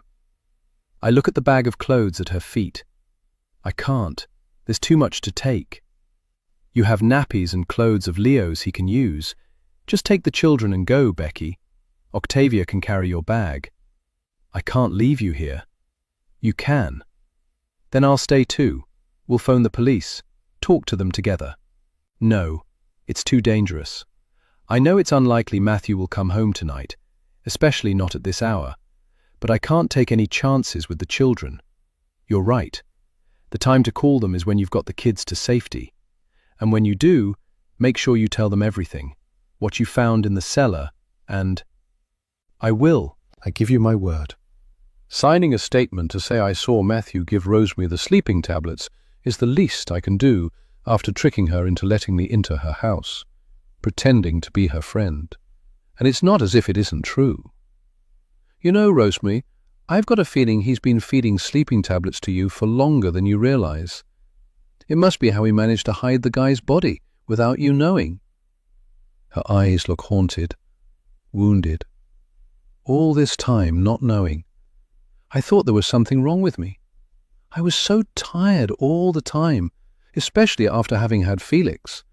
But I put it down to the pregnancy hormones. He was here the night that young woman was murdered. But now I think of it, I went to bed early. I think he gave me some tablets as I wasn't feeling well. Do you think he could have drugged me that time too? Sneaked out later and used me as an alibi? It's possible. In fact, it's exactly what I've been trying to tell you. Leaving Leo's car seat and my bag on the grass next to Octavia, I returned to the back door. Okay, I'll take him, but make sure you lock the doors after we've gone and don't let anyone in unless it's the police. I won't. Do you have a baby sling? It will be easier to get to the car with Felix in that than carrying 2 car seats. Yes, I have. I'll get it. She disappears, and I wait, tapping the seconds on the doorframe with impatient fingers. When she's back, I unstrap Felix from his chair and lift him out. Then, together, we position him in the sling, and I secure the straps. I'll look after them both, I promise. I know you will. This will turn out all right, Becky. I just thank God I met you. Me too. I'll speak to you soon. Make sure you have your phone with you at all times. Don't worry, I will.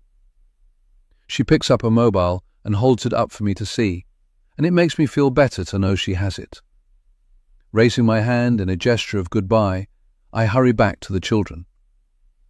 Octavia already has her bag, so I pick up Leo's car seat, along with Felix's empty one, and together we run, heads ducked to the wind, down the path that weaves its way through the rhododendron and hydrangea bushes to the back gate. When we're safely through it, I turn, expecting to see Rosemary still standing there. But the back door is closed, the house in darkness, as though we were never there, as though we don't exist. Chapter 49. Becky D. S. Barton has been writing what I've told her on a form, but now she stops, puts her pen down, and looks across at her colleague, her expression rightfully concerned. PC Andrews, can you check the patrol's been sent out? It's Victoria Lodge in Albert Road, Bleak. I told them it was urgent, that a woman might be in danger, but we've got more details for them now that you can pass on. She means the body. I press my hand to my stomach at the thought of it, feel my heart pound, and wonder if it's delayed shock. Doing it! The young officer jumps up, his slim fingers pulling the radio on his jacket towards him as he leaves the room and closes the door. And you say Mrs. Ellis didn't want to come with you? D. S. Barton picks up the form she's been filling in and slips it into her bag. Why is that, do you think? She was terrified. I tried to make her, but in the end had to give up. It was more important to get the kids out of the house. And you say the children are with you now? Yes, they're all asleep in my room. I let Octavia have my bed as it was the only one made up. She's shattered. My brows draw together. Was that the right thing to do? D. C. Barton doesn't answer, but taps her pen on the kitchen table. And you're sure there's nothing else you can remember? Think hard. This is a serious accusation. Yes, I've told you everything. Except I haven't. The one piece of information I've left out is who I really am. But there's no need for them to know that. This is about Matthew, not me. About a murdered man hidden in the freezer in the dark bowels of his cellar. My link to the family of no importance because I'm only an innocent bystander. A young mother who met Rosemary on a mother and baby app. Simply a girl who befriended her. Unknown to the family when the man was murdered. In that case, she turns the form around and slides it to me. Can you read through what I've written and make sure it's a true representation of what you told me? If it is, could you sign it, please? She taps the page with her finger. Here, at the bottom.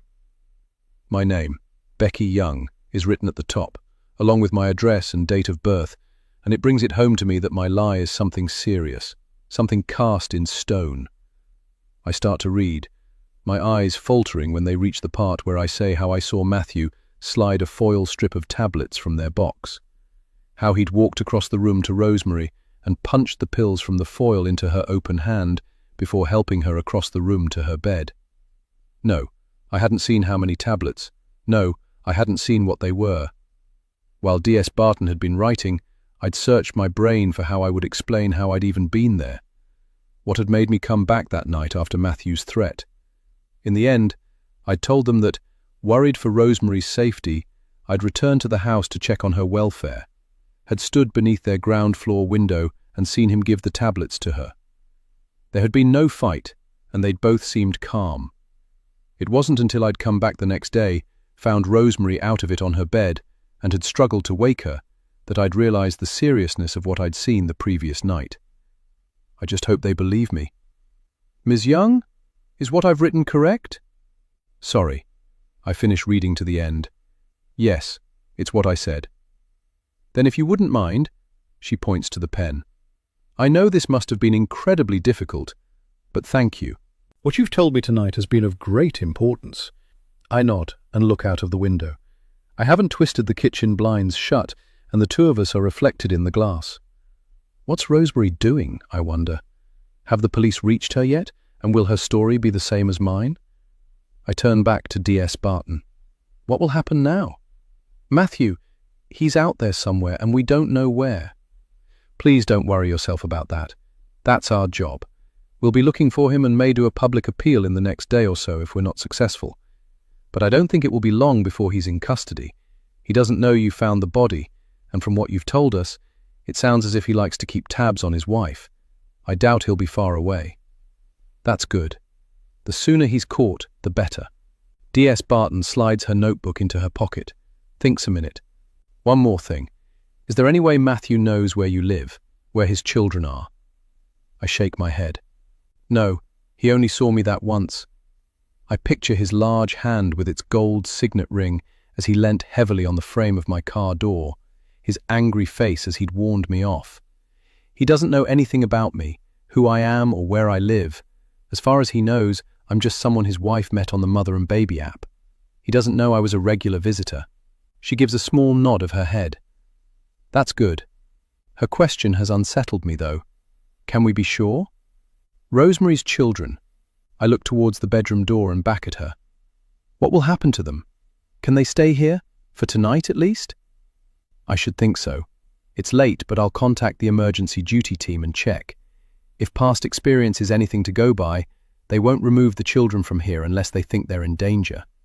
From what you've said, the children know you reasonably well, and what they'll want to be sure of is that they're in a place where they're calm and safe. You rescued the children from a serious crime scene and reported it, so I can't see there'll be any basis for an urgent removal. It must have been an unsettling night for the poor mites, and letting them sleep here will avoid further trauma. I bite my lip. And tomorrow? I'd expect a visit from a social worker who will assess whether they can remain with you. It could be done under temporary kinship foster care. Kinship. I thought that meant family. My fingers grip the sides of the chair as I work out what she's saying, terrified she knows more than she's letting on. But I'm not. Family? It's as if she's read my thoughts. Don't worry, it's just a term they use. It could refer to a close family friend. Close family friend? Was I ever that? I think of the few times I was at Rosemary's house, the strange relationship we had, and doubt it. But it's not something I'm going to question. We both look up as PC Andrews comes back in. They're on their way to the house to interview Mrs. Ellis. Should be there soon. That's good. DS Barton pushes back her chair, stands. You can get yourself some rest, Miss Young. All we need you to do now is to sign your statement. Yes, of course. My eyes slide up to the lie I've told, and for the first time since I suggested it, I wonder if I'm doing the right thing. But of course I am. What I'm about to do will ensure that when this is all over, Rosemary will be happy to let me visit my daughter. I think of Octavia asleep in my bed, her brothers asleep next to her. Maybe even let her stay over. Yet, if it's the right thing, why does my hand shake as I pick up the pen? Why does my mouth dry? But it's too late to go back now. Bending my head to the form, I touch the pen's nib to the paper, draw in a breath, and sign my name. Chapter 50. Becky. The loud knocking drags me out of my sleep. I look at my watch. See, it's only 4 a.m. Was it really only an hour ago I crept into bed and fell asleep to the sound of my daughter's gentle breathing? In Leo's carry-cot beside my bed, Felix is squirming, eyes screwed up tight, face red. I turn my head to see if the knocking has woken Octavia, but the blackout curtains I used to shut out the streetlight means it's too dark to tell. Reaching over, I feel for the bedside light and switch it on. She's not there. Octavia? I slide my legs out of the covers as the knocking comes again, run to the bedroom door and look out into the dark hallway. Octavia, where the hell are you? I know she won't reply, but the flat is small. She can't be far. Not bothering to put on my dressing gown, and with a glance back at the boys, I cross to the living room and turn on the light. Octavia's curled up in the corner of the settee, her drawing book pressed against her chest, her eyes fixed on the window where the knocking had come from. If it's the police back again, why hadn't they simply rung the bell as they had before? Open the bloody door, won't you? The voice is muffled through the glass, unrecognizable. But a memory stirs. Ed would knock on the window after a night on the booze, his keys lying in a gutter somewhere between here and the pub he'd staggered out of. Tears of relief spring to my eyes as I run to the door. Oh my God, Ed! I fumble with the lock, wrench the door open. But it's not Ed who stands there, it's Matthew, the collar of his coat up against the rain that's drumming on the roofs of the cars in the road outside, his arms folded. Where are the kids? I know they're here. I stare at him, the fear overwhelming, paralyzing.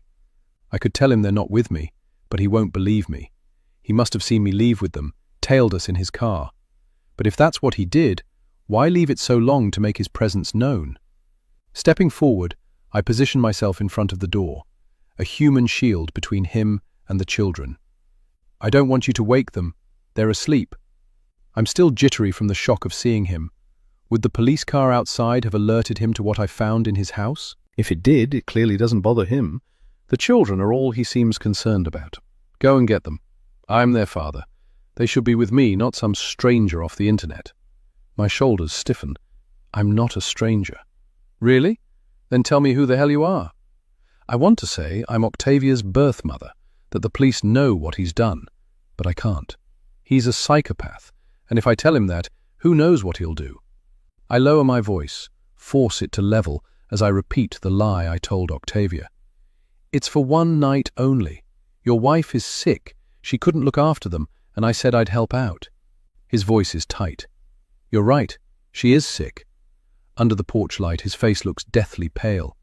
Is he remembering the tablets he dropped into Rosemary's hand, the risk he took to keep her under his thumb and out of his business? I feel his scrutiny, redden under it. I'm not sure if I've convinced him that bringing the children here was simply the action of a well-meaning friend, but I pray it is. I need to see them. I need to see my kids. He moves to push past me, but I block him. I told you they're asleep. But he's not listening. His eyes no longer on me, but on something behind me. I turn to see what he's looking at and swear under my breath. I hadn't closed the door fully, and through the gap, Octavia is staring at him. He looks around me, waves a hand. Octavia, love, it's Dad. She covers her face with her hands.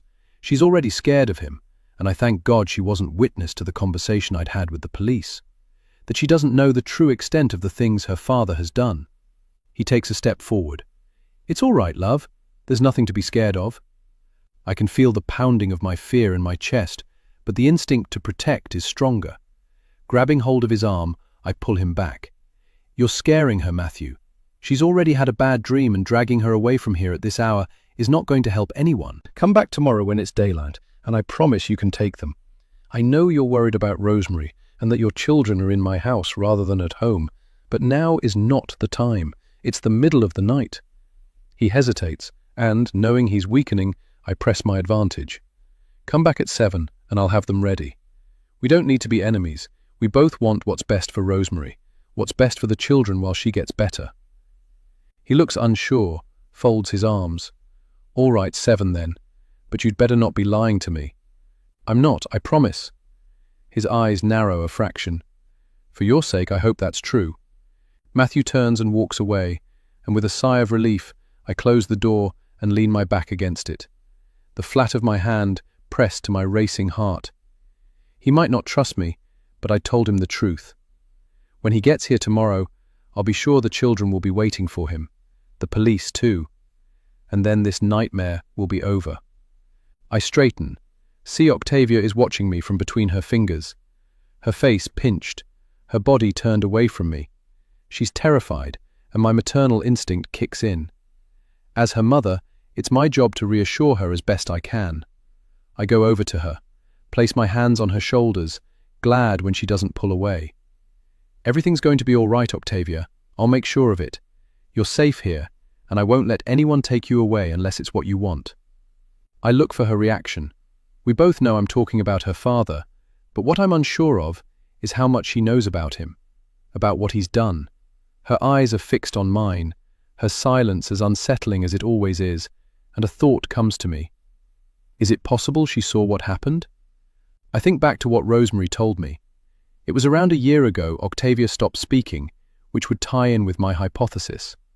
If I'm right, and she somehow unwittingly became a witness to the man's death, is it any wonder she stopped talking? I remember the hours I'd spent at my kitchen table when I'd first found out about her condition, the notes I'd made. There had been an article on post-traumatic stress-related mutism, which I'd skimmed over, but now I'm wishing I'd taken more notice. Her silence might have been brought on by trauma, that terrible drawing I found in her sketchbook. Now it all makes sense. She must have been there, knows what her father did. I sit on the settee next to her, her lack of words as discouraging as any physical barrier. I could speak to her, hint at what I think might have happened, but it's unlikely I'd draw her out of her silence. And what if I'm wrong? There must be another way. Her sketchbook is on the floor beside her, and I pick it up, my hand smoothing the cover. Maybe this is the way to have a conversation, the language of art, replacing words. I have to try. How about you do some drawing while I give Felix his bottle? It's been an eventful night, and it will be relaxing. You never know, it might help you to sleep. I put the book on my lap and open the cover, but before I have time to think, to turn a page, Octavia reaches out and grabs at it, clutches the book to her chest, as she had when we left her bedroom at Victoria Lodge. What is it, love? This is not a good sign. What's the matter? Her face is grim, the corners of her mouth pulled down. She shakes her head violently, won't let me see, and I'm stumped as to what to do next. My instinct is to snatch the book back, riffle through the pages until I find whatever it is she's keeping from me, but I can't. I have to earn her trust. Felix has woken properly now, and I don't want his crying to wake Leo. I get up from the settee, and it's all I can do not to burst into tears. So much has happened in the last few hours that I haven't had time to process it all. But now, the seriousness of it makes everything come crashing in, and with it, the images, the waxy yellow skin of the man's face, cocooned in its plastic sheeting. My signature at the bottom of the witness form sealing the lie I'd told. Matthew's gold signet ring glinting in the porch light as I'd opened the door to him.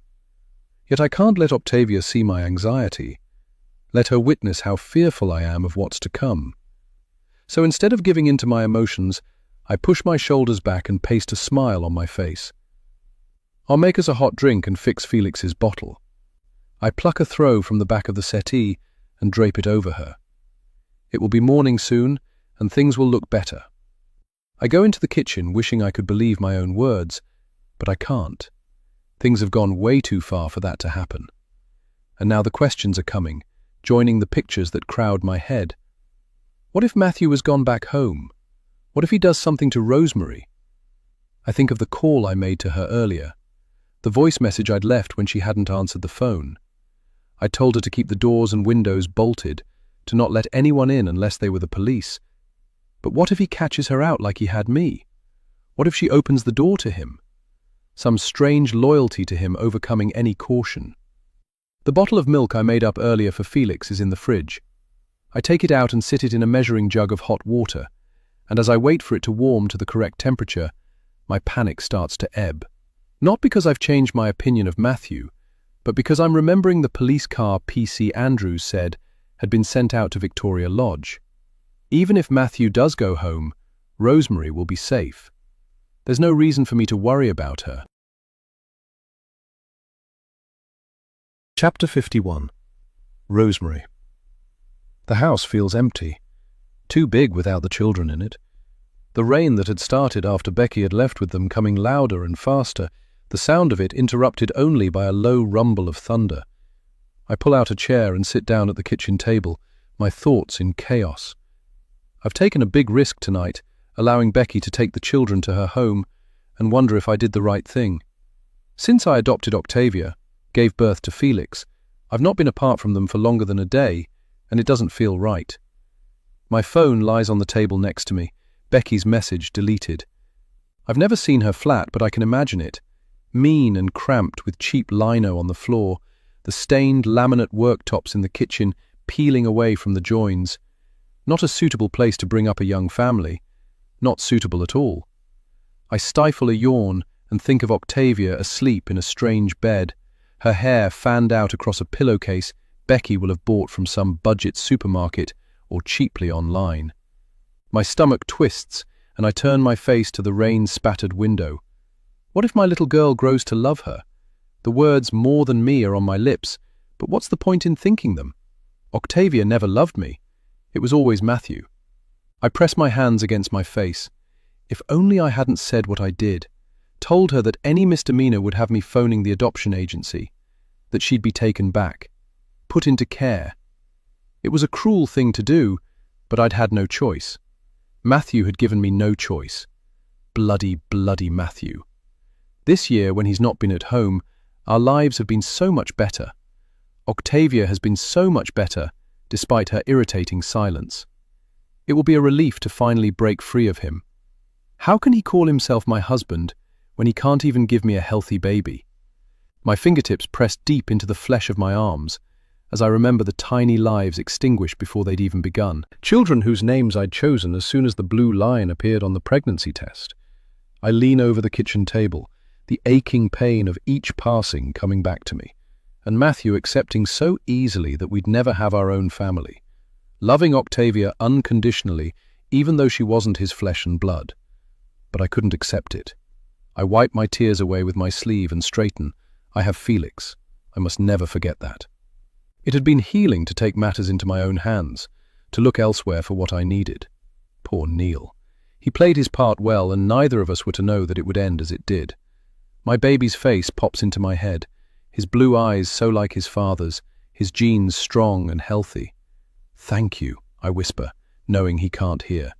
Not through the plastic and the metal casing of the freezer, not in that deep, dark basement, not when he's dead.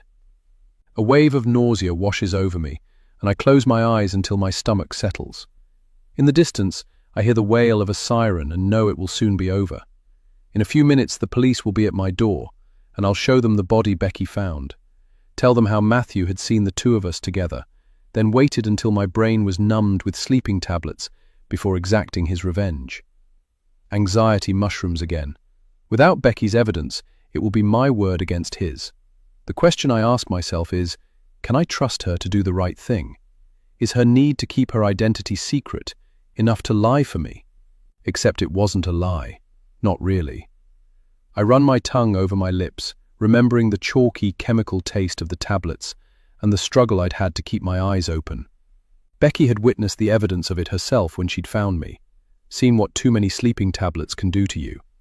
Saying she'd seen Matthew give them to me is just a formality. She doesn't need to know that Matthew had driven out of the drive long before I'd taken them.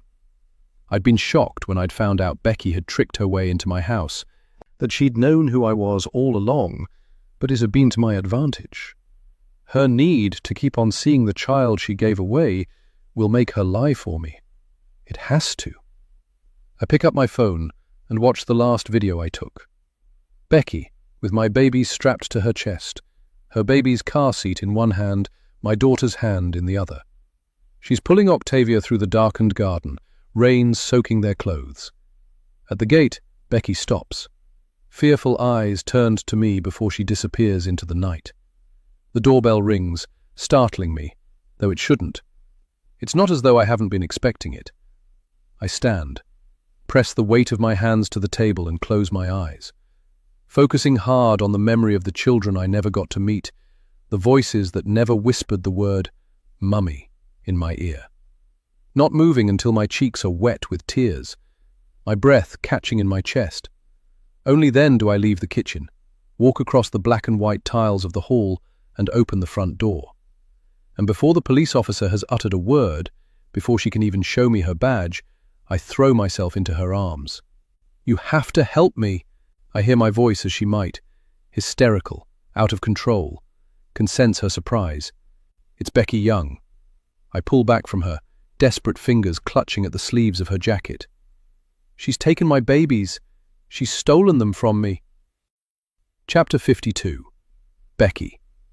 I've just finished feeding Leo when the doorbell rings.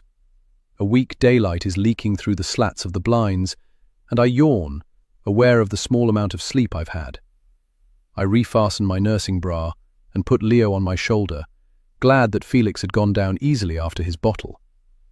Octavia is still asleep, and I'm careful not to wake her as I get out of bed. Putting my mobile in my pocket, I go through to the hall then, not wanting to make the same mistake I'd made earlier, peep through the spy hole of the front door. Steeling myself to see Matthew. It isn't him, though. It's D.S. Barton and P.C. Andrews who are standing there. Aware the front my nightdress is damp, I pull my dressing gown closed to cover it before opening the door. "I wasn't expecting to see you again so soon." If I'm honest, neither was I. D.S. Barton gestures to the hall. "May we come in?" "Yes, of course." I step back to make way for them, expecting them to move into the living room where we'd spoken earlier. I'm forced to hide my surprise when they remain in the hall. I close the door and join them, noting the difference in the officer's demeanor since the last time they were here. D.S. Barton's in particular. She looks tense. The clipped edge to her tone when she'd spoken to me, not something I'd expected. And why has P.C. Andrews planted himself between me and the door, as though expecting I'll make a run for it, despite my bare feet and the baby on my shoulder? What the hell is going on? A frisson of unease snakes through me.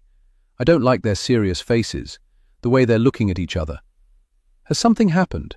Did you speak to— "There will be time for questions later, Ms. Young." D.S. Barton clears her throat.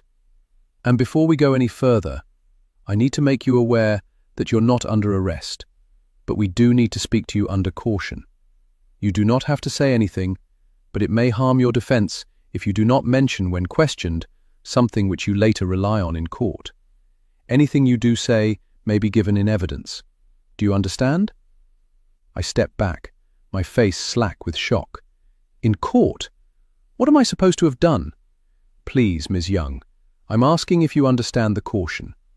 Yes, I do, but I don't know why you're cautioning me in the first place. I haven't done anything." I turn to P.C. Andrews with desperate eyes, hoping he'll make things clearer. "What's this all about? Is Rosemary all right?"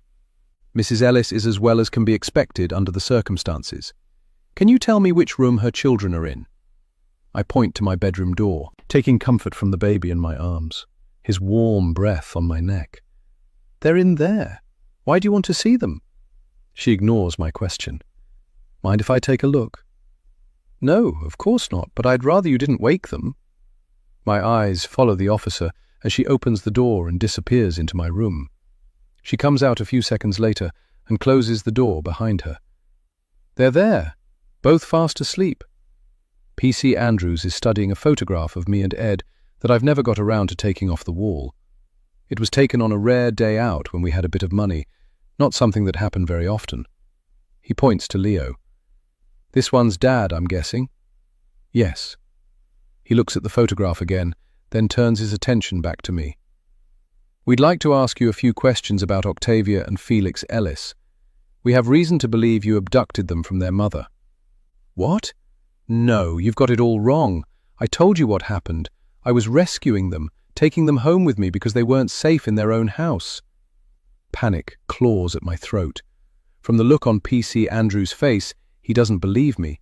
Yet it wasn't that long ago the two of them were sitting on my settee, taking my statement, treating me like a witness, not a suspect. You said the police spoke to Rosemary. She must have told you what happened. I pull my phone from the pocket of my dressing gown. Let me ring her, she'll explain. D.S. Barton puts up a hand. There's no need. You're right. We did speak to Mrs. Ellis. It was in fact she who made the accusation. No. I shake my head repeatedly, unable to believe it. She can't have. I'm afraid it's true. It doesn't look as though you had legal permission from either of the children's parents to take them. I'm properly flustered, my brain no longer working as it should. I didn't need permission. Rosemary and I decided it together. You have to understand I was trying to help her. We'd just found a dead body, for God's sake, and it wasn't safe to stay there. Not when we didn't know where Matthew was. If he knew we'd found the body, who knows what he might have done. We had to leave. Except Rosemary didn't leave, did she? Only because Matthew put the fear of God into her about the other murders, made her scared to leave the house. I thought what we found, and her fear of him coming home, would be enough to overcome her agoraphobia, but it wasn't. I show her the palms of my hands, my voice rising too high. What was I supposed to do? Leave the children in the house with a psychopath of a father on the loose? I promise you, I didn't want to leave Rosemary, but I had no choice. It's like my head will burst. Why is Rosemary doing this to me? We had an agreement. Angry tears sting the back of my eyes, and I hold Leo closer to me. What are you going to do?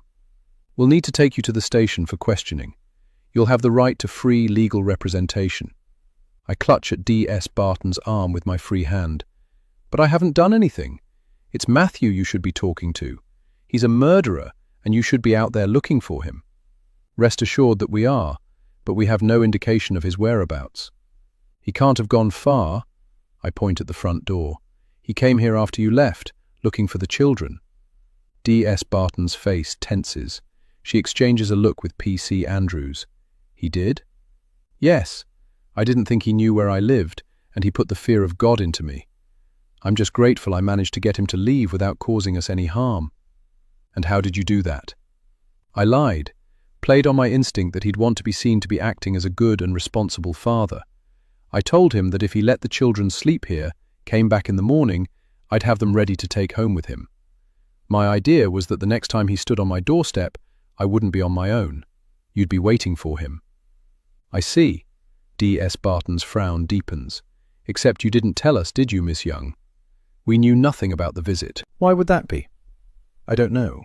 I was going to, but I stop. How can I explain it when I don't know myself? Might it be because you didn't want us to know? That you hoped he'd get to Rosemary before we did?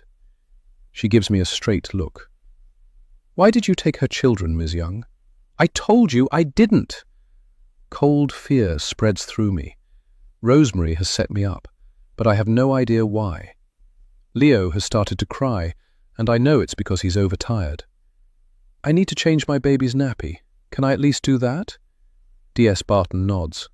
All right, but I'd rather you kept the door open. I will. I carry him into the bedroom and lay him on the changing mat on the floor. In my bed, Octavia is sleeping soundly, as D.S. Barton had said, one arm over her eyes.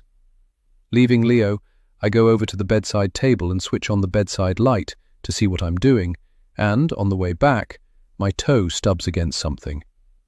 Octavia's holdall. I stop, turn my head to the door and listen. The police officers are talking quietly together in the hall, and where I'm standing, I'm out of sight of them. Knowing I don't have much time, I crouch beside the bag and unzip it. Catch my breath as I see Octavia's sketchbook lying on top of the clothes I packed for her. With adrenaline coursing through me, I pick it up and open it. Flick through the pages until I get to the end of her work. I'd been expecting there to be a new picture, but there's nothing in the book I haven't seen before. I stare at the blank page in frustration. Octavia hadn't wanted me to see the sketchbook, and there must be a reason. I flip back through the pages, noting the sketches she'd made of her rabbit, the garden at Victoria Lodge, and the robin with its black bead eye. It's only as I'm about to give up that my hand stops. My heart, too, because I've seen it, seen the thing she'd wanted to keep to herself. In the white glow of the bedside lamp, the picture looks worse than it had the first time I'd studied it. The body on the floor, with its blank eyes staring up at a ceiling she hasn't drawn, is the same. It's the person that's different, the one who stands over him with expressionless eyes. Octavia has added more detail, more colour. The simple stick person now wears a dress. It's covered in tiny blue and green felt pen flowers, and on the spiky finger is a blue ring, tiny lines shooting out from it to show how it sparkles. I stare at it, understanding dawning. When I'd seen the picture before, I thought the person to be a man, but now I know it isn't. The flowered dress is one I've seen before. It's just like the one Rosemary had been wearing the first time I came to the house. The ring, the same colour as the one I'd found at the bottom of the jewellery box, the one I'd admired so much. I'm looking at a picture of Rosemary, and she's standing over a dead body. Chapter 53. Rosemary. Then I take my time to fill the kettle and spoon coffee into mugs, even though I know it's only delaying the moment I'll have to face the man I've let into my house. Now I'm on my own, and the shock of seeing him is wearing off. I'm wondering if I did the right thing. No one knows he's here, and I have a child asleep upstairs. The hot milk I made her before bed, not laced with sleeping tablets like the last time he was here. Not able to put it off any longer, I pick up the mugs and turn, stopping abruptly when I see him in the doorway. "You're taking your time." Surprise at hearing his voice makes me slop coffee on the counter, and I wipe it with a cloth to buy myself time. He's taken off his jacket, and the open neck of his shirt reveals grey chest hair I hadn't noticed when he was here before. "Jesus, Neil, don't creep up on me like that." He smiles. "I missed you." "Don't be ridiculous." I go over to him and hand him his mug. There's a warning in my voice, but behind it is a growing sense of my vulnerability. There's something off about him. "We're having coffee, that's all, to talk about our misunderstanding. You must see I don't want a relationship. I'm married. It's too dangerous." His laughter at my words is void of humour. Chilling. Relationship. You really fell for that one, didn't you? God almighty, I've had enough of those. "But the ring." I look down at it on my finger. "The ring?" He puts the mug down on the worktop. "It meant nothing. A worthless prop to guilt-trip you into letting me come inside. It's you I want. Another taste of what we had. Don't tell me it wasn't bloody amazing." He reaches over and takes my mug from me, leaving me looking at my empty hand. Remembering the things I'd done, the feel of his skin, the fine, smooth muscles of his arms, so different from the bulk of Matthew's. He's right. It was amazing, but not for the reason he thinks. I may not have made it clear before, but it was one night only. My eye is on the door. "I'm sorry if I gave you the wrong idea." The wrong idea? His expression tightens as he digests my words, the intensity of his stare disconcerting. I try and lighten the mood. "Look, there's no harm done. You're an attractive man. You'll find someone who can give you what you want. Let's sit and drink our coffee. No hard feelings, eh?" "I don't want your fucking coffee." He reaches forward and grasps my wrist. "I want to finish where we left off." I pull my arm away from him, rub at my wrist. "You don't get it, do you? Whatever it was is over. Get your head around it and get out of my house." No one tells me what to do. He reaches for me again, but I push past him, heading for the open door and the stairs. I'm almost at the top when he catches me, and I feel the dig of his fingers as he grabs at my arm. "Get off me!" I turn and shove him away. See how his back arches, one hand grabbing at the banister as he fights to regain his balance. Time slows. My daughter is in the room across the landing and could come out any minute. Without thinking, I shove him again, harder this time, and he has no chance. His arms flail as he falls backwards, his eyes wide with shock as he reaches out in vain for something to brace his fall. He doesn't cry out, the only sound the sickening crack of his skull as he hits the hard tiles. I stare down at him, see the blood, and know he's dead. There's no pity and no guilt. The only thought in my head that no one must ever know. Chapter 54. Rosemary. I spread the plastic sheeting I'd found in the cellar across the hall floor next to him, place one hand on his shoulder and the other on his hip, then shove with all my might until he's rolled onto it. He's face down, his head turned away from me, and now I can see the split in his skull, the blood that's oozing, matting his hair. I should feel panic, but I don't. I'm cold, focused. My only aim to get him out of my hall before Octavia wakes and sees him. Even though I know he's dead, I press 2 fingers to his neck to be certain before positioning his arms by his side and placing his feet together. I reach for the duct tape I brought up with the sheeting and find the end of it. It's difficult to do with the thin latex gloves I'm wearing, but eventually I manage to bind his ankles. 4 layers of tape just to be sure. I cut the tape, then roll him once more, stopping to reposition his flailing arm. I pull the free edge of the plastic over his body and tuck it under him, so the next time I roll him, the plastic goes with him, covering him. The excess sheeting by his head and feet I secure with more tape before sinking back on my haunches to wipe the sweat from my brow. Take stock of the situation. The heavy parcel lies in front of me, and wrapped in his plastic cocoon, it's like he's no longer a man. My breathing is slower now, and my head starts to clear, thoughts coming to me more easily. I have to get him from where he's lying to the cellar, and even though he's not the biggest of men, it won't be an easy task. Thank God he fell near the cellar door. I'll need to work fast while the body inside it is still warm and pliable. I put my hands on my hips and think, if I can just drag him to the top of the steps, gravity should do its job, make my work easier.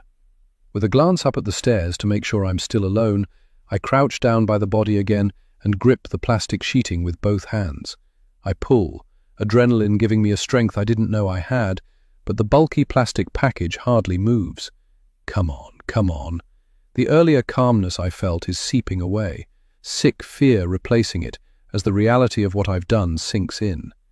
I press my hand to my stomach. No one can know. No one can guess what happened here this evening. I'll lose the child upstairs in her bed and the one I could be carrying inside me. One I pray I'll carry to term. The dead man's strong genes making it possible. I tap my fingertips hard against my forehead and try to concentrate. Surely there must be an easier way. As if in answer, a picture comes into my head of the length of rope I'd seen hanging from a nail on the cellar wall when I'd been down there looking for the sheeting. Leaving the body, I run down the cellar steps again, almost tripping on the last one in my haste. It hangs there, green with mold, covered in a dark skin of dust, but it will have to do. The nail has been hammered in high, and even though I'm tall, I have to stand on tiptoe to reach it. I lift the rope from the rusty nail and hurry back up the steps. Then, as quickly as I can, I tie the rope around the plastic at the man's ankles, knot it, and haul with all my might. This time the body moves. I wipe my brow on my sleeve, then shuffle back, the muscles in my forearms straining as I inch us both towards the open cellar door. Leaving him at the top, I descend backwards down the first few steps, then stop. If I pull too hard, if the body comes down too quickly, I could be knocked off balance.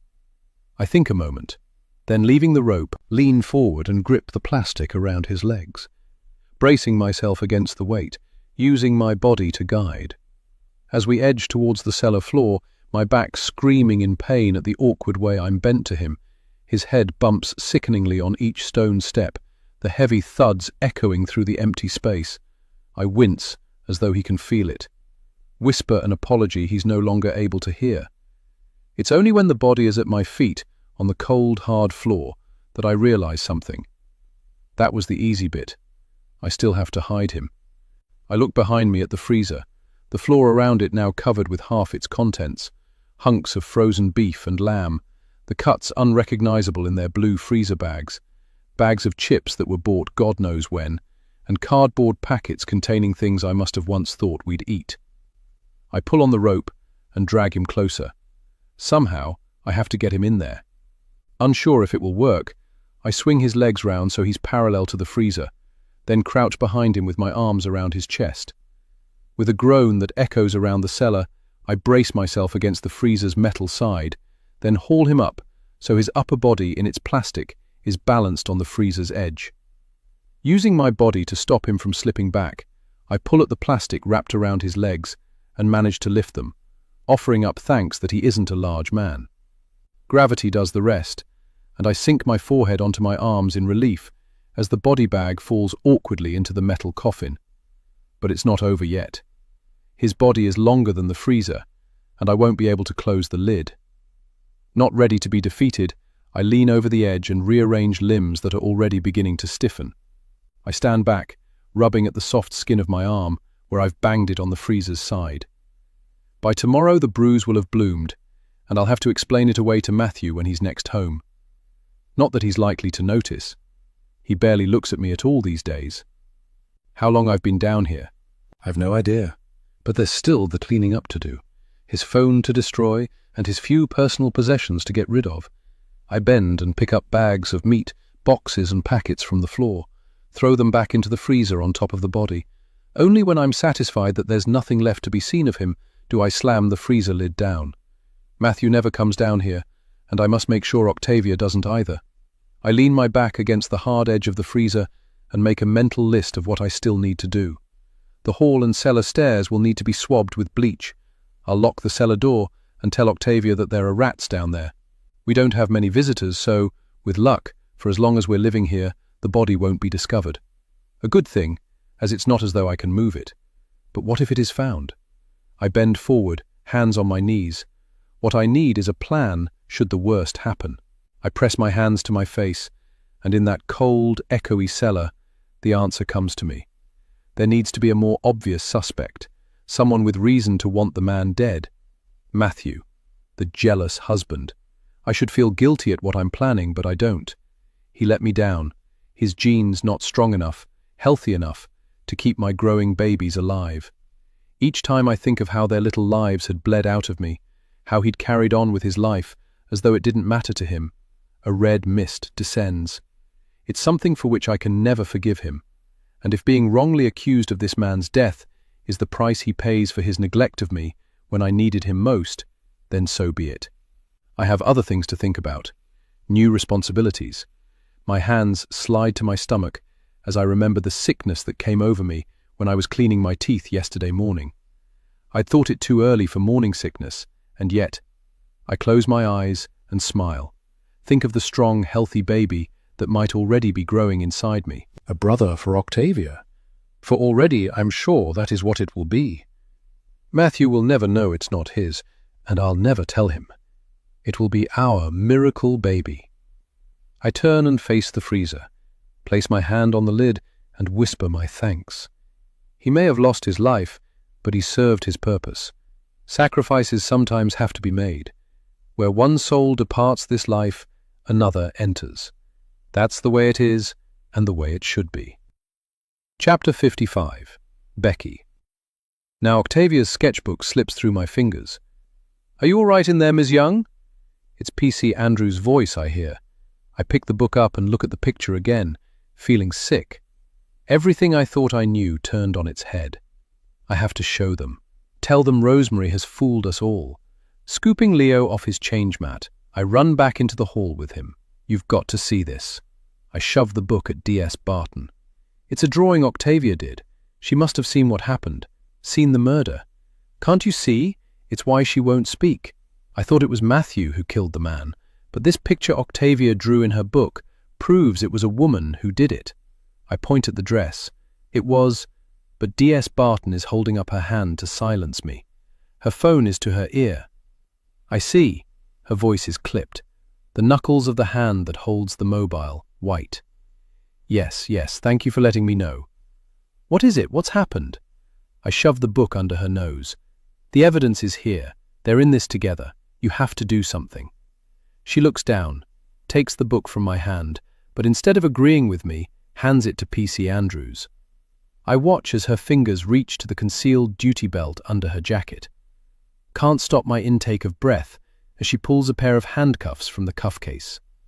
I stare at them in shock. Surely this is more important than their belief that I took Rosemary's children.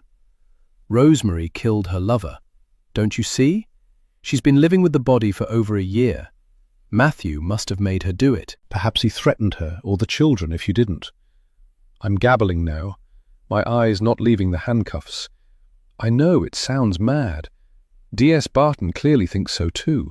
She looks me straight in the eye. That was DS Sullivan. He's at the house now and Mrs. Ellis has told him everything. I close my eyes, feel the pain of all that's about to be disclosed. She'll have told them I'm Octavia's birth mother, and then everything will be over. I wait in dread to hear the word adoption, but it doesn't come. What comes next is even more shocking. Did you know about Rosemary's affair with the deceased, Miss Young? I run my hand across Leo's warm head to calm me. Only after we found the body, and it wasn't exactly an affair. She said she'd only met him twice because she was lonely. It's like DS Barton isn't listening. Did you follow him to the house that second time? You were very keen to point the finger at Matthew. Did you and he make some sort of pact to kill him? I stare at her dumbly. Nothing makes sense. Me? You're kidding, right? It wasn't enough to take his life. She carries on as if I haven't spoken. You wanted revenge. Is that why you approached her? Tried to take her children from her? Bit risky going back to the scene of the crime, don't you think? Revenge for what? I had no idea about Rosemary's affair until I found the body. None of this has anything to do with me. She points to the picture in Octavia's sketchbook. So you're saying this isn't you? What? Of course not. No. DS Barton takes a step towards me. Ms. Young, I am arresting you on suspicion of the murder of your former partner, Edward Rutherford. You do not have to say anything, but it may harm your defense if you do not mention when questioned, something which you later rely on in court. Anything you do say may be given in evidence. Do you understand? Ed. The shock hits me in the solar plexus. I take a step back. My fingers tighten around Leo. It can't be. It's like I'm stuck in a nightmare from which I can't wake. Ed? Dead? How is that possible? My free hand clutches at my stomach. The room swims. He loved me. But the words lack conviction. Ed never loved anyone except himself. The proof of it in the profile photo he'd posted on the dating app, the one I'd found on the computer. It was the reason I'd thrown him out in the first place. I'd expected him to come crawling back after a week or two, tail between his legs. Had been surprised when he hadn't, and there'd been no contact at all. Now I know why. Dead men can't speak. Yet, what reason could Rosemary possibly have had for choosing to meet Ed? Might it perhaps have simply been a coincidence? Like the two of us meeting on the mother and baby app? Except that hadn't been purely down to chance. Rosemary had told the police the truth when she'd said I'd targeted her on Mum's the Word. I'd known all along who she was, recognized her as soon as I'd seen her photograph. Only not for the reason the police think. I was remembering her from the hospital. I'd never actually seen a photo of the woman Ed had hooked up with on the dating site. Had no idea it was her. Are you sure it's Ed? I can't keep the desperation out of my voice. That you haven't made a mistake? Forensics will need to confirm it, but from what Mrs. Ellis has said in her statement, there's little doubt. Please put your baby in his cot.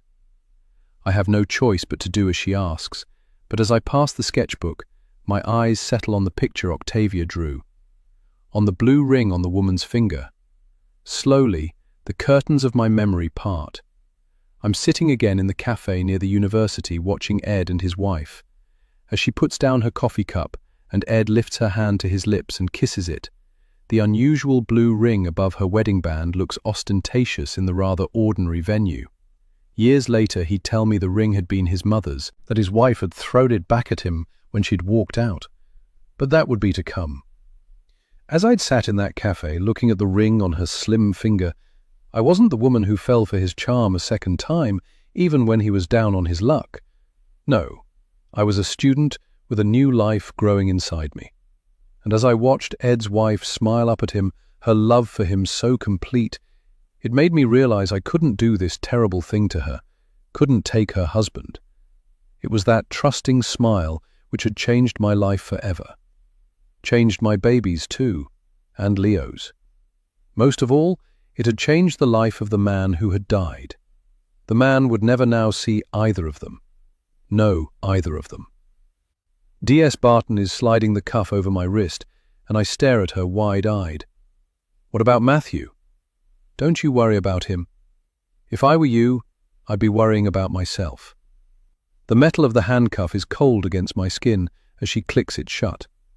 I have no idea what Rosemary has told them, whether it was she who put it into their heads that it could be me who killed Ed, or whether, by showing them the picture Octavia drew, I've done it myself. Please come with me, Ms. Young. But the children. I can't leave the children. P.C. Andrews has been in touch with the emergency duty team.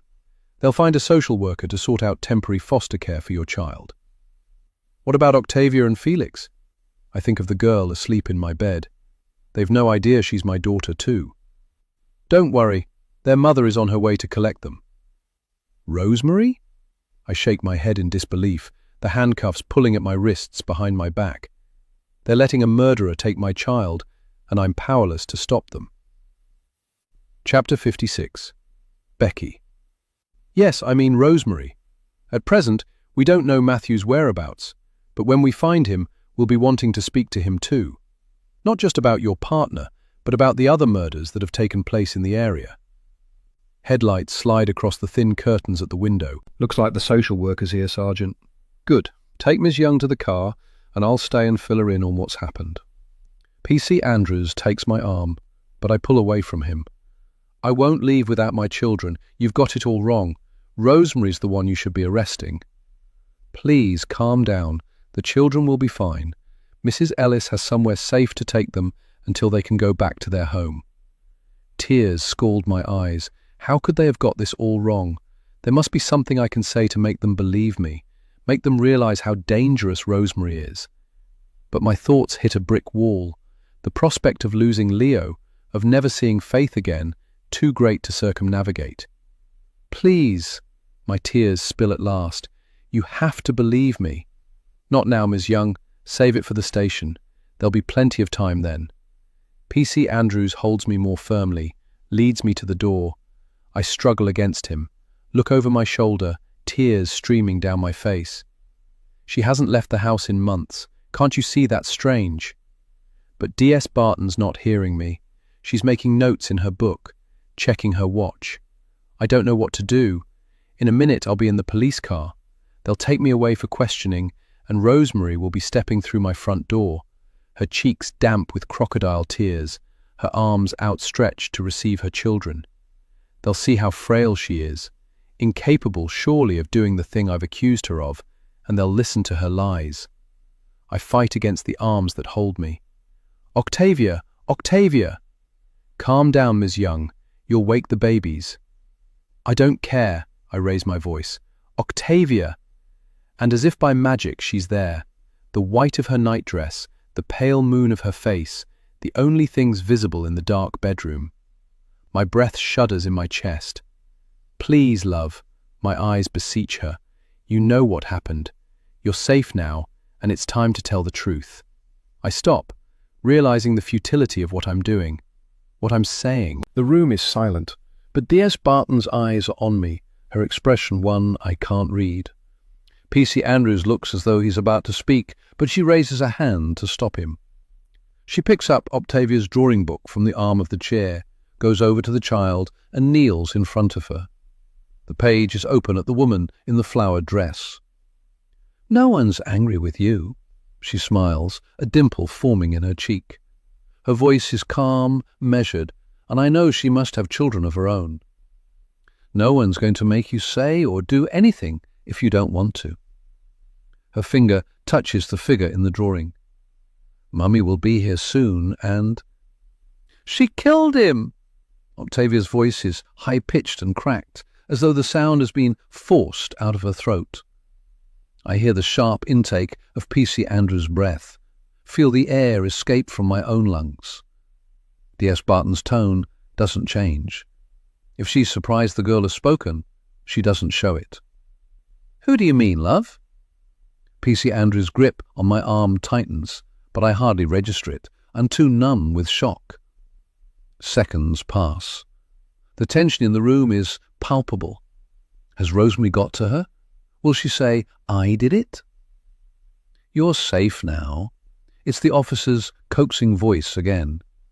No one will be cross if you say. Octavia leans forward.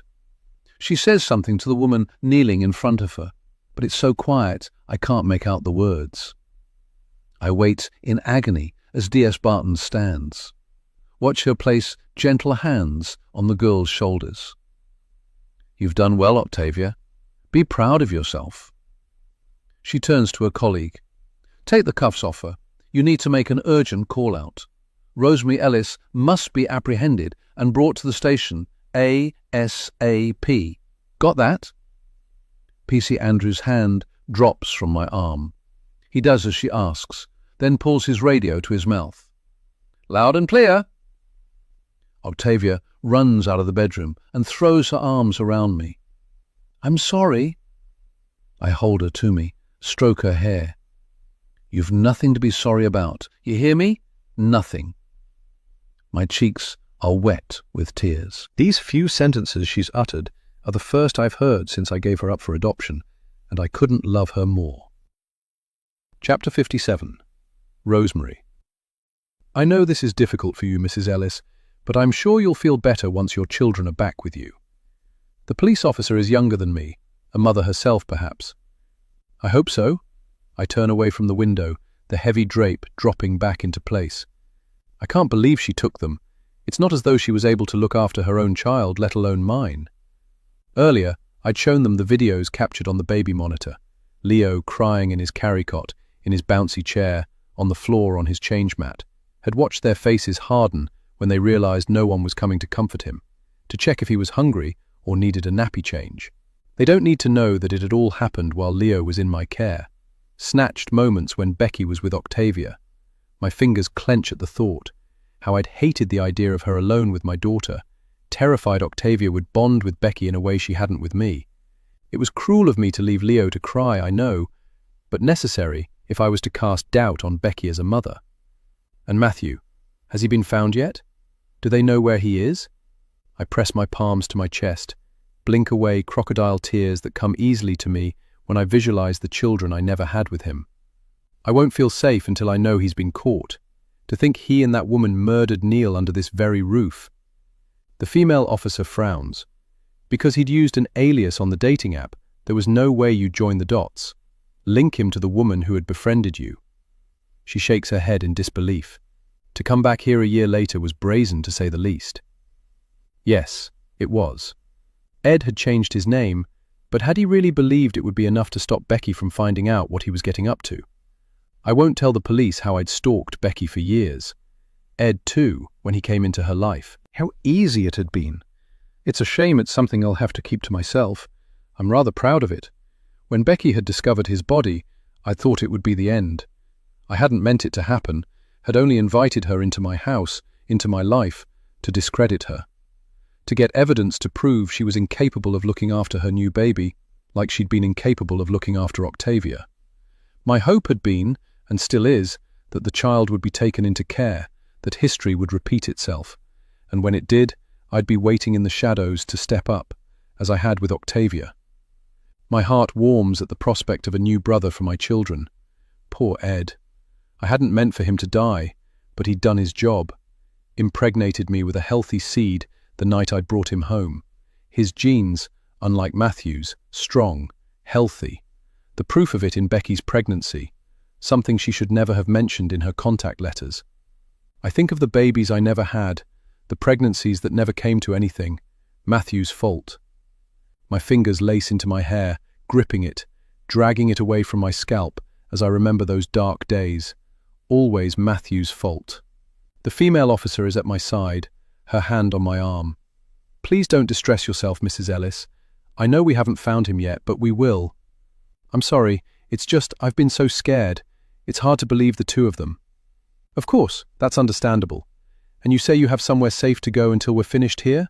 We'll need the address. I gave it to your colleague. With luck, they won't find out the truth until it's too late. That I've no idea where I'm going. That Becky was my only friend. The irony of it isn't lost on me.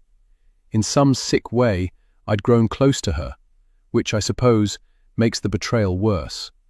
Because what Becky hadn't known, what no one knows, is it was me who targeted her on the Mums the Word website, not the other way round. I think of how I shoved the leaflet advertising the site through her letterbox, and when I'd done that, the only thing left to do was to hone my profile to make it sound appealing to her, and wait.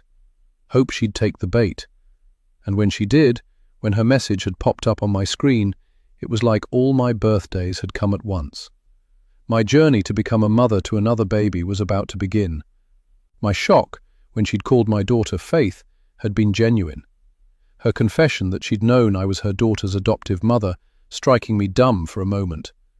I'd known for years that she was Octavia's birth mother, but had no idea that she knew I was the woman who adopted her child. But it had been a gift, too, one I'd used to my advantage.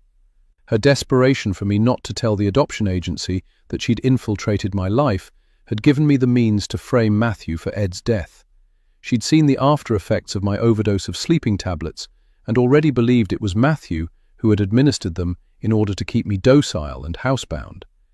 It didn't take much, once she'd found the body, for her imagination to take her where I wanted it to. Convince her that if he was capable of that, then he was capable of anything. In return for my silence about her identity, she'd perjured herself in her statement, said she'd seen my husband give me the tablets. She wasn't to know I'd tipped the sleeping tablets into my own hand and swallowed them down with the water on my bedside table after he'd left. She wasn't to know that I'd break my side of the bargain. Poor Becky. But we do what we have to do to protect ourselves, protect our families. We both know that. Shame there can only be one winner in a situation like this. I'll go and get our things. I walk past the officers and climb the stairs.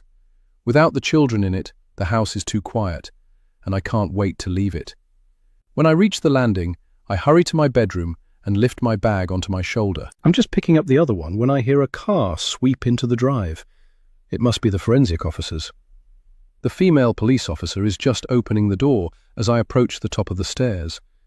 Below me, out of sight, is the gaping mouth of the cellar. Soon they will take the body away. Soon this will be over, and I'll be with my family. My whole family. I don't move. From where I'm standing, the early morning sky outside the front door is stained pink, the faces of the stone cherubs on the bird bath lifting to it. In the doorway, there are two people, a man and a woman. They're not dressed in white disposable coveralls as I'd expected. Instead, the tall, young male officer is in uniform, his female colleague in smart trousers and a camel-coloured jacket. They step inside and see me. The woman holds up her identity card. Rosemary Ellis, I'm D.S. Barton, and I'm arresting you on suspicion of the murder of Professor Edward Rutherford. No! Shock turns me rigid. How do they know? I need to be by myself to think, to plan what to say. I turn, ready to flee to my room, but as I twist away from the scene below, the holdall I'm carrying catches between the balusters, pulls me back. Images flash before me. Ed's terrified eyes staring up at me as he'd fallen.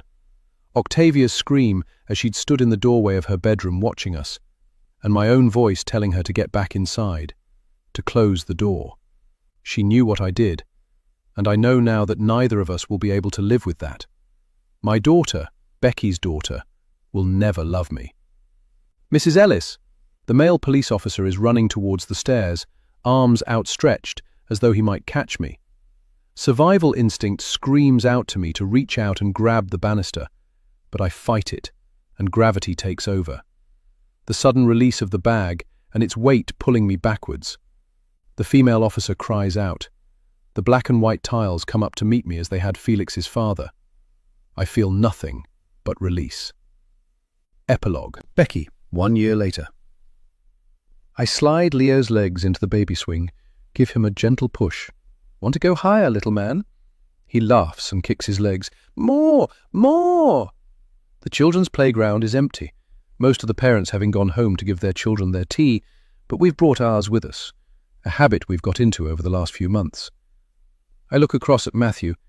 He's spreading a red and white checked cloth over one of the picnic benches, smoothing it with his hand to make it flat. It's something I'd ribbed him for the first time he'd done it. Beside him in his buggy, Felix has crashed out. Fresh air and fun does that to him, I've noticed.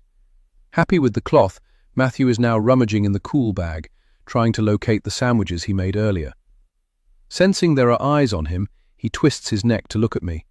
What? Nothing. I'm just wondering what culinary delight will be offered today. Last week it was peanut butter, bacon, and sliced dill pickles on sourdough, so anything is possible. That's what I like about him, his unpredictability. He drops silver foil packages on the table, then places small Tupperware pots filled with shredded chicken, tiny cubes of cheese and mashed avocado next to them. The boy's favourite, Octavia's too. He smiles at me, and all his hard edges soften. Your banquet awaits. I lift Leo from the swing and put him down on the grass where he frowns up at me. More! I ruffle his hair. That's all for now, baby. It's tea time. I point to the table. Look, Matthew has got your favourite rolls. We watch as he tears the cellophane wrapper with his teeth, pulls one fluffy white roll out, and breaks it into small pieces, which he drops into 2 plastic bowls with robots round the edge. I take Leo's hand and lead him over to the picnic bench, slide into place and lift Leo onto my lap. Matthew pushes one of the bowls towards me, hands me a paper plate and a foil-wrapped parcel. Dig in. What is it? You'll find out if you open it. I unwrap half, then stop when I see the pink of the Mari Rose sauce, the end of a piece of lettuce poking out from the bread. Prawn cocktail. My favourite. How did you know? The sides of his neck redden. The contact letters. You mentioned it in one of them. I can't believe he remembered, stored it away to surprise me. This is the man I believed to be a killer. Now the thought shames me. They'd caught the man who'd thrown the woman's body in the river. And Michelle? She'd turned up at Ed's funeral. Turns out her second husband had treated her worse than her first. She'd thought life insurance policies became null and void after a divorce, but her new husband knew better. The fight they'd had when he tried to force her to change it had been the catalyst for her to leave him. She hadn't wanted to be found, and I don't blame her. I never imagined you reading the contact letters. It was always Rosemary I pictured. Matthew looks up at me. We both read them. She was obsessed, looking for things that might identify you. I never knew why, but I do now. Except it wasn't just me she was obsessed with. It was Ed. I should have been more careful. Those times I'd mentioned the market stall. The little things that had seemed innocuous at the time, but had given me away. Like the cat cafe in the high street I liked to visit between cleaning jobs. The river that ran along the bottom of my garden that had more rubbish in than fish. The demonstration in our road against the proposed bypass. Little markers that had seemed nothing at the time, but had allowed her to find us with a bit of detective work and the help of the internet. I looked down at my fingers. Despite everything, I hope Rosemary didn't suffer. They said at the inquest it was quick. She broke her neck. I don't mean the fall. I mean everything. It was all so tragic. I'm thinking about her lost babies. For you too, Matthew. He hangs his head, steeples his finger against his nose. I should have done more to help her. I did what I could, but I was away such a lot, it wasn't enough. I thought that by taking the job in Nottingham when it was offered to me, I'd be providing for my family, doing the best for them. But I was doing the opposite. Time alone in that house with the children gave Rosemary too much time to think, too much time to obsess on what she didn't have. I got her the phone number of a bereavement counsellor, made her promise me she'd ring, but whenever I asked her about it, her reply would always be, "I'll do it next week, Matthew." And you never knew about Ed? Never suspected? He shakes his head. What an idiot. How could I have not? But she was clever, planned it well. When he turns his head away, I know he's thinking about the sleeping tablets Rosemary had given his daughter, how she'd left Octavia alone while she'd sat in a bar with my partner, lured him back to the house for sex. I can never forgive her for that. That time he came back to the house unannounced. He blinks away tears. I still have nightmares about what Octavia must have seen. I should never have let Rosemary persuade me to take that second contract in Nottingham. Should have ignored her and come back home for good. It's just that the atmosphere was so bad when I was home. The fights Rosemary picked so toxic. I made myself believe it was better for the kids if I stayed up there. At least for another few months. He runs a finger along the grain of the wooden bench, his head bowed. I never meant to put them in danger. I reach out a hand, place it on his arm, not wanting to hear but knowing it's good for him to talk about it. It's okay, Matthew. But it's not, is it? Octavia stopped talking because of me. Each time I came home, the kid was so petrified she'd blurt out what she'd seen. It was easier to say nothing at all.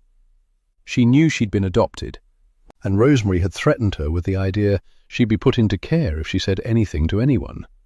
He looks at me wretchedly, and the poor little thing had believed it. I thought it was something I'd done wrong. It was why I reacted so badly when you came to the house. I knew Rosemary was unstable, and talked myself into believing any outside influences would make it worse. I'm sorry if I frightened you, Becky. It's okay. You couldn't have known. I put down my sandwiches. Let's wait for Octavia, shall we? She spent the last half hour at the zip wire, and she's now making her way back to us. Matthew looks at me. Does it feel strange calling her that? We both watch her as she gets nearer. In the last few months, she's filled out, has more colour in her face. She's taller too, nearly up to my shoulder. It did at first, but not anymore. She's legally your daughter, and you chose the name. I've made my peace with that. Octavia is at the swings now, pushing one with her hand as she passes. I lower my voice. Is she okay, Matthew? I mean, really okay? Yes. I told you.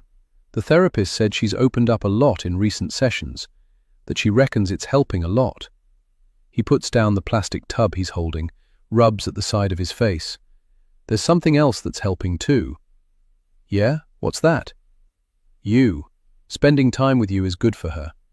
I'm glad you told me the truth. I am too. I told Matthew everything, about how I'd met Ed at university and how he'd seduced me. The shock when I'd found out I was pregnant. He'd let me talk, his eyes pained, not commenting until I reached the part where my mother had manipulated me into believing the right thing to do was give up my child. Give up faith. Only then did he speak.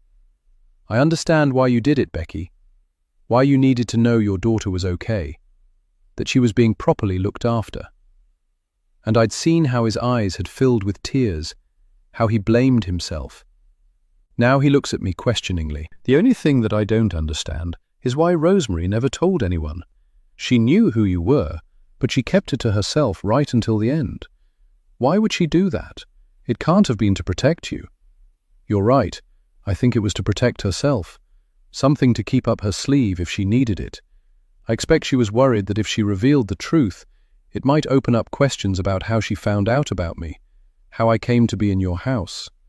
At the end of the day, we shared the same fear, that our children might be taken away from us.